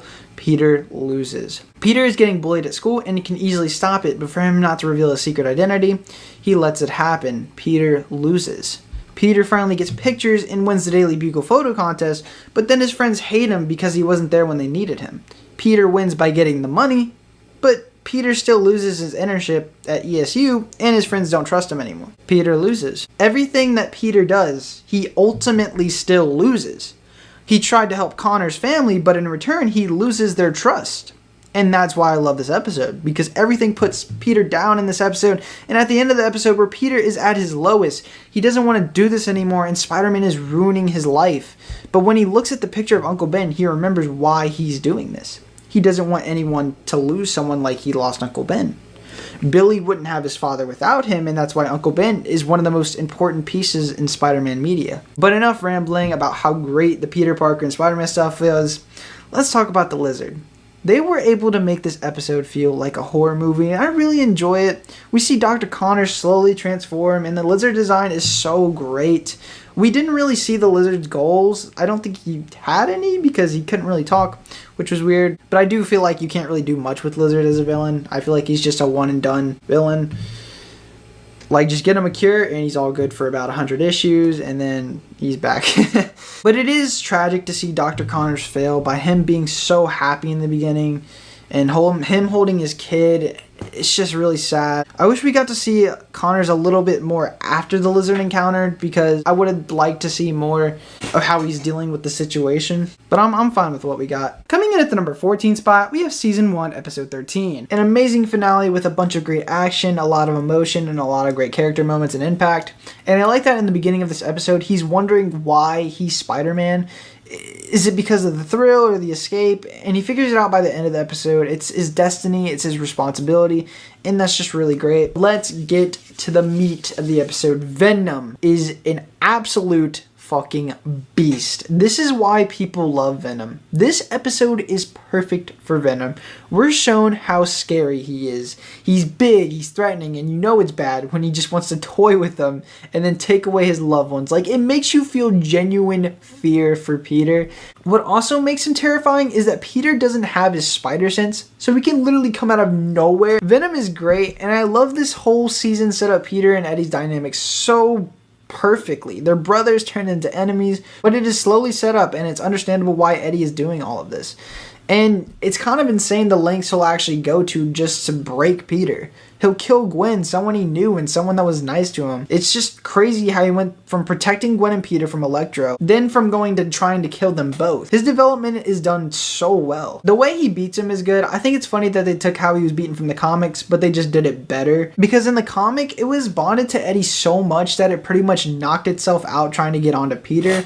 Like, what they did in the show was brilliant. It got onto Peter, and when it did, it realized it was a trick and tried to take him over, but it couldn't because of how strong his connection with all of his friends and family were. Like, that is so much smarter than how they did it in the comics. Okay, let's move on to the end of the episode. They all have Thanksgiving dinner, and that's also another connection to friends and family, because he's hanging out with friends and family, and Thanksgiving is kind of that holiday that brings everyone together. So that's just really nice, and it also ties in with the kiss It was able to bring Peter and Gwen together. Just Thanksgiving just brought everyone together. But they really did a good job finishing everything up this season. And season 1 was fantastic. Coming in at the number 13 spot, we have season 2, episode 7. And this involves Peter getting his identity revealed. And my only problem with this was it should have been at least a couple more episodes. I think they really could have pulled off something fantastic. But what we got is still really good. I just wish they did more with the idea. The little interviews were okay, but nothing too special nor interesting. Eddie was great as always. I like the way he toyed with Peter throughout the episode. It's always nice to see the rivalry. Why am I having trouble saying that word? Rivalry. You know what I'm saying. This episode had fantastic action, especially the school fight, and I like that he's protecting his friends. It puts Peter in the situation where he has to stop Venom before he hurts his friends, which was really cool. Dr. Connors getting threatened to take away his lab by Miles was really interesting, and unfortunately it's another plot line we'll never know where it would have gone. I'd say this episode is great, but the potential lowers the enjoyment for me, and that's about it. Coming in at the number 12 spot, we have season 2, episode 5, which involves Sandman not actually being that bad of a guy, and I like how we explore his character more in this episode. The only reason he wants to take out Spider-Man is because he keeps getting in the way of him getting money, and that makes sense. Sandman, like every villain in the show, is great. I like the animation with the sand. That looks great as well. Sandman is a really well-written character, and I'm glad he got another episode to show off how good of a character he is. A lot of other things contributed to this episode being great too, like Eddie messing with Peter, Harry coming back, and Flash Thompson's birthday party. I like the teases of Venom in this episode, and that he made Spider-Man so paranoid that he leads him back to the symbiote. That was really smart. This was a perfect time to bring Harry back just so everyone can dump on him in later episodes. Flash Thompson's party was just fun. They had a lot of great moments with the mom doing little interviews with everyone, and a little bit of backstory on how Peter and Flash used to be friends. This was an important episode and just a really good one. Coming into the number 11 spot, we have season 2, episode 1. A great start to the season, and we just get right back on track with Peter's problems, like his Spider-Man suit not being great in the snow, him needing to talk to Gwen because they had kissed in last season's finale, and then all the other problems on top of that. And I like how we pretty much pick up directly where season 2 left off. It doesn't feel like they had forgotten about the things that happened in season 2. One of the problems this episode established was the Liz, Peter, and Gwen love triangle, which in my opinion was fine in this episode, but gets dragged out a lot later on. So I'm not going to fault it for that. Obviously, we have one of the best Spider-Man villains in this episode with him being such a fun character. He's just over dramatic with everything he does. And then him also being previously established in episode 10. He's just a really good character. And then the way Spider-Man beats him is just super creative. And I always enjoy when he beats up his villains in a smart way. It really makes him feel like he's just not punching his way through every situation. And that's what I enjoy about this character. The fight scenes in this episode are also really creative since he's Mysterio. You can do so much fun stuff with it, and it's just a blast to watch, and again, it's just really fun in every scene. This is a really strong episode. I honestly don't have any problems with it. It's just really good. Coming in at the number 10 spot, we have season 1, episode 10. This is the beginning of the symbiote arc, and I'm super biased towards this storyline, so of course it would be this high. A lot of great stuff in this episode. We get slow hints of the symbiote taking over Peter, and it's all done super well. It's not overdone, which I enjoy, because in the next episode we can actually see it progress a lot more, and everything with the symbiote is done perfectly in my opinion. We are also introduced to Black Cat and the Chameleon, which were great additions to the episode. Black Cat has such a fun personality, and Chameleon has that kind of snarky personality. The Chameleon is just so great in this episode. I like that we get a Green Goblin hint where he puts on the Norman mask, and I like the realism of how the Chameleon is done. He's getting his technology from Mysterio and the Tinkerer, and I just think that's a really neat idea. He's not just pulling it out of his ass. And I like how Captain Stacy just knew immediately it wasn't Spider-Man because he's too tall, because you can't really account for height when you're, you know, changing faces or whatever. Also, the funnest part of this episode is the ferry. Another great location to choose from, especially for a heist. This whole episode, I would honestly say, is a love letter to those who enjoyed the black suit era of Spider-Man, because it really does feel like they directly took it from that era of Spider-Man when he's with Black Cat and he's wearing the black costume, and it really has that same tone as those early issues, even though most of the time it was just a regular costume, just a black suit. It wasn't the symbiote. I mean, it was for a little bit, but it's whatever. But this episode made me fall in love with the symbiote, and I really do appreciate that. Coming in at the number 9 spot, we have season 1, episode 6. In this episode, Rhino goes after Peter Parker to find Spider-Man, And it's just one of those situations where Peter's loved ones are in a situation with a bad guy, and even though Rhino isn't as big of a threat as Venom or Dr. Octopus, you still feel that they're in danger because obviously we're shown that this guy just wants to put Spider-Man into the ground, and this guy is willing to kill civilians just to get what he wants. And I think this would have been a cool idea for an episode. Imagine we see Sandman having to fight Rhino. Because they both have different morals, Rhino will kill anyone to get what he wants, but Sandman doesn't want to hurt anyone. He just wants the money. I was just in it for the bucks. I never meant for this to happen. And then we have Rhino trying to kill innocent people while fighting Spider-Man. Oh.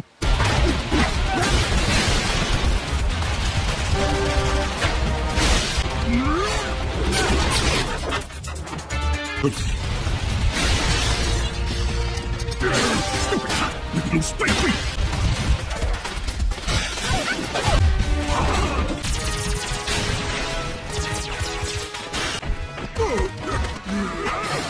Fine, ma'am. Just get to safety. Plow through him! So yeah, I think they could have easily have made a Sandman versus Rhino episode later in the series, and we would see how other supervillains think of Sandman. I'm getting a little bit sidetracked, but also we get introduced to Tombstone, who is honestly just a badass with an amazing plan, but I don't see why he didn't kill Spider-Man when he first met him, because he is the one that is causing him trouble.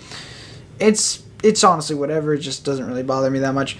But Tombstone's great, and also the cherry on top of this episode is the introduction of Mary Jane Watson with the famous line, "Face it, Tiger, you just hit the jackpot." This was a fantastic episode. Rhino was great, Tombstone was great, Spider-Man has some amazing quips, which is just always fun, and yeah, that's basically the episode. Coming in at the number 8 spot, we have Season 2, Episode 12. I enjoyed this episode a lot. This is a really fun scenario. Spider-Man is trapped in a prison with a bunch of bad guys and has to try to escape. All the people that Spider-Man has locked up this season are after him, and they all have a lot of fun chemistry with each other. Spider-Man meets his uncle's killer, who is Black Cat's father, which is such a big twist from what we normally see, and I just really enjoyed it. I remember being shocked and excited, and I loved it. The Black Cat and Spider-Man dynamic was also great. Again, great chemistry between them. The big thing with this episode is no Peter at all, and I know that might put some of you off, but this story didn't need Peter. And yes, I think you can just use Spider-Man in certain scenarios,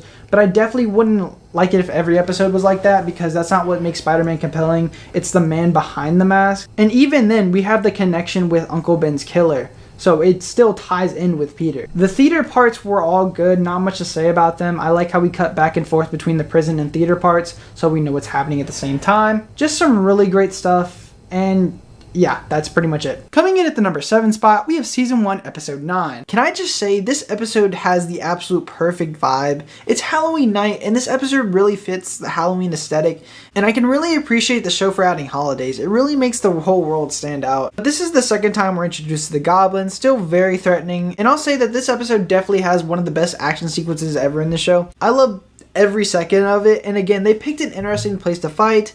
Like, I'm not even sure they could have picked a better place. I think it's literally perfect. It gives the Goblin full mobility with his glider. He can set up traps, and it's just a very fun location. The Goblin reveal was also done perfectly. We really think Harry is the Goblin, and if you say that you knew it was Norman all along in your first viewing, I'm sorry, but you are straight up. If you somehow knew, you're a wizard, bro. I don't know, bro. The Halloween parade party thing was a lot of fun. Of course, we see all the main people from the high school, and, you know, it's just always super entertaining with all those people together and how they interact. Again, this episode was another banger. They're all bangers. And this episode really shows that you can have a 20-minute episode and not always need to be focused on Spider-Man, but you can be focused on the characters around him and give them their own chance to shine, especially if all your characters are entertaining. This episode is honestly just fantastic. It sets up so much for the future of the show, and it also shows how much fun an episode of this show is. It can be serious, but this episode shows both. It shows that it can handle these bigger topics like drug addiction and still have these moments of the characters just enjoying a Halloween carnival. This episode is fantastic, and let's move on to the next one. Coming in at the number 6 spot, we have Season 1, Episode 7, the introduction to the Green Goblin, the most fantastic introduction to a character ever. We are thrown right into the episode with Spider-Man getting absolutely pummeled out the window, and he goes back up, and who do we see? the man himself. Like, I just think that's so fun. And I also like they did that future thing where the episode starts off with what's already happening and how they got to that point. I just love when a show or movie does that. I think it's really cool. And it's also beneficial to the episode because we cut back to the fall formal while this fight scene is happening. So we know what's happening at the fall formal while the fight is going down. I just think that's brilliant. Okay, let's first talk about the fall formal. Everything went down at the fall formal, okay? We technically get MJ's first introduction, and she has a great personality and is a great addition to the show. Harry gets dumped by that one Rose, and this drives him to take the Globulin Green. Gwen is upset for Peter for him saying he wasn't going to go, and then he brings MJ. And this also pushes Eddie into thinking Peter he is selfish, and in typical Parker fashion, he has to leave MJ to the dance to go stop the Green Goblin. But luckily, when he does come back, they share a little great moment at the end with them dancing together. I just think it's nice and it's cute. So yeah, a lot happens at the formal, and it's always fun to see all these characters interact. It's funny and allows for a lot of great moments between everyone, and it's just really nice. Okay, now for the other half of the episode. The Green Goblin pulls up on Tombstone to try and take over the criminal underworld and become the new big man. Already a great start. Well, I think that's what his original plan was, or maybe he was just trying to expose Tombstone. Either way, it was a great start. They didn't really mention his plan at the start. I think he was just trying to call him out as the big man of crime, so everyone knows. They seem to have just nailed Green Goblin in every aspect. He's crazy, he's menacing, he's fun, he's an absolute blast whenever he's on screen.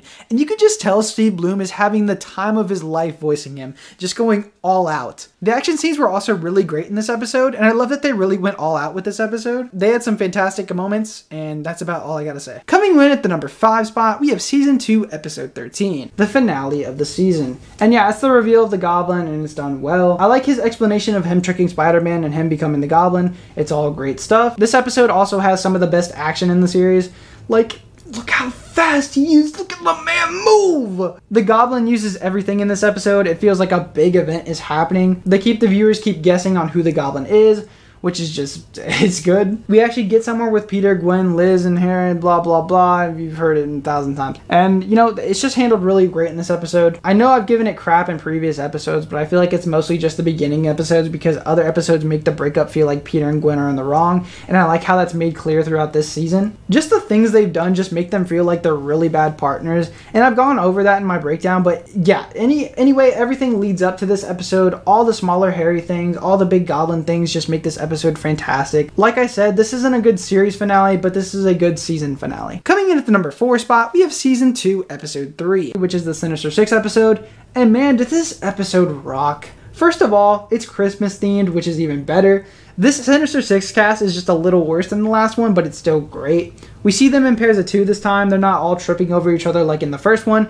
and it actually allows them to have more dialogue with one another. The action scenes are great as always, and Spider-Man takes them all out in creative ways. I like that he used Christmas puns, and the environment around them is all just Christmas themes. It's just really nice. I like how he's fighting all of them throughout New York City, and all the locations were pretty interesting. Like, this world feels real in a sense just from the locations used, because you think about Spider-Man fighting his villains around New York, I don't know, it just feels very Spider-Man to me. I like how the whole school cast just goes ice skating. It feels like everyone is friends here. Even Peter feels like he's part of the group. And I just like how they feel more welcomed in the group compared to the beginning of the show. There's the typical problem like Peter and Gwen and Liz and love triangle, whatever, blah, blah, blah. But it's not too big of a deal to lower the enjoyment of the episode for me. One other thing I didn't like about this episode was the villains just disappearing without no explanation. Because just no, that's not how things work, unless there's like an actual explanation for it. But again, this problem doesn't bother me as much as, you know, like the Master's Planner whole plan, you know, that's stupid. But yeah, good episode. Coming in at the number 3 spot, we have Season 2, Episode 10. This is the Gang War episode, and wow, this episode is awesome. I'd say this episode is one of the best at balancing the Peter Parker and Spider-Man stuff, while also focusing on the other cast members. This episode somehow balances everything going on perfectly. We have the Valentine's Day dinner, a lot goes down there actually. We develop Flash very well, and his moments with Peter are just so funny. You can see them forming a friendship, which is just really nice. We have Peter having to leave to go deal with the villains, and that just felt like a real real Peter Parker moment where he doesn't want to leave and go hang out with his friends, but it's his responsibility to help people. And when he does leave, Liz feels like she's getting abandoned, and he apologizes for Gwen for leaving and not her, which was just really messed up and makes Liz feel like she doesn't matter. We also get a glimpse of Mark getting back into his gambling habits a little bit. Just a lot going on, but you never feel overwhelmed by the amount of things happening. The actual gang war fight was really amazing. I like how smart Spider-Man felt in every situation, and I like how he beat Tombstone, because every time he just sent out villains, he was only making him a better fighter and gets beaten in the end because of it. I like how just skilled we see the Spider-Man, like it feels like he's actually developing into a better fighter. This is just such a good episode. I love it a lot. Coming in at the number 2 spot, we have season 1, episode 11. This episode is absolutely fantastic. We see the Sinister Six team up, and it makes sense for these guys to be teaming up. So much is happening in this episode, and it's all tied in so well. The symbiote's influence on Peter and Eddie's relationship, Mary Jane standing up for Peter, Aunt May having a heart attack, and then the Sinister Six breaking out of prison. The fight with the Six is one of my favorite fights in animation. I love how we see the Spider-Man fight in the black suit, and I think it's even more badass that he's doing all of this while he's sleeping. The way they tied everything together in this episode and make everything work is just so well done. I can't believe they were able to pack this much into an episode and do it so well. This episode nails everything for me, and they can do a big fight scene like this with the Six because they set them all up insanely well in the previous episodes. There's not much left to say for me about this episode. I think it's absolutely spectacular, pun intended, and let's move on to the number 1 spot. Coming in at the number 1 spot, we have season 1, episode 12. This was expected to be the highest rated episode on this list, and it is easily deserved. This is Spider-Man's origin told through a flashback, and we see why a 16-year-old kid who was selfish enough to let a robber get away and make the biggest mistake of his life. This episode pulls at your heartstrings. We see Peter reunite with Uncle Ben one last time, and you really feel the emotional impact of the person who inspired Peter, gave him a home, and made him who he is now. Uncle Ben has such a big impact on Peter, and you don't want Peter to go through this because you see how happy he is and how his life could have been different. He wants everything to go back to the way it was supposed to, but he knows it'll never be the same. It's already happened, and there's nothing he or anyone can do to change the fact that Uncle Ben's gone. This changed Peter. He changed Peter. He changed his life. He made him more responsible as a human being, and that's why this is easily the best episode in the entire series. We get mentions of Ben here and there and how much he already means to him. And this episode just makes those episodes stronger because we better understand Peter and his situation. The episode has real impact, not just for the story they're trying to tell, but for the people watching the episode. We as an audience, we feel for Peter. And yeah, this might hit the audience even more if you've lost someone yourself, but that's what makes this series so great. We actually care for Peter. And if you can make a story where you actually care for the character in any sort of way, you have successfully made a great show.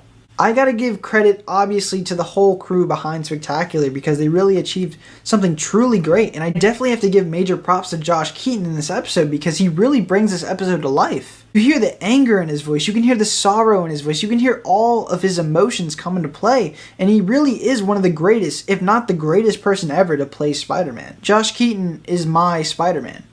In my opinion, no one can top him. And this episode is a prime example of that. The symbiote, from what I've heard, is supposed to resemble a toxic relationship, and Uncle Ben showing him all of his friends and family and getting him the help he needs from them really puts a new perspective in the episode that I really enjoy. I definitely think it's really, really cool that we just see how people in our life really affect us. Our friends and family really drive us to become better people, and the amount of people that have helped Peter in the flashbacks really shows that he isn't alone like the symbiote is making him out to be, but showing that he is strong because he has all those people in his life. And when showing the Spider-Man flashbacks of him saving people, you really think about, wow, if he wasn't there, they would have died. He used his powers not to be selfish, but because it's his responsibility. Alright, I'm going to be just talking about all the other great stuff in this episode. The final scene where Spider-Man is fighting the symbiote is just fucking fantastic. After realizing he's not alone, he goes into color, which I just think is really cool, and the whole fight scene is done so incredibly well. The introduction of Venom at the end is perfect. It was a bit dumb how Spider-Man just left the symbiote there, but it's not a big deal, to be honest. I'm just nitpicking. But yeah, this whole episode definitely deserves this number 1 spot, and I don't really ever see a Spider-Man episode of any nature beating this spot. I decided to add this extra content section if you guys want to see some behind the scenes stuff and a little extra just for you. Enjoy.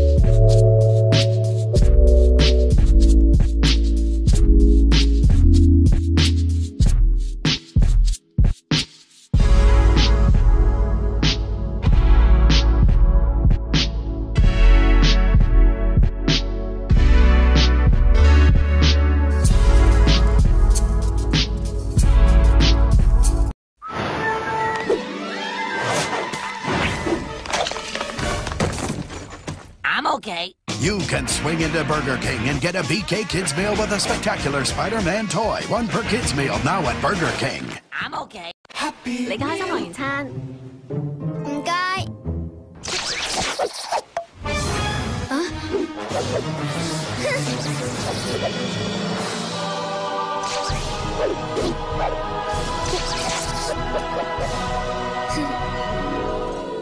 啊？Hello。嚟啦！蜘蛛俠同全套人物玩具飛晒去麥當勞開心樂園餐啦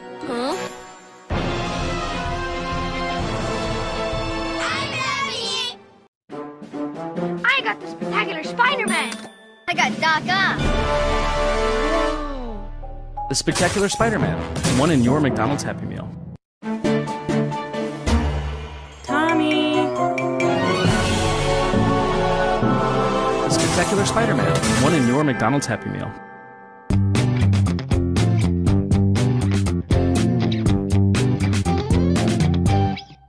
The Spectacular Spider-Man, one in your McDonald's Happy Meal. This is what I'm definitely proud of the most for this video. The fact that I was such an idiot and had all these episodes in 720 really annoys me. So I had to go back to every single episode and every single breakdown and every single ranking and every single facts iceberg thing and re-put every single scene back in.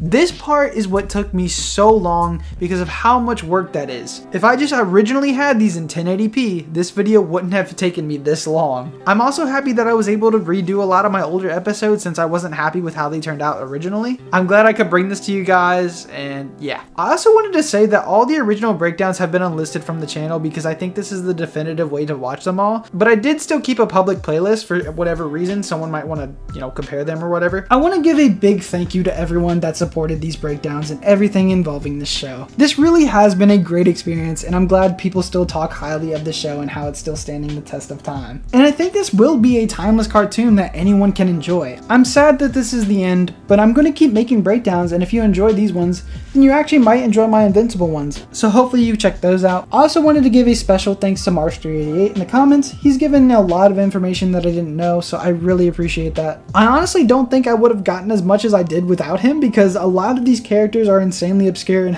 he helped with a lot of stuff that I just did not catch. I have to give a small thanks to Spectacular Webhead on Instagram. I had asked him about the camera on the back of the newspaper to see if it was the one he was supposed to get in the future, and he answered, and that was just really cool of him to answer, so I really appreciate that. I then have to give a huge shout out to the one who did the thumbnail for me. Thank you so much, Vic. You are awesome. Go check him out. Love his art, and speaking of art, thank to all the artists in that section of the video. Everyone did such a great job on these, and I love that people still show their love for the show in the year 2024. It just blows my mind. Great job to everyone. I mean, come on. We're all here talking about the show, being fans of something so great. It's really awesome, and I appreciate everyone here. I hope you all have a good day, and I'll see you later. Peace, guys.